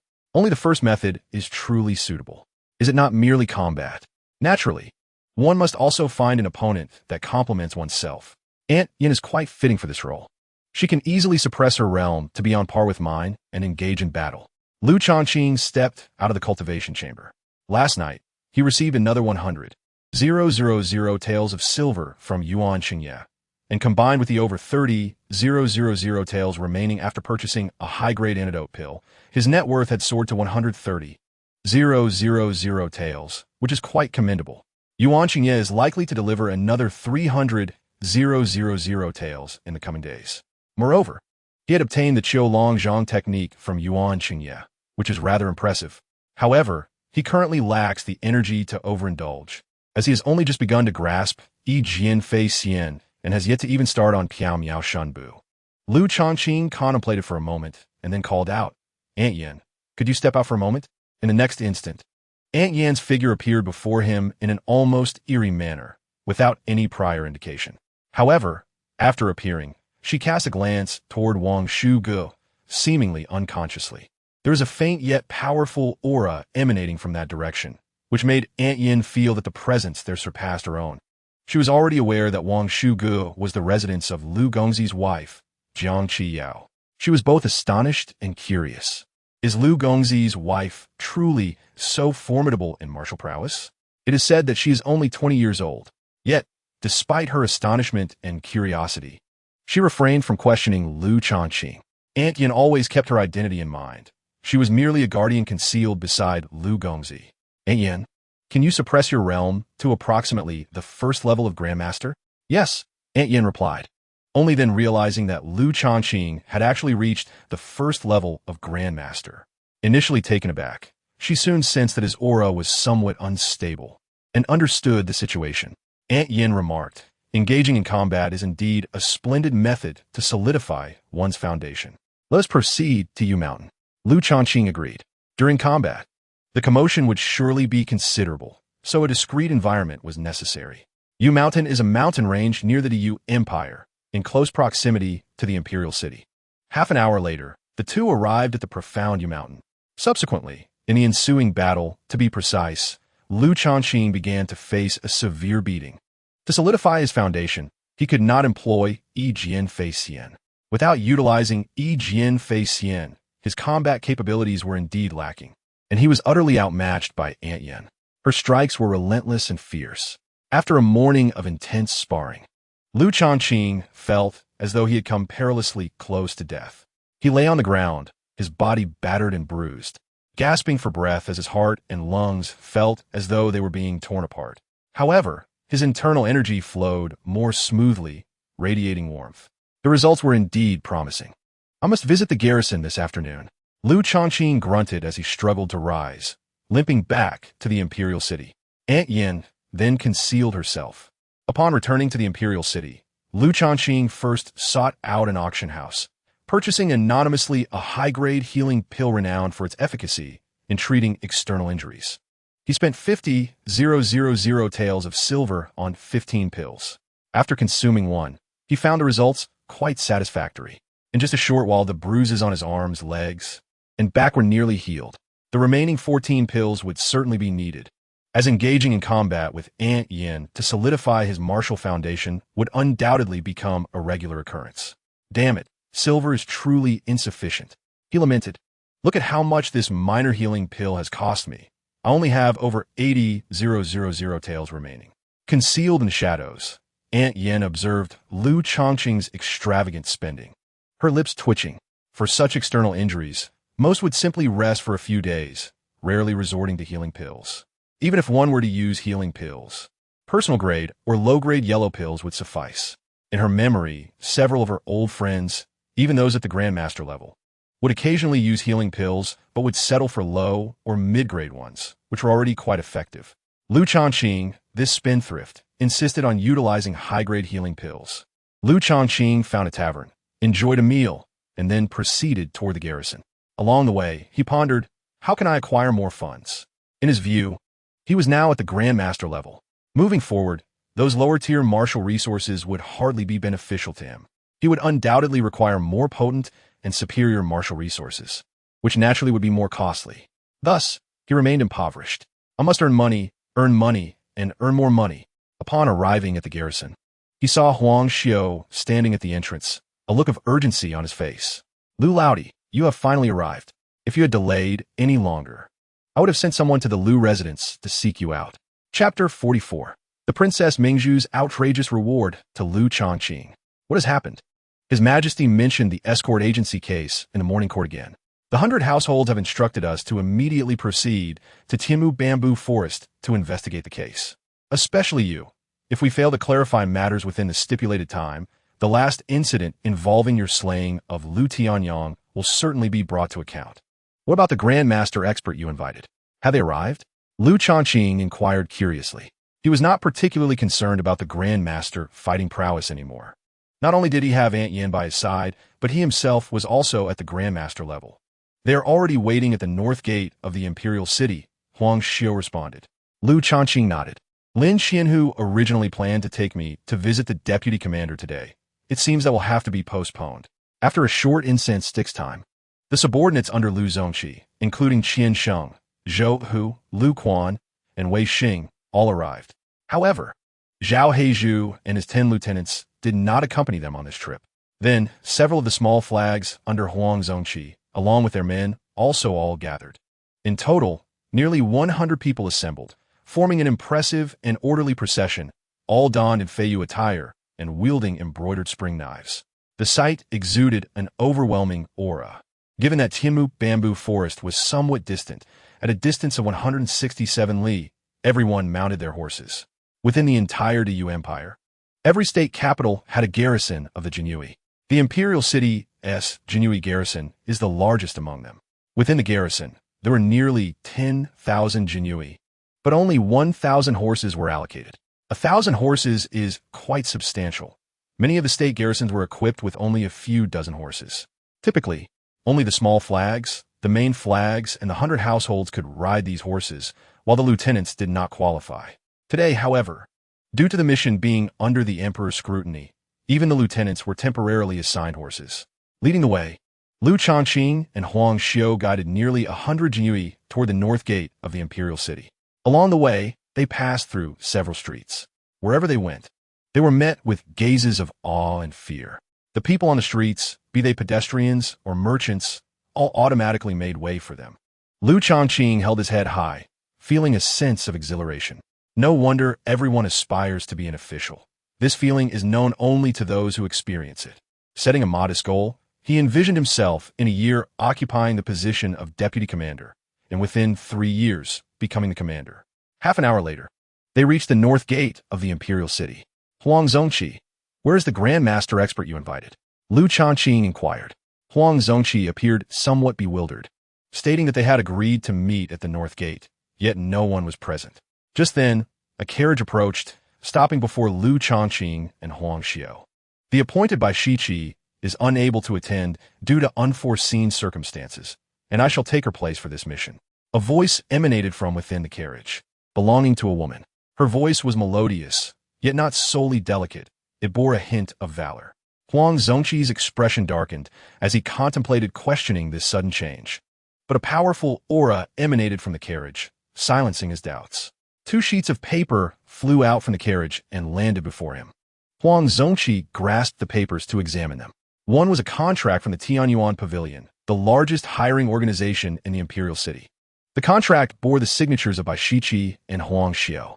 Bai Shiqi was indeed the formidable individual Huang Zongqi had previously engaged for this task, having allocated 800 taels of silver for her service. This contract was legitimate beyond any doubt. The other sheet was a task transfer document, signed by Bai Shiqi and Yu San. Yu San must be the mysterious woman inside the carriage. The surname Yu is the royal family name of the Dayu Empire, yet it is not exclusive to nobility. The royal family is quite progressive in this regard. The young lady, though modest, has already reached the 3rd level of the master realm, while Bai Shiqi is merely at the 1st level. Thus, her accompanying you members of the Jinyui is indeed a boon for you. The woman spoke again from within the carriage. Huang Zongqi's expression shifted slightly as he glanced at Lu Changqing for counsel. However, Lu Changqing remained silent, his expression peculiar. After much hesitation, Huang Zongqi finally acquiesced. Then we shall trouble Miss Yu San. Lu Changqing was taken aback. What on earth is going on, Princess Mingzhu? He was certain that the mysterious woman was indeed Princess Mingzhu. He recognized her voice, unchanged since their last encounter. As for Yu San, if memory serves, she is the 3rd-ranked princess among the royal lineage. Although she is the only legitimate daughter, she is indeed Princess Yu San. Few know the princess's true name. Lu Changqing certainly does not, but Mu Wan undoubtedly does. Let us hasten to the Tiamu bamboo forest, Huang Xiao commanded as they set off. Remarkably, Princess Mingzhu's carriage kept pace with the Jinyui effortlessly, indicating that it was drawn by exceptionally fine horses. Inside the carriage, Princess Mingzhu donned a white brocade robe, not a gown, but newly purchased male attire, tied back into a high ponytail. Nevertheless, her beauty was unmistakable, her striking appearance hard to conceal. She had no intention of masquerading as a man. Rather, the male attire afforded her greater agility in case of combat. Before her lay a small table, adorned with exquisite pastries and a knife, a broad, black blade, its sheen subdued yet emanating a subtle, chilling aura. Why present this knife to Lu Changqing as a token of gratitude? He pondered. This knife is of inferior heavenly grade, valued at 200,000 taels of silver. How many such weapons exist within the entire Dayu Empire? Seated opposite Princess Mingzhu were her maids, Qiuhen and Xiahe, with Qiuhen speaking up, her face etched with concern. He saved the princess's life. Thus, he deserves recompense. Princess Mingzhu smiled. Moreover, this knife is the Xiuchen knife, once wielded by the first commander of the Jinyui shortly after the establishment of the Dayu Empire 800 years ago. After the commander's demise, this blade has remained hidden in the imperial treasury for centuries. It cannot remain cloaked in dust forever. You are indeed generous, princess, to procure this knife. You even sought an audience with His Majesty. Only His Majesty could grant such a favor. Other princesses would have found it impossible, Xiahe remarked. Had I known the reward was this knife, it would have been better to simply offer 100,000 taels of silver. Look at you, so greedy, Princess Mingzhu teased, playfully pinching Xiahe's slightly chubby cheek. Xiahe replied, Princess, if it was merely about gifting this knife, you could have sent someone to deliver it. Why go through the trouble of taking Bai Shiqi's place for this journey? A glimmer of curiosity and anticipation flickered in Princess Mingzhu's smile. The deaths of Gao Shirhan and Yamama are shrouded in mystery, presenting formidable challenges to unravel. Yet, Lu Changqing managed to solve the cases in a remarkably short span. I sought to witness firsthand how he conducts his investigations. Furthermore, my father seems particularly invested in the escort agency case, so my presence here serves to alleviate his concerns. As she spoke, Princess Mingzhu's exquisite features turned serious. Qiuhen, Xia, you must not divulge my accompanying Lu Changqing to Tiamu Bamboo Forest to Muwan, understood? Are you afraid that Miss Pei might misunderstand your intentions? Qiuhen teased. I have no interest in men, no matter how remarkable they are. They cannot compare to my little kitty, Xueqiu, Princess Mingzhu retorted with a hint of pride, though her mood dimmed slightly as she added, Oh, Xueqiu, My mother misses you so much that she dreams of you at night. Where are you? After a couple of hours, Huang Xiu called out. Let's rest for a while. They had traveled around 160 to 70 miles, necessitating a brief respite to enhance their speed and efficiency. Following the halt, Princess Mingzhu's carriage approached Lu Changqing's side. Young Master Lu, please join me in the carriage for a conversation, she invited. Lu Changqing felt exasperated. He truly wished to avoid any interaction with Princess Mingzhu. I saved you, yet gained nothing in return. It would have been better to rescue a dog, he grumbled internally. He was accustomed to benefiting from others, not the other way around. The more he thought about it, the more irritated he became, and he had no desire to meet her. I cannot, Lu Changqing replied coldly. Cannot? Then I shall not offer you any reward. Princess Mingzhu's playful yet assertive voice rang out. Lu Changqing's expression shifted, revealing surprise and excitement. Without a moment's hesitation, he stepped into the carriage. Not far away, Huang Xiu wore a face of incredulity. What did he just witness? Lu Changqing entered the mysterious woman's carriage? Although the Diyu Empire boasts a martial arts culture, the gender divide is not as strict, yet a woman's carriage remains a relatively private space, not easily entered. What was perplexing was that he had not seen any interaction between Lu Changqing and the mysterious woman throughout their journey. And now, he had entered the carriage? Lu Changqing was undeniably skilled with women, having won over Pei Muan in just a few days. But could he have captivated this mysterious woman, whom he had never met before? It seemed utterly absurd. Chapter 45, Princess Mingzhu's Distinct Treatment, a Comparison of Beauty.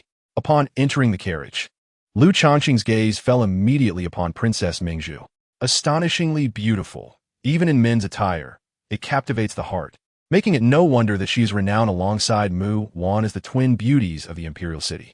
Upon a second glance, his attention was drawn to the knife resting on the coffee table, and he found himself unable to look away. Intuition informed him that this knife was remarkably formidable. As Lu Changqing entered the carriage, his first gaze fell upon himself, and he noticed the Princess Mingzhu's slight disdain. Even with a beauty like Mu Wan, could he still be distracted by her? Such a lack of composure. Yet, beneath this disdain, Princess Mingzhu felt a sense of subconscious pride and arrogance. Am I not beautiful? Alas, I'm a goddess you can never possess.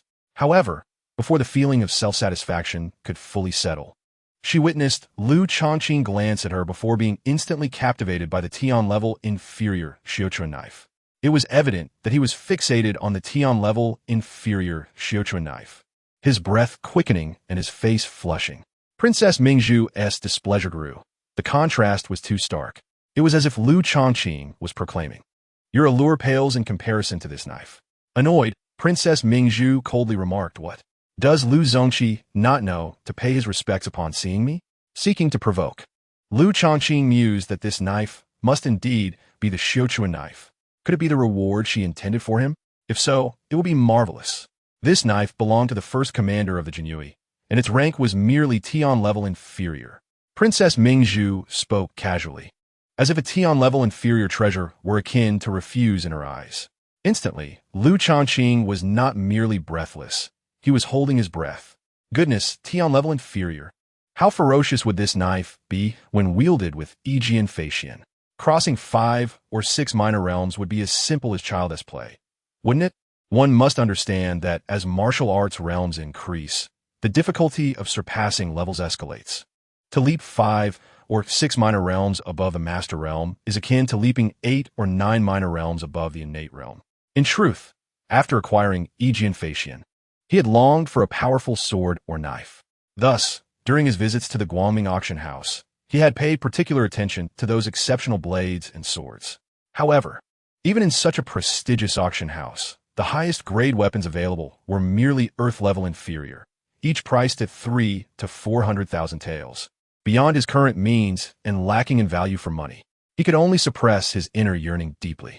Unexpectedly, Princess Mingzhu seemed to understand him so well. It was as if she were a worm in his stomach, a true soulmate. At that moment, guilt washed over him. Recently, whenever he thought of Princess Mingzhu, he had insulted her, calling her a dog, and he had done so quite frequently. Perhaps he had been too hasty with his insults. Do you truly admire this knife? Princess Mingzhu slightly raised her head, her fair swan neck seemingly glowing. Lu Changqing nodded earnestly. Indeed, a Tian-level inferior Xiaochuan knife would be adored by any Jinyue. Princess Mingzhu, aware of this, huffed. Although the knife was certainly to be given to Lu Changqing as a reward, his attitude of treating her as inconsequential, with eyes only for the blade, was quite irksome. Thus, she resolved not to make it easy for him to obtain it. With a slight shift of her beautiful eyes, a playful expression graced her exquisite and noble face. Lu Zongqi, in the Imperial City, I am renowned alongside Muwan. I have always been curious. Who is more beautiful between us? Nearby, Xiaohun and Xiahao were both thrilled. This question was quite tricky. If you dare claim that Miss Pei is more beautiful, do not expect to take the knife. If you say the princess is more beautiful, I will certainly relay this matter to Miss Pei. No matter how he answered, it was a pitfall. Naturally, Lu Changqing realized that Princess Mingzhu was setting a trap for him. That mischievous princess has quite the wicked sense of humor. Of course, Princess Mingzhu is more beautiful. Lu Changqing replied without a moment's hesitation. As a man, he could be flexible. To obtain this knife, he would not shy away. My Muwan is so understanding. She would comprehend my sentiment. As for his true feelings deep within, whether Muwan was more beautiful than Princess Mingzhu, he could not say. Both women's beauty reached the pinnacle, with not a single flaw to be found, the only difference being their demeanor. One was an enhanced version of the king of the daughter kingdom, while the other was a love-struck, somewhat naive Lin Dui. There is no clear distinction in superiority. Lu Zongqi is impressive. This knife shall be bestowed upon you as a token of gratitude for saving my life. Princess Mingzhu exclaimed joyfully, a smile illuminating her exquisite face. Crafted by the hands of Niwa herself. Thank you, Your Highness. I shall take my leave. Lu Changqing promptly grasped the Xiaochuan knife and exited the carriage. His movements were so fluid that even Princess Mingzhu was momentarily taken aback. After a while, Princess Mingzhu thought, that scoundrel is far too pragmatic. Once outside the carriage, Lu Changqing mounted his warhorse and began to examine the knife. First, the knife's grip was imbued with an icy sensation. Holding it made him feel more alert. Additionally, as he channeled his true energy into the blade, he experienced an indescribable smoothness. He was certain that wielding this knife to execute indignation would increase the speed of the blade's arc at least threefold. Truly remarkable. As for its extreme sharpness and resilience, those were mere ancillary benefits. He needed to find an opportunity to visit the Lu family sword tomb. Previously, even knowing that the Lu family sword tomb was a vast treasure trove, he had refrained from going due to his insufficient strength, fearing injury from the sword's intent within. Now, as a master, he felt emboldened. With indignation in hand and the Tian-level inferior treasure knife, if he could also grasp the sword's intent, he could potentially transcend great realms in battle. Lu Changqing continuously toyed with the precious blade, and soon he replaced his original Xiaochuan knife with this treasure. Being Tian-level inferior, it deserved a name. He would call it Heijiao. The knife's entire body was pitch black, adorned with patterns resembling some ancient, mythical beast. Perhaps calling it Heilong would sound more impressive. Yet, given the supremacy of imperial authority, it was best not to misuse the word dragon to avoid attracting trouble, especially since his strength was still lacking. Continuing on their journey, Lu Changqing and Huang Xiu led the way side by side.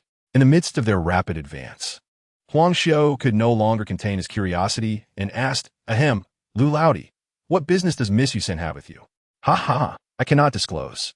2 hours later, they reached the depths of the Tianmu Bamboo Sea, where a broad path, 20 to 30 meters wide, snaked through the bamboo grove like a great dragon. At first glance, numerous shops lined both sides of the road, bustling with travelers, merchants, wanderers, refugees, and many from the Jianghu.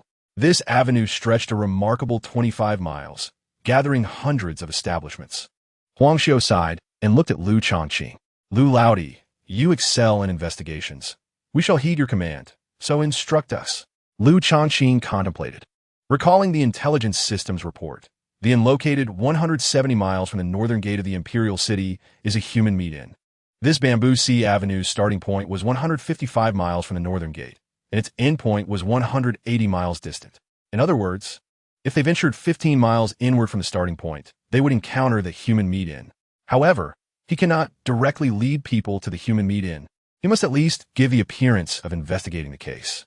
Lu Changqing commanded, all personnel, listen up. Form pairs and inquire at each establishment. There are 3 critical pieces of information we need to clarify. First, which inns or taverns along this road have been thriving in business over the past year? Second, which inns and taverns have opened within the last year? Third, are there establishments akin to brothels along this road? Focus your inquiries there, and ask if among their patrons over the past year are any innkeepers or tavern owners on this road. Have these proprietors inadvertently mentioned anything particularly noteworthy to them? Document everything meticulously. Yes, nearly 100 Jinui stood tall and proud, their commanding presence instilling fear in passers-by and nearby shopkeepers, who lowered their heads, glancing nervously in this direction. Princess Mingzhu had emerged from the carriage, standing beside Lu Changqing, yet she wore a veil. Nevertheless, her figure and demeanor were striking enough that anyone could surmise her unparalleled beauty. Huang Zongqi could not help but steal a few glances at Princess Mingzhu. However, her noble aura immediately pressed down upon him, causing his complexion to pale as he dared not gaze further. Huang Zongqi felt a pang of jealousy. How can you be so aloof, Yu San, that even a few lingering glances from others are unacceptable, yet you allow Lu Zongqi into your carriage? This disparity is too stark. Of course, any bitterness was quickly suppressed. The imperative matter was the investigation.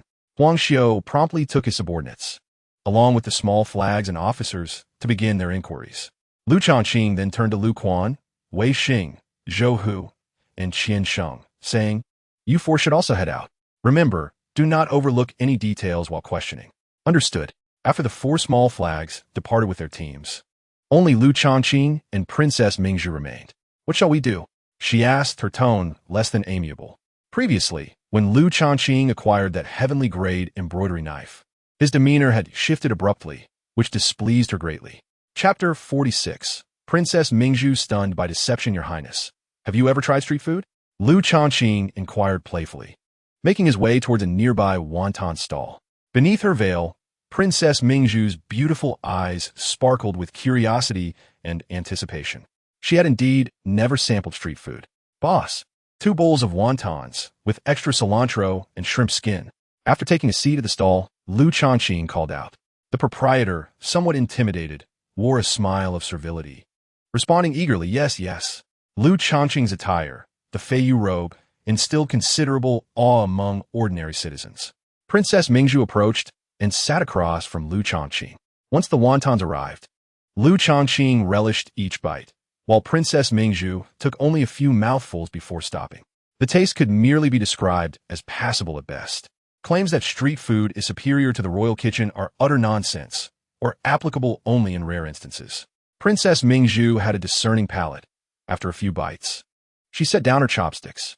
"Wasting food is not a good habit," Lu Changqing remarked. "I do not need you to tell me." Princess Mingzhu shot him a glare, yet ultimately forced herself to finish a bowl of wontons. Lu Changqing felt a twinge of disappointment, having expected she would leave the leftovers for him. Coughing, he clarified, "I do not desire your saliva, merely an affection for wontons." "Is this how you conduct an investigation?" Princess Mingzhu expressed her dissatisfaction. Shouldn't a formidable detective personally engage in the inquiry rather than delegate it to subordinates? Otherwise, Lu Changqing replied nonchalantly, finding Princess Mingzhu's demeanor increasingly agreeable. After all, his act of saving her had not gone unrewarded. She had gifted him a black eel, showcasing her generosity. "My father is closely monitoring the case involving the escort agency. If he cannot resolve it, I fear the Jinui will face repercussions." Princess Mingzhu could not abide Lu Changqing's smug and confident demeanor. "We will crack the case today." Lu Changqing, growing more languid, let his gaze roam over Princess Mingzhu.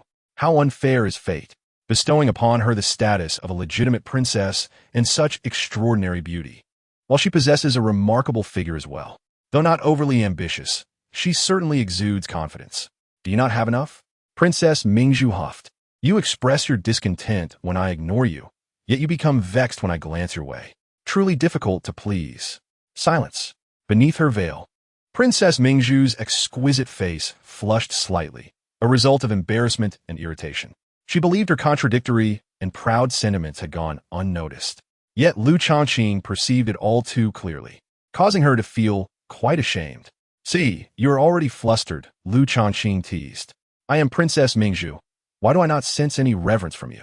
Common folk, let alone a Jinyu captain, would typically show her immense respect. Yet Lu Changqing exhibited none. Yes, Lu Changqing winked, inwardly musing.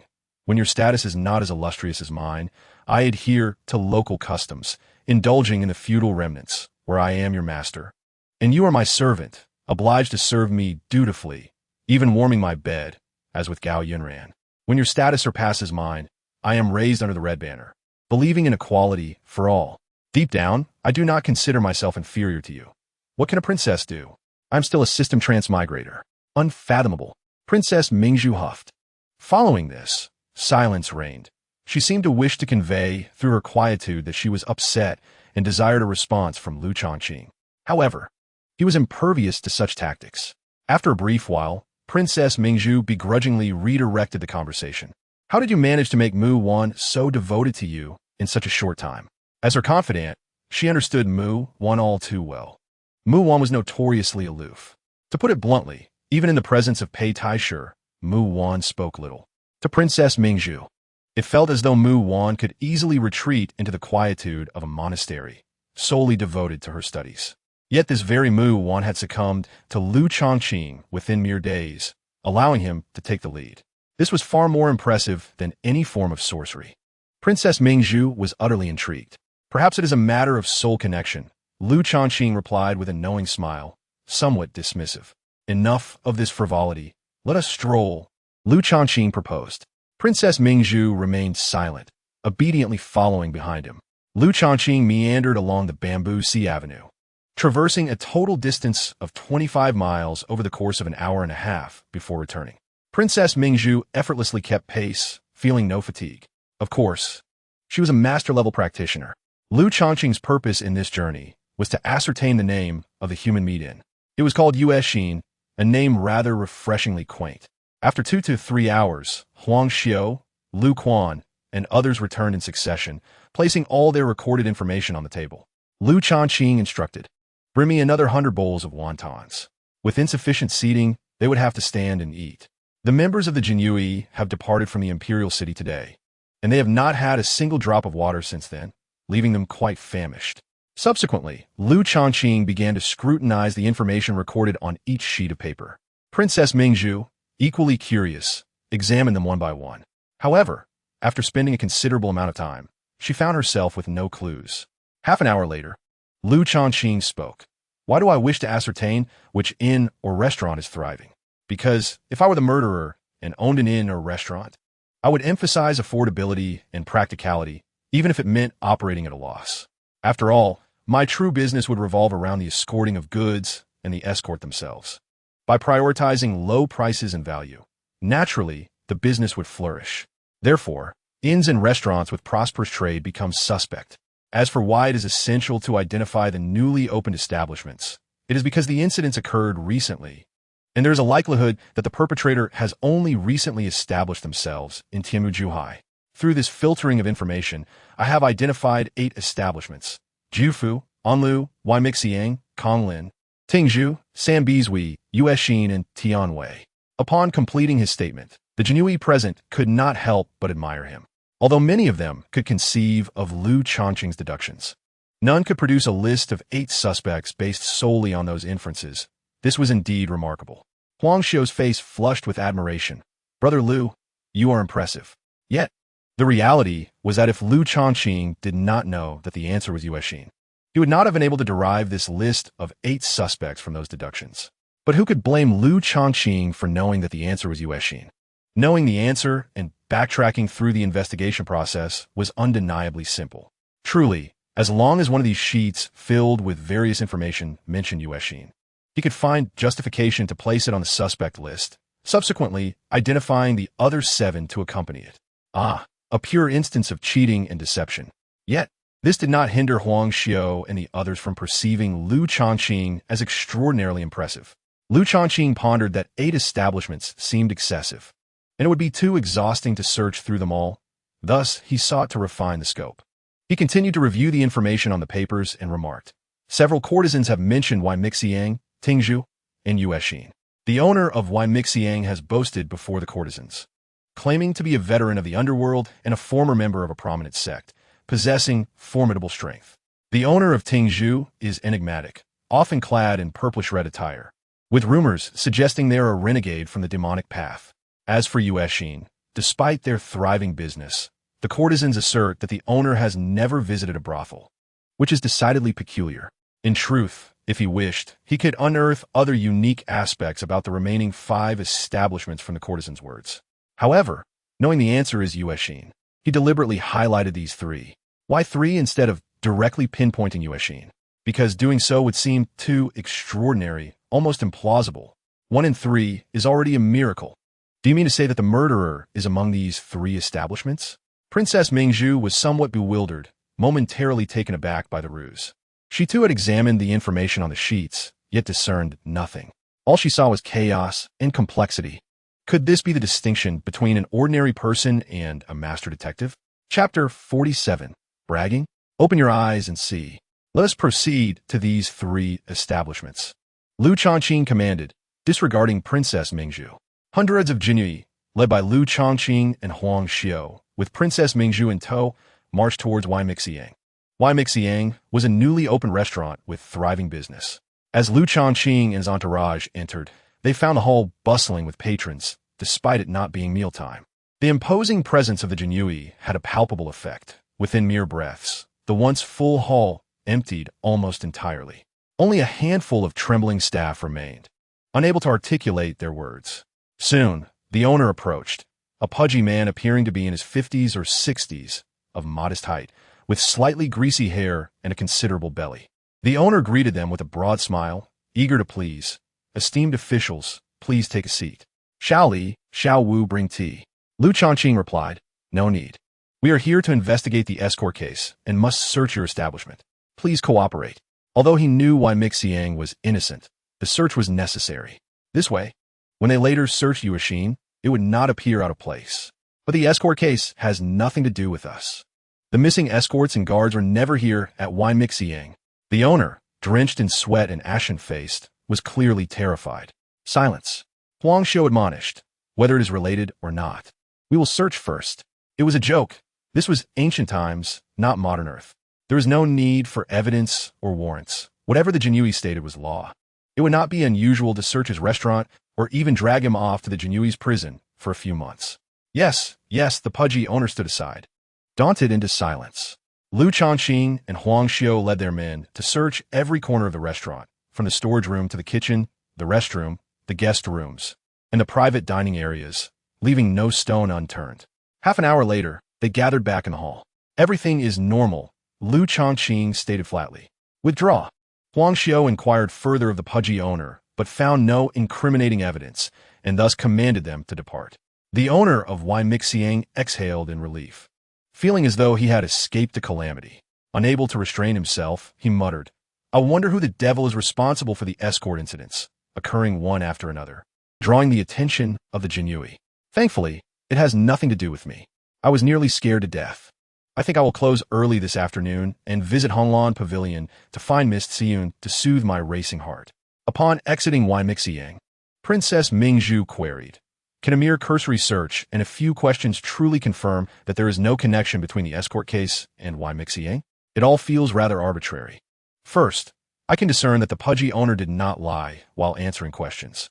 Second, there is not a single trace of anything related to martial arts within the establishment. Third, there are no signs of renovation or refurbishing throughout the entire restaurant. Lu Changqing articulated. Impressive. Huang Xiu gave a thumbs up. You can discern so much? Even detect whether someone is lying? Princess Mingzhu was somewhat astonished. This was indeed remarkable. Lu Changqing did not respond. It was a jest, if one possessed the answer. They too could achieve such insights. Continuing along the Zhu Bamboo Road for another 2 or 3 miles, they arrived at the Tingzhu Inn. Tingzhu Inn is renowned for its excellent environment. From the exterior, the building exudes elegance. The owner of Tingzhu was far more composed than the pudgy owner of Ymexiang, providing clear answers to numerous inquiries posed by Lu Changqing and his companions. Lu Changqing and Huang Xiu once again led their team to search the entire Tingzhu Inn, spending over half an hour, yet yielding nothing. Upon leaving Tingzhu, Princess Mingzhu huffed. Lu Changqing, You have already eliminated 2 of the 3 establishments from your suspect list, leaving only Yuexin Inn. Does this mean the murderer is indeed from Yuexin Inn? Most likely, Lu Changqing replied. You truly have the audacity to assert such a thing. I must see for myself if it is indeed Yuexin Inn. Princess Mingzhu expressed her skepticism.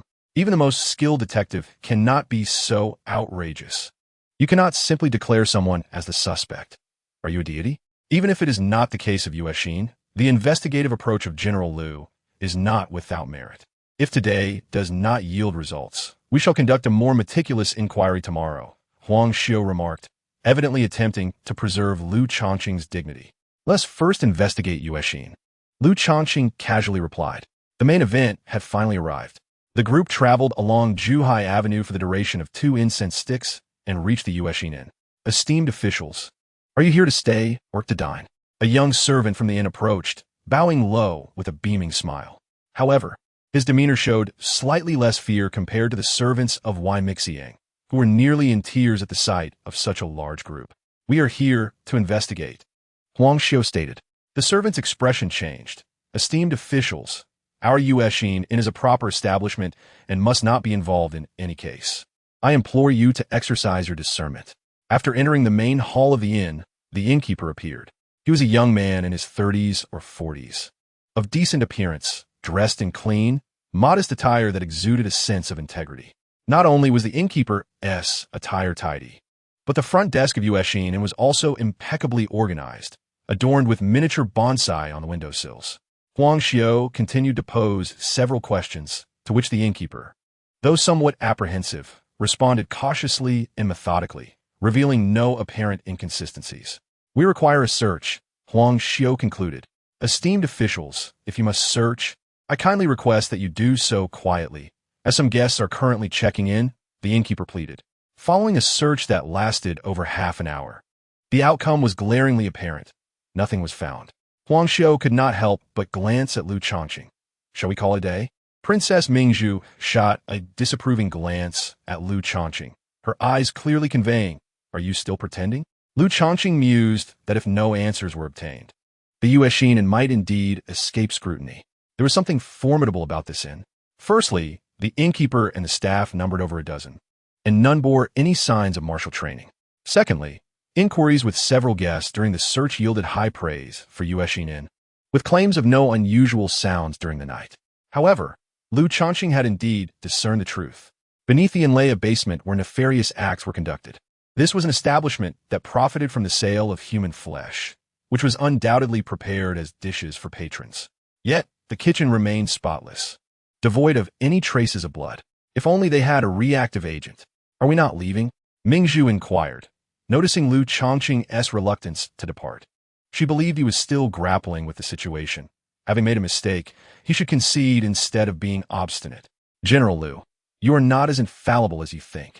Lu Changqing ignored her and turned his gaze to the innkeeper. I have observed that the entire inn comprises 59 guest rooms. I have heard that your business thrives, often fully booked. Guests who stay here typically dine within the inn. The young servants at your front desk alone number over a dozen.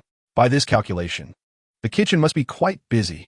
Indeed, it is quite busy, the innkeeper hurriedly replied, his expression subtly shifting. Had Lu Changqing not been intently observing him, this subtle change would have gone unnoticed. Lu Changqing continued, given the kitchen's busyness, the number of chefs and assistants required must be substantial, 7 or 8, if not more.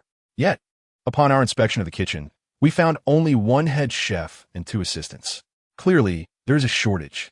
Lu Changqing surmised that the deficiency was due to several chefs and assistants working in the basement, engaging in the dismemberment of human flesh. Furthermore, those hidden in the basement were likely martial practitioners, too fearful to reveal themselves in the presence of the Jinyui. At that moment, the innkeeper's composure began to falter, beads of sweat forming on his forehead. Even Huang Xiu and the others sensed something amiss. Speak quickly, Huang Xiu commanded. Chapter 48, The Shocking Truth. Another piece of information the innkeeper stammered. Several chefs have taken leave to attend to family matters. Are you going to claim their homes are far away, or that you do not even know where they reside? Lu Changqing retorted with a cold laugh. The innkeeper fell silent, trembling slightly. Subsequently, Huang Xiu's inquiries became increasingly forceful and accusatory. Yet, The innkeeper remained mute, as if he had suddenly turned mute. Little brother Lu, this man is undoubtedly hiding something. Take him away and let your subordinate Wei Xing interrogate him. Answers will surely come forth swiftly, Huang Xiu suggested. Lu Changqing, however, smiled and said, General Huang, I believe I've already discerned the answer. Speak. Huang Xiu's eyes widened in surprise. Princess Mingzhu gazed at Lu Changqing with unwavering attention, admiration and excitement evident in her eyes.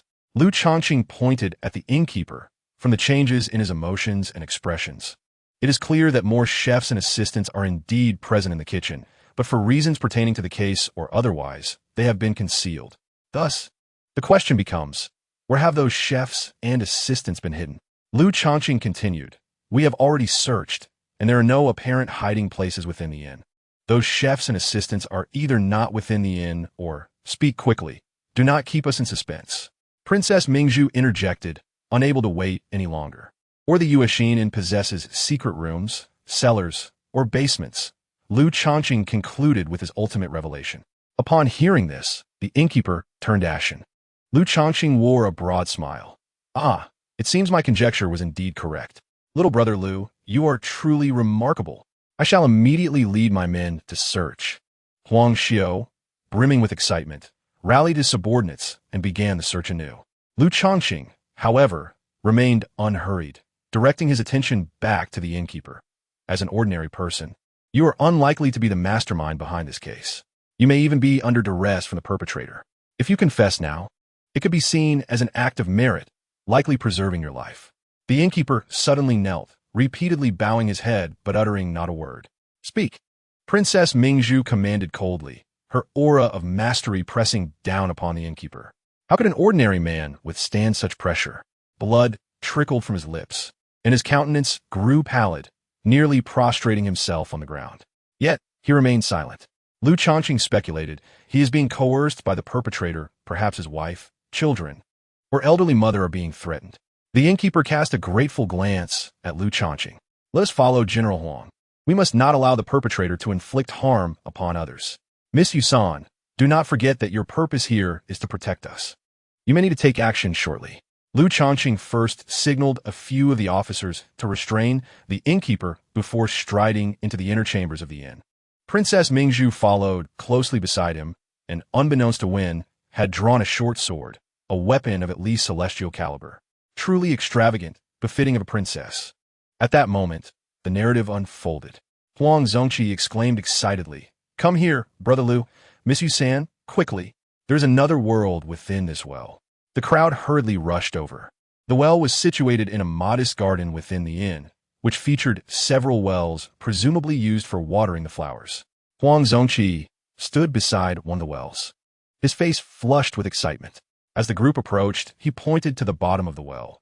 What appeared to be a well was, in fact, a 3-foot-wide hole in the well wall, most likely the entrance to a basement. The opening was concealed by a cleverly disguised cover that, upon closer inspection, was nearly undetectable. Brother Lu, what should we do now? Should we directly open this cover and enter the basement, or dig up the entire area above the well to widen the entrance before descending? Let's dig up the area above. If we just open the well cover, we might be ambushed. We should exercise caution. Huang Zongqi immediately commanded the soldiers to begin digging. However, no sooner had they started than, whoosh, the cover flew off with sudden force. Kill, accompanied by a roar. More than 10 fierce-looking men leaped out from the well, wielding bone-picking knives, their muscular bodies radiating a fierce vitality. They were all martial practitioners, yet the strongest among them was merely at the 9th level of the innate realm. As expected of the Jinyui, without needing any orders from Lu Changqing or Huang Zongqi, over 100 men swiftly surrounded them, forming a battle formation. The clash of weapons rang out sharply as they engaged in combat. Princess Mingzhu plunged into the fray, her short sword moving with a strange, ethereal grace, as if dancing. Each thrust of her blade inflicted grievous wounds. And even the leader at the 9th level of the innate realm fell within 3 moves, severely injured and captured. Within half a stick of incense's time, the battle concluded. All of the assailants were incapacitated, kneeling on the ground, with the embroidered spring blades pressed against their necks. Is there anyone else down there? Lu Changqing scanned the leader of the 9th level innate practitioner. Dog official, spat the leader derisively. Wei Xing, you take care of this, Lu Changqing casually remarked. Following this, the Jinui formed a wall around Wei Xing and the innate leader. The leader's screams echoed, piercing and filled with agony. Princess Mingzhu's expression shifted slightly, yet she did not intervene. After a stick of incense had passed, the innate leader could no longer endure. I will tell you. There's only the innkeeper's wife down below. Oh, elaborate. Why commit the robbery? Lu Changqing inquired. The innate leader, having already cracked under pressure, dared not conceal the truth. Originally, the innkeeper and his wife were deeply in love, and they had a lovely child of about 10 years old. Over 2 months ago, a group of 7 or 8 escorts from the imperial city checked into the inn. Everything was fine until that night, when one of the escorts insisted on drinking in his room late at night. The innkeeper's wife had no choice but to send someone with wine and food, and that person was their son. The boy was clever and often helped his parents. But who would have thought that night, whether it was too dark or he was too careless, he accidentally fell into the well while carrying the food through the garden.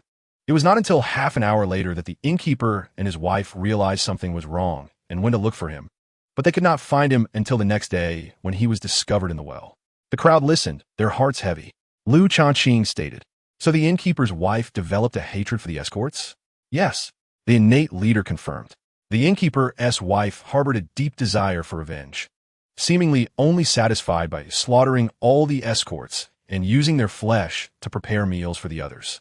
So, you killed the first batch of escorts and fed their flesh to the second batch, then killed the second batch and fed their flesh to the third batch? A cycle of horror? Lu Changqing was somewhat speechless. Indeed. The innkeeper is an ordinary person. The innkeeper's wife should be ordinary too. How did you martial practitioners end up as her cooks? It is rather strange. The 9th level innate practitioner replied, some of us were once bandits. Some were disciples of minor sects, and others were guards from prominent families. We happened to pass through the Tianmu Bamboo Sea and stayed at the Yuexin Inn. The innkeeper's wife, seeing us as solitary martial practitioners, invited us to be cooks by offering her body as collateral. Offering her body? Princess Mingzhu, perplexed, glanced at Lu Changqing. Lu Changqing whispered to her, it means she lured them with her body. Beneath her veil, Princess Mingzhu's face flushed red as she glared at Lu Changqing. Huang Ji asked curiously, is the innkeeper's wife very beautiful? Just an ordinary person, and yet she has such an allure over you, compelling strong martial practitioners to willingly become her cooks and even kill for her? The innkeeper's wife is indeed quite attractive, and she knows how to appeal to them, the 9th level innate practitioner admitted, his voice significantly lowered. Lu Changqing pressed on. So that night, the escort insisted on drinking and indirectly caused the innkeeper's child to fall into the well? No, the innate practitioner sighed. The day after that incident, the 7 or 8 escorts left. The innkeeper's wife dreamt of hoping those escorts would pass through the Tianmu Bamboo Sea again, especially the one responsible. At that moment, Lu Changqing was taken aback by the unexpected notification. Ding, information refreshed. Ding, in the southwestern direction, 17 miles from the host, there is a waterfall in a ravine. Behind the waterfall is a cave. Entering the cave for 25 meters will reveal 5 forks. Proceed down the middle fork for 11 meters. And the host will encounter a stone milk dating back 400 years. Lu Changqing's breath caught in his throat. What? Such a delightful surprise? Investigating a case also comes with unexpected treasures. Stone milk from 400 years ago, while not as valuable as 10,000-year stone milk, it is certainly not far off. It is definitely a prized possession. Lu Changqing communicated with Yin. Is there only one non-martial woman in the basement? No other ambushes lurking? Indeed. There is only one non-martial woman. Lu Changqing felt relieved and glanced at Huang Ji. Huang Zongqi, you take some people down to take a look. For safety's sake, Miss Yusan should go down with you. He planned to seek the stone milk alone. All right. Huang Ji beamed, pleased that the case was resolved within a day. Although the primary credit belonged to Lu Changqing, he felt he could share in the glory. What about you? Princess Mingzhu did not head directly to the basement, but turned to Lu Changqing. I've been investigating all day and am utterly exhausted. I need to step outside for some fresh air. You should stay with Huang Zongqi. What if there are dangers below? However, Huang Ji had already descended into the basement and called out, there is no danger. Miss Yusan, you need not come down. It is too bloody down here. I am about to vomit. Princess Mingzhu scrutinized Lu Changqing, questioning him. Do you truly only wish to take a stroll and breathe some fresh air? Something feels amiss. Changqing, disinterested, ignored her and proceeded toward the entrance of the Yuexin Inn, contemplating how to shake her off once they entered the bamboo grove. Princess Mingzhu silently trailed beside him. Following the direction indicated by the system, Changqing ventured into the bamboo forest, with Princess Mingzhu steadfastly accompanying him, unwilling to stray even a step away. It seemed the tranquility and depth of the bamboo grove rendered her insecure.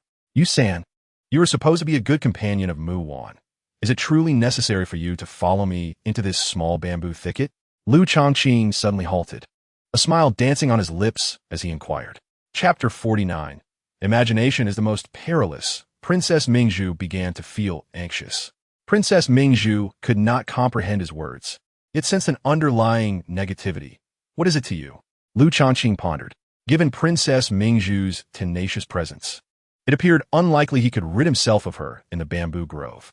Should he disregard his 7,400-year-old stone milk for now and plan to return alone to the imperial city later? Or should he take Princess Mingzhu along to seek the stone milk, allowing her to partake in its bounty? Changqing, a man of audacious self-interest, instinctively leaned toward the former. However, upon further reflection, the Heijiao was a rare treasure of considerable worth, far surpassing even the 7,400-year stone milk. Out of respect for the Heijiao, it seemed only fair to share some benefits with Princess Mingzhu. Furthermore, bringing her along in search of the stone milk would, in a way, place her in his debt. And given her prideful nature, once indebted, she would surely repay him handsomely, likely with something even more precious than the stone milk. Moreover, since stone milk, once found, would likely be abundant, he would not be able to consume it all alone. After all, like any rare herb or treasure, there exists a tolerance, and merely hoarding them would be wasteful. It would be more prudent to barter with Princess Mingzhu's favor than to hoard what he could not use. The more he considered it, the more Changqing felt that inviting Princess Mingzhu along to seek the stone milk was indeed a lucrative endeavor. Changqing, your smile appears rather insidious. What are you plotting? Princess Mingzhu suddenly asked. Nothing, I merely wish to delve deeper into the bamboo grove for some fresh air, Changqing decided, quickening his pace toward the heart of the forest. What dangers might lurk deeper within? Do not venture too far. If you are afraid, then return to the Zhuhai Avenue. You are the one who should be afraid. After a while, Changqing abruptly halted, declaring, "The air here is quite pleasant and refreshing." "You lunatic!" Princess Mingzhu thought to curse him.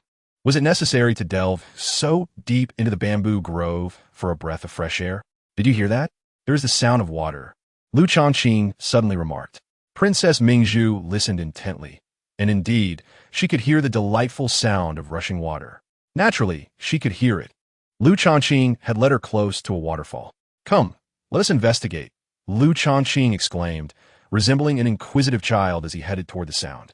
Princess Mingzhu followed closely behind. After some time, they reached a breathtaking sight. Before them stood a mountain, beneath which lay a turquoise lake, and a magnificent waterfall cascading from the cliff above. The scenery was indeed splendid. Princess Mingzhu's eyes sparkled with delight. Changqing, we are fortunate. This place is stunning."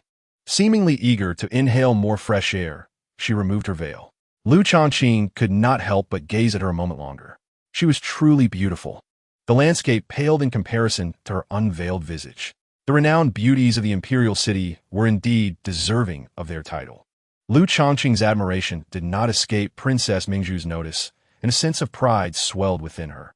Her beauty was unparalleled, yet she reminded herself, she was a goddess forever unattainable for Changqing.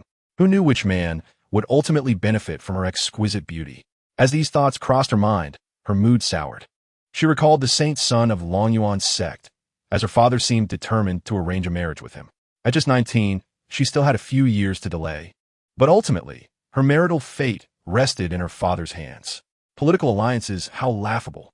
The bitterness in Princess Mingzhu's heart deepened as she envied her close friend Mu-wan. Even with her reckless romance with a married man, a mere captain of the Jinyui, she had garnered the support of the Grand Tutor, who defended Changqing.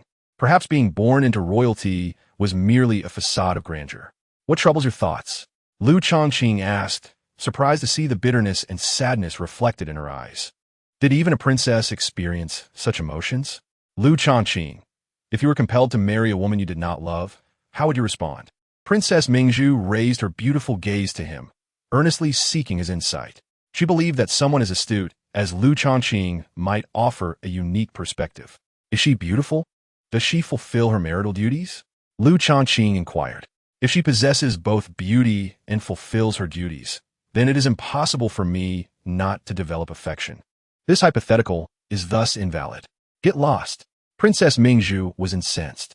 This scoundrel, so openly lecherous, made her wonder what Mu Wan saw in him. You San, I wish to explore behind that waterfall. Care to join me?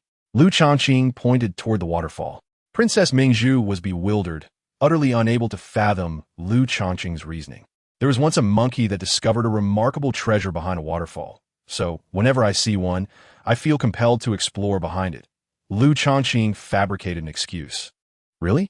Princess Mingzhu was partially convinced yet skeptical. Had anyone else spun such a tale, she would have dismissed it outright.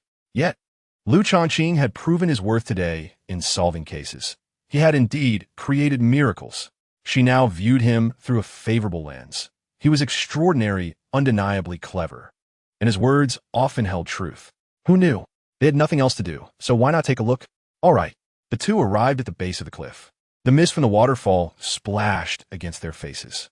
Lu Changqing, unable to resist, stole several glances at Princess Mingzhu. The mist did not mar her beauty. Rather, it enhanced her ethereal charm. What are you staring at? Hurry and make your way behind the waterfall. Princess Mingzhu shot him an annoyed glare. This rogue was beyond redemption. Moreover, he was incredibly audacious. She knew her beauty was unmatched, yet Lu Changqing was the only one daring enough to gaze at her so unabashedly.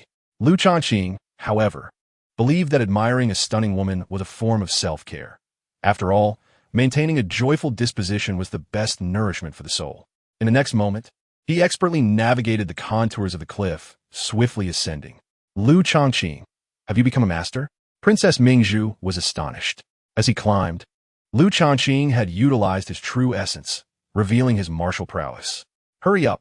After a few breaths, Lu Changqing truly stood behind the waterfall. There was indeed a cave. Princess Mingzhu executed her agility, stepping deftly on the stones of the cliff, and quickly ascended. Moments later, she stood beside Lu Changqing. Princess Mingzhu first glanced at the cave behind her, then abruptly turned her head, staring intently at Lu Changqing. Are you truly human? This is terrifying. There really is a cave behind the waterfall? How outrageous!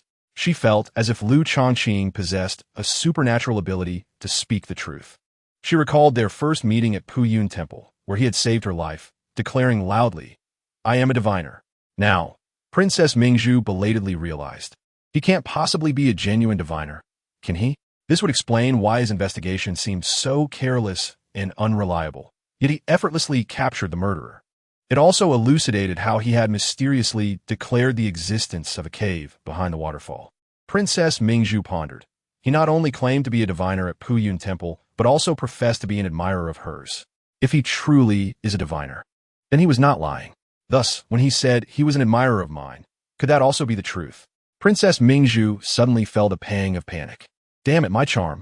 What if Lu Changqing is truly my admirer? What about Mu Wan? I cannot betray Mu Wan. To steal her best friend's man, was that even human?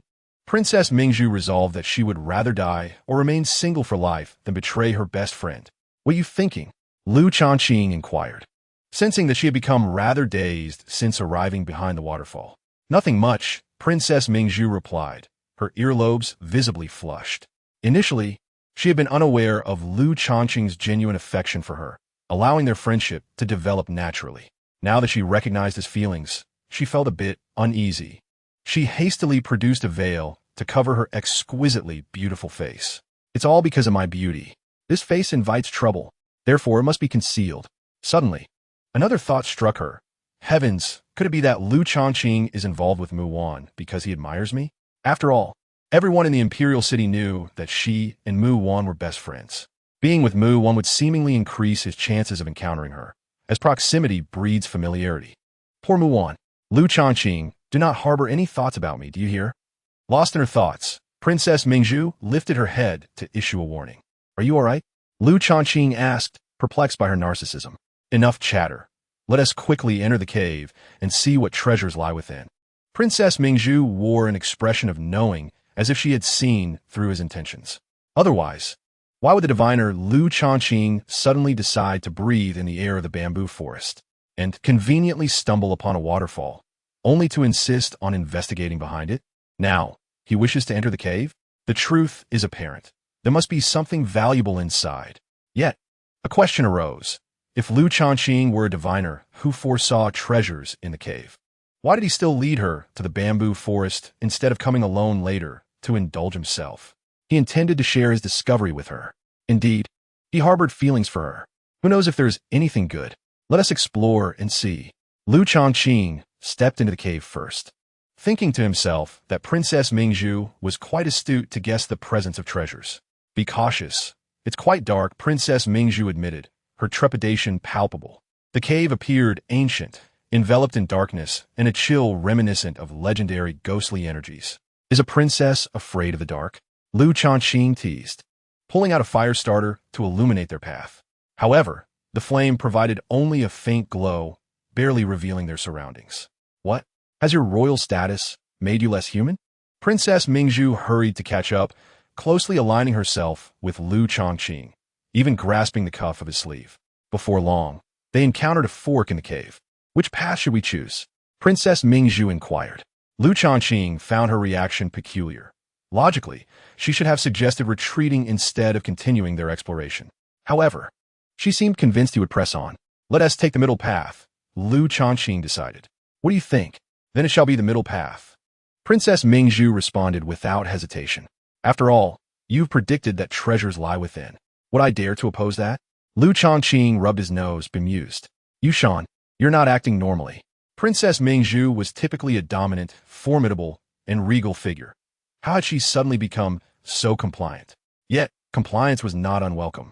As they ventured into the middle path, the narrowness brought them even closer together, and Lu Changqing caught a faint whiff of her delicate fragrance. In that dim environment, an unexpected surge of affection stirred within him. He mused, I must find a moment to take advantage of Yunran. Even this subtle scent has me enthralled. How shameful. Continuing forward, they soon emerged into a spacious clearing measuring around 20 square meters. The area was adorned with stalactites, shimmering in silvery hues, creating a breathtaking sight. Lu Changqing immediately spotted a small pool resembling a spring, filled with translucent stalagmites. Yushan, look, our luck is extraordinary. So many stalagmites. Ha ha, these must be of considerable age. Even if they aren't 10,000 years old, they're not far off. Lu Changqing took a step forward, striving to express his excitement. However, Princess Mingzhu maintained her composure. I already knew there were treasures here. You, Lu Changqing, are indeed a diviner. This realization solidified her belief. To each their own share, Lu Changqing declared. For a moment, Princess Mingzhu fell silent. Such high-quality stalagmites were practically priceless. Lu Changqing had deliberately brought her to share this find, which meant his affection for her ran deep. She began to ponder. Firstly, she could ascertain that Lu Changqing, with his humble position as a Genie Wei captain, would have had no chance to meet her prior to saving her at Puyun Temple. Since he had never encountered her, even if he admired her, it would not explain the depth of his feelings. Thus, the question arose, what was the source of his profound affection for her? As she contemplated, a sudden epiphany struck her. He is a diviner. Could it be that he glimpsed the future? A future where we are together, perhaps even passionately entwined? The more she pondered, the more plausible this conjecture seemed. Taking a deep breath in the dim light, Mingzhu Gongzhu raised her bright eyes to look at Lu Changqing and earnestly inquired, how will we resolve the matter with the Shengzi of Longyuan sect?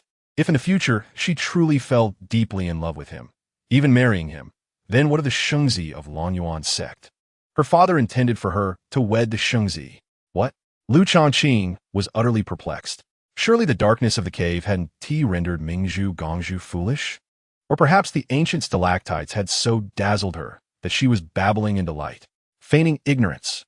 Mingzhu Gongzhu huffed, Lu Changqing, let me clarify. Matters of the future belong to the future, not the present. Right now, you are merely the man of my dear friend Muwan, and nothing more. Lu Changqing was increasingly bewildered. What the hell? Has Mingzhu Gongzhu been possessed? Is there truly something sinister in this cave? Unperturbed by Lu Changqing's odd expression, Mingzhu Gongzhu suddenly recalled something and hastily said, "You must know where Xueqiu is, right? Speak up. Could a divine calculation truly be so elusive?" Yet, Lu Changqing had no idea that the Xueqiu she referred to was a cat. After all, when he found Xiao Bai, the cat was unable to inform him of its true identity. "You, San, you're not feverish, are you? Babbling nonsense. Let me feel your forehead." Lu Changqing lifted his hand to touch Mingzhu Gongzhu's brow. It was not warm. "Lu Changqing, how dare you?" Mingzhu Gongzhu admonished. "You scoundrel. Even if I am destined to be with you in the future, that is not the case now. How dare you lay your hands on me?" However, Lu Changqing's audacious behavior indirectly suggested that he indeed had a future with her, hence his instinctive action of touching his own head. Were it anyone else, they wouldn't dare to do so even with 100 lives. Moreover, it was no wonder that a mere captain of the Jinyue showed no reverence towards her. He saw himself as her future husband, thus devoid of any awe. Everything began to make sense. The more she pondered, the more Mingzhu Gongzhu felt herself to be exceptionally astute.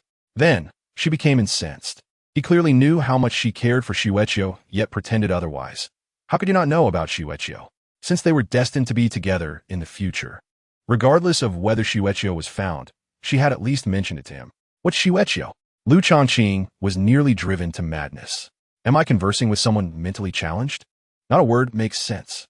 Yet, Mingzhu Gongzhu suddenly widened her eyes, fixing an intense gaze on Lu Changqing. "I understand now, you rascal. You're doing this on purpose." She had a moment of epiphany. Lu Changqing was indeed a sage. He must know how significant Xueqiu was to her. The misfortune of Xueqiu's disappearance must have been something he calculated long ago. Thus, was it possible that Xueqiu was retrieved by him just after going missing? He possessed such abilities. So, Xueqiu was now being sheltered in the Lu residence? The reason he didn't hand over Xueqiu was to toy with her. Perhaps to gain her favor later by using this as an excuse to interact with her, his future wife?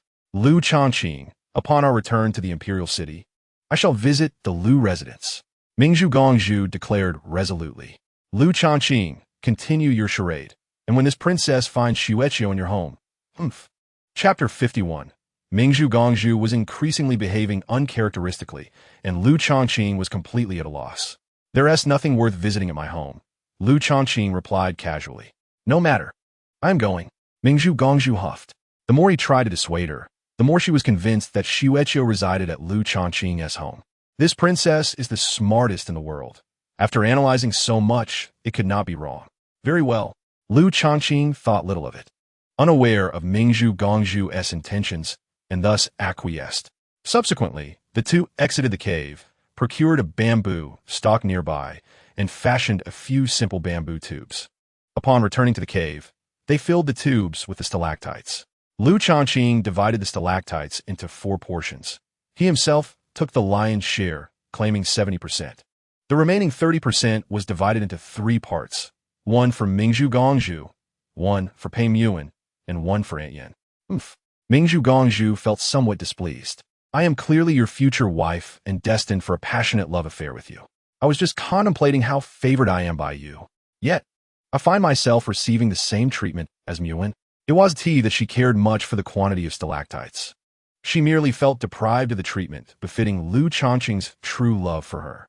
Moreover, since Muan wasn't present, she had accompanied him through bamboo groves and caves. Now she began to suspect that Lu Changqing had pursued Muan merely to get close to her. "Lu Changqing, let me tell you, if you do not improve your behavior, the future you foresee may very well change," Mingzhu Gongzhu warned. She felt no aversion towards Lu Changqing, even harboring a slight fondness. After all, throughout her life, he was the only man who had come close to her, and he had even saved her life. However, she certainly could not claim to be in love with him at this stage. She was Mingzhu Gongzhu, the most esteemed princess of the Great Yu Dynasty. How could she casually fall for a man? At most, due to the events of the future, she might grant Lu Changqing a chance to pursue her. Furthermore, this princess is not easily won over. She is certainly not like Muan, that naive fool, easily swayed. Silence. A true princess, speaking so whimsically. I wonder how so many can assert you are dignified and noble, with an air of superiority. How did such assessment come about? Lu Changqing retorted.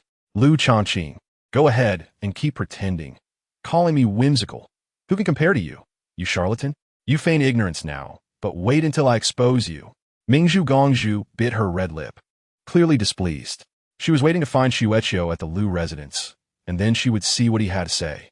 Leaving the bamboo grove, they returned to Yuexin in to reunite with Captain Huang and the others.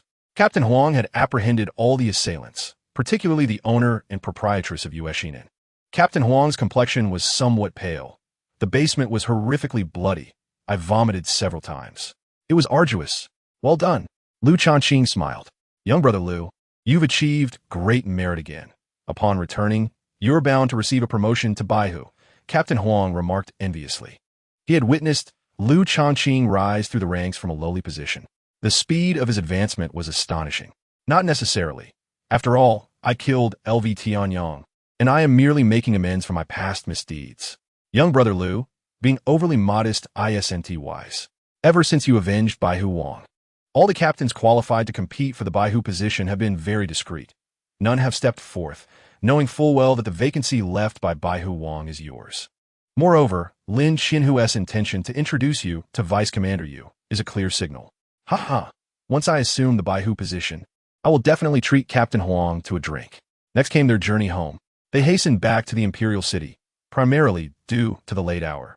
Even with a brisk pace, they arrived at the Imperial City around midnight, approximately 11 o'clock. The northern gate was already closed. Fortunately, the Jinyui's order insignia worked wonders, allowing them easy entry into the Imperial City. Once inside, Lu Changqing intended to head directly to the Lu residence. As for General Huang Chi and his companions, they were somewhat fatigued but felt an urgent need to return to the guard station. They had a pressing task to imprison the criminals overnight and simultaneously conduct interrogations to obtain confessions. General Huang Chi welcomed the exertion, as a bit of toil would ensure that when it came time for commendations based on merit, he would be justified in claiming a smaller share alongside Lu Changqing, who would undoubtedly receive the lion's share. Moreover, upon parting ways, General Huang Chi discreetly handed Lu Changqing 500 taels of silver, saying, Brother Lu, the Yuexin has been raided, and over 6,000 taels of cash were seized. The inn itself is also quite valuable. Upon assessment, it is worth around 4,000 taels, but that amount will temporarily belong to the public funds of the guard station. There were a total of 9 small flags who accompanied him, each receiving 100 taels, and approximately 90 school lieutenants, each receiving 30 taels. You get 500 taels, I get 1,000 taels. These modest sums were implicitly understood to be directly divided among those involved in the investigation, serving as a form of reward, especially since Lu Changqing and his companions had solved the case within a single day, marking a significant achievement. The Yuexin is quite lucrative, isn't it? Lu Changqing remarked, astonished by the distribution.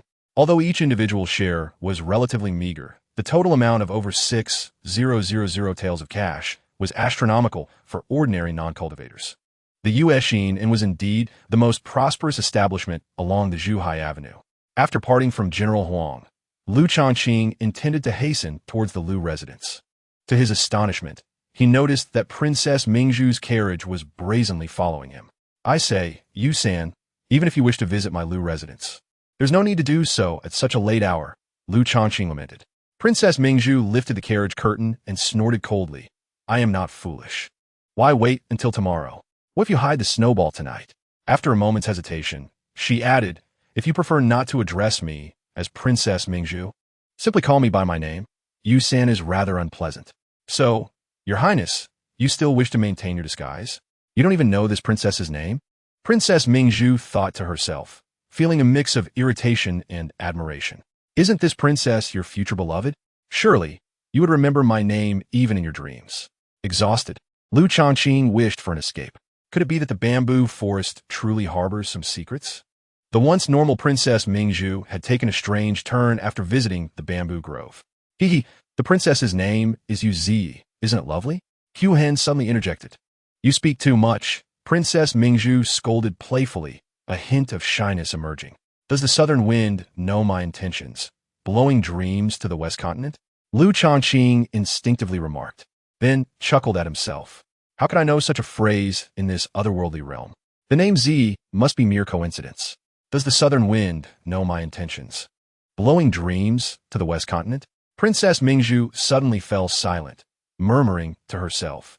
Although not particularly fond of poetry or literature, she found the line exquisitely beautiful, especially as it seamlessly incorporated her own name. Chapter 52. Living off the princess's favor. My name is Yu Zi. After savoring the moment, Princess Mingzhu asked, Lu Changqing, did you compose that line about the southern wind? Well, sort of, he replied. Suddenly, Princess Mingzhu's face flushed crimson, a blend of pride and sweetness filling her heart. She mused that Lu Changqing might possess some talent in literature. Otherwise, how could he so swiftly have impressed her close friend, Muan? However, no matter how gifted Lu Changqing might be, it was impossible that he could instantly connect her name to that line of poetry without prior knowledge. The truth was clear. He had prepared it long in advance, indicating that he had known her name, Yu Zi, for quite some time. This only served to further validate his uncanny ability to foresee the future. You wretched man, just moments ago you feigned ignorance of my name, she thought, feeling a flicker of admiration for her own perceptiveness. Lu Changqing, the scoundrel, was oblivious to the fact that she was aware of everything. Your Highness, your face is quite flushed, Xiaohe remarked softly.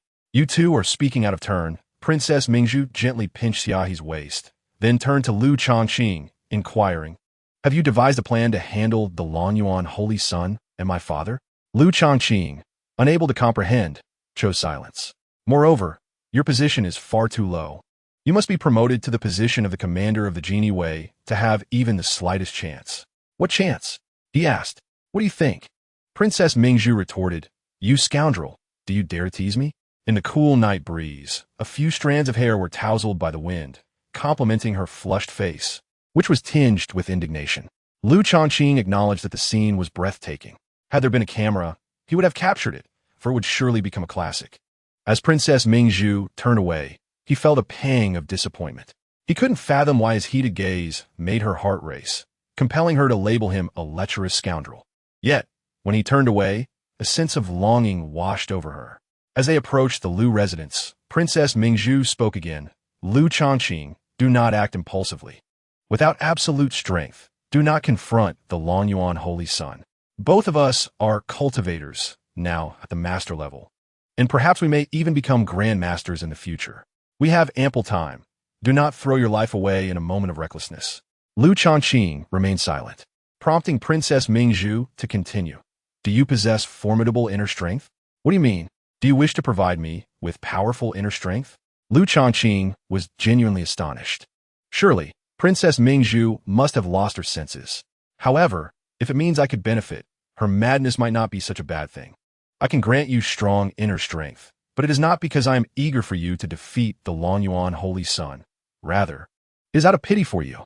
Princess Mingzhu felt that her explanations only served to draw more attention to her intentions, causing her voice to tremble slightly.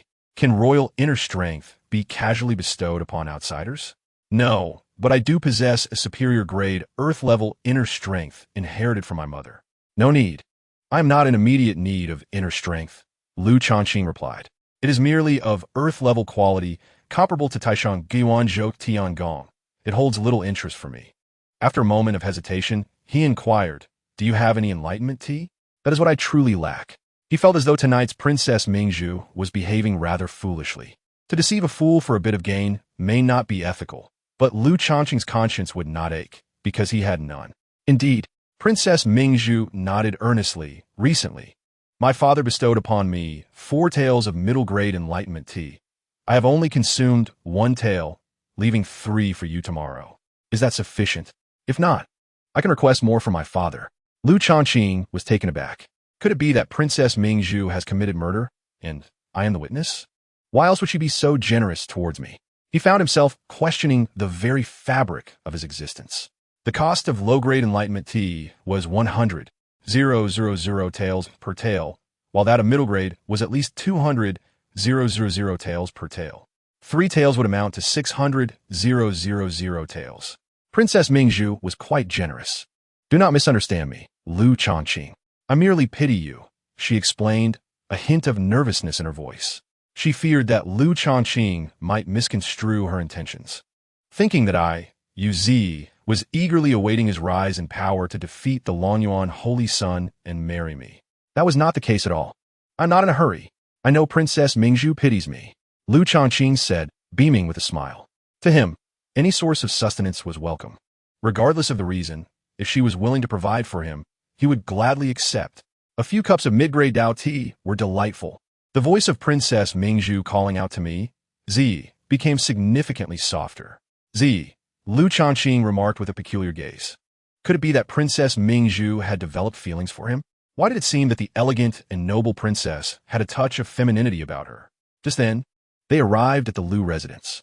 Princess Mingzhu and her two maidservants descended from the carriage. Zi, is late at night. What brings you to my residence? Lu Changqing inquired, utterly perplexed. Princess Mingzhu remained silent, simply following Lu Changqing. As a guest, you should at least join me in the reception hall, Lu Changqing suggested. Princess Mingzhu turned to him and stated, I wish to visit your bedroom. Lu Changqing was taken aback. Wasn't this moving too quickly? A proud yet mysterious smile adorned the radiant face of Princess Mingzhu. When she raised her pet snowball, she kept it in her bedroom. Naturally, her royal chamber was vast, with a designated area as a cat house, complete with partitions to prevent odors and maidservants to care for the snowball. She believed that if the snowball were indeed at Lu Changqing's abode, it would also be kept in his bedroom. Zi, do you truly wish to visit my bedroom? Perfect. My little cat can perform somersaults. Lu Changqing quickly responded, his heart racing. He was not exaggerating. Although Xiaobai could not do somersaults, it was quite adorable, and perhaps Princess Mingzhu would take a liking to it. Chapter 53. Future wife? What a windfall. So you have a little cat in your bedroom? Princess Mingzhu inquired with excitement. Lu Changqing, you can no longer conceal the truth. You have begun to reveal that the snowball is at your residence, even in your bedroom. Why stop pretending? What a single little cat. Lu Changqing casually remarked, I found it near Hongyanfang not long ago. Lu Changqing, is this amusing to you? You are deliberately teasing me, knowing how much I care for the snowball and how much effort I have expended searching for it. Princess Mingzhu was incensed. Her beautiful eyes even glistened with a thin veil of tears. She stepped forward and struck Lu Changqing's chest several times, her voice brimming with anger and grievance. Lu Changqing fell into silence, feeling an inexplicable sensation of being a scoundrel. After a long pause, Lu Changqing suddenly comprehended. Zi, did you lose a little white cat? Could it be that Xiaobai was the cat that Princess Mingzhu had lost? Lu Changqing, your acting skills are abysmal. Princess Mingzhu wiped her tear-stained cheeks and unexpectedly bit down hard on Lu Changqing's arm. Ouch, that hurts. Though it did not draw blood, it left a slight bruise. Serves you right, Lu Changqing. Let me tell you, do not take advantage of what may happen in the future to bully me in the present, or whether I will still be your wife in the future will be in question. Princess Mingzhu glared at him, her eyes filled with indignation. You, my wife?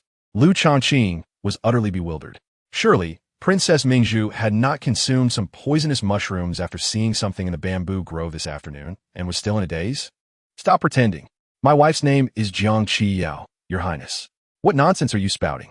Although Jiang Qiyao refrained from consummating their marriage, he wished nothing more than to rid himself of this marriage scam. However, at present, Jiang Qiyao's status was indeed that of his lawful wife. This princess is aware that you were deceived in a marriage, right? You will surely seek a divorce in the future, correct?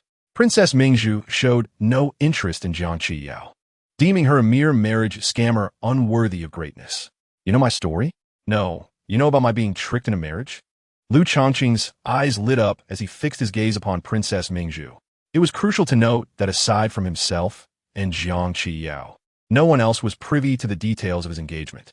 Others merely knew that he and Jiang Qiyao had separate quarters and had not consummated their marriage. However, the distinction between not consummating and being deceived into marriage remained significant. For example, Muan mistakenly believed that he harbored deep feelings for Jiang Qiyao while she did not reciprocate.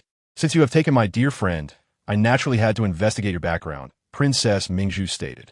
Initially, I merely sought some basic information, such as your marital status and that you are the leader of the Genie Way.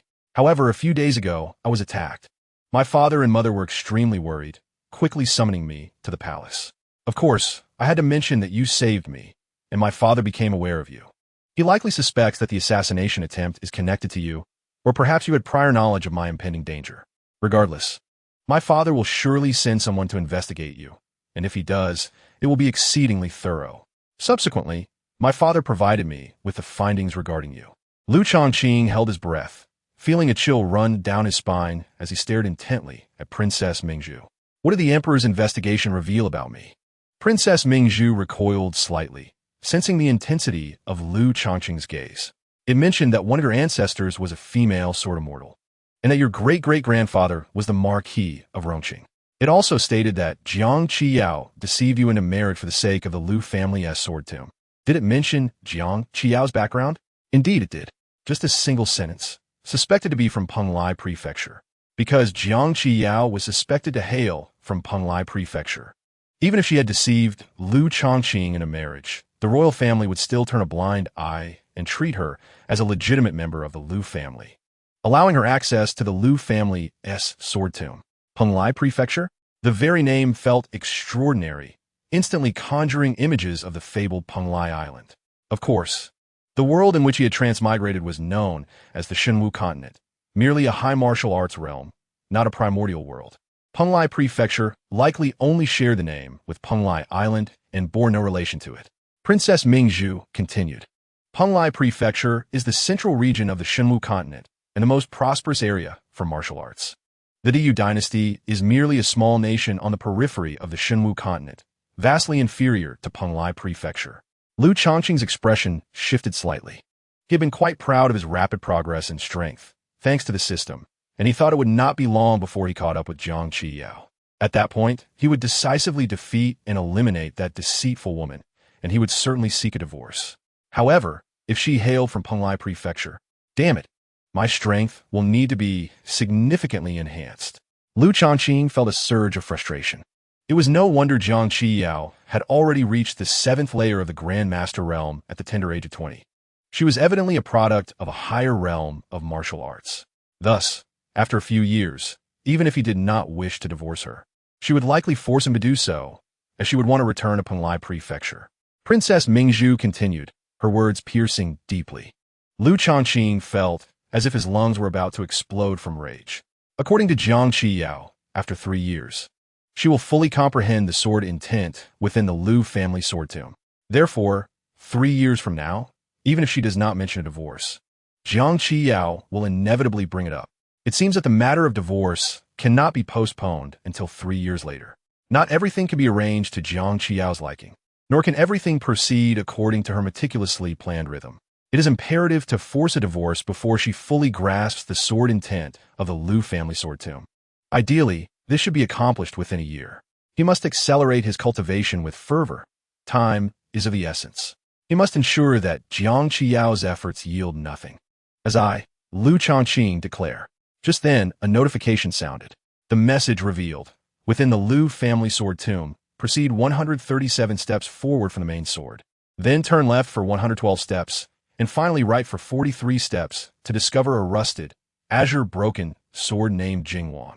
This sword was renowned in ancient times, classified as half-divine. Although it has been severed and has lost its former brilliance due to the passage of endless time, it still harbors an exceptionally pure Jinghuang sword intent. Should the host acquire this sword, they may comprehend its sword intent and possibly create their own. Changqing's heart raced with excitement. What a remarkable piece of information. And it pertains to the sword intent he has yearned for. Ah, Jiang Qiyao, you resort to marriage fraud in your pursuit of sword intent. Yet here I am, presented with an opportunity to effortlessly attain it. This exemplifies the disparity between having a system and lacking one. Changqing took a deep breath, calming his previously tumultuous emotions. Surpassing Jiang Qiyao in strength within a short time is not an insurmountable challenge. He is determined to achieve it. However, Princess Mingzhu's peculiar statement about being his future wife piqued his curiosity. Could she possess the ability to foresee the future? Yet, if Princess Mingzhu is indeed to be his future wife, that would be splendid. He is undeniably a connoisseur of beauty. Princess Mingzhu's appearance even surpasses that of Jiang Qiyao.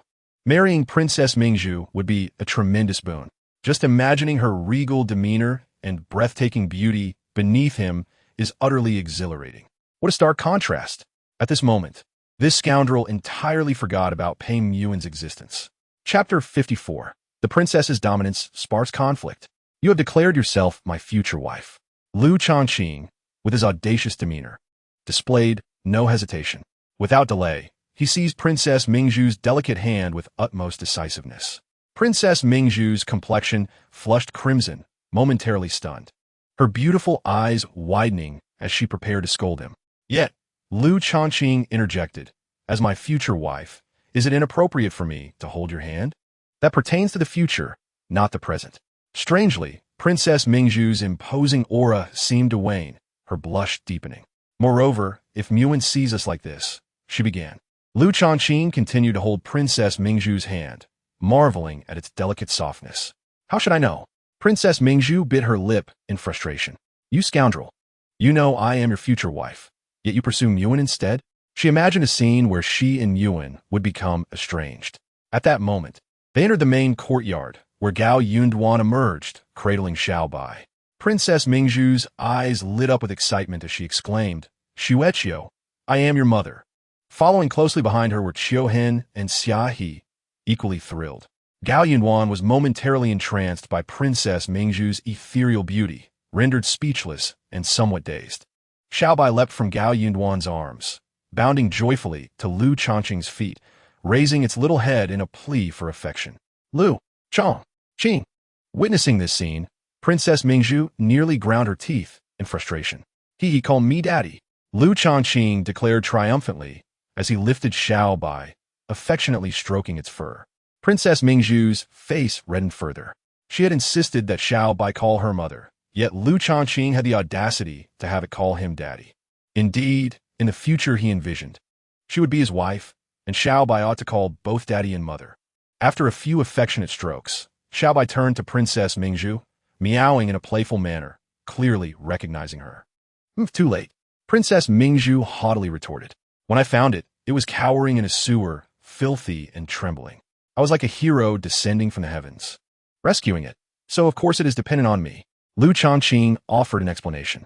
Thus, even though he had cared for Xiaobai for only a short time, and their interactions had been limited, Xiaobai's attachment to him was simply a feline trait. "Xiaobai, do you wish to return to your mother?" Lu Changqing inquired. His feelings towards raising cats were indifferent. Having one to pet was fine, but he had no particular desire for one. "Meow, meow, meow." Xiaobai seemed to understand, promptly turning to burrow into Lu Changqing's embrace. Its meaning was clear. It preferred to stay with Lu Changqing rather than return to Princess Mingzhu. "Lu Changqing, I will not let this go."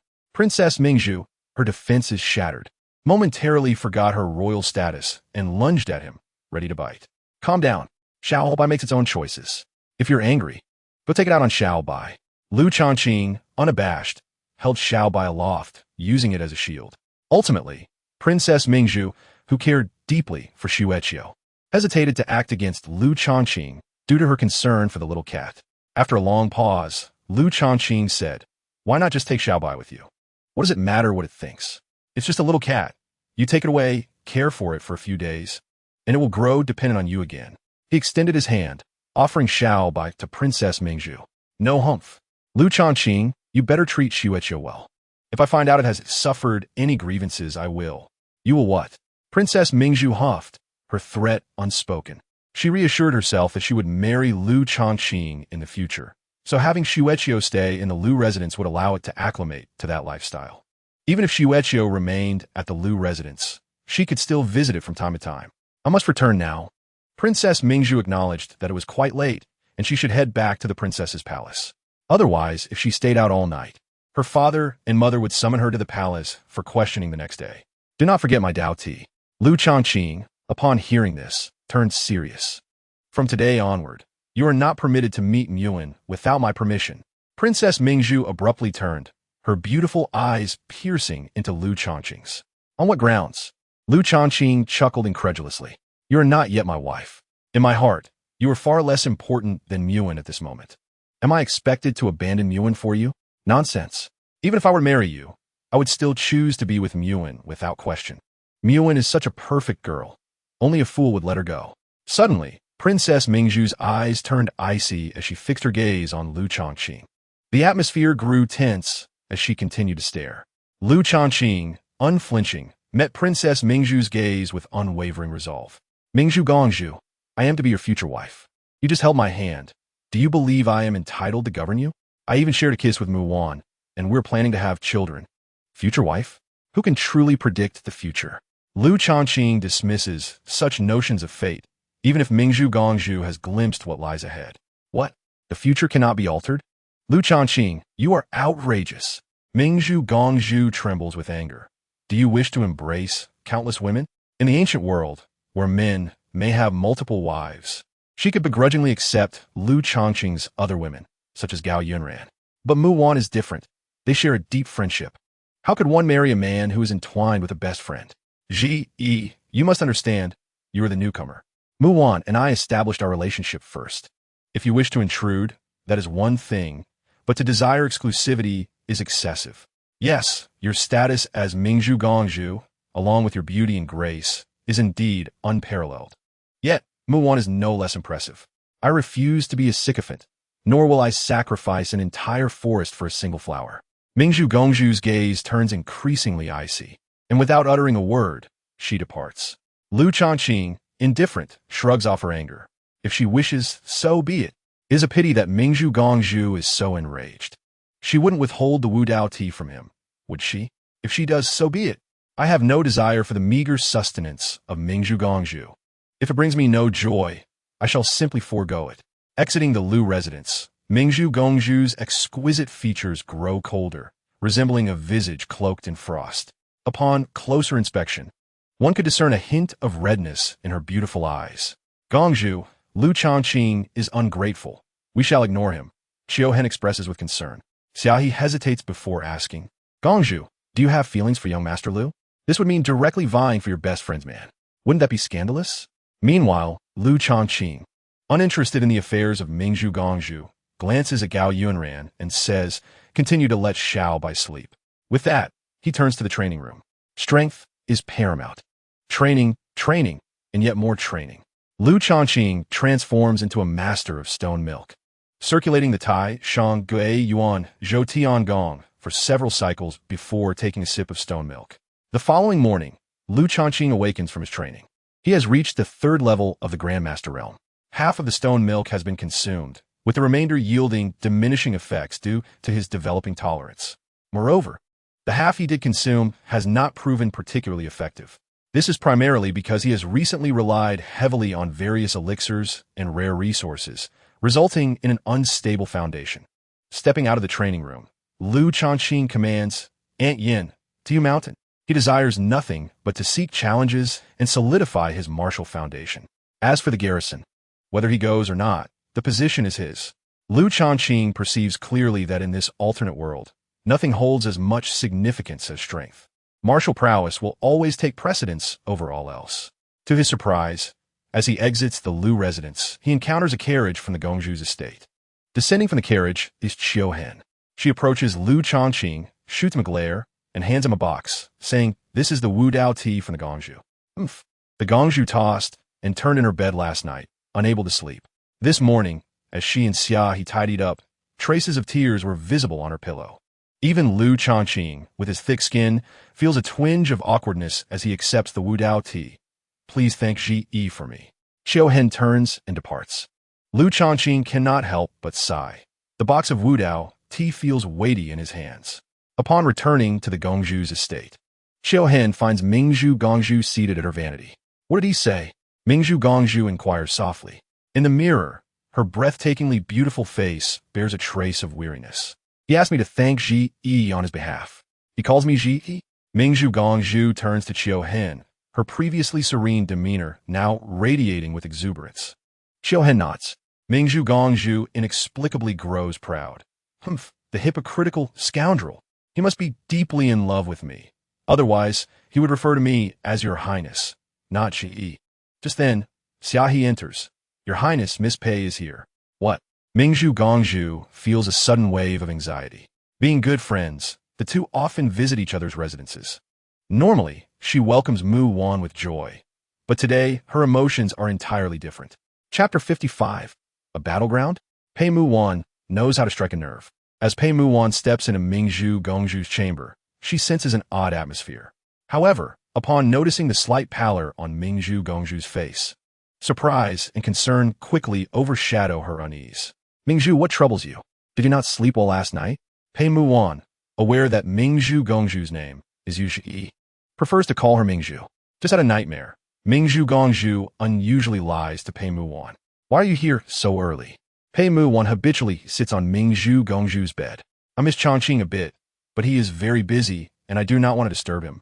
So I came to vent my frustrations. In love, one naturally seeks closeness. Mentioning Lu Changqing clearly unsettles Mingzhu Gongzhu. He is indeed busy. It is wise not to disturb him. Mingzhu Gongzhu's selfishness surfaces. She does not wish for Muwan to be too close to Lu Changqing. But I miss him. Pei Muwan sighs.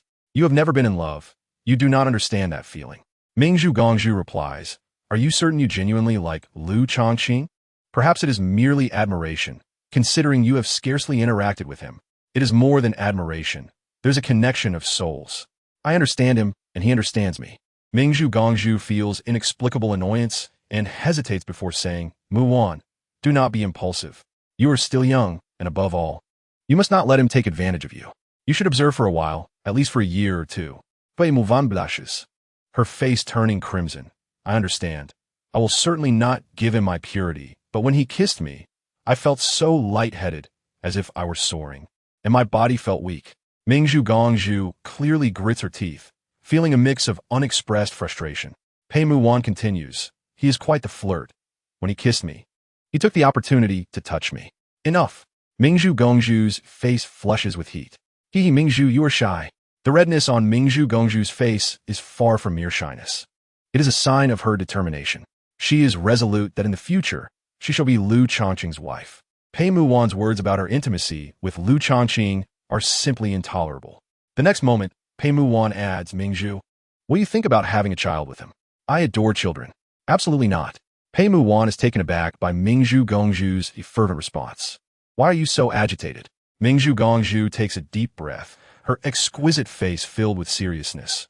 Muwan, you must not do anything foolish. Premarital pregnancy? Have you lost your mind? What would become of the esteemed elder's reputation? Moreover, Lu Changqing is currently at an age of fervent ambition. Having a child would undoubtedly hinder his progress. Pei Muwan remarked, Grandfather has said that I should only heed my own heart and not concern myself with the opinions of others. Changqing has also mentioned that as his confidant, I should bear him a child. Furthermore, with Changqing's remarkable talent and good looks, and I am not lacking in those attributes either, our offspring would undoubtedly be exceptionally beautiful and outstanding. As for striving for success, he is already a general banner, and in a few years, he is likely to ascend to the ranks of 100 households or even 1,000 households.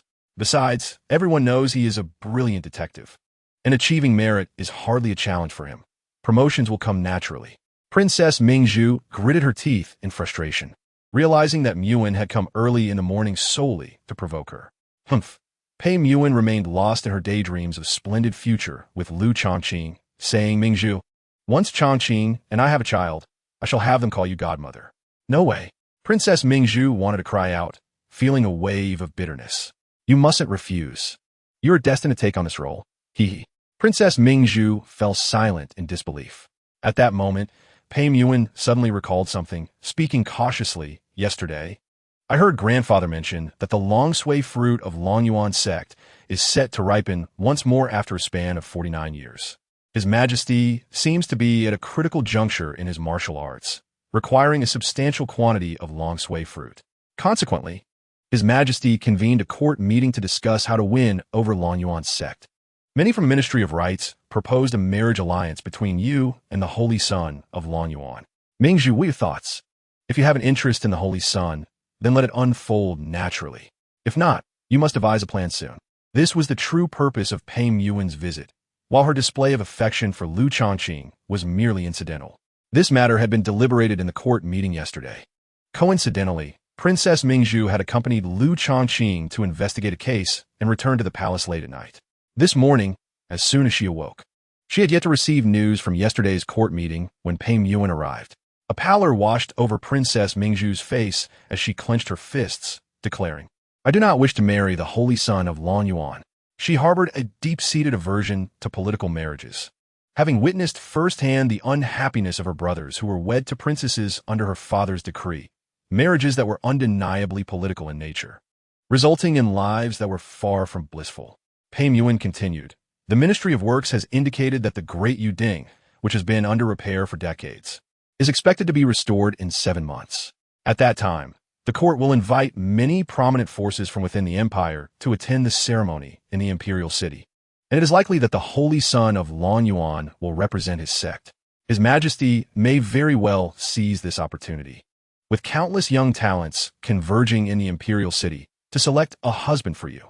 The selection process will likely resemble a martial arts competition for marriage, as the Great Yu Dynasty holds martial prowess in high regard. The victor will almost certainly be the holy son of Long Yuan, thereby elevating his reputation while facilitating a marriage between him and you."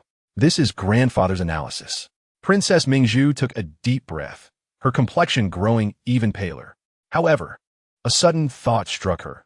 Since Lu Changqing had seen in his future memories that she would be his beloved and that she would eventually become his wife, it was impossible for her to marry the holy son of Long Yuan. Lu Changqing would undoubtedly find a way to prevent such an outcome. Yet, upon further reflection, she realized that the future he had glimpsed was merely a predetermined one, a future that could indeed be altered, not set in stone. As the saying goes, pulling one thread may unravel the entire tapestry, or, in other words, the butterfly effect. Her early discovery of Lu Changqing's ability to foresee the future was already a significant thread pulled.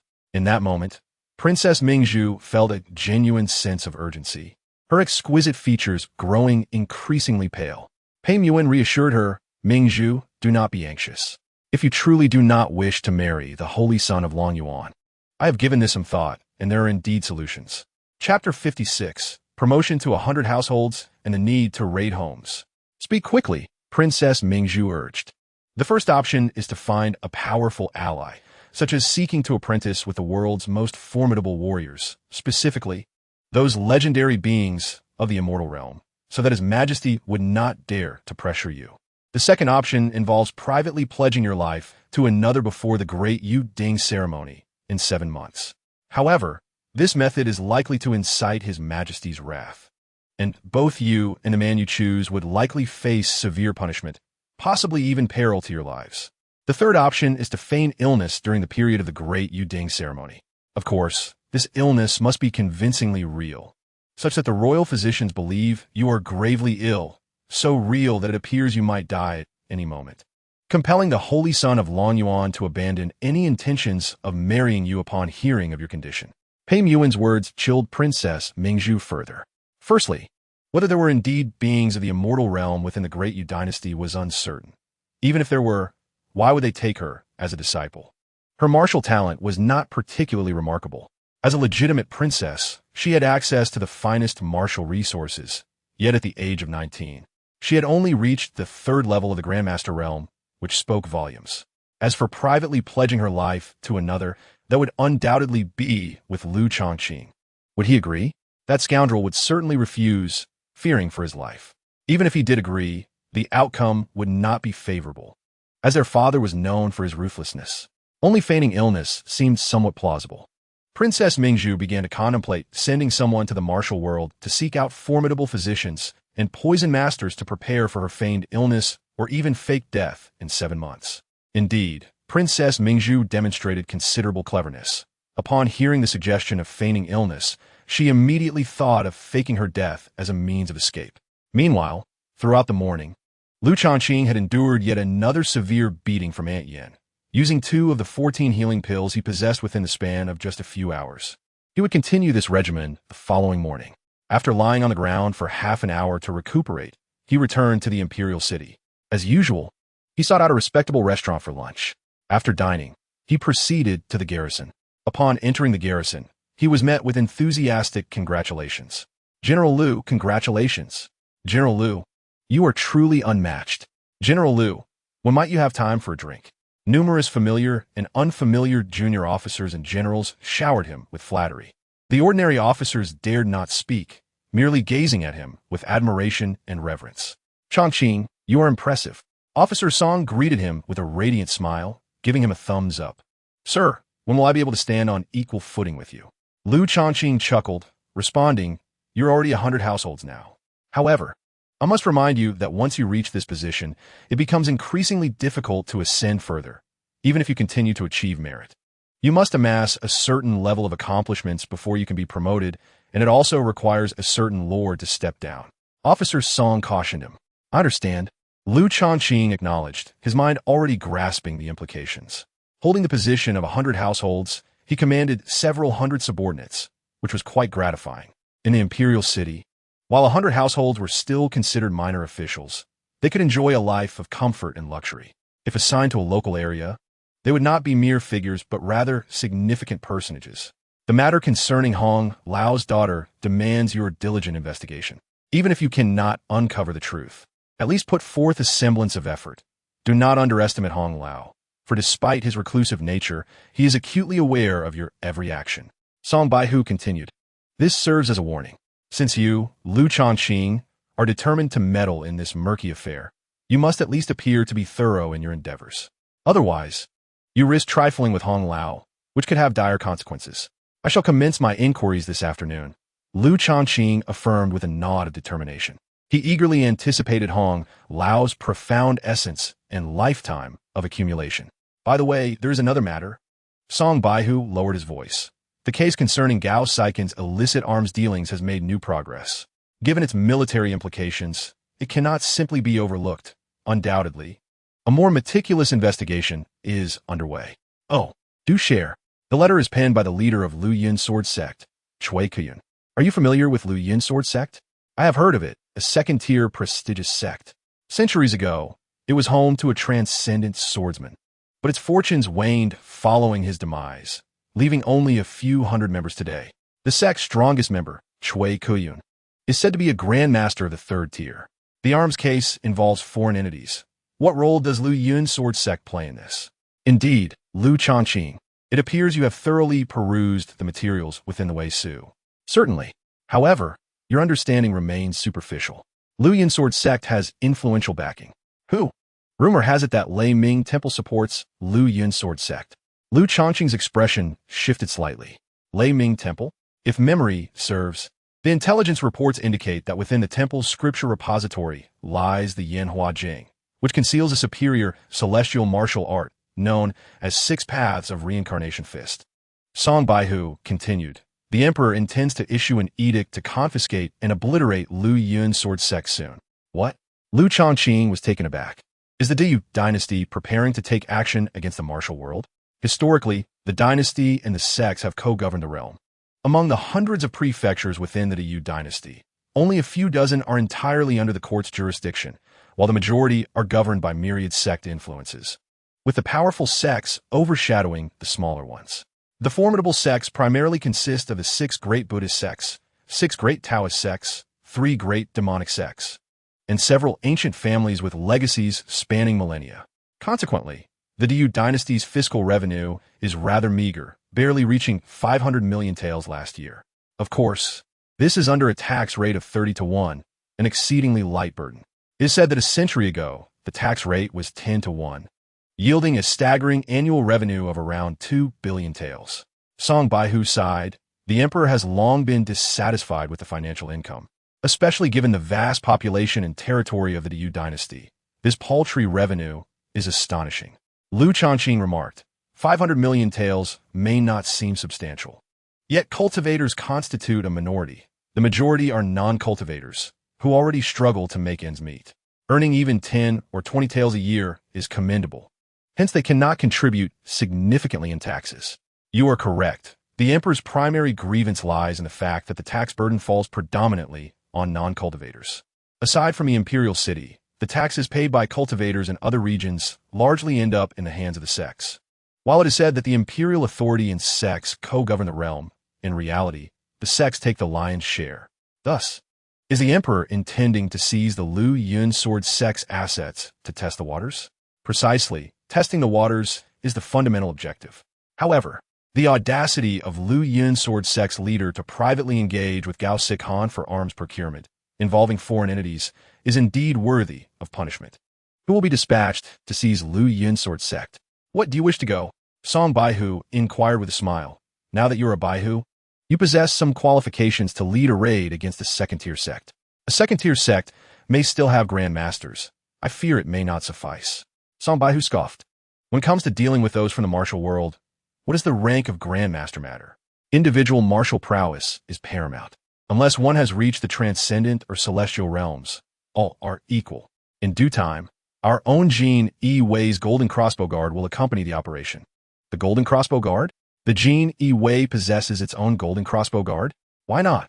Our commander is merely a grandmaster, not considered a top-tier expert in the martial world.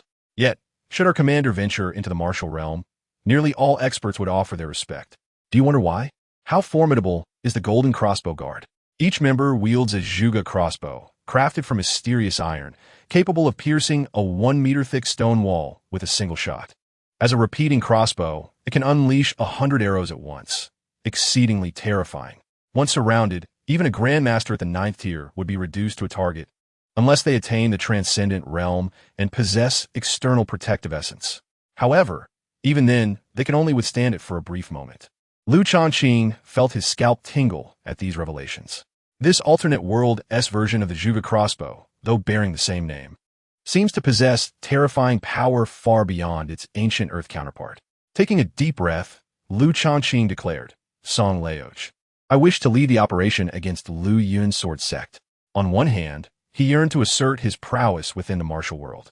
Curse it, I am a court enforcer, quite formidable indeed. If I do not flaunt my might among those in the martial realm, then what is the point of being an enforcer? On the other hand, confiscating assets and annihilating clans means profit, especially since Lu Yun's sword sect appears to have a long history and some depth. One might uncover unexpected treasures. More importantly, Lu Yun's sword sect is backed by Lei Ming Temple. Perhaps I might have the opportunity to make contact with Lei Ming Temple. While I do not expect to directly obtain the 6 paths of reincarnation fist, at least I could have some plans in progress. Speak with Lin Qianhu.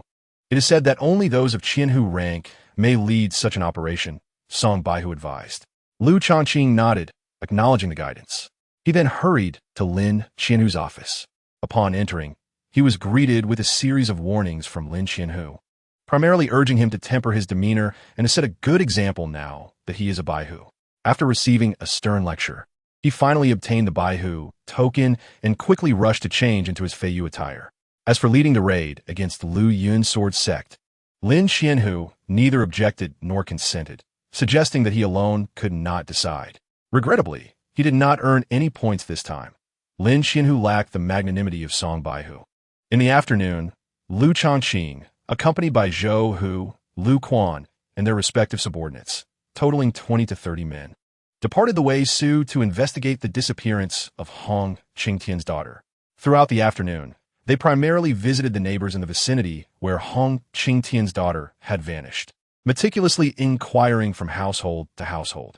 Of course, no useful information was gleaned.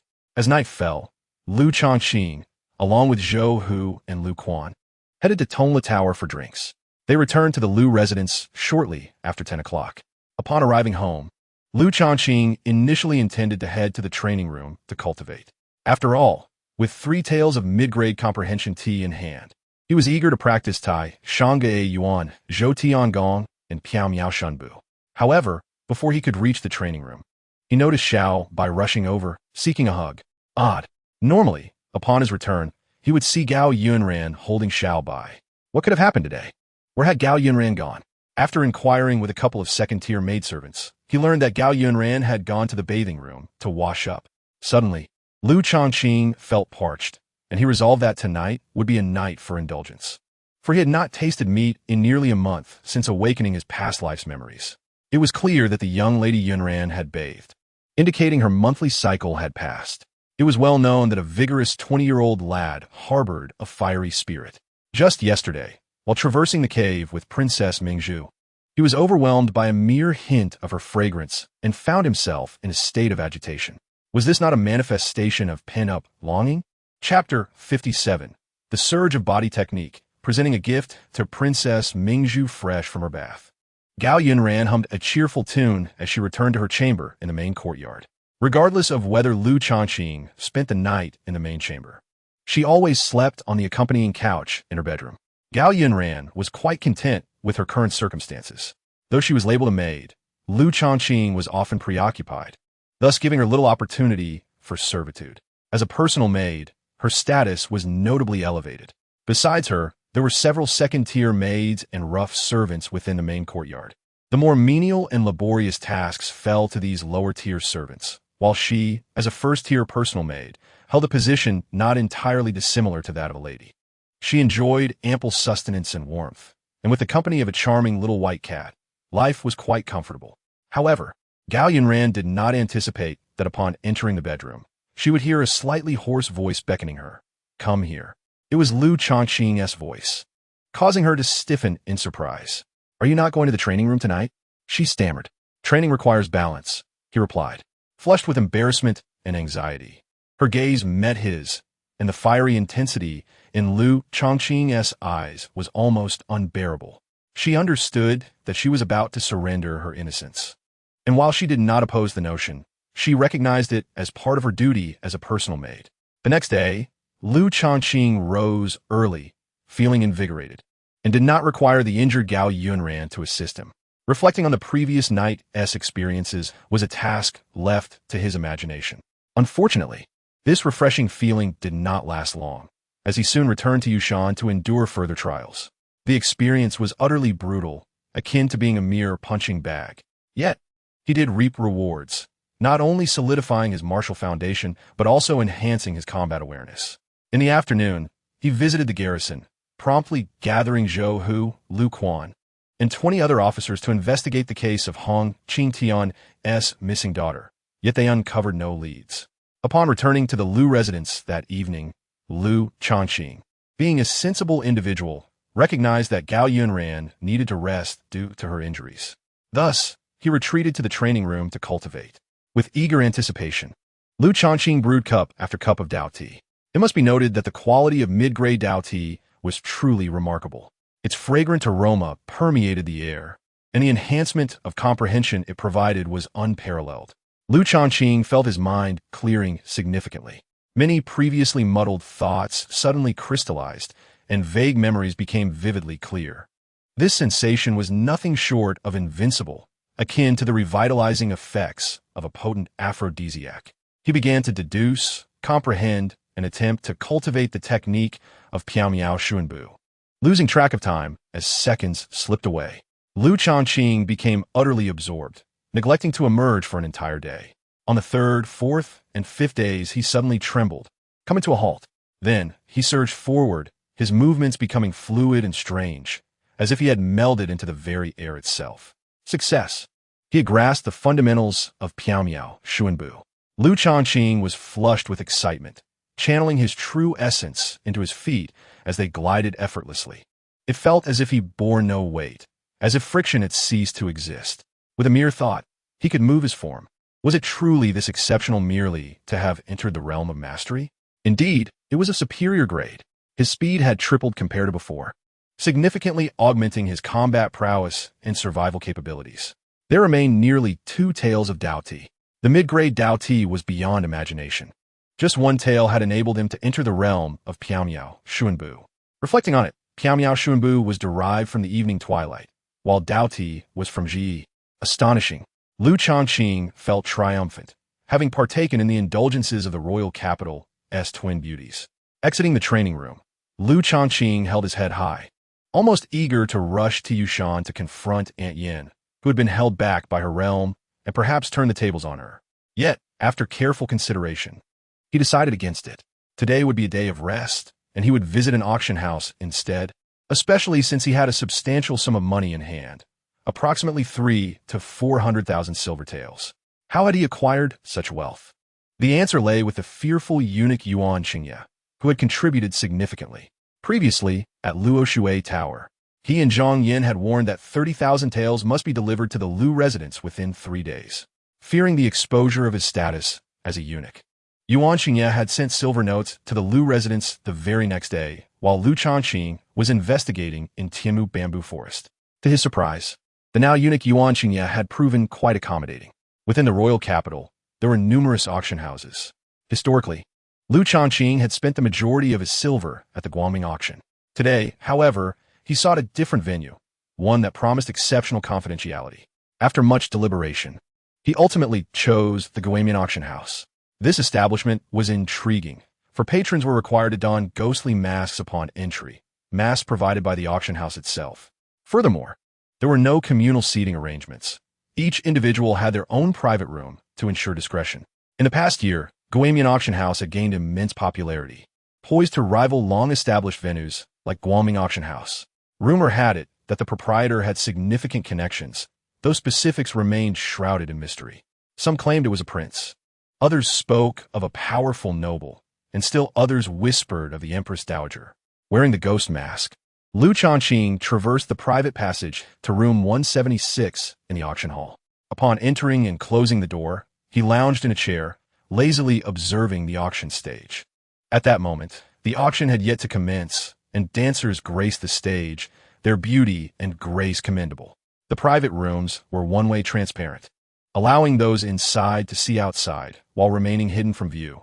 Previously, at Guaming Auction House, Lu Changqing's purchasing method was straightforward. He simply inquired with the auctioneer about the items he desired. If available, he would procure them without competition. This process bore resemblance to the personalized, custom services of purchasing luxury items like Patek Philippe or Hermes bags on Earth. The advantages lay in unparalleled privacy, and as long as one could afford an item, it was assuredly theirs without competition. However, the downside was that Guaming Auction House lacked a bidding process, rendering it less of an auction house in the traditional sense. Certainly, the Guaming Auction House hosts several auctions with bidding sessions annually, but only its specially invited, sufficiently powerful loyal customers may participate. By the end of this year, Lu Changqing may very well receive an invitation from the Guaming Auction House. In contrast, at the Guamian Auction House, every item must undergo a competitive bidding process, showcasing the essence of auctions in its truest form. Thus, in Lu Changqing's view, if one is urgently seeking to purchase show resources with a specific goal, Guaming Auction House is an excellent choice. However, if one wishes to relish the thrill of bidding and perhaps encounter a treasure that resonates deeply, Guamian Auction House would be more suitable. Soon, the first auction item was revealed. It was a sword classified as a mid-grade Xian artifact, which elicited no interest from Lu Changqing.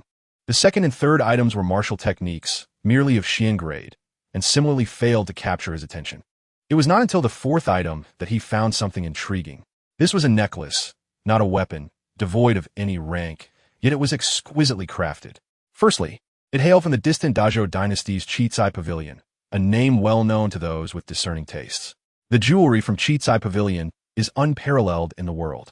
Since Chizai Pavilion has no branches in the Yu Dynasty, its jewelry is exceedingly rare there, making it a worthy addition to any collection. Secondly, the materials used in this ornament include natural pink gold, the highest grade of Nuahai pearls, and the Fengyan stone from the summit of Heliantian. The rarity of these materials is well understood. The auctioneer, adorned with white gloves, lifted the necklace for display. At first glance, Lu Changqing was captivated. It was indeed beautiful, a necklace of breathtaking elegance. In terms of craftsmanship, design, and brilliance, it was simply unparalleled. He could hardly imagine how stunning this necklace would look adorning the neck of Mu Wan or Princess Mingzhu. He intended to buy a gift for Mu Wan, as she was his confidant. As for Princess Mingzhu, she had bestowed upon him a black dragon and Wu Dao tea, which was a significant favor that warranted reciprocation. Lu Changqing was not one to merely take advantage of others. Upon reflection, the necklace's extravagant style seemed better suited for Princess Mingzhu. Once he secured it, he would present it to her, while he would seek out a more understated piece for Mu Wan in the future. The auctioneer continued, announcing that this necklace bore the name Chui Can, with a starting price of 35,000 taels. Lu Changqing's eyes brightened. He felt this necklace was tailor-made for Princess Mingzhu, as even the name resonated perfectly, Mingzhu Chui Can. However, the price was indeed exorbitant. A starting bid of 30,000 to 40,000 taels. What a concept! Such an amount could sustain an ordinary person for several lifetimes. Even a third or fourth rank official, if not excessively greedy, would take years to afford it. This one could even purchase a lower grade Xian martial technique. In the Imperial City, the Hongyan Fong is considered luxurious. Yet the finest jewelry there typically costs only a few thousand taels.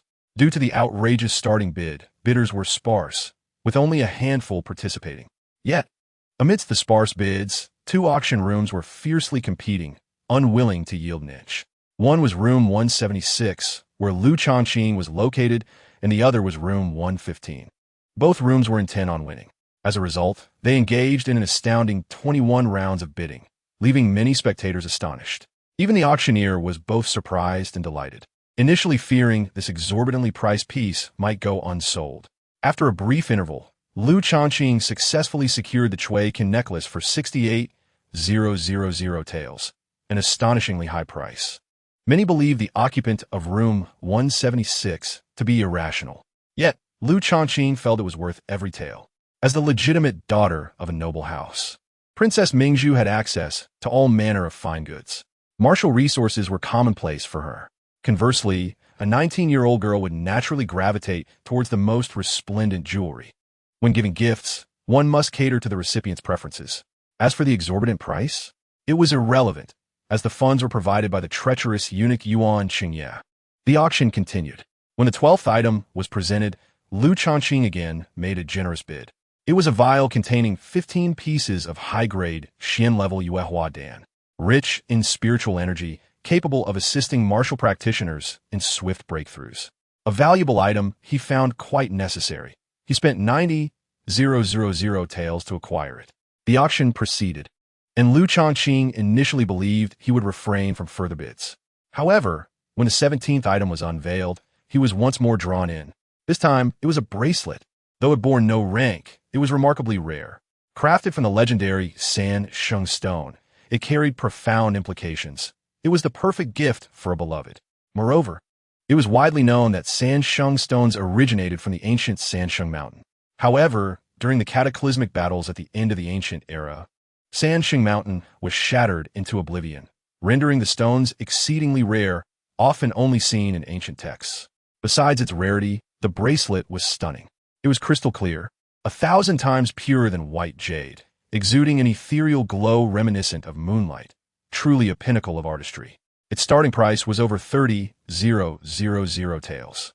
While some bracelets are intentionally designed to conceal weaponry or poison, thus gaining value, this particular piece, regardless of the auctioneer's embellishments, was merely an ordinary bracelet without a rank. Consequently, bidders were few, adhering to the usual pattern of sparse participation. However, to everyone's astonishment, rooms 176 and 115 began their bidding war once again, this time with even greater fervor. After an intense 37 rounds, the price skyrocketed to a staggering 79,000 taels. Room 176 emerged victorious once more. It was no jest. Having finally encountered a bracelet so perfectly suited for Mu Wan, how could he let it slip away? He would gladly continue to raise the bid, for true treasures are priceless. He genuinely believed this bracelet was incredibly fitting for Mu Wan. Her skin was exquisitely fair, especially her delicate hands, which would complement this bracelet flawlessly. Moreover, having already prepared to gift the Changqing necklace to Princess Mingzhu, he had to offer Mu Wan a piece of jewelry as well. With a heart full of contentment, Lu Changqing felt he had made the right decision by attending the Guamian auction house. Thereafter, Lu Changqing refrained from further bids, and soon the auction concluded. All patrons departed, the event having maintained an unparalleled level of privacy. After leaving the Guamian auction house, Lu Changqing hummed a cheerful tune on his way to the guard station. Upon arriving at the Wei Saw, he promptly summoned Zhou Hu and handed him 2 exquisite boxes. Deliver these to the Mingzhu Gongzhu's residence, and inform her that they are gifts from me. The name of this gift is Cui, and as for the one meant for Taisher Fu, it is a present for Pei Muan, and its name shall be Luo Shun. Cui Can is the original name of the necklace, perfectly aligning with the title of Mingzhu Gongzhu, hence it shall remain Cui Can the bracelet. However, like a name, Lu Changqing must christen it himself. He recalled the moment he and Pei Muan became entwined by the riverside at Luo Shui Lu, thus Luo Shun is fitting. Furthermore, Luo Shun signifies unparalleled beauty, the pinnacle of charm, a beauty that Pei Muan undoubtedly embodies.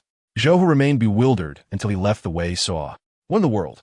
Was it possible that the boss had not only formed a bond with the Taisher's legitimate granddaughter, Pei Muan, but also with the other jewel of the imperial city, Mingzhu Gongzhu? It was madness. If this were true, the boss would be an extraordinary man, a rarity in 1,000 years. The dual beauties of the imperial city. Capturing even one would be sufficient for generations to boast about. Securing both? Such thoughts were unfathomable, a nightmare from which he feared awakening. Yu Luoyu, with a face that was once deemed fair, now appeared grotesque as she stormed into Mingzhu Gongzhu's residence.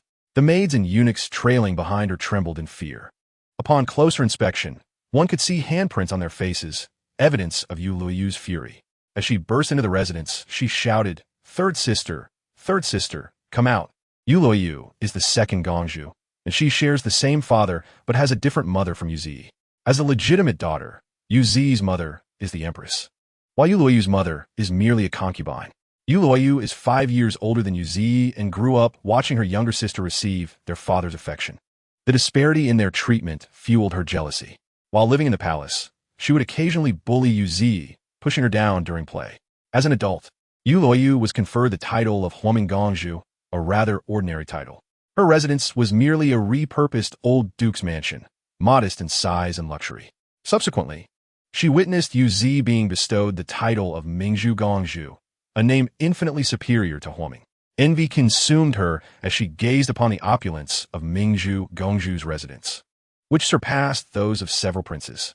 Despite her jealousy, there was little she could do to Yu Zi. Ironically, she often found herself seeking assistance from her sister. Lacking sufficient funds, Yu Luoyu, as the second Gongzhu, could not afford many maids, eunuchs, guards, or advisors, and her brash demeanor often led her into trouble. When an issue arose, lacking support, she would turn to Yu Zi for help. Although their relationship was strained, they were still sisters. Yu Zi, primarily concerned with upholding the royal family's reputation, would generally assist Yu Luoyu, unless the request was too outrageous. It was not out of benevolence, but rather a strategic move to gain favor with their father, the emperor. As the legitimate daughter, helping her siblings could enhance her standing in his eyes. She aspired to earn his favor in hopes of having a say in her future marriage, rather than being subjected to an arranged union. Mingzhu Gongzhu had recently been in a dour mood, preoccupied with thoughts of the impending Yu Dynasty ceremony in 7 months. 7 months felt all too brief. Could Lu Changqing devise a plan to alter his fate within that time frame? She felt the prospects were exceedingly bleak. Hearing Yu Luoyu's raucous voice, Mingzhu Gongzhu furrowed her brow and instructed, from now on, should the second Gongzhu wish to visit, let it be announced beforehand. Indeed, it was high time. The second Gongzhu's behavior warranted such a rule. Qiu Hen quickly added, eager to voice her disdain for the second Gongzhu, yet swallowed her words. Recognizing her position as merely a maid, she ventured outside to ascertain the cause of the disturbance. Mingzhu Gongzhu's exquisite countenance bore a hint of pallor. She had lost her appetite in recent days, appearing slightly emaciated. Upon stepping outside, she was greeted by the sight of Yu Luoyu's furious expression. Third sister, could you please seek out Wang Kaoshan for me? I need him to help me investigate someone. What has transpired? Third sister, just now at the Gui Mian auction, I was bullied. You cannot fathom how stunning that necklace was, 100 times more beautiful than those crafted in the palace. It radiated an enchanting brilliance, with an indescribably unique and beautiful design. I was immediately captivated, but some wretched scoundrel tried to snatch it from me. You know I am not as fortunate as you, and could not outbid that person for the necklace or the bracelet. Yu Luoyu recounted dramatically. Mingzhu Gongzhu sighed. It is merely a piece of jewelry. If you could not compete, what is the point of making such a fuss? I am a princess. Why should that scoundrel dare to compete with me? I must uncover their identity and make them pay. Yu Luoyu ground her teeth. Her already modest beauty now marred by rage. In terms of appearance, genetics played a significant role. Why was Yu Luoyu's mother merely a concubine? It was because she was only granted that title after giving birth to a princess lacking in beauty. Moreover, Yu Luoyu inherited little of the desirable traits. Therefore, her appearance could only be deemed as fair at best. Some palace maids were not less attractive than her. As for Yu Zi, her mother, the empress, was once deemed the most beautiful in the northern territory, chosen by the emperor. Yu Zi inherited the best attributes from both parents, resulting in an astonishingly exquisite appearance. In a sense, Yu Luoyu lived her life in the shadow of her sister's beauty, a sentiment not uncommon among siblings. Third sister, I am truly fond of that necklace. I implore you, please seek out Wang Kaoshan for me. Yu Luoyu's face was awash with desperation, almost pleading on her knees. Why seek Wang Kaoshan? Because he was the mastermind behind the Gue Mian auction. If it were within Wang Kaoshan's power, he could reveal the identity of those in the private room. Mingzhu Gongzhu frowned. Do not act recklessly. If our father learns of this, he will blame you. It was merely normal competition at the auction. If you did not outbid them, you must accept it. Even as a princess, one must adhere to the rules. Moreover, the Gue Mian auction prides itself on confidentiality. If Wang Kaoshan were to disclose the identities of customers, who would dare attend in the future? Third sister, do you still wish to cause a scene? Just then, a maid approached carrying a box. What is it? Mingzhu Gongzhu asked the maid, reporting to the princess. Young Master Lu has sent you a gift. Princess Mingzhu was initially in a dismal mood, but upon hearing her maid's words, her beautiful eyes suddenly sparkled. In an instant, it seemed as though all her negative emotions had vanished. Her already exquisite beauty appeared even more radiant, stunning enough to leave the second princess, Yulu, momentarily speechless. Yu Luoyu's curiosity was piqued. Third sister, Master Lu? Who is Master Lu? A filthy man sends you gifts, and you actually accepted them? How absurd. In the past, there had been many talented young men who had presented gifts to Princess Mingzhu to win her favor, yet she had never accepted any. What was going on now? It is none of your concern. Princess Mingzhu cast a glance at Yu Luoyu. Second sister, you may return now. Please temper your anger. After all, you're a princess. Consider your actions carefully. Know that in this imperial city, there is nothing that our father is unaware of. What gift did Master Lu bestow upon you? May I see it? Yu Luoyu did not leave. Her previously fierce expression softened with curiosity. Princess Mingzhu was about to refuse. But Yu Luoyu unexpectedly stepped forward, approaching her and reaching for the gift box with a blatant lack of manners. Princess Mingzhu took a step back, and her personal maids, Xiaohun and Xiaohe, stood protectively in front of her, visibly displeased. Third sister, just let me have a look. You refused to help me find Wang, your ally. And now you even hide a gift from me. Are you still my sister? You look down on me. Yu Luoyu's tone became somewhat petulant, and she started to cry. Princess Mingzhu sighed in resignation. Let her look. It was preferable to Yu Luoyu insisting that she investigate someone's identity. The next moment, Princess Mingzhu opened the gift box. As soon as it was revealed, her beautiful eyes lit up. What a stunning necklace. She was immediately captivated. The maid spoke again. This gift is named Chui Qian. Princess Mingzhu's gaze turned gentle and sweet. Mingzhu, Chui Qian, this necklace exists solely for me. How could this be? Meanwhile, Yu Luoyu's expression transformed dramatically, from shock to anger, and finally to jealousy. Third sister, that is the necklace I had my eye on at the Ghostface auction house. This Master Lu is the scoundrel who snatched it away from me to gift it to you. How dare he? Yu Luoyu cried out, tears streaming down her face. Princess Mingzhu was taken aback. So, this was the necklace her sister had mentioned being outbid for at the auction? What a coincidence. She felt even more delighted. A necklace without rank, which Changqing was willing to acquire for thousands of taels of silver to present to her. He understood her. He knew she would adore this necklace. Truly, he was the most perceptive man in the world. Mu Wan, if you knew that Changqing gifted me this necklace, wouldn't you be jealous? Indeed, the one Changqing truly loved was none other than herself. As for Mu Wan, he was perhaps merely infatuated by her beauty, which had distracted him. Moreover, he was her close friend. Mu Wan, you should be grateful to me. Without my presence, Changqing would never have been drawn to you. Third sister, please give me the necklace. I beg you. At that moment, Yu Luoyu wiped her tears, her eyes filled with longing. Princess Mingzhu could hardly be bothered to respond. Yu Luoyu's expression suddenly twisted into one of malice. Third sister, since you are willing to accept this gift from Master Lu, it indicates your affection for him. If you do not give me the necklace, I shall make sure to deal with Master Lu. Though Yu Luoyu was not particularly clever and lacked allies, finding information about Master Lu would be simple. All she needed to do was investigate whether Princess Mingzhu had recently interacted with any man named Lu. Are you seeking death? Princess Mingzhu abruptly raised her head to look at Yu Lu, her aura, which resonated with the fourth level of mastery, pressing down upon her. While Princess Mingzhu's martial talent could only be described as decent, she was still a legitimate princess, endowed with ample martial resources. Consequently, her progress was swift. Even without rigorous training, she had recently advanced a small stage. Yu Luoyu stumbled backward, nearly falling to the ground, her face ashen. In the realm of martial arts, Yu Luoyu was even less capable. If Princess Mingzhu's talent was merely average, then Yu Liyu's was abysmal. At 24 years of age, she had only attained the innate first level, and that was achieved through the use of pills and rare materials, an utter disgrace in the martial world. His name is Lu Changqing. Even if I did not speak it, you could easily find out. Princess Mingzhu's voice was icy. Yu Luoyu, I am not jesting. You must not trouble him, and you must keep our matters confidential for now. If word spreads throughout the city, I will assume it is you who has done so, and you shall bear the consequences. Princess Mingzhu's beautiful eyes were frigid, carrying an air of menace. Yu Luoyu trembled, recalling a childhood memory. Although she had often bullied Yu Zhiqi, there was a time when she angered her sister, and Yu Zhiqi had commanded her maid to teach her a lesson. That maid was a formidable martial artist, seemingly sent by the empress to accompany Yu Zhiqi.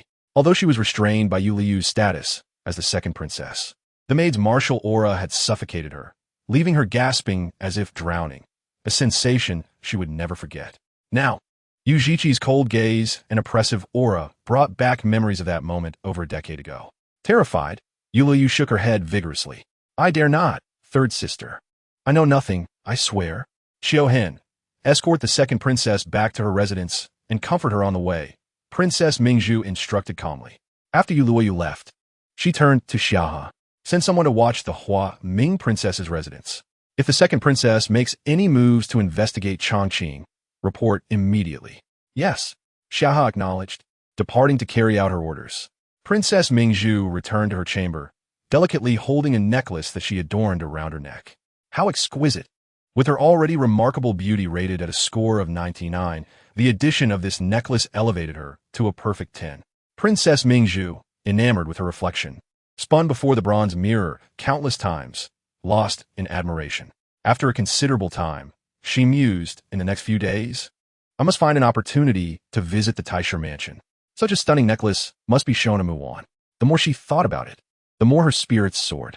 Once Zhou, who delivered the two gifts to the Taisher mansion and the princess mansion, he promptly returned, only to find Lu Changqing ready to lead him, Lu Quan, and 20 other officers out to investigate. Yes, they were to continue the charade of investigating the disappearance of Hong Qingtian's daughter. They toiled until dusk, gathering a wealth of information over the past few days. The time of the girl's disappearance coincided with a severe drought in Qingzhou. Given Qingzhou's proximity to the imperial city, a wave of refugees had surged into the capital, resulting in a chaotic atmosphere that provided an opportune moment for abduction. At the time of her disappearance, Hong Qingtian's daughter was merely 2 years and 8 months old, just beginning to speak, occasionally uttering a few words, but still struggling to form coherent sentences. Hong Qingtian had numerous enemies within the martial world, an endless list. Without having obtained the answer beforehand, it would have been nearly impossible to uncover the truth. On one hand, the sheer volume of people made it difficult to discern facts. And on the other hand, there were no eyewitnesses or surveillance footage. With countless adversaries of Hong Qingtian, all the elements were aligned. It was no wonder that, despite his capabilities, Hong Qingtian had failed to gather any useful information even after decades of investigation. In the subsequent days, Lu Changqing resolved to conduct an even more meticulous inquiry, striving to perfect the facade. He estimated that within 10 days, he would be able to approach Hong Qingtian with the answers. As for how he was able to find the answers, purely by luck. As he stumbled upon the information, nothing more. Hong Qingtian, a man on the brink of death, despite any curiosity about the investigation process, would likely not delve too deeply. After all, Lu Changqing could not possibly be connected to the disappearance of his daughter, having been merely 4 years old at the time. Even if Hong Qingtian were to investigate further, Lu Changqing felt no fear. He now had Aunt Yin providing close protection. A grandmaster on the verge of death would stand no chance against her.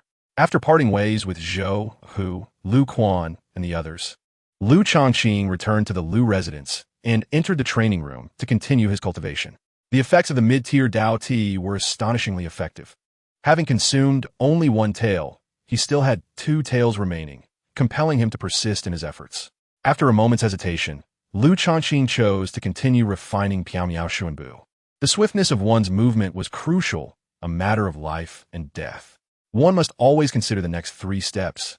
In the near future, He might need to lead a raid against the Luyun sword sect, truly stepping into the martial world.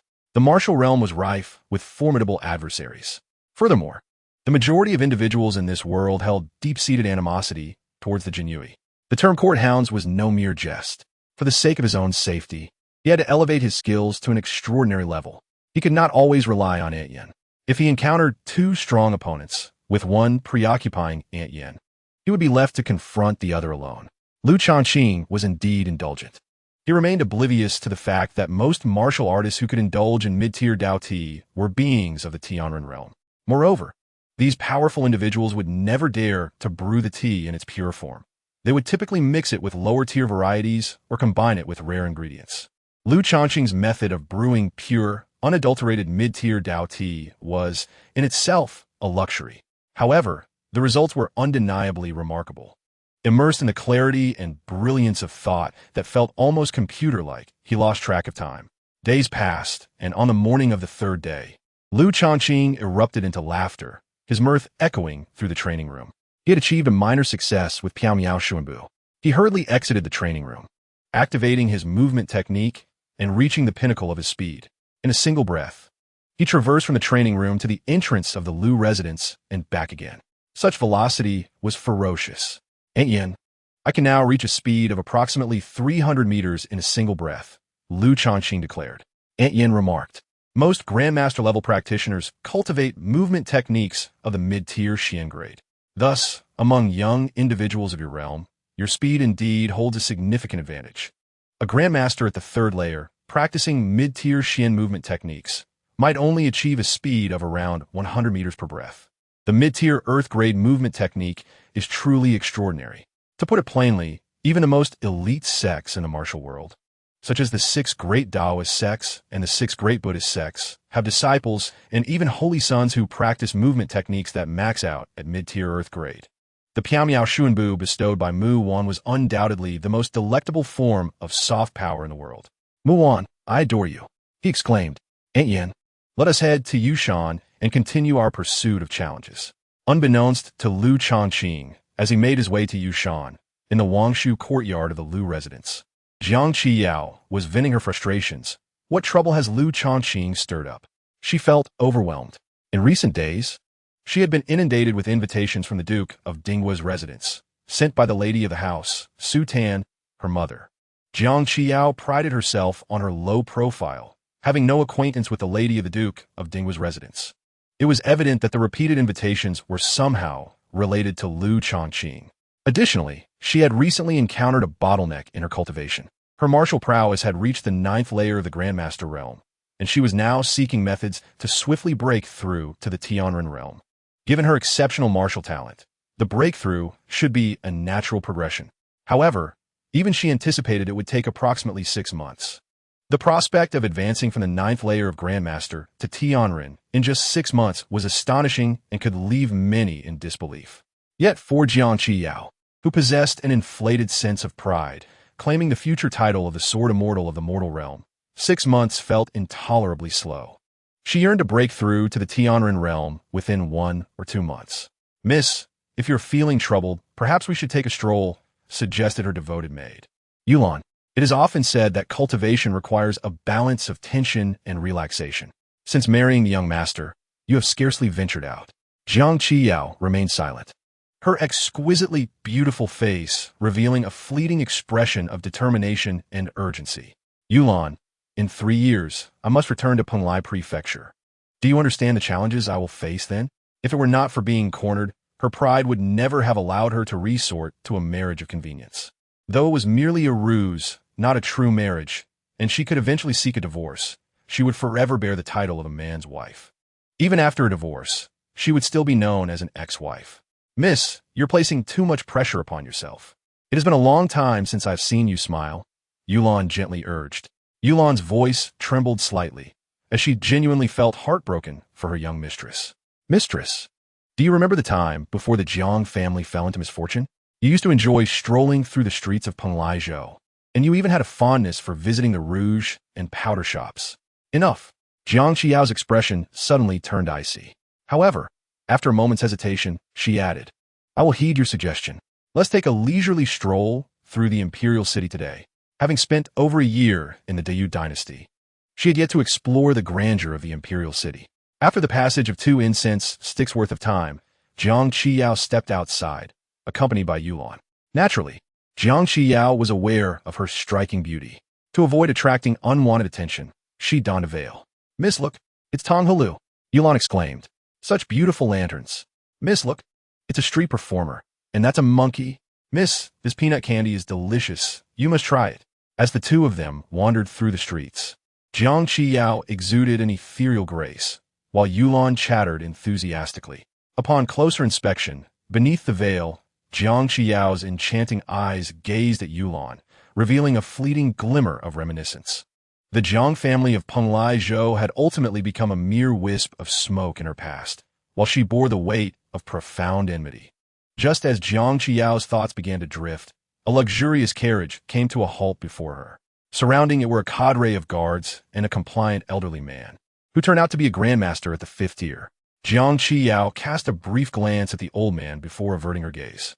From a carriage emerged a woman, supported by several maidservants. Though nearing 100 years of age, her status as a martial artist allowed her to maintain a youthful appearance, resembling that of an ordinary person in their 40s or 50s.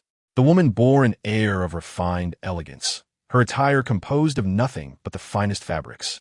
"Madame Lu," the middle-aged woman announced as she descended from the carriage, "I am the wife of the Duke of Dinghua, surnamed Su.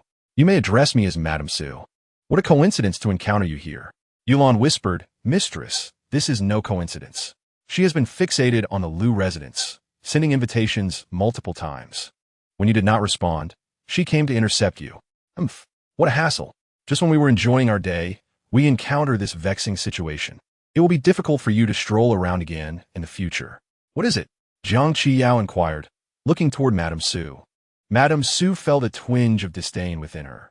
So this was merely the wife of a lowly Jinyui 100 households, utterly lacking in manners. "There's a rather nice tea house nearby. How about I invite Madame Lu for tea? I have no time for pleasantries. If you have something to say, please speak plainly." Madame Su Wen. Despite the veil obscuring Jiang Qiyao's features, she could still discern her remarkable poise and exquisite eyes, indicating an extraordinary beauty. Such a stunning beauty, yet so uncouth, Madame Su thought. After a moment's hesitation, she finally spoke. "Are you aware that your husband, Lu Baihu, has been seeing someone on the side?" Su Tan had long harbored resentment toward Pei Muan, her son's infatuation. With such an outstanding son, she could not fathom why he would act as a sycophant. Naturally, she was displeased. Yet, she dared not confront Pei Muan, knowing well that the esteemed Taisher was not to be trifled with. While the Duke of Dinghua held considerable prestige, he was nothing in comparison to the Taisher. This time, Su Tan had suffered a grievous injury at the entrance of the Taisher's residence. Madame Su was consumed with both anger and sorrow. Tragically, she could not afford to provoke Pei Muan, nor did she wish to directly confront Lu Changqing. For the Taisher had proclaimed that Lu Changqing was a student of the Taisher's household. After much contemplation, the astute Madame Su devised a scheme for revenge by targeting Jiang Qiyao. As Lu Changqing's wife, would Jiang Qiyao simply stand by and allow him to indulge in an affair with Pei Muan? Although polygamy was customary in this era, Pei Muan's esteemed status could easily supplant Jiang Qiyao as Lu Changqing's wife. Madame Su was confident that Jiang Qiyao would become anxious upon hearing the news and confront Lu Changqing. Perhaps Jiang Qiyao might even pursue Pei Muan to a bitter end. She was eager to witness whether the Taisher's household would still maintain its dignity under such circumstances. Indeed, the illustrious granddaughter of the Taisher openly playing the role of a mistress. How utterly scandalous. Jiang Qiyao ought to make a grand spectacle of it. Yet, when Madame Su gazed at Jiang Qiyao, she was met with an unexpected response that left her utterly bewildered. "You, as Lu Baihu's wife, are unaware of who Lu Baihu is? Miss, could it be that our son has received a promotion?" Yulan interjected. "Just a month ago, he was merely a minor flag officer, and now he is 100 households? Is such a rapid ascent even possible?" Though Jiang Qiyao was not well versed in the workings of the Jinyui, she understood the considerable distance between a minor flag officer and 100 households. "Madame Lu, it is common knowledge in the entire Imperial City that Lu Changqing has formed a liaison with Pei Muan. You seem to be entirely oblivious." not having stepped beyond your door. Pei Muin is renowned as one of the two beauties of the imperial city, her beauty unparalleled, akin to a celestial maiden descended to the mortal realm.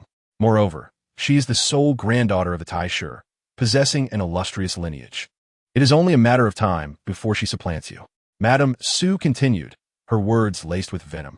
Jiang Qiyao felt a twinge of confusion. How could that good-for-nothing have such capabilities? Not only had he been promoted to 100 households in such a short time, but he had also managed to entangle himself with Pei Muin. She interpreted Madame Su's insinuation. Pei Muin must be exceedingly exceptional. Was Pei Muin truly so blind as to fall for him? In a moment of bewilderment, Jiang Qiyao calmly replied, "That is a matter concerning the Liu family and has nothing to do with Madame Su. You should focus on the affairs of the Duke of Dinghua's residence." With that, Jiang Qiyao made to leave. Despite her disdain for Liu Changqing, it was a private matter of the Liu family. In public, she did not forget her status as Liu Changqing's wife. "Madame Su, are you a quail? They are bullying you, and yet you choose to endure?" Madame Su scoffed, stepping forward to block Jiang Qiyao's path.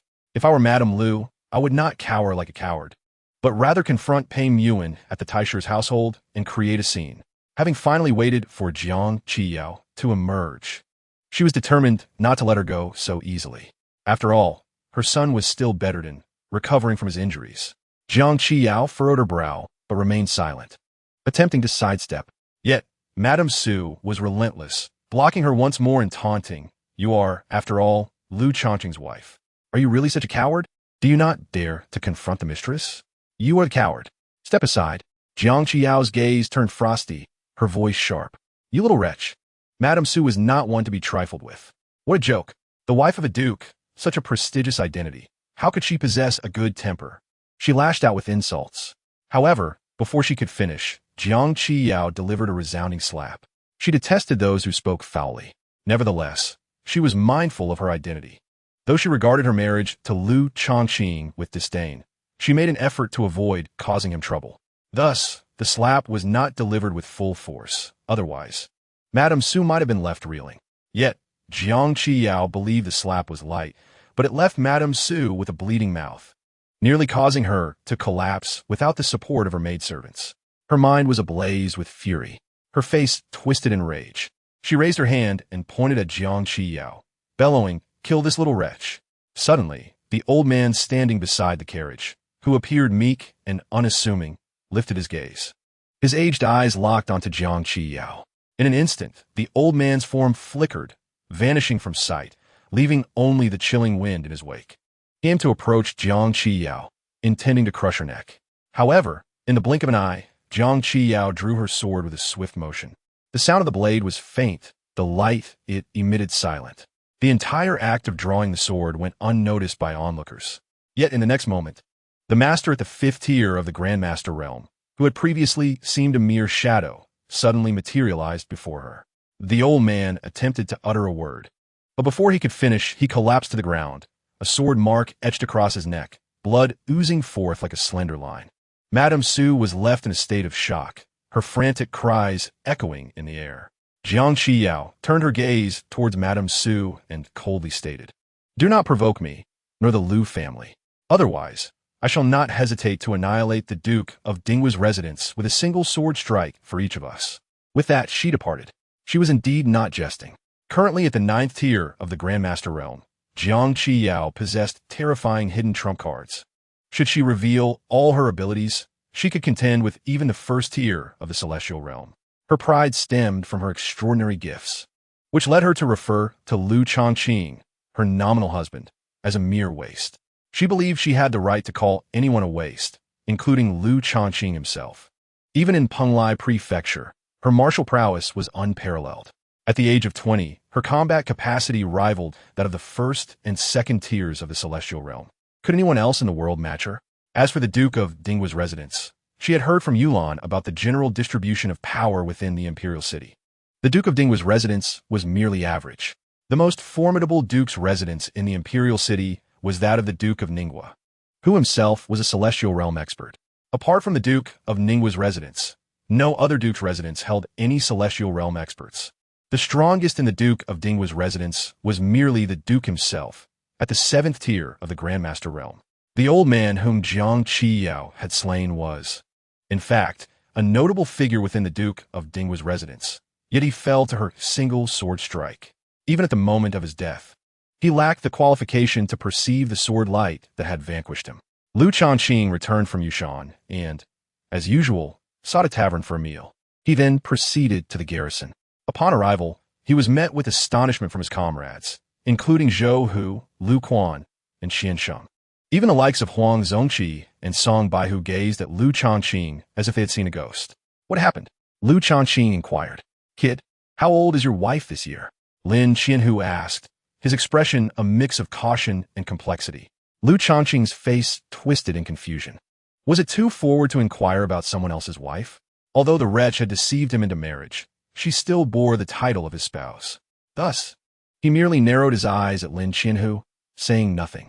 Lin Qianhu inexplicably felt a chill run down his spine. Cough, cough, Longqing, don't misunderstand. It's just that it said your wife is about your age, and she just killed a Grandmaster at the 5th tier? Lin Qianhu continued, his speech quickening. Is she even human?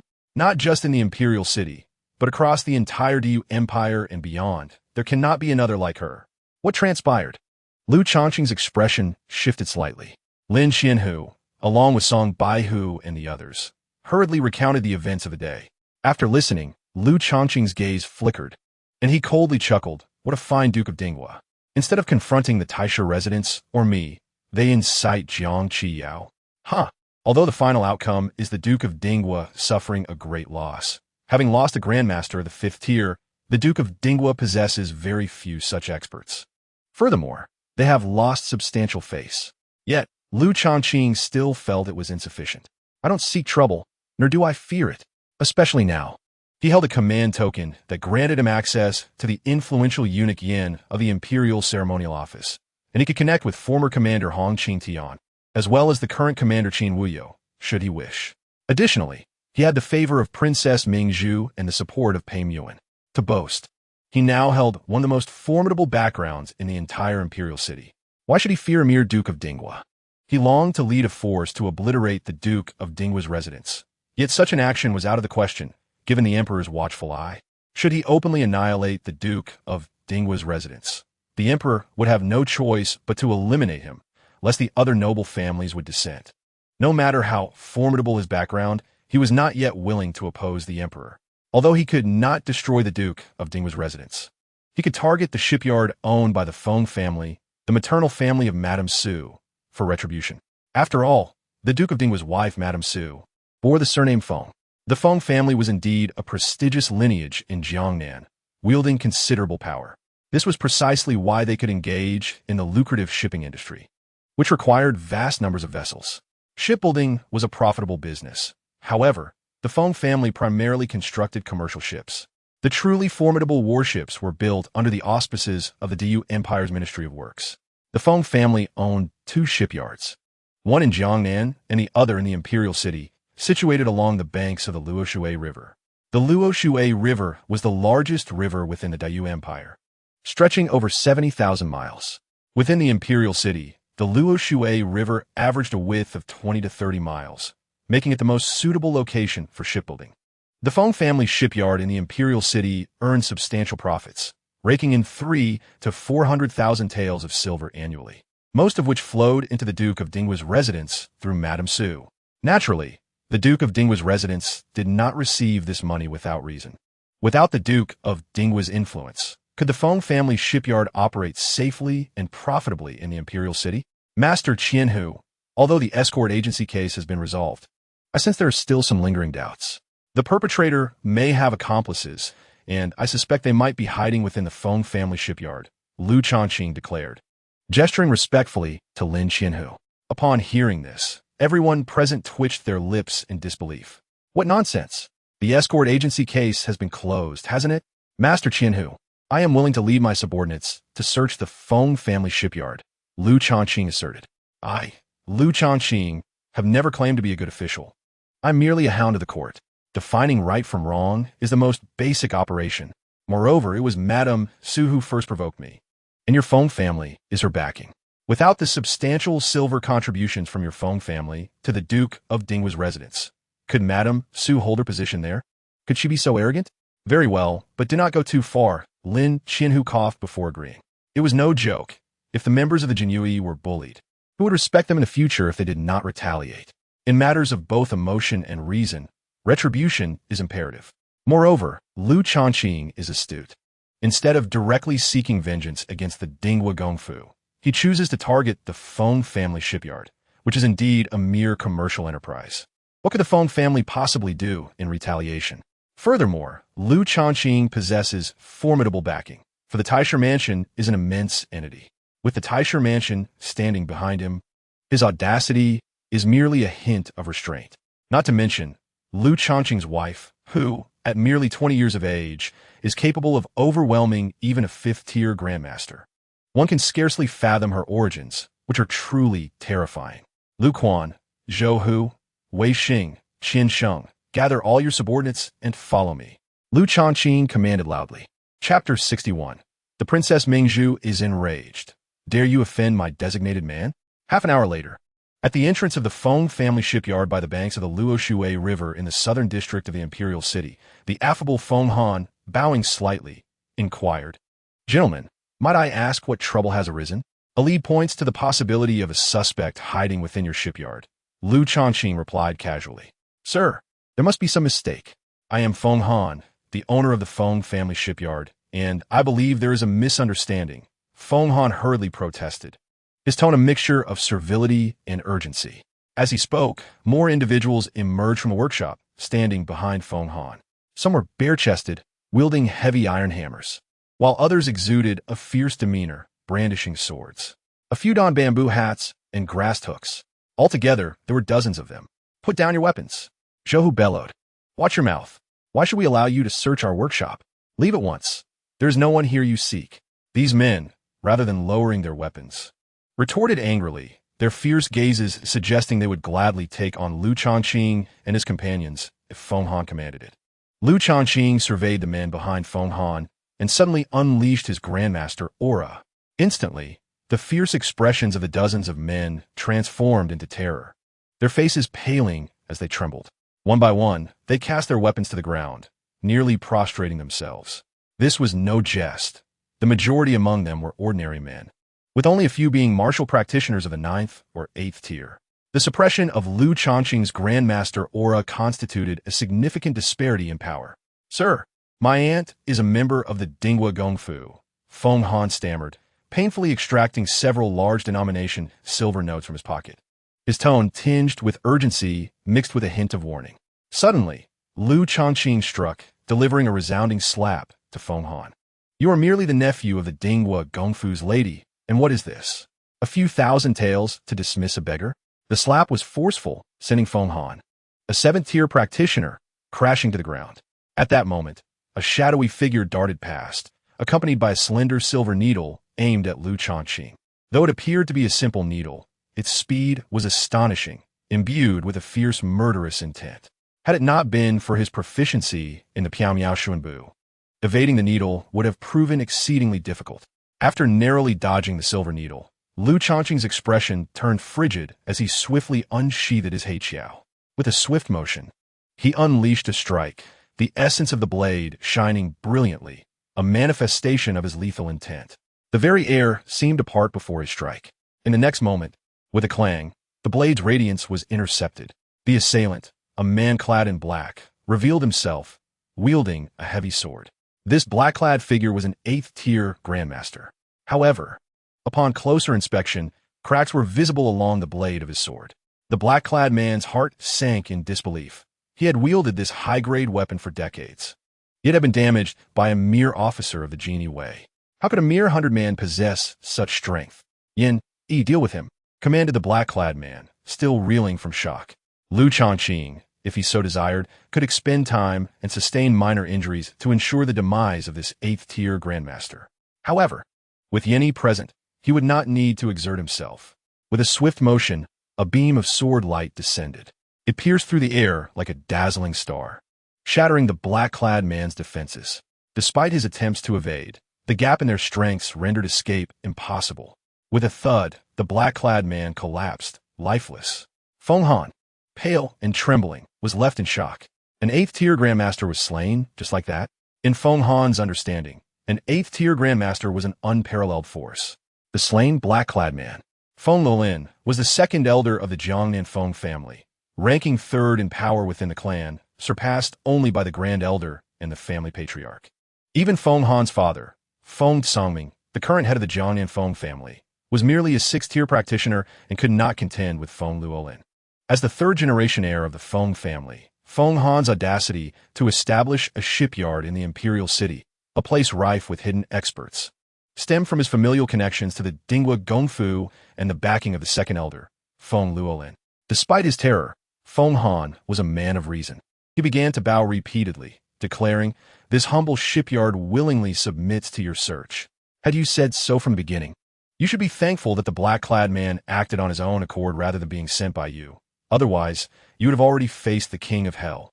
Lu Changqing admonished, tapping the blade of the heiqiao against Feng Han's face in a humiliating manner. Feng Han, unable to maintain his footing, trembled on the ground. Realizing that Lu Changqing had not merely been intimidating him, he had truly brushed against death. It was a stroke of fortune that the second elder, due to his high status, had been present to protect him, acting as a guardian. Yet, he could not dictate when the second elder would act. It was entirely at the elder's discretion. Lu Changqing turned and commanded Lu Quan, Wei Xing, lead your men inside to conduct a search. Zhou Hu, Qian Sheng, remain here with me. Understood. Lu Quan and Wei Xing took 20 officers and rushed inside. Soon, the sounds of clashing metal and destruction echoed from within. The search was merely a facade, intended to stir up trouble. Half an hour later, Lu Quan and Wei Xing returned with around 20 officers. "Hey boss, we found no clues," Lu Quan chuckled. However, the Feng family shipyard is indeed quite shady. Those wooden planks used for shipbuilding, many of them are rotten and decayed. No clues? We shall return tomorrow and continue the investigation until we uncover something, Lu Changqing replied with a smile, indifferent to whether this was a black market operation or not. His intent was to seek retribution openly, without any desire for further justification. Upon hearing Lu Changqing's words, Feng Han nearly lost his composure. "Lu Quan, Wei Xing, you and your men stay here. Oh, if young Master Feng seeks assistance from the Duke of Dinghua's residence, let him go," Lu Changqing instructed before leaving, feeling refreshed. After Lu Changqing and his companions departed, Feng Han took a long moment to compose himself before tremblingly rising to inspect the factory. What he saw filled him with anguish, fury, and despair, to the point where blood seeped from the corners of his mouth due to the intensity of his emotions. Inside the factory, countless shipbuilding tools had been shattered, and several nearly completed commercial vessels bore large gaping holes. It was a scene of utter ruin. The losses were staggering. Furthermore, the deadlines for the delivery of ships signed with several prominent families in Jiangnan would undoubtedly be missed. Failing to meet these deadlines would tarnish the reputation of the Feng family shipyard and incur penalties for breach of contract. Damn those Jin Yiwei scoundrels. Feng Han's eyes turned red. He gradually realized that the Feng family shipyard was being targeted, likely due to the Duke of Dinghua having offended someone. After all, Lu Changqing had mentioned allowing him to seek help from the Duke's residence. Regardless of Lu Changqing's motives, Feng Han ultimately decided to appeal to the Duke of Dinghua, as he had no other options available. Lu Changqing, accompanied by Zhou Hu, Qian Sheng, and their officers, did not return to the guardhouse, but continued their investigation into the disappearance of Hong Qingtian's daughter. Lu Changqing mused that unless the Duke of Dinghua humbly apologized and offered compensation, the Feng family shipyard would not be able to continue its operations. He had ample time to engage in this game with the Duke of Dinghua at the Mingzhu princess's residence. The fair-skinned Princess Mingzhu adorned her swan-like neck with a dazzling necklace and could not help but ask again, "Qiu Hen, does the necklace look beautiful?" "It is indeed lovely, especially so, Your Highness. Since yesterday, you have asked me dozens of times," Qiu Hen replied with a hint of exasperation. Their princess, who possessed an aura of dominance, strength, and regal elegance akin to an empress, had unexpectedly turned into a love-struck individual. Moreover, Qiu Hen still could not comprehend how the princess had suddenly developed feelings for young Master Lu, despite their limited interaction. Just then, Xiaohe hurriedly entered, reporting, "Your Highness, There has been an incident at the Lu residence. Princess Mingzhu's expression changed immediately. What has happened to Changqing? Xiaohe replied, it is not young Master Lu, but rather Madame Lu. The Duchess of Dinghua encountered Madame Lu in the street. It seems the Duchess intended to force Madame Lu into a scene at the Taisha residence. But Madame Lu refused. Then, the Duchess ordered a fifth-level Grandmaster beside her to take action, only to have that Grandmaster swiftly defeated by Madame Lu. Xiaohe was somewhat late with the news, primarily because Princess Mingzhu had not assigned anyone to keep constant watch over the Lu residence. Princess Mingzhu thought it was time to keep a close eye on the Jin Wei guardhouse and the Lu residence to stay informed about Changqing's situation. Was Changqing injured? No, young Master Lu was not present. However, just a moment ago, upon learning of the news, he stormed over to the Feng family shipyard, wreaking havoc there. The shipyard is indeed run by the Duchess's family. Su Tan had his leg broken. How heartbroken must Feng Sanyan be? Princess Mingzhu scoffed, referring to the Duchess of Dinghua by her name, Feng Sanyan. She continued, Feng Sanyan seeks to incite Jiang Qiyao to create trouble at the Taisha residence, and with me. Unfortunately, she has bitten off more than she can chew.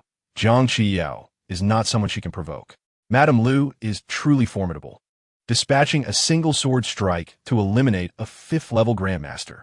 It is said that Madame Lu is of similar age to young Master Lu. Is she even human? This is beyond extraordinary. Xiaohe felt a pang of admiration, genuinely astounded. Princess Mingzhu's eyes sparkled. Jiang Qiyao hails from Penglai Prefecture. Her background is quite significant. Feng Sanyan, that old woman, seeks to create trouble for Changqing and Mu Wan. She does not know her limits. Prepare the carriage. We shall visit the Duchess of Dinghua immediately. When we arrive, I shall find a reason to slap Feng Sangyun as a means of venting my frustration. This course of action was rather childish, even somewhat arrogant. Word of it would certainly tarnish the carefully cultivated reputation of Princess Mingzhu. Yet, she was unconcerned. After all, her efforts to build a good reputation were merely to gain her father's favor and affection, hoping to have a say in her marriage. Alas, it was all in vain. Her father had already decided to betroth her to the saint son of Long Yuan during the Grand Yu ceremony in 7 months' time. Despite her clear objections, her father had paid no heed to her feelings. Given this, why should she bother preserving the royal family's dignity? From this day forth, Princess Mingzhu would embrace her audacity. What of it? Moreover, if Feng Sanyan dared to create trouble for her designated partner, Lu Changqing, was it not justified for her to retaliate? Seeing that the princess had made up her mind, Xiaohe refrained from offering any further counsel and hurried to prepare the carriage. At the same time, within the Taisha residence, Yin Yi building, on the flawless visage of Pei Muan, an astonishing chill emanated. Has grandfather returned? Pei Muan inquired of her maid, Bai Ji. Not yet, replied another maid, Zi Ling softly. Miss, please do not be angry. Young Master Lu has not suffered any losses. If Changqing were to suffer, the Duke of Dinghua's residence would cease to exist. Pei Muan's melodious voice brimmed with conviction. At that moment, a second-rank maid entered to announce that the Taisha had returned. Pei Muan immediately exited Yin Yi building, heading towards her grandfather's study. Is something the matter? Pei Tianqing had just entered his study and was yet to take a sip of tea when he observed his granddaughter storming in, visibly agitated. Pei Tianqing was taken aback. It was the first time he had witnessed his typically calm and emotionless granddaughter exhibiting such intensity. Grandfather, the Duke of Dinghua's residence is troubling Changqing. You must teach them a lesson. Pei Muan relayed the information she had gathered. Pei Tianqing sighed in resignation.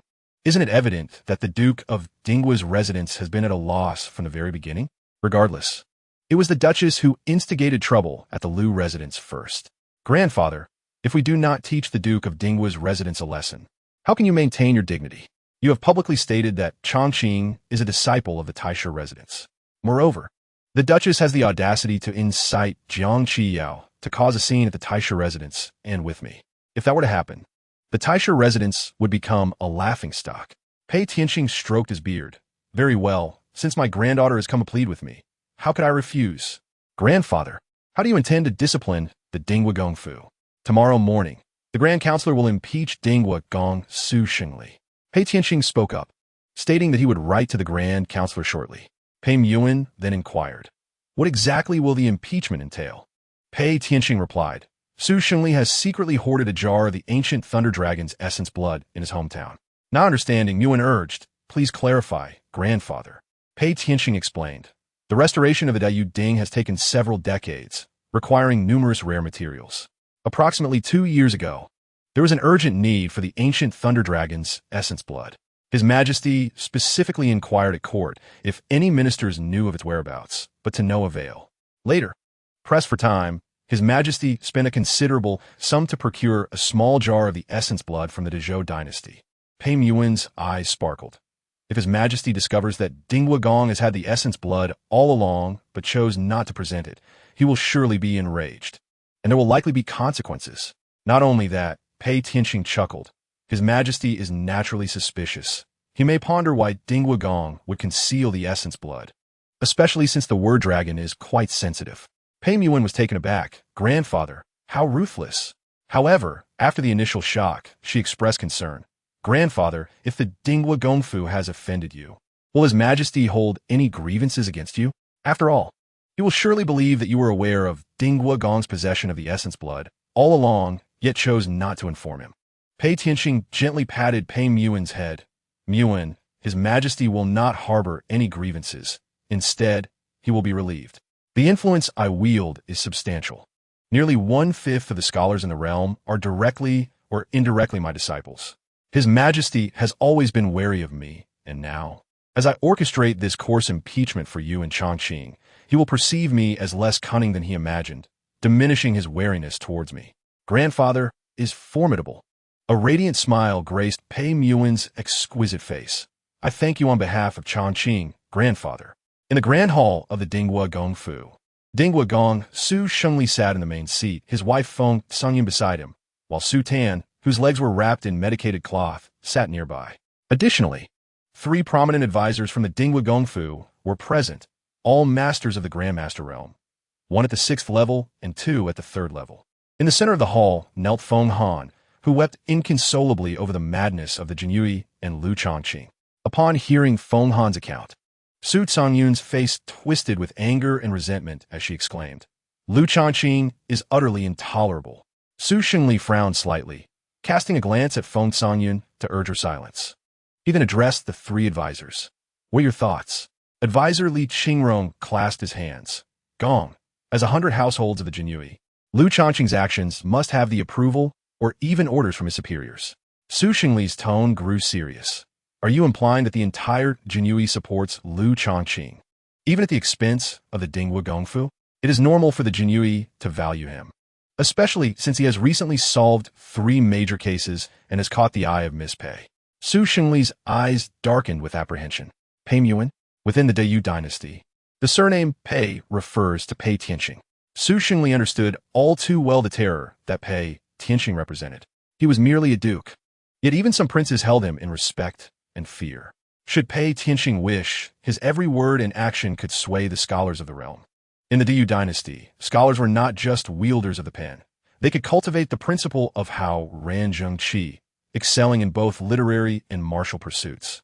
In the court, civil officials typically overshadowed military ones. Feng Songyun wiped her tears. My husband, look at our son's legs. That wretched Pei Yuan is too cruel. Silence. Su Shengli admonished. Do you wish to provoke death? How dare you speak ill of Pei Yuan? By the way, did you dare to incite Lu Changqing's wife to create a disturbance at the Taishi's residence today? Thankfully, you were not successful, or it could have resulted in more than just Huang Teng's demise. That old man, a grandmaster at the 5th level, perished at Jiang Qiao's hands. His name was Huang Teng. Feng Songyun attempted to say more, but was halted by Su Shengli. He turned his gaze to the kneeling Feng Han. For now, the shipyard will cease operations until the Jinyui withdraws from the premises. This is an acknowledgement of defeat. Feng Han appeared despondent.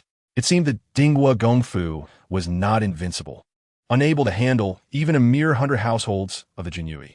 Just then, the steward of the Dinghua Gongfu entered, reporting to the gong, Princess Mingzhu has come to visit the madam. Her carriage is waiting outside. What? Su Shengli was taken aback. The Dinghua Gongfu has never had dealings with Princess Mingzhu. However, Feng Sun immediately stood, her face aglow. At this juncture, Princess Mingzhu's visit to our Dinghua Gongfu, specifically to see me. is a clear indication of her support for our house. This is odd. Princess Mingzhu has no ties to us and is rather close with Peng Yuan, Su Xingli mused. Ah, while Princess Mingzhu may not have connections with us, have you forgotten about Tana? Feng Sungyin proudly pointed to the side where Su Tan sat. Our son is exceptionally gifted, possessing looks, martial prowess, and literary talent, making him one of the most outstanding young men in the entire royal city. At 19, Princess Mingzhu has reached the age of budding romance. Do you think it's possible she has taken a liking to Tana? Thus, she visits me at this critical moment to express her support for the Dingwa Gongfu. Su Tan, somewhat bewildered, felt his heart inexplicably race. He had always believed himself to be the most devoted person, destined to love only Yuan. Yet, upon hearing his mother's plausible analysis, he could not help but contemplate. Becoming a prince consort might not be such a bad idea. What unparalleled beauty Princess Mingzhu possesses, rivaling even Yuan. Moreover, her status surpasses that of Yuan. Mother, that may not necessarily be the case. We cannot speak carelessly, Su Tan murmured softly, though it was evident that his neck flushed with excitement. He believed that any man, upon learning of Princess Mingzhu's interest, would be overwhelmed with joy. He considered himself composed. Open the main gates wide and welcome Princess Mingzhu. Taking a deep breath, Su Xingli declared loudly. Although he found his wife's analysis somewhat implausible, he thought, what if, with Princess Mingzhu's support, the Dingwa Gongfu would have no reason to fear the Taishi's residents and could confront them head-on? Su Tan hesitated for a moment and said, I must return to my room to change into a new outfit and rebind my hair before meeting Princess Mingzhu. Father, mother, you go ahead to welcome the princess. Chapter 63. The Princess's Majestic Aura. Completion reward for 10 intelligence reports. The grand entrance of the Dingwa Gongfu swung open. As Su Xingli and his wife, Feng Songyun, respectfully awaited the arrival of Princess Mingzhu. As she descended from her carriage, the spectacle was magnificent. Accompanied by her 2 personal maids, Xiaohe and Qiuhen, along with 2 matrons and over a dozen second and third-tier maids. The 2 matriarchs were by no means weak. Both were at the level of masters. As for the more than 10 second and third-tier maidservants, each possessed an impressive appearance, capable of being first-tier maidservants in other households. Furthermore, Su Xingli sensed the presence of at least 2 grandmasters, hidden away, likely serving as protectors. Such was the stature of the only legitimate princess of the Yu Dynasty, truly the most favored daughter of His Majesty. Princess Mingzhu's visage, even devoid of makeup, exuded an unparalleled authority that rendered her breathtakingly beautiful, so regal and magnificent that it was almost intimidating. Su Xingli and Feng Songyun bowed deeply, uttering, We pay our respects to your highness. The princess, for the moment, refrained from displaying her displeasure. Under Feng Songyun's guidance, she proceeded to the reception hall of the Duke of Dingwa's residence. Naturally, Princess Mingzhu took the seat of honor, while Feng Songyun personally brewed tea for her. However, upon merely tasting the tea, Princess Mingzhu abruptly splashed the contents directly onto Feng Songyun's face, exclaiming, How dreadful! Do you intend to poison me? The tea, at approximately 60 degrees, was far from scalding, yet was enough to cause some discomfort. Feng Songyun instinctively let out a shriek. Ah? In response, Princess Mingzhu stood and struck Feng Songyun across the face, rebuking her, crying out like that. Are you not the Duchess? You display no courtesy befitting your station. Feng Songyun's face flushed with indignation, her fury barely contained as she stammered, I apologize, Your Highness. We are not well versed in tea preparation. Tears welled in her eyes as she felt utterly wronged. This was her second instance of receiving a slap. The first had been from Jiang Qiyao. The unfortunate truth was that she could do nothing but endure the humiliation inflicted upon her by Princess Mingzhu. At that moment, Su Tan, who had been delayed, finally entered the hall, leaning on his cane. Despite his reliance on the cane, he was adorned in splendid attire, his hair meticulously styled, indicating a great reverence for the occasion. I pay my respects to your highness. Upon entering the hall, Su Tan bowed deeply, filled with both respect and excitement. Slap!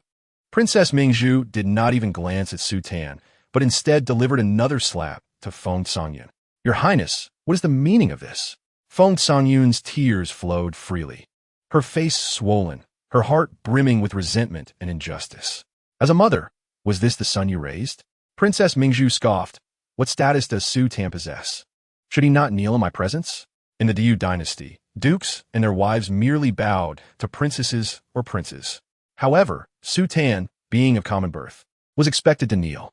Of course, it was customary for young nobles to bow in deference to those of higher rank in the royal city. Yet today, Princess Mingzhu had come to provoke and belittle. Though Su Tan was destined to become the heir, the Duke of Dinghua had not yet conferred the title upon him, leaving the matter ambiguous, whether Su Xingli was simply too busy to act or if there were deeper reasons at play. Your Highness, please do not be angry. Su Tan kneels, he said, not only kneeling but also feeling an overwhelming desire and admiration for Princess Mingzhu. He had just witnessed her domineering slap, feeling an odd sense of submission wash over him, especially in light of her stunning beauty, which was absolutely captivating. Having paid my visit, I must return to the palace. Princess Mingzhu declared, having already delivered 2 slaps and doused Feng Songyun with tea, feeling quite pleased with herself. Feng Songyun was left dumbfounded. Was this truly how a visit from Princess Mingzhu transpired? It felt like a nightmare. Only after the princess departed the Duke of Dinghua's residence did Feng Songyun allow herself to cry in distress, too afraid to utter a word against the princess. Su Xingli, deep in thought, mused the so-called visit by Princess Mingzhu seems solely intended to strike my wife. Father, Princess Mingzhu is here to avenge Muwan. It is well known that they share a close friendship, Su Tan interjected. Princess Mingzhu has always maintained a pristine image and has never abused her status. This behavior is indeed peculiar. I do not deny her bond with Pei Yuan, but it is unlikely she would tarnish her reputation for her sake, Su Xingli countered. The only possibility is that my mother has provoked the Lu family, and Princess Mingzhu is merely retaliating for Muwan. She would not assist Lu Changqing, would she? Su Xingli stroked his beard, his voice turning cold. Perhaps, regardless, I shall remember this grievance. His Majesty intends to betroth Princess Mingzhu to the holy son of Longyuan sect at the grand ceremony in 7 months. Since she opposes this union, I shall rally some martial heroes to facilitate this marriage, pleasing His Majesty while vexing Princess Mingzhu. Father, Princess Mingzhu is still young, only 19. She sometimes acts impulsively. Su Tan defended her, clearly affected by her extraordinary beauty and regal demeanor. What?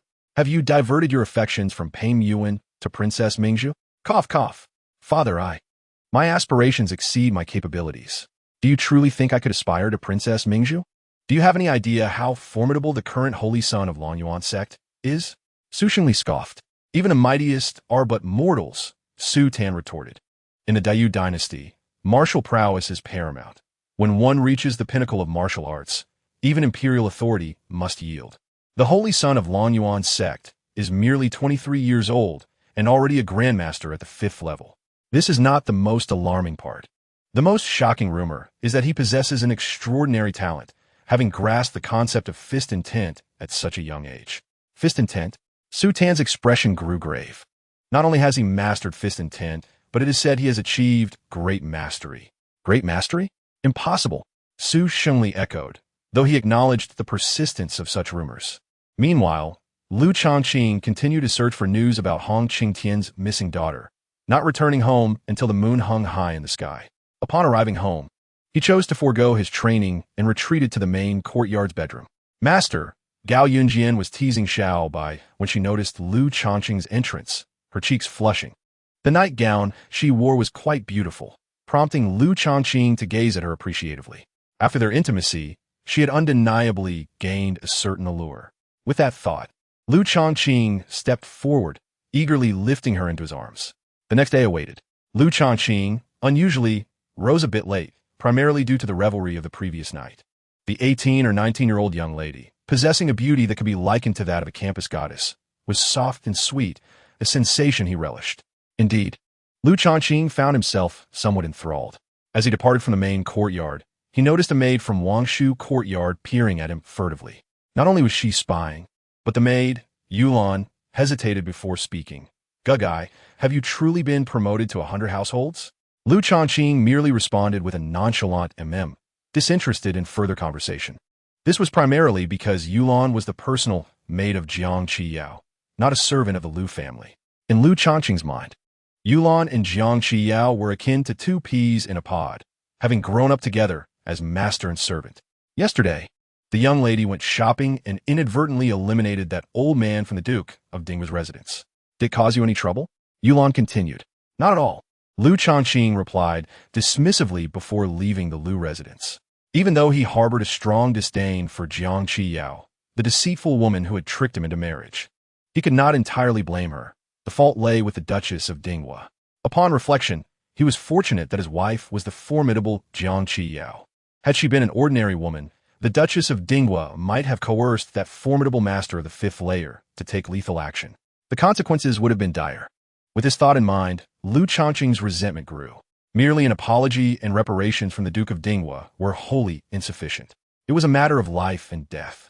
Even if he currently lacked the power to annihilate the entire Duke of Dingwa's household, it was etched in his mind that, one day, when his strength was sufficient, he would undoubtedly eradicate them. In the morning, Lu Changqing continued his endeavors and visited the Feng family shipyard. He resolved to wreak havoc, aiming to leave not a single intact wooden piece within the premises. Following that, he proceeded to investigate the case of Hong Qingtian's missing daughter. The next 3 or 4 days passed in this manner. One morning, Lu Changqing gently pushed aside Gao Yunran's soft, delicate form from his embrace. Time to rise. Excessive indulgence is detrimental. These past few days, he had grown somewhat lax in his cultivation. From this day forth, he vowed to abstain from alcohol. After leaving the Lu residence, he sought out an auction house and sold the remaining half-bamboo tube of stone milk he possessed. Having consumed a considerable amount, he had developed a tolerance. The remaining stone milk would yield diminishing returns, so it was wiser to exchange it for silver. Remarkably, the half-bamboo tube of stone milk sold for 350,000 taels of silver. Quite a worthwhile sum indeed. Upon further contemplation, this portion of stone milk was sufficient to elevate a master-level expert by 2 or 3 minor realms, thus justifying its value. With the additional 350,000 taels, Lu Changqing's fortune swelled to approximately 430,000 taels, rendering him a veritable wealthy man. What astonished Lu Changqing even more was that immediately after selling the half-bamboo tube of stone milk, the system unexpectedly chimed with a notification. Congratulations.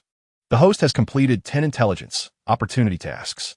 It suddenly dawned on Lu Changqing that, upon first activating the system, it had indeed mentioned that completing 10 intelligence tasks would yield rewards.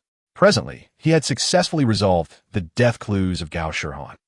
Intelligence regarding Taishang Guiyuan Zhou Tiangong. Information on the disappearance of Xiao Bai. Clues surrounding the death of Yamomo. Intelligence on the human meat in spiritual fish intelligence.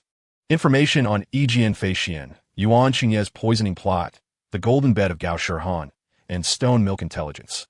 Why had the system only now notified him of the completion of 10 intelligence tasks? Shouldn't it have counted as completed upon acquiring the stone milk? Was it possible that the system determined he needed to consume, sell, or gift the stone milk for the task to be deemed fully complete? Or perhaps the system had simply forgotten about his accomplishment and was only now recalling it to dispense rewards. Lu Changqing found this possibility quite plausible. Ding! The host is rewarded with a death replacement card. Upon the moment of impending death, this card will activate automatically, placing the host in a state of false death. After 24 hours, the host will automatically resurrect with full vitality. Essentially, if one were to strike his heart with a sword to onlookers, he would appear utterly lifeless, his body cold and rigid. Yet, after 24 hours, he could return to life. Ding! The host is rewarded with a martial arts upgrade card, applicable only to martial skills, excluding internal arts. Ding! All rewards are stored within the system space. Congratulations, the system space has been activated, with dimensions of 3 meters in length, width, and height. Chapter 64. Caught by Pei Muan, the Empress dies suddenly. Wow, these rewards are quite impressive. Lu Changqing was exhilarated. Oh my dear system, I adore you. In that moment, Lu Changqing's enthusiasm for the system's intelligence tasks grew fervently. Tasks such as the clues to Lu Dao Lunhui Quan, the broken sword within the Lu family sword tomb, and clues regarding the disappearance of Hong Qingtian's daughter, needed to be completed post-haste. Contemplating this, Lu Changqing murmured to himself, "Today, I shall seek out Hong Qingtian." The investigation into his daughter's case has spanned over 10 days, and it is time to reap the rewards. Without summoning Song Baihu, he ventured alone to find Hong Qingtian. Along the way, He hummed a cheerful tune, his spirits elevated.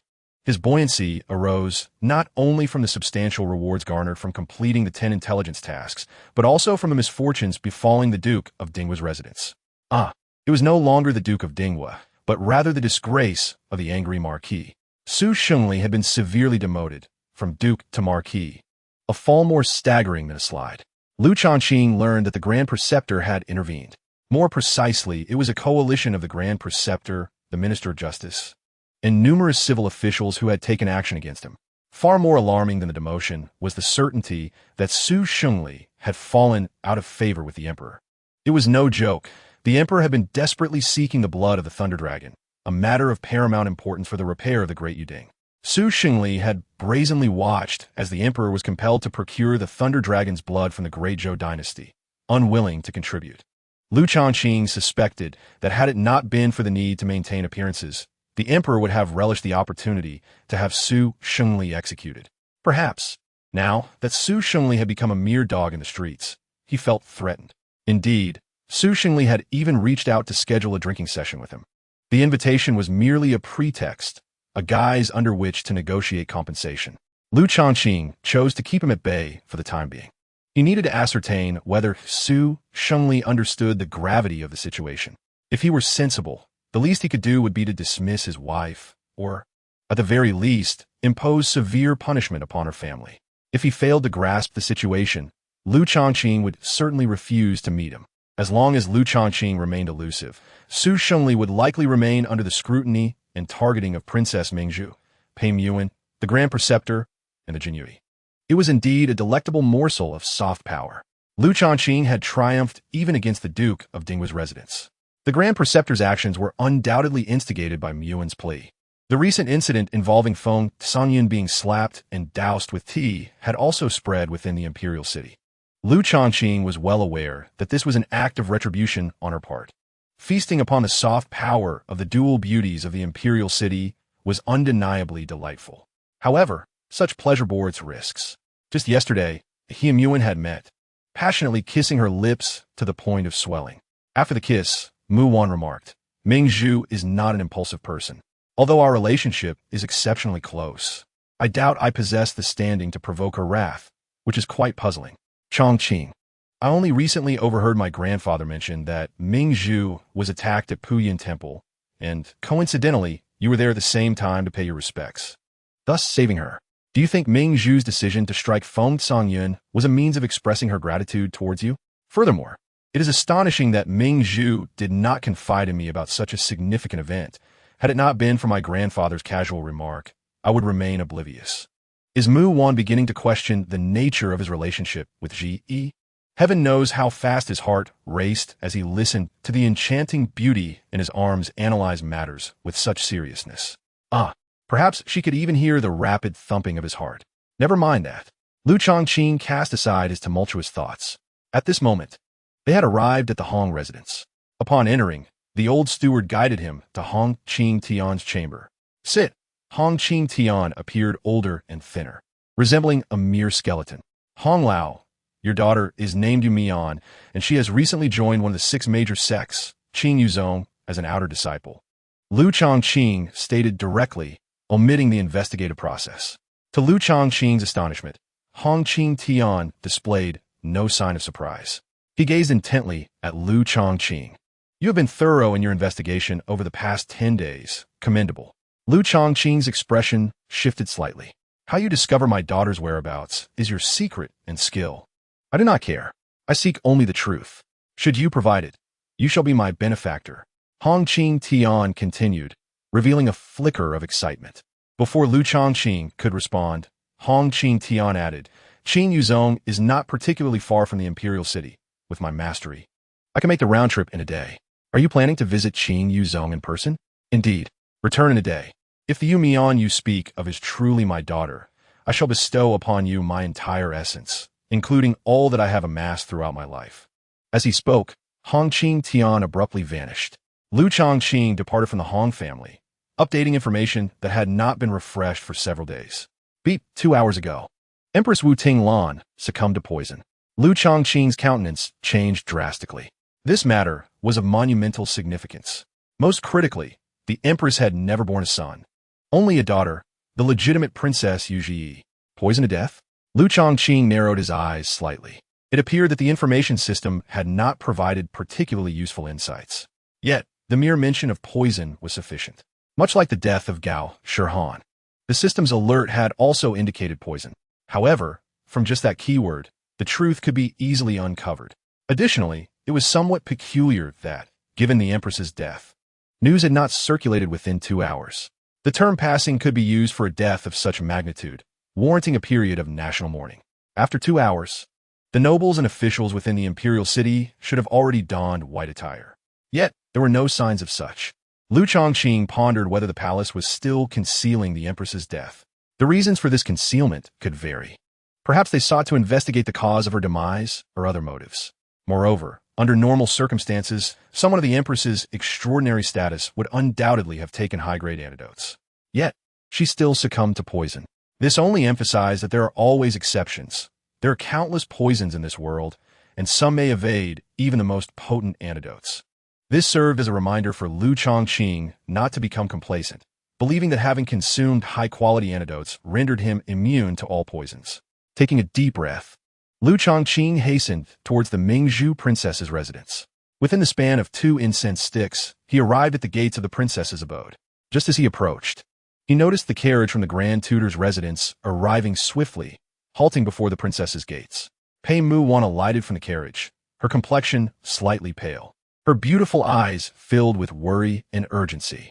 Clearly, she had already received news of the Empress's death, likely from the Grand Tutor. As Lu Changqing intended to speak with Pei Mu-wan, another carriage sped towards them. It was Ming Zhu's carriage.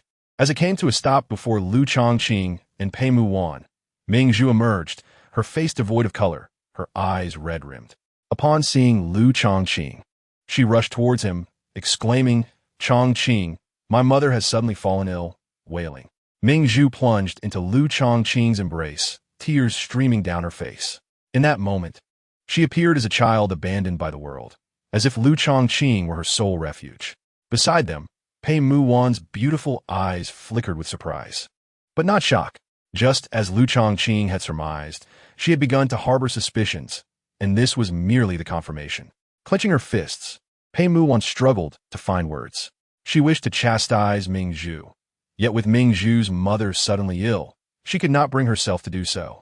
The sorrow and empathy she felt for Ming Zhu overwhelmed her. She longed to comfort Ming Zhu, yet at this moment, Ming Zhu was weeping in the arms of the man she held dear, a sight that was difficult to bear. Lu Changqing felt a sense of despair. In such a scenario, he could not possibly suggest to Pei Mu-wan, "You arrived just in time. Come here, and I shall embrace you too." Nor could he push aside Ji, for she needed solace in this moment. With a heavy heart, Lu Changqing raised his hand to gently pat Ming Zhu's shoulder. After a long while, Ming Zhu lifted her head, her red eyes filled with pleading and urgency. "Changqing, I came to bring you into the palace. They say my mother fell ill suddenly, but I refuse to believe it. Mother was in excellent health, a grandmaster martial artist. How could she suddenly fall ill? Changqing, I only believe in you." "Very well, I shall accompany you into the palace." Lu Changqing responded without hesitation. He had come to the princess's residence with a clear intention. He was resolute in his investigation of this case. As for whether it would entail danger, he had confidence.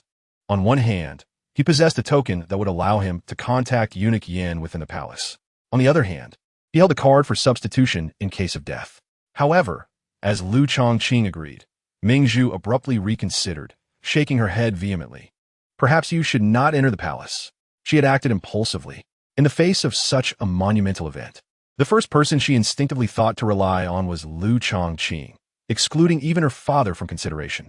Thus, she had recklessly dashed out of the palace to seek Lu Changqing, pouring out all her thoughts, suspicions, anger, and sorrow.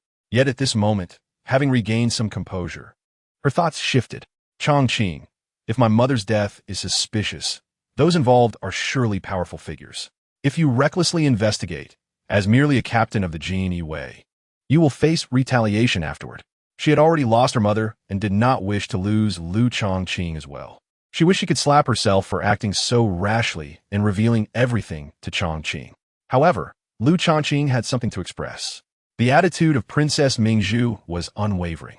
She tightly grasped Lu Changqing's hand and declared, "I said no." At that moment, Pei Muin suddenly interjected, "I will accompany you into the palace. With me by your side, no one dares to harm Changqing."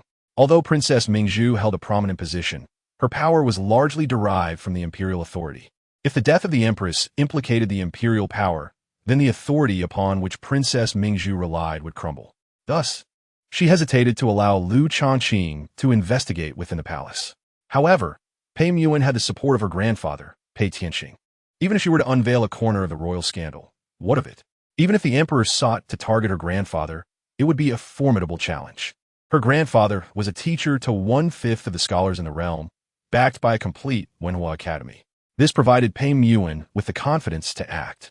In truth, Pei Muin was only now beginning to realize that if her grandfather truly opposed her involvement, he would have prevented her from hastily rushing to the princess's residence or issued some warnings. Yet, he had done neither. At this moment, Princess Mingzhu seemed to finally notice Pei Muin's presence, her pale complexion tinged with a subtle flush. She was, after all, vying for her best friend's affections. The esteemed royal princess was not only pursuing her friend's beloved, but also doing so brazenly. "We must hurry to the palace. Delay could bring unforeseen changes," Pei Muin stated earnestly. Princess Mingzhu remained silent, torn between the truth of her mother's death and the safety of the man she cherished. She struggled to breathe, biting her crimson lip until it nearly bled. "Trust me," Lu Changqing urged, as he led Princess Mingzhu towards the carriage of the palace, with Pei Muin having already boarded. Eventually, Princess Mingzhu nodded in agreement. Yet, deep within, she vowed that if anyone in the palace were to threaten Changqing, she, Yu would perish before Lu Changqing, never to follow after. Chapter 65. The Emperor's Celestial Realm? The enigmatic case, this was Lu Changqing's first venture into the palace. The grandeur of the palace exceeded his expectations. Enclosed by towering walls of deep crimson, resembling a city within a city. The first gate to enter was the Donghua Gate, guarded by the Jingying and the Jinyui. Without Princess Mingzhu's presence, Lu Changqing and Pei Muin would not have passed through this gate. Lu Changqing was astonished. He understood that a faction of the Jinyui was tasked with ensuring the palace's safety, yet those assigned to this duty were under the command of Deputy Commander Hua. Lu Changqing, along with Song Baihu and Lin Qianhu, fell under the jurisdiction of Deputy Commander Yu, whose responsibilities included case investigations, raids, and patrolling the imperial city. In Lu Changqing's view, it was evident that Deputy Commander Hua held greater significance, for the emperor entrusted his safety to him. Nonetheless, Lu Changqing believed that guarding the palace was less exhilarating than investigating cases or conducting raids. He was certain he was ill-suited for the role of a palace guard. He also noted that the Jinyui stationed at the Donghua Gate were relatively formidable, with several of them at the 9th level of the innate realm. In contrast, Song Baihu ranked only at the 7th or 8th level. Furthermore, the Jingying soldiers accompanying the Jinyui at the Donghua Gate, though lacking in individual strength and predominantly of the acquired realm, bore an aura of battle-hardened experience, adorned in splendid armor, wielding the Wanqing Bao, and carrying short blades at their waists. Foreign officials were not permitted to enter the palace armed. Lu Changqing, possessing a system space, had previously stored away the Black Flood Dragon. Passing through the Donghua Gate led to an expansive square, devoid of trees, and upon traversing a bridge of white marble, they beheld a magnificent palace known as the Xinyu Hall. This hall, vast in both length and width, presented a breathtaking visual impact. Sensing Lu Changqing's curiosity, Princess Mingzhu, suppressing her urgency and sorrow, explained, "This is the Xinyu Hall, utilized for significant banquets and events of the Yu Dynasty, rarely employed otherwise." Let's continue. As they rounded the Xinyu Hall, they encountered a slightly smaller, yet solemnly grand hall entirely gilded, with a plaque inscribed Tiana Hall. This hall served as the venue for court meetings, the workplace of the ministers. Beyond Tiana Hall lay the inner court, finally granting access to the royal private domain. The inner court encompassed the emperor's office, the residences of the concubines, and the palaces of the underage princes and princesses. A red wall separated the inner court from Tiana Hall, allowing passage only through a small door. Navigating through this door proved somewhat troublesome. First, the guards of the inner court posed several inquiries. There should have been matronly attendants to search Pei Muin, Yet, due to Princess Mingzhu's presence and Pei Muwen's identity as the granddaughter of the Grand Tutor, this procedure was waived. However, Lu Changqing was not afforded the same courtesy. It mattered little. After all, a search by a matron was more acceptable than one conducted by fellow male guards. The entire process took nearly the duration of 2 incense sticks before they finally entered the inner court. Upon entering, Lu Changqing was overwhelmed by a sense of awe. It felt as though he had stepped into an exceptionally magnificent national park, filled with a myriad of flowers and plants, with picturesque ponds adorned with exquisite and unique fish. The largest palace within the inner court was the Changqing Palace, where the emperor resided, alongside the Fengqi Palace, home to the empress. Princess Mingzhu quickened her pace towards Fengqi Palace. Along the way, numerous eunuchs and maidservants hurried past, all clad in plain garments, their faces pale, some marked with traces of tears. It was unclear whether their sorrow was genuine, yet it was customary to display grief at the empress's passing. The maidservants and eunuchs respectfully bowed as they spotted Princess Mingzhu from afar. Her steps quickened to the point of resembling a run. Soon, they arrived at Fengqi Palace, a 4-courtyard independent palace with dozens of rooms. At that moment, the entrance to Fengqi Palace was filled with cries of mourning. Lu Changqing gazed in bewilderment at the throng of beautiful women, numbering in the dozens. They are low-ranking concubines, Princess Mingzhu explained. Without the emperor's decree, low-ranking concubines lacked the right to enter Fengqi Palace. However, with the empress's death, they were compelled to express their sorrow, each one gathering at the palace entrance to weep. As the low-ranking concubines noticed Princess Mingzhu approaching swiftly, some bolder spirits attempted to speak, but Princess Mingzhu preemptively commanded silence. She had neither the time nor the inclination to engage in pleasantries with these lower-ranking concubines. Lu Changqing had unwittingly become the center of attention, for he had been personally brought by Princess Mingzhu. Many gazes turned towards Pei Muwen, whose beauty rivaled that of Princess Mingzhu, making her a striking presence among the low-ranking concubines, who regarded Princess Mingzhu as the most beautiful woman in the world. Unexpectedly, there still exists a lady whose beauty can rival that of Princess Mingzhu. Upon entering the Fengqi Palace, Mama Su and Mama Ying emerged from within. Although referred to as matriarchs, these two women appear to be merely in their 30s or 40s. In their youth, they served as personal maids to Empress Wu Tinglan and have since held the title of matriarchs. Even Princess Mingzhu was raised by these two women during her childhood. Consequently, tears flowed uncontrollably from the eyes of Princess Mingzhu once more. His Majesty commanded the investigative department to probe into the sudden illness of the Empress. Mama Su whispered that 2 physicians from the Imperial Medical Bureau had already been apprehended, along with 2 rough maids from Fengqi Palace. Mama Ying cast a worried glance at Lu Changqing, her voice tinged with concern.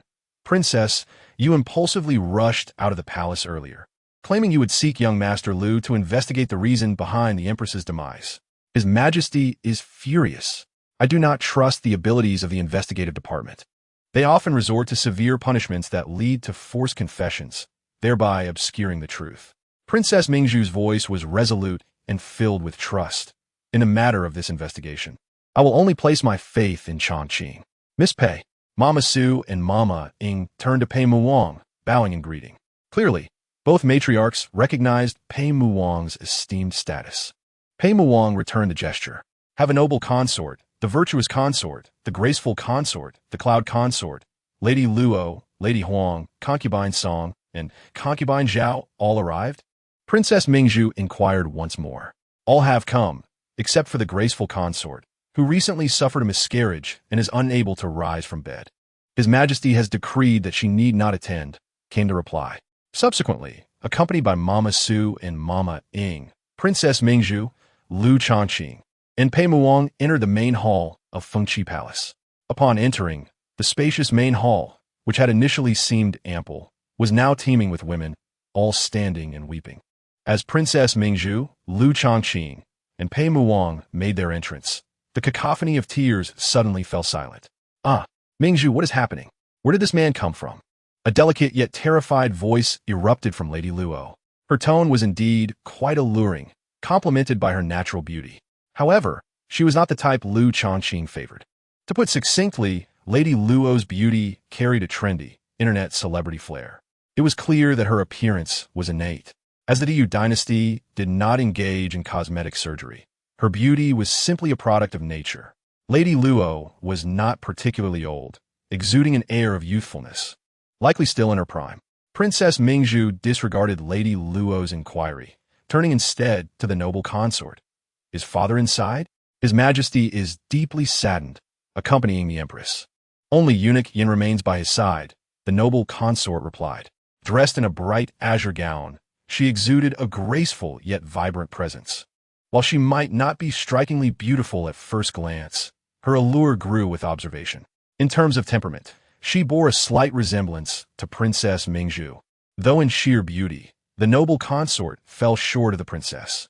Lu Changqing regarded the noble consort with astonishment, sensing that she might be around 100 years old, yet appeared to be in her 20s. His intuition suggested that her martial prowess had reached an extraordinary realm. Just then, two figures emerged from the inner chambers. One was clad in a golden dragon robe, a middle-aged man with handsome features, exuding an air of profound mystery.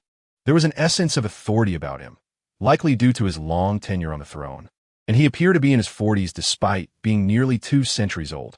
As for his martial prowess, Lu Changqing's heart raced. Could it be that he surpassed the realm of celestial beings? Was he an immortal? It was said that there were no immortals within the Yu Dynasty. The emperor was indeed formidable. Beside the emperor stood a slightly hunched, seemingly comical old man with a cheerful demeanor. Was this eunuch Yin? His appearance was quite misleading. Who would suspect that this seemingly jovial, portly man was over 400 years old and possessed a martial level of the 7th stage of celestial beings? Jinui Baihu, Lu Changqing. I pay my respects to your majesty. Lu Changqing knelt. He understood the gravity of the situation. Failing to show respect could lead to dire consequences. Many traversers claimed that, as a reincarnated being, they would only bow to heaven and their parents, never to any other. However, Lu Changqing knew better. If he truly believed such notions, he would have long since been buried. Lacking sufficient strength, he knelt without hesitation, feeling no psychological burden. Furthermore, in a sense, the emperor was also his father-in-law. Thus, kneeling before his father-in-law was not disgraceful. Pei Muang also knelt, but as soon as she did, the emperor bid her to rise. As for Lu Changqing, the emperor cast a deep glance in his direction, but chose to ignore him, a clear sign of discontent. The emperor turned to Princess Mingzhu. Mingzhu, you are 19 now. You are no longer a child, yet you continue to act recklessly. I am not being reckless. The circumstances surrounding Mother S' death are suspicious. I wish to enlist young Master Lu to uncover the truth behind her sudden illness. I refuse to believe it was simply a sudden ailment, Princess Mingzhu asserted, her voice a blend of defiance and grievance, meeting the emperor's gaze. I do not believe it either, which is why I have ordered Li Qian to investigate thoroughly, the emperor declared. Li Qian was the head of the investigative department, known for his ruthless methods and adeptness at uncovering truths, a rare talent. I trust young Master Lu's investigative abilities far more. Princess Mingzhu bit her lip, suddenly kneeling beside Lu Changqing. If her father would not allow Lu Changqing to rise, she would remain with him in kneeling. It was unprecedented for the Imperial Guard to investigate matters within the inner palace. The emperor's voice grew increasingly calm, yet those who knew him understood that he was indeed angered. Father, I implore you. Princess Mingzhu's beautiful eyes brimmed with tears once more. She was quite adept at evoking sympathy from her father. The emperor neither consented nor denied her plea, merely casting a fleeting glance at Lu Changqing. You may rise. Lu Changqing stood, followed by Princess Mingzhu. Your Majesty, please take care of your health, the virtuous consort interjected, her eyes filled with concern. She seemed pained to see the emperor's eyes marked by red veins, his expression somewhat forlorn. How deeply she appeared to care for the emperor. As the virtuous consort spoke, the other high-ranking consorts began to offer words of comfort to the emperor. At that moment, a young man with a fierce aura strode in briskly, kneeling as he entered. I pay my respects to your Majesty. Li Qian, how goes the investigation? The emperor inquired. Princess Mingzhu fixed her gaze intently on Li Qian, and the atmosphere grew palpably tense. The two-course maidservants of Fengqi Palace could not withstand the tortures inflicted upon them and had perished. Before their demise, they made certain disclosures. One was associated with Luo Jiaoyi, but Luo Jiaoyi had only instructed her to monitor Fengqi Palace without any further directives. She was unaware of the Empress's sudden affliction. The other maidservant, who continuously proclaimed her innocence, left no useful information even at the time of her death. "Your Majesty, I am wronged," cried Luo Jiaoyi, her complexion pale, as she fell to her knees, weeping audibly. Lu Changqing appeared contemplative. Given Luo Jiaoyi's prior demeanor, it seemed plausible that one of the course maidservants was indeed under her command. Otherwise, how could she afford to be so critical of Princess Mingzhu while one of her own was being taken to the torture chamber? Lu Changqing, having perused palace intrigue literature in his previous life, speculated that either this coarse maidservant was ostensibly sent by Luo Jiaoyi to surveil the Empress, but was, in fact, an agent of someone else, such as the Gui Fei, Shu Fei, or De Fei, or that she was indeed loyal to the Empress, intent on framing Luo Jiaoyi. Would the Empress, even in death, orchestrate the downfall of Luo Jiaoyi? Was the enmity between them that profound? Lu Changqing leaned towards the latter hypothesis, noting that although Mama Su and Mama Ing cast angry glances at Luo Jiaoyi, their expressions betrayed no genuine shock, as if they had long been aware. It was the naive Princess Mingzhu who lunged at Luo Jiaoyi. With a resounding slap, she struck Luo Jiaoyi across the face, even attempting to kick her. Luo Jiaoyi lay prostrate on the ground, trembling and weeping, appearing utterly pitiful. Throughout this ordeal, the Emperor's countenance remained unchanged, his gaze steady. After a brief silence, he spoke with indifference. Luo Jiaoyi is to be demoted to Jiyu. The punishment was not particularly severe, indicating that the Emperor recognized Luo Jiaoyi's innocence. Princess Mingzhu felt a twinge of dissatisfaction towards her father. Yet, when Pei Yuan nudged her arm, she stifled her protests. What does the Taiyi office say? The Emperor directed his attention to Li Qian. The two physicians, under severe torture, had divulged nothing, now merely seeking a swift end to their suffering. Is torture all you know? Princess Mingzhu rebuked loudly, expressing her discontent with the methods of the torture chamber. Has Tai Gao arrived? The Emperor inquired further. Tai Gao is en route and will arrive shortly, Yin Gong confirmed. Pei Yuan quietly explained to Lu Changqing. This Tai Gao is a legendary royal physician. The late emperor survived 2 assassination attempts via poisoning, both of which were remedied by Tai Gao. He is not a martial artist, aged 97 this year, and has been retired from the Taiyi office for over 20 years. As Pei Yuan spoke, an elderly voice echoed from outside. The old minister pays his respects to your majesty. An aged man, supported by a middle-aged companion, prepared to kneel. The middle-aged man was Tai Gao's son, who also served as a physician in the Taiyi office. There is no need to kneel. Come in, the emperor instructed as he made his way into the inner chamber. Upon entering, he called out, Mingzhu, Lu Changqing, Pei Yuan, also come inside.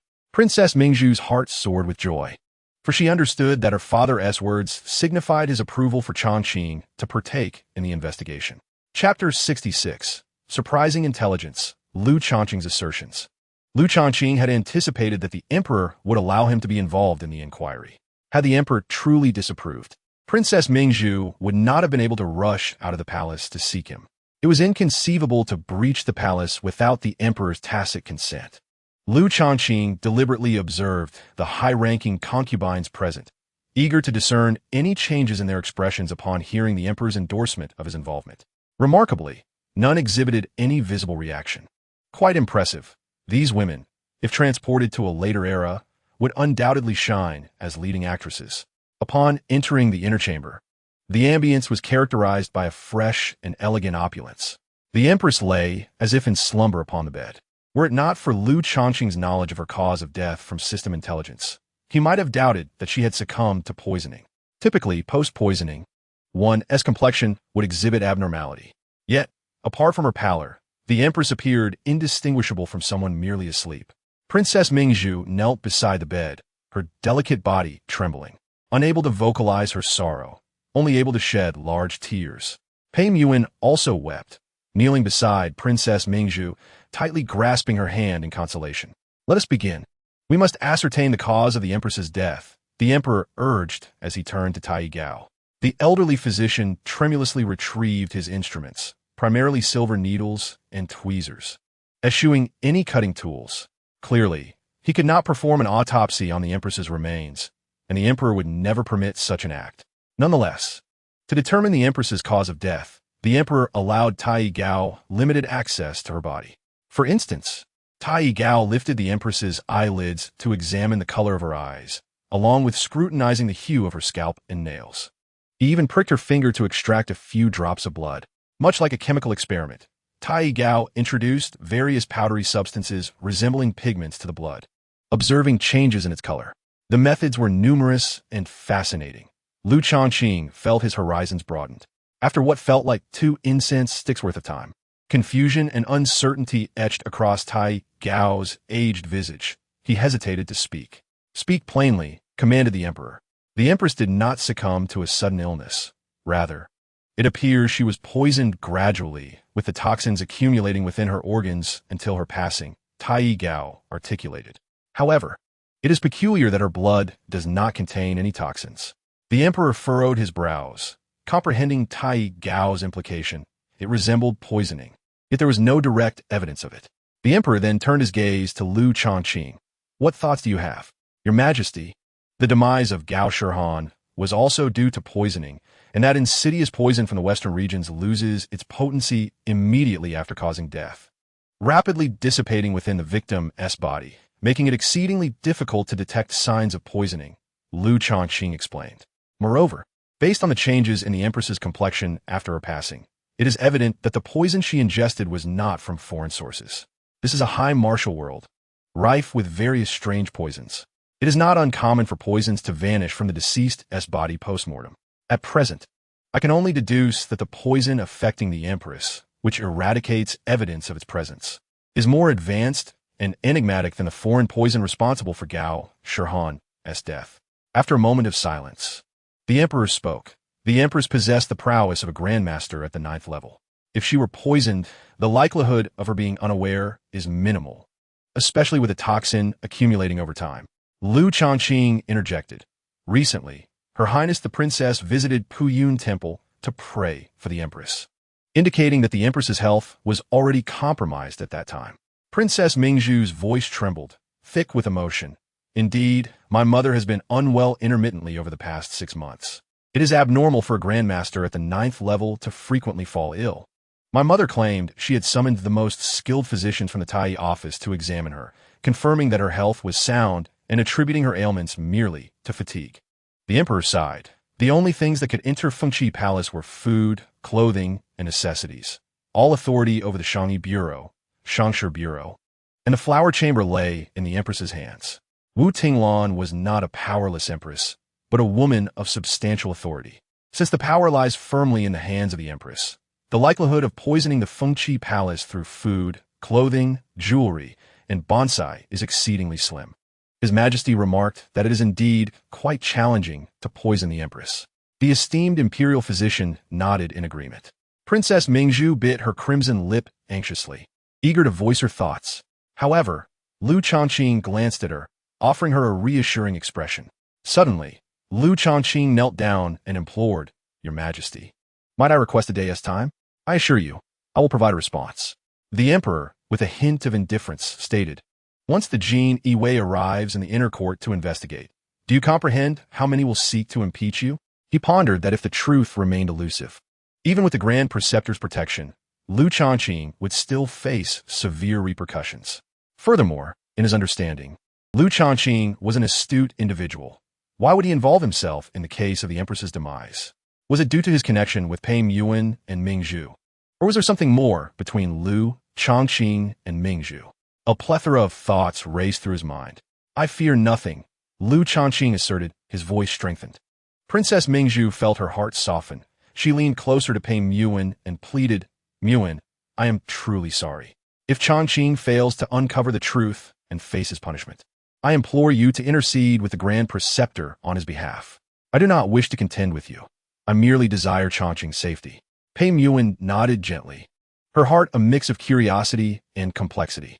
She was intrigued by how Mingzhu and Changqing had become entwined, yet perplexed that Mingzhu, known for her pride, would lower herself to plead.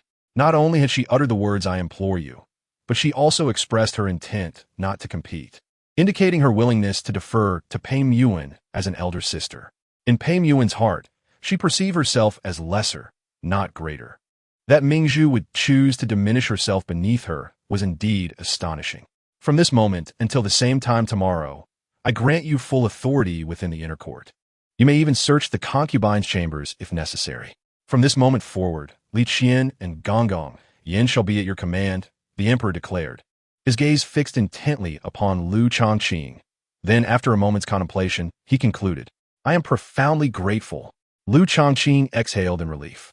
Princess Mingzhu was torn between worry and excitement, her emotions causing her delicate form to tremble slightly. However, the emperor appeared intrigued by how Lu Changqing would conduct the investigation, yet concerned he might act recklessly. Thus, after issuing his command, he chose not to depart, but instead narrowed his eyes, observing Lu Changqing with curiosity. He wished to witness firsthand how Lu Changqing would unravel the case. Nanny Su and Nanny Ying entered. Lu Changqing issued his orders, and Gong Yin promptly turned to summon the two nannies. Given the emperor's presence, the nannies immediately knelt upon entering. Lu Changqing began, assuming the empress died of poisoning. Yet all her consumables have been meticulously tested and found to be free of toxins. Could it not be possible that she was afflicted by a compound poison? This bold assertion shocked and excited Princess Mingzhu, as if she glimpsed the dawn of truth. The emperor's expression shifted to one of contemplation, tinged with a hint of admiration. The esteemed imperial physician nodded emphatically. That is a valid point. The interaction of various foods can lead to poisoning, and the amalgamation of distinct fragrances may indeed create toxins. A compound poison is elusive and difficult to detect, making it a clever method for undetected assassination.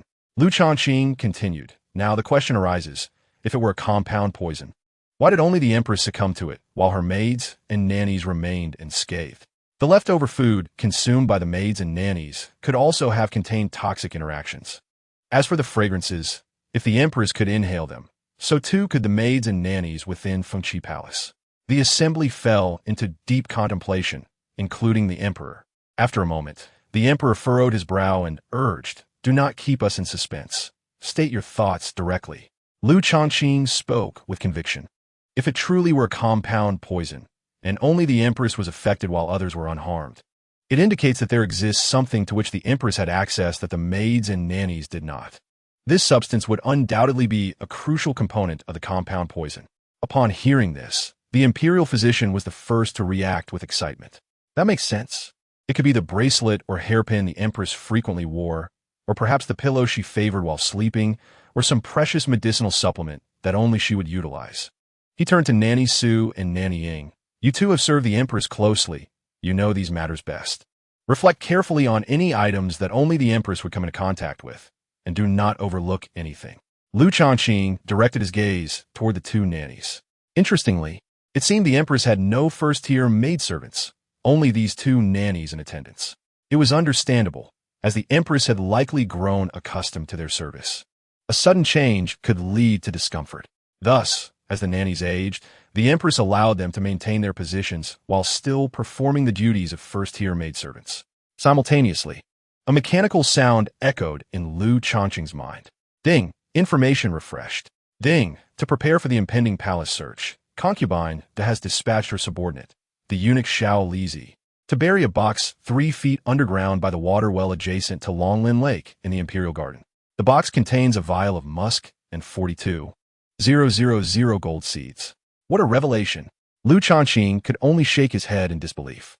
The palace intrigues are indeed formidable. This raises the question, is there a connection between Concubine Da and the empress's death?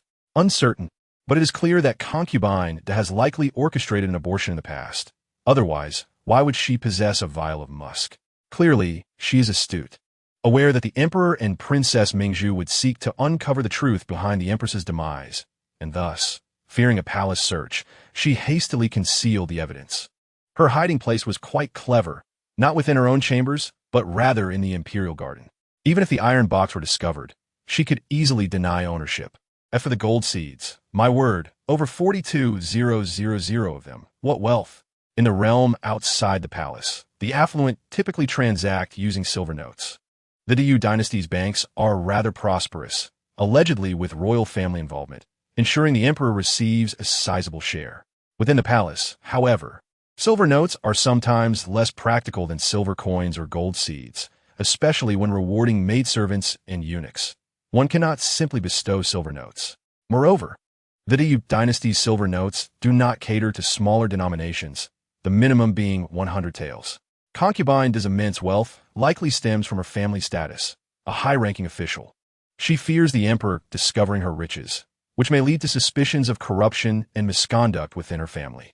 Lu Changqing mused, "Those 42,000 gold seeds are undoubtedly mine. I shall find an opportune moment to discreetly excavate them and store them in the system's space." What bliss! The most remarkable aspect is that even if Concubinda were to lose the gold seeds, she would not dare to make a scene. Nor could she investigate who took them.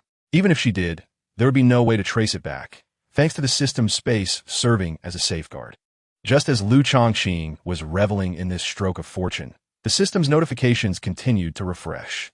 Ding! Information refreshed. In the Imperial Palace, the esteemed Empress Wu Tinglan was once accompanied by a devoted first-class maiden named Luer, who harbored unrequited feelings for the emperor. The emperor, too, had once felt a flicker of affection for Luer. Lu Changqing's gaze flickered intensely as the intelligence system revealed significant insights. His instinct informed him that Luer held the key to the empress's demise. Chapter 67. The terrifying resilience of women. The deeper the investigation, the greater the shock. At that moment, Mama Su and Mama Ing pondered deeply before finally speaking. Mama Su reported, "Respected Lord Lu, the empress has always worn a bracelet, a cherished gift from her mother many years ago. She has worn it constantly. Additionally, there is a pearl hairpin, a birthday gift from Her Highness the Princess 5 years ago, handcrafted by the princess herself, which the empress adores and also wears perpetually. There is a jade pendant as well, which the empress claimed was gifted to her by His Majesty on the night of their wedding, and she never parts with it.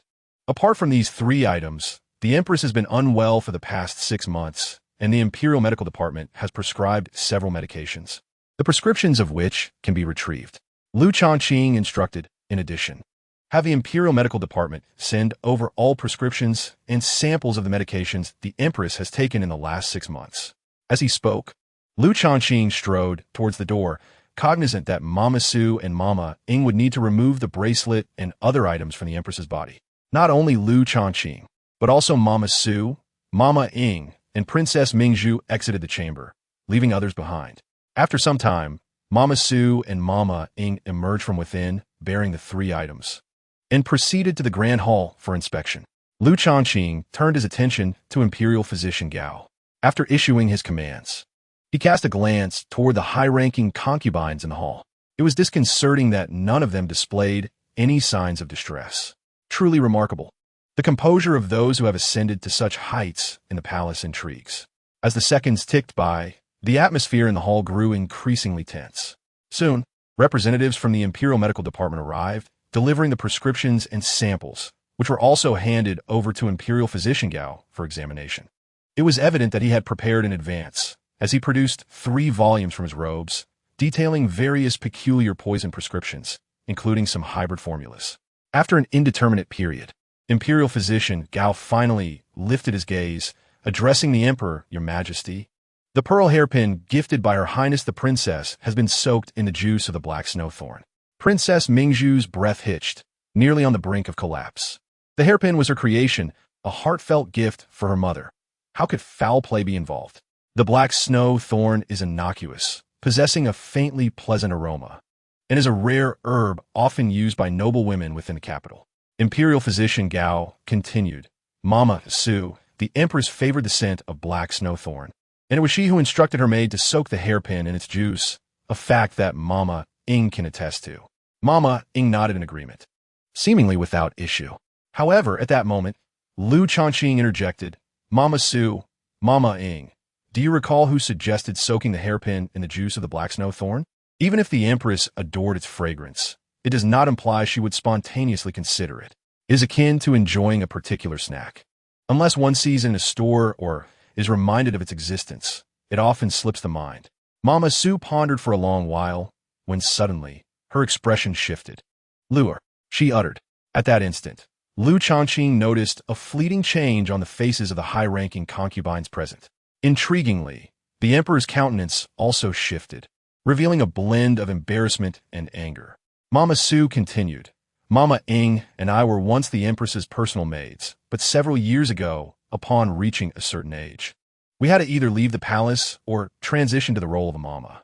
Reluctant to part with the Empress, we chose to remain by her side. After we became mamas, the Empress needed to select new personal maids. At that time, Eunuch Yin presented over 10 maids for her selection. The Empress chose only one, Luer. As she recounted this, Mama Su faltered, even kneeling in trepidation. The rest, I shall disclose, the Emperor interjected coolly. A year ago, one evening, I visited Fengqi Palace to rest. That night, Luer attempted to climb into bed with me and was discovered by the Empress, who punished her with 10 strikes of the rod. And what happened after the 10 strikes? Did the Empress send Luer to the laundry bureau or the like? Lu Changqing inquired. The Emperor visibly shifted uncomfortably, his annoyance growing, casting a glare at Lu Changqing as if to say, "You are the only one asking." Clearing his throat, the Emperor replied, "Initially, the Empress intended to send Luer to the laundry bureau, but I intervened and remarked that Luer's transgression did not warrant such a punishment." The atmosphere in the hall grew increasingly awkward, with many wishing to cover their ears, having inadvertently overheard numerous secrets, particularly concerning the Emperor. Indeed, the information provided by the intelligence system could not be mistaken. Luer desired to climb into bed with the Emperor, harboring affections for him, and the Emperor reciprocated those sentiments, albeit fleetingly. However, the Empress, with her intolerant nature, would not allow any opportunity for their mutual interest to flourish. It could be surmised that the Emperor felt some dissatisfaction towards the Empress due to this incident. Yet, ultimately, Luer was merely a maid, and the Emperor's interest was transient. After that period, he would not jeopardize the Empress's honor for a mere maid, especially when there were countless beauties in the harem. Thus, Luer would no longer have the opportunity to seek the Emperor's favor. Consequently, she likely harbored deep resentment towards the Empress, perceiving her as the barrier to her aspirations for wealth and status. At this moment, Mama Ying's face was filled with regret and loathing. A year ago, after receiving the 10 strikes, Luer fervently kowtowed and apologized to the Empress. I recall vividly, her head was covered in blood. Not only that, but Luer even attempted to crash into a pillar to express her remorse. The Empress, concerned that if this continued, Luer might perish in Fengqi Palace, which would anger His Majesty, softened her heart and allowed Luer to remain. However, the Empress was wary of Luer harboring resentment and took precautions. Thus, she demoted Luer to a third-class maid, prohibiting her from entering the inner chambers. In the days that followed, Luer exhibited exemplary behavior, working diligently, enduring hardships, remaining silent, and demonstrating unwavering loyalty. As a third-class maid, as previously mentioned, she should not have had the opportunity to be in close proximity to the Empress again. Yet, 6 months ago, on the 15th day of the month, the concubines were to pay their respects to the Empress in Fengqi Palace before proceeding to the Xixing Palace to pay their respects to the Empress Dowager. I remember clearly, that morning, when Xu Fei visited the Empress, she inexplicably uttered a few provoking words, infuriating the Empress, who slapped Xu Fei across the face. In the wake of that slap, Xu Fei inadvertently collided with the Empress. Fortunately, Xu Fei did not collide with the Empress, but instead struck her hairpin, causing the Empress's intricate hairstyle to unravel. In urgency to pay respects to the Empress Dowager, the Empress made an exception and allowed Luer to redo her hair. Luer was exceptionally skilled, and during her years serving as the Empress's personal maid, the Empress had always been most impressed by Luer's hairstyling abilities. Not only was Luer adept, but her speed was remarkable as well. As a result of that incident, Luer earned merit, and the Empress reinstated her as a first-rank personal maid. Thus, Luer later had the opportunity to inadvertently mention the essence of Haik Suiji in front of the Empress. Lu Changqing smiled. As he had previously stated, palace intrigue was indeed formidable. These women were capable of intricate plotting, stretching timelines to 6 months, a year, or even many years. Their patience was truly astonishing. Lu Changqing turned to Dr. Gao and inquired whether Haik Suiji was a crucial ingredient in a potent composite poison. Dr. Gao nodded gravely. Lu Changqing continued, under reasonable suspicion, that Xu Fei had inexplicably confronted the Empress 6 months ago, ostensibly to provoke a slap, thereby creating an opportunity to disrupt the Empress's hairstyle and enable Luer to regain her position as a first-rank personal maid. It could also be surmised that Lu, after enduring 10 strokes of punishment, harbored resentment and was subsequently bribed by Xu Fei. From that point on, Lu had remained loyal to Xu Fei, serving her interests. That wretched Xu Fei. I must eliminate her. Princess Mingzhu was about to explode with rage, her beautiful eyes reddening as she prepared to storm out. Xu Fei was absent, having been ordered by the emperor to refrain from attending due to a miscarriage. Mingzhu, restrain yourself, the emperor admonished. Pei Muan also held back Princess Mingzhu. Lu Changqing interjected. Your Highness, please do not rush. The truth is still unfolding. For now, we can assert that Xu Fei is certainly implicated. However, I believe this is merely the tip of the iceberg. After all, when he had mentioned Lu, one of the high-ranking concubines present, dressed in green and exuding an air of aloofness, displayed a fleeting change in expression. Lu Changqing openly regarded her and asked, May I inquire who you are, your ladyship? I'm Song Pin. What of it? Do I also bear suspicion? Song Pin replied, her voice, demeanor, and appearance all radiating an air of detachment. The first impression she left was that she would not engage in any schemes as she found them beneath her. Once Lu Changqing pointed out Song Pin, she instantly became the focal point of attention. Ah, Song Pin is indeed a concealed talent. The Gui Fei winked at Song Pin, clearly reveling in the situation. Lu Changqing refrained from elaborating and instead directed his attention to Dr. Gao. Which type of composite poison has afflicted the Empress? Dr. Gao responded, There are 7 types of composite poisons associated with Haixueji, but among them, only one results in a prolonged illness after poisoning, and the toxin can decompose autonomously post-mortem. It is known as Qi Weijio. What materials are required to create Qi Weijio? Lu Changqing inquired.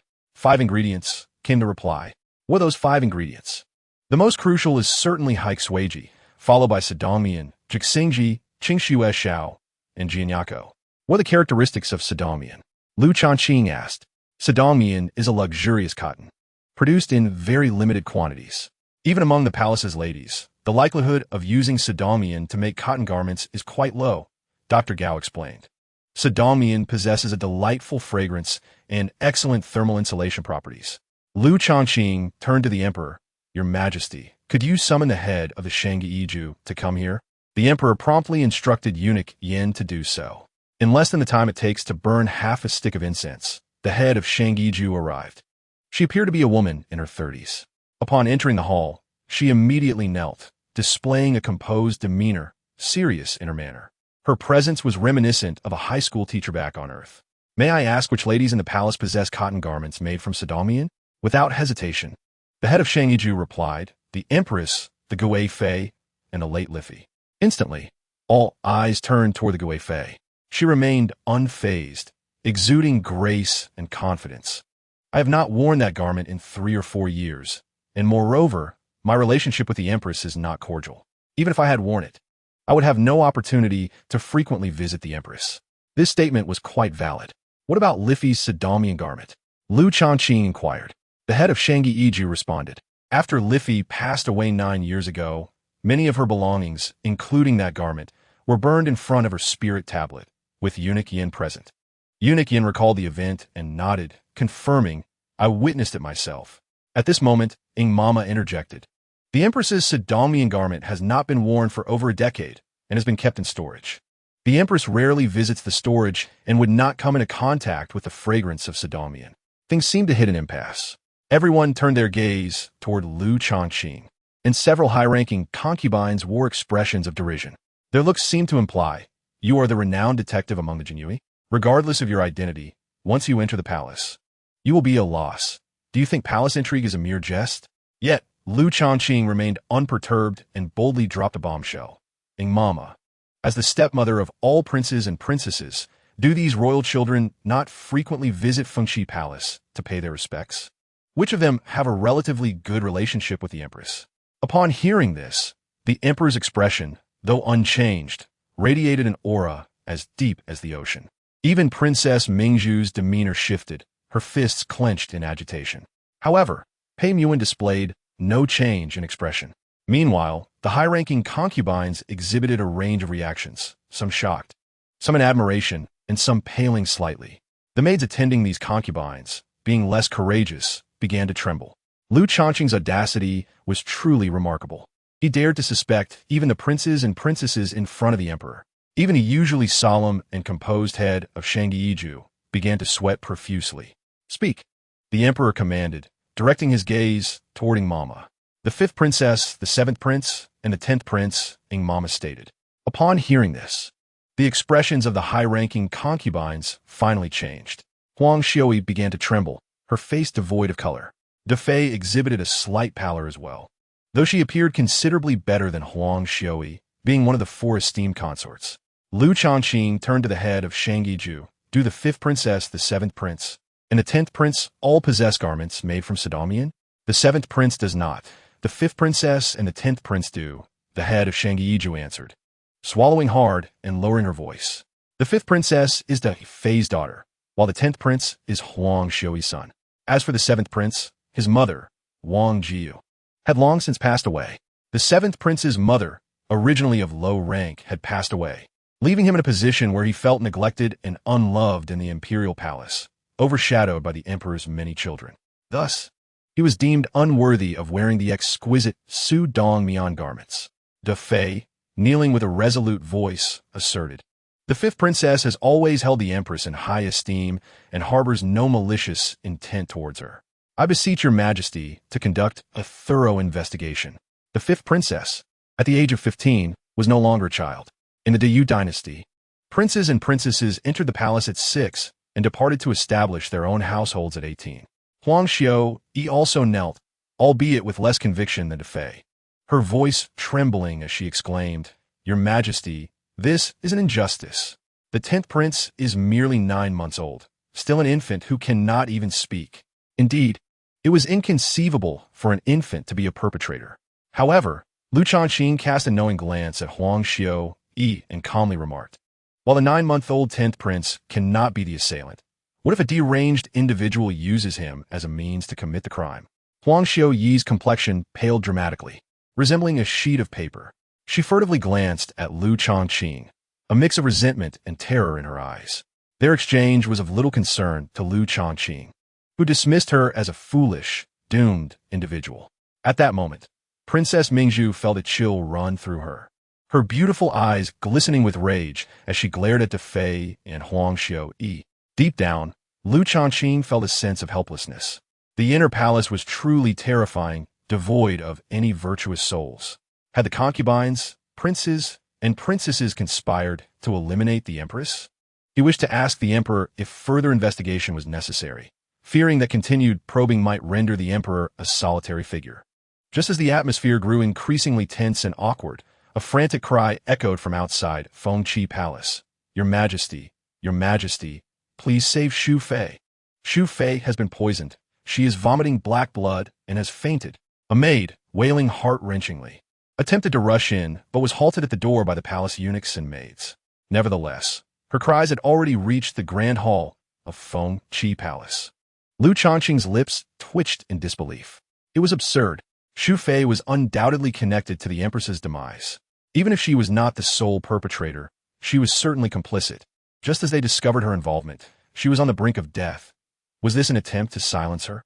Women, when ruthless, surpass men in cunning. Lu Changqing asserted that the palace intrigues were indeed formidable, overshadowing the deaths of Gao Shihan and Imama, which paled in comparison. Chapter 69. Are they all ghosts? No one. The emperor's dark countenance. Within the grand hall of Fengqi Palace, all eyes were upon the emperor. Was he to transfer to Zhongyan Palace to investigate Xu Fei? To Lu Changqing's astonishment, the emperor's expression remained unchanged as he turned to Eunuch Yan and instructed, "Go to Zhongyan Palace and ensure that the royal physician does everything possible to treat Xu Fei. If she does not survive, and if she regains consciousness before passing, inquire about her role in the poisoning of the empress. What led to her own demise? Even if she is uncertain about who wishes to silence her, she likely has her suspicions." Upon hearing this, many in the hall held their breath. The emperor was merciless, exhibiting a chilling detachment. Xu Fei was a favored concubine, not merely recently favored, but cherished for an extended period. It was inconceivable for her to have risen to the rank of one of the 4 favored concubines without such affection. Yet, with Xu Fei on the verge of death, the emperor seemed disinterested in her plight, perhaps due to his disdain for her involvement in the Empress's poisoning. Those present surmised that the Emperor's greater concern lay with the 5th princess and the 10th prince, rendering Xu Fei insignificant in his eyes. Indeed, the very next moment, as eunuch Yin departed the grand hall, the Emperor turned to Li Qian and commanded, "Detain all the wet nurses, maids, and eunuchs surrounding the 5th princess and 10th prince for interrogation at the Zhaoxing Bureau. You have half an hour. Return to me with answers." "Understood." Li Qian responded solemnly before departing. The Emperor then directed his gaze back to Lu Changqing. "Continue." Lu Changqing complied. Yet he refrained from questioning the royal physician about the other ingredients in the toxin. Instead, he inquired of Ing Mama and Su Mama, "Where is Lu Er now?"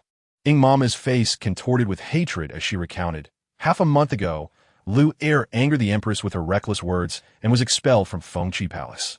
However, the Empress did not send her to the laundry bureau, but returned her to the inner servants department.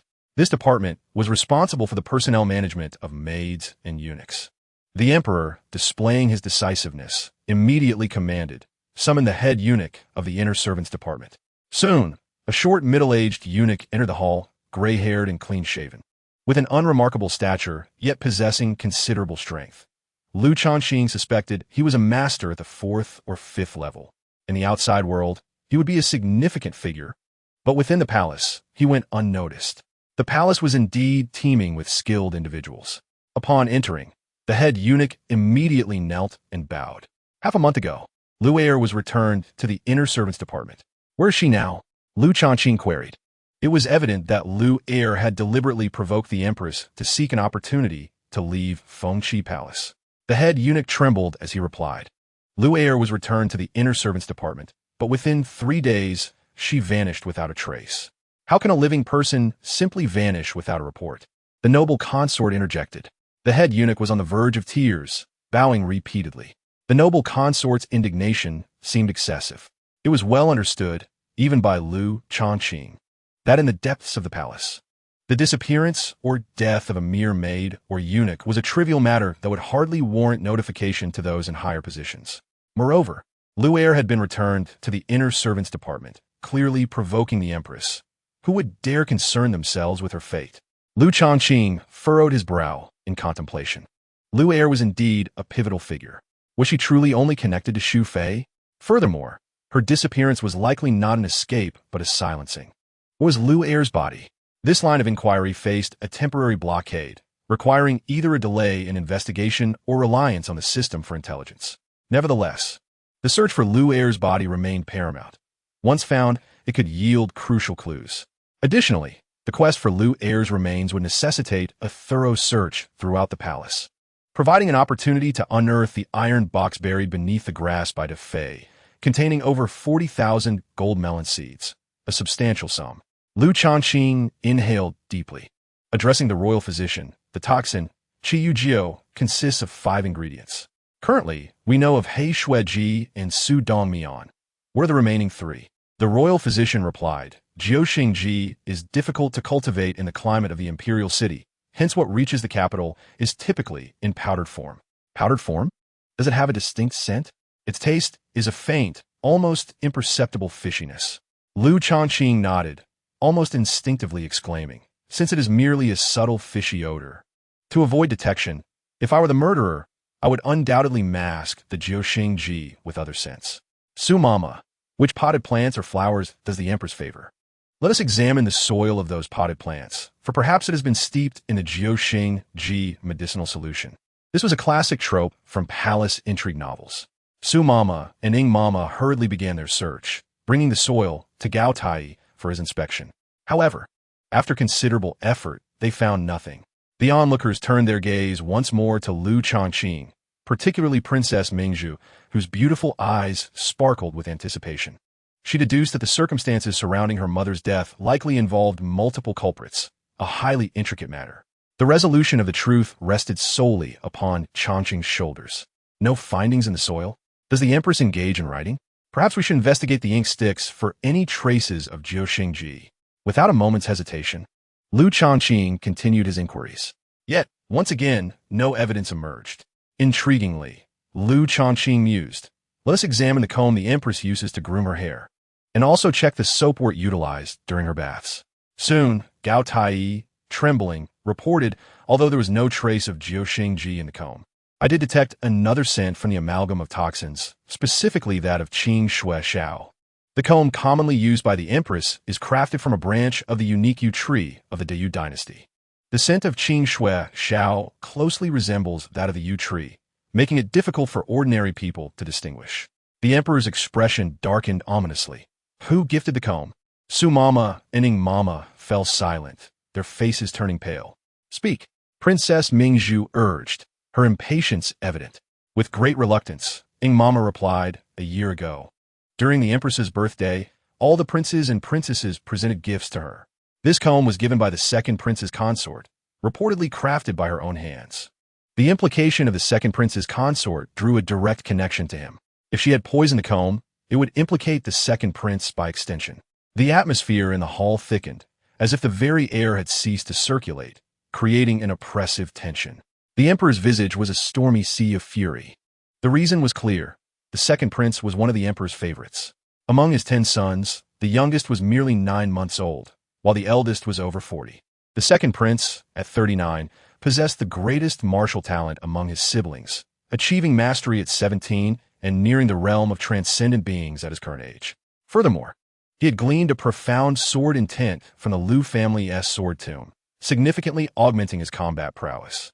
In the Yu Dynasty, martial prowess was paramount. Even during succession, strength often weighed heavier than lineage. The probability of the second prince ascending to the throne was substantial. The emperor's concern was palpable. As the empress's death intertwined with the second prince's consort, a thought that no doubt troubled him deeply. Liu Changqing felt a surge of amusement. What a formidable royal family. Playing a game of werewolf. At that moment, Gong Gong Yin returned, followed closely by Li Qian. Gong Gong Yin hastily reported, Your Majesty, all the princes and princesses have entered the palace, but as per your command, they will not come to Fengqi Palace to impede the investigation. They are waiting in the prince's quarters. Summon the second prince and his consort, the emperor instructed. What Shui? Yin Gong Gong responded, Shui has passed. The physician states that she ingested a poison akin to He Dinghong. The one who poisoned her was her personal maid, Xiao Qi, who took her own life immediately after the act. When I arrived, Shui was on the brink of death, vomiting blood. Her final words were incomplete. Yin Gong Gong hesitated. What did you hear? The emperor demanded. Speak plainly. I heard nothing. Yin Gong Gong gritted his teeth, dropping to his knees. The gravity of his words struck the room like a thunderclap, while others remained oblivious. Both the emperor and Liu Changqing grasped the significance. Yin Gong Gong had clearly overheard Shui utter the words Empress Dowager. Those 2 words alone warranted silence. For mentioning the Empress Dowager could tarnish the royal family's reputation and become a rallying cry for dissenters. Thus, even if Shui had spoken those words, they could only be disregarded. Liu Changqing felt a sense of exasperation. Was the difficulty level increasing? The emperor's biological mother had not even been involved. The current Empress Dowager was the former emperor's consort, making her merely his stepmother. Even so, mentioning the Empress Dowager was forbidden. As expected, the emperor swiftly changed the subject, ignoring Yin Gong Gong and turning to Li Qian. Is there any issue with the 5th princess and the 10th prince? Li Qian, resembling a machine, replied. The 5th princess is innocent. Over the past 6 months, she has worn her winter attire only 6 times, with only 2 visits to Fengqi Palace, one of which was summoned by the empress herself. Based on this frequency, we can be certain the 5th princess is not implicated. This reassured De Fei, who, though pale, maintained her composure, confident in her assertions. Indeed, she remarked, Your Majesty, I have always believed the 5th princess holds great respect for the empress. How could she harbor any ill intentions? The emperor offered her a reassuring glance, visibly relieved. Li Qian continued, As for the 10th prince, he is merely 9 months old. As Lord Liu stated, even if he were a reincarnated deity, he could not be the murderer. However, I found that the 10th prince's daily attire is managed by his wet nurse, Li. Over the past 6 months, she has brought him to Fengqi Palace 12 times, with the empress summoning him 5 times. In total, there have been 17 instances, of which 16 involved Li dressing him in winter attire, sometimes as an outer garment and other times underneath. In the interrogation chamber, Li claimed this was instructed by Huang Xiui. Thus, Huang Xiaoyi is one of the culprits, with what Nurse Li as an accomplice. After Li Qian concluded, all present gazed at Lu Changqing with a mix of shock and admiration. He had predicted that someone would use the 9-month-old 10th prince as a tool for their schemes, and now the prophecy had come to fruition. Subsequently, all eyes turned towards Huang Xiaoyi. A spectrum of emotions reflected therein, some reveling in misfortune, others coldly indifferent, while some expressed apprehension. Huang Xiaoyi fell to her knees, wailing, "Wretched woman, give me back my mother's life." Princess Mingzhu could no longer contain herself and kicked towards Huang Xiaoyi. This time, Pei Yuan wisely refrained from stopping her. Huang Xiaoyi was mercilessly kicked twice by Princess Mingzhu, prompting the emperor to intervene. Princess Mingzhu was no ordinary individual. She was a formidable master of her realm, while Huang Xiaoyi was merely a practitioner of the 7th level of cultivation. After the blows, Huang Xiaoyi clutched her chest, writhing on the ground, blood seeping from the corner of her mouth. In her fury, Princess Mingzhu had struck with great intensity. Lu Changqing did not perceive Princess Mingzhu as malevolent. Rather, he found her actions justifiable. To avenge one's mother, one must be unyielding. Meanwhile, the Defei cast a scornful and furious glance at Huang Xiaoyi, exclaiming, "Huang Xiaoyi, you are truly a beast, inferior to even the lowest of creatures. It is well known that the Empress has cared for you greatly. When you first entered the palace, you were but a mere concubine, and you suffered greatly under Li Fei's bullying. You know well that, without the Empress's protection, you would have been unable to afford coal during the winter. What glory could you have achieved thereafter? Even more atrocious is your use of your own 9-month-old son as a tool for your schemes.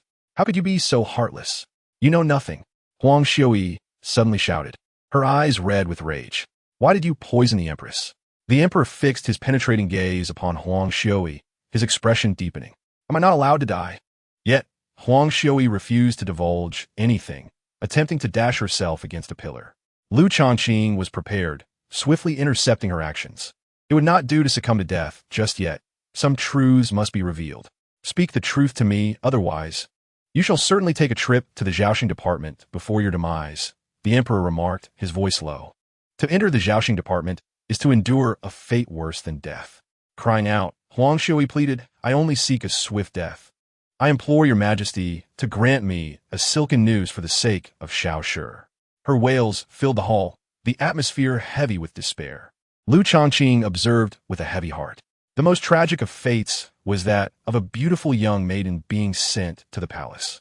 Though it seemed glamorous, she was confined within those walls, embroiled in a relentless struggle for survival. Those who could not outmaneuver their rivals faced death, while those who could, over time, found their mental state deteriorating. In the dead of night, nightmares plagued their sleep. "Take her to the Zhaoxing department," the emperor commanded, his emotions unwavering, as if Huang Xiaoyi were not the woman who had accompanied him for decades, nor the mother of his 10th son. Ruling as an emperor required a cold heart. As Huang Xiaoyi was on the verge of being dragged from the hall, she completely collapsed. "I will speak. I will tell everything. I do not wish to enter the Zhaoxing department." In the midst of scrutinizing gazes, Huang Xiaoyi declared, "I despise that wretched Wu Tinglan. She treated me well at first, and I was grateful to her, trusting her completely. Therefore, when she gifted me the Sushin Nakiju years ago, I had no doubts whatsoever. I eagerly began to cultivate it. How foolish I was! A year and a half ago, I discovered I was pregnant. The child I had long awaited was finally on the way. I diligently adhered to the physician's dietary advice, fearing any negligence. Though I suffered from morning sickness, I forced myself to eat for the sake of my child's health. I feared that someone would scheme to harm my unborn child, and for 10 months, I remained sequestered in my small palace, never venturing outside." Huang Xiaoyi seemed lost in a beautiful memory as she recounted her tale, and the audience listened patiently, not interrupting. Suddenly, she shifted her tone. "During my 8th month of pregnancy, one day, I found a note hidden in my food. It read, 'The Sushi Naki-ju is a flawed cultivation technique. Prolonged practice may lead to fetal disabilities.'" At those words, gasps filled the grand hall of Fengqi Palace. The revelation struck like a thunderclap. "Nonsense!" Princess Mingzhu's face flushed with anger as she exclaimed, "You imbecile! Do you have any sense? A cultivation technique cannot cause fetal disabilities. Even a fool would not believe such drivel." At that moment, the esteemed physician Gao interjected, In my 70 years of practice, I have never encountered such absurdity, Huang Xiui scoffed. I too was skeptical at first, but a month later, when Xiao Shi was born, he was beautiful, soft, and fair. Yet he was born with only 3 fingers on his right hand, a congenital disability. As she spoke, Huang Xiui began to prostrate herself on the ground, crying out, "Your Majesty, Your Majesty, do you know how much it pained me to see Xiao Shi's right hand with only 3 fingers? It felt as though my heart was pierced by silver needles. At that moment, I vowed to make that wretched Wu Tinglan pay in blood." Finally, Lu Changqing spoke. "Huang Xiui, during your pregnancy, did you form a close friendship?" Huang Xiui appeared momentarily bewildered, struggling to keep pace with Lu Changqing's rapid shifts in thought. Yet, instinctively, she glanced towards the corner of the hall, where the aloof and beautiful Song Pin stood, seemingly indifferent to everything. Ah, so this confidant was indeed Song Pin. Lu Changqing turned his attention to her, wearing a mocking smile. "Song Pin, I have a rather unreliable and fantastical tale for you to hear." Song Pin fixed her gaze on Lu Changqing, maintaining her icy demeanor, her expression calm, although her palms were beginning to sweat. Lu Changqing continued, "In this imperial harem, there exists a concubine of exceptional beauty who prides herself on her worth. Before entering the palace, she was likely a well-regarded noblewoman. She believed that upon her arrival, she would earn the emperor's affections, perhaps even surpassing all others in the harem. But reality delivered a harsh blow. Upon entering, she discovered that each concubine was a top beauty, and she was merely average among them, despite her attempts to present herself as a rare flower.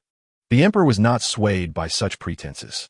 Over time, desperation set in, and she resorted to various underhanded tactics to gain favor. Though these methods may have seemed effective, the empress was well aware of all schemes, being a woman of power and authority, overseeing the inner workings of the palace. After delivering some warnings and punishments, she found herself convinced that the empress was jealous of her and obstructing her rise to prominence, much like Lu Er, who also believed the empress was hindering her path to glory. Her hatred festered. She longed to eliminate the empress but dared not take direct action, fully aware of the consequences should she be caught. Instead, she sought to manipulate others to do her bidding. Observing Huang Xiui, a simple-minded concubine easily swayed and pregnant, she feigned kindness, becoming her close friend during her pregnancy. While a cultivation technique alone could not cause a child to be born with disabilities, poison could. Having ingratiated herself with Huang Xiui, the opportunities to poison her were abundant. After administering the poison, she crafted a note predicting that Huang Xiui's child would be disabled due to the Sushin Naki Ju, a plan executed with ease. Soon, the Huang clan concubine gave birth, and the infant was indeed disabled. At this moment, the foolish Huang clan concubine must have harbored deep resentment towards the empress. She became a sharp blade, continuing to convey messages through mysterious notes, instructing the Huang clan concubine on how to harm the empress. How naive was the Huang clan concubine? She had no idea that the Su Xian Nachi Ju not only would not cause the infant's disability, but would actually benefit her delivery due to her cultivation of internal energy, making her a martial artist. It is well known that non-martial women often face exhaustion or complications during childbirth. In contrast, martial artists possess greater strength and resilience, significantly increasing the likelihood of a smooth delivery. I dare assert that, had it not been for the presence of the Su Xian Nachi Ju, the Huang clan concubine would have been poisoned during her pregnancy, potentially resulting in a stillbirth rather than a disabled child. The empress and this Huang clan concubine are akin to a farmer and a snake. After Lu Changqing concluded this narrative, a loud bang ensued. Blood was everywhere. To his utter shock, Song Pin had self-destructed. Lu Changqing was momentarily bewildered. Was this truly necessary? Even if my story was precise, there was no need for such haste in her demise. However, upon further reflection, one could understand. Song Pin was excessively malevolent. Had she not self-destructed, she likely would have faced severe torture at the hands of the Zhaoxing Si, enduring a fate worse than death before finally succumbing. No, no, no. Upon hearing the tale, Huang Xiui suddenly went mad, fiercely clutching her head, tearing at her hair, and screaming in anguish, resembling someone on the brink of insanity. Yet, the emperor did not even blink. He simply reached into his robe to retrieve a golden handkerchief, wiping the blood from his face. Then, he turned his gaze toward Lu Changqing. Though Song Pin is dead, this matter is far from resolved. Her crimes are grave. Soon I shall issue an edict to confiscate the Song family's assets. You will lead the Jin Yi Wei to carry out the raid. The spoils will all belong to you as a reward. Your servant is deeply grateful. Lu Changqing's heart soared with joy. This dogged emperor was quite accommodating. Recognizing his penchant for confiscations. Continue your investigation. It is not yet over, the emperor remarked casually, casting a glance at eunuch Yin, instructing him to summon maids and eunuchs to clean the great hall, now drenched in blood. The emperor also signaled to Li Qian to escort the deranged Huang Xiui away. Oh, by the way, only high-ranking concubines were present in the Fengqi palace, including Yun Fei. However, Yun Fei had a rather low profile, saying nothing and remaining uninvolved in the empress's demise. She was not young, appeared to lack martial skills, and showed signs of aging with slight wrinkles on her face. Throughout Lu Changqing's investigation and reasoning, Yun Fei seemed almost invisible. Yet, she had stood relatively close to Song Pin at the corner. The sudden self-detonation of the ruthless Song Pin caught everyone off guard. As a non-martial artist and being nearby, Yun Fei was naturally affected by the blast, resulting in a shattered arm and blood on her neck and face. It was a tragic scene. The esteemed imperial physician did not require the emperor's command. He was already urgently attending to Yun Fei, with his son assisting. In this dire situation, the cold-blooded emperor did not spare a glance for Yun Fei, instead urging Lu Changqing to continue his investigation. Impressive, my royal father-in-law. You are truly ruthless. Who else could occupy the throne if not you? Taking a deep breath, Lu Changqing turned to Mama Su and Mama Ing. He had previously instructed the two matrons to examine soaps, combs, and soil from potted plants in search of Jiuxingji. Unexpectedly, they found Qing Shui Xiao in the comb. Subsequently, Lu Changqing continued his deductions and investigations, while Mama Su and Mama Ing diligently searched through Fengqi Palace. However, despite their thorough search, assisted by the esteemed imperial physician, they still could not locate Jiuxingji. At this moment, as the imperial physician tended to Yun Fei, the two matrons knelt on the ground, gasping for breath, awaiting Lu Changqing's inquiry. In fact, not only was Jiuxingji missing, but the last ingredient of the 5 flavors, Jinya Chao, was also nowhere to be found in Fengqi Palace. If they could not gather all 5 ingredients for the concoction of poison, all the deductions and findings would potentially be rendered void. Even if Huang Xiui admitted to it, even if Song Pin self-destructed, or even if Xu Fei died suddenly, it would not suffice. Without the complete set of 5 ingredients, the emperor would likely conclude that the empress did not die of poisoning, but rather succumb to a sudden illness.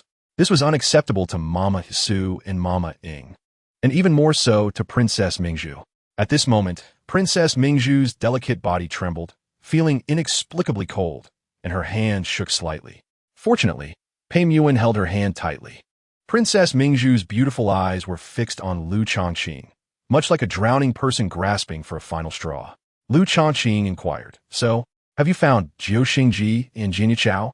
The two matrons, increasingly despondent, replied, "Master Lu, we are sorry to disappoint you.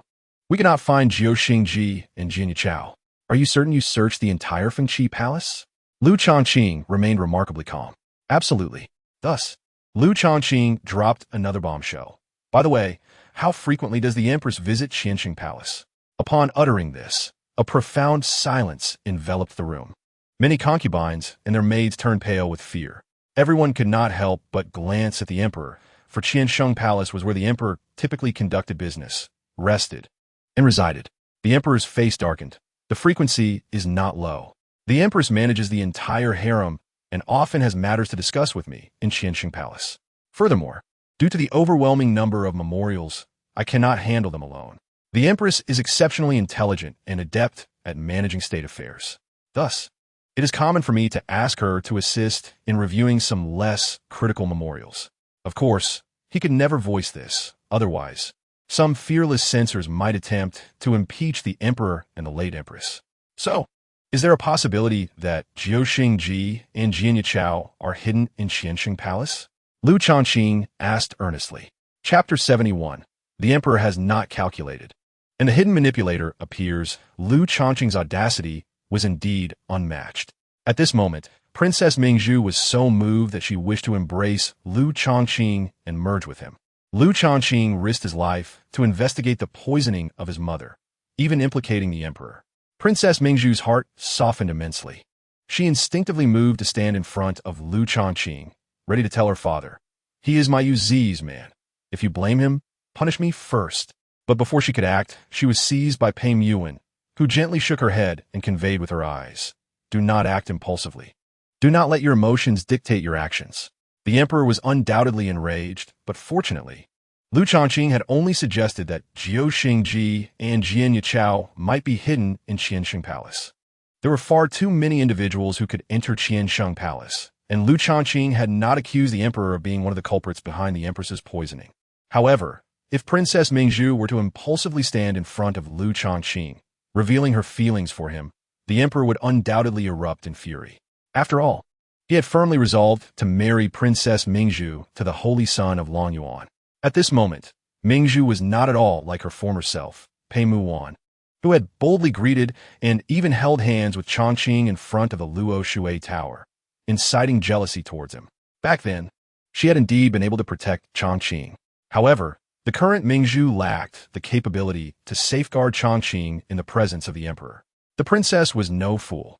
Her emotions were simply in a state of impulsiveness and instability due to her mother's death and the ever-shifting dynamics around her. A mere glance from Pei Muan brought her back to her senses, compelling her to suppress her impulsive thoughts. In her beautiful eyes glimmered gratitude and deep emotion. Pei Muan was truly wonderful.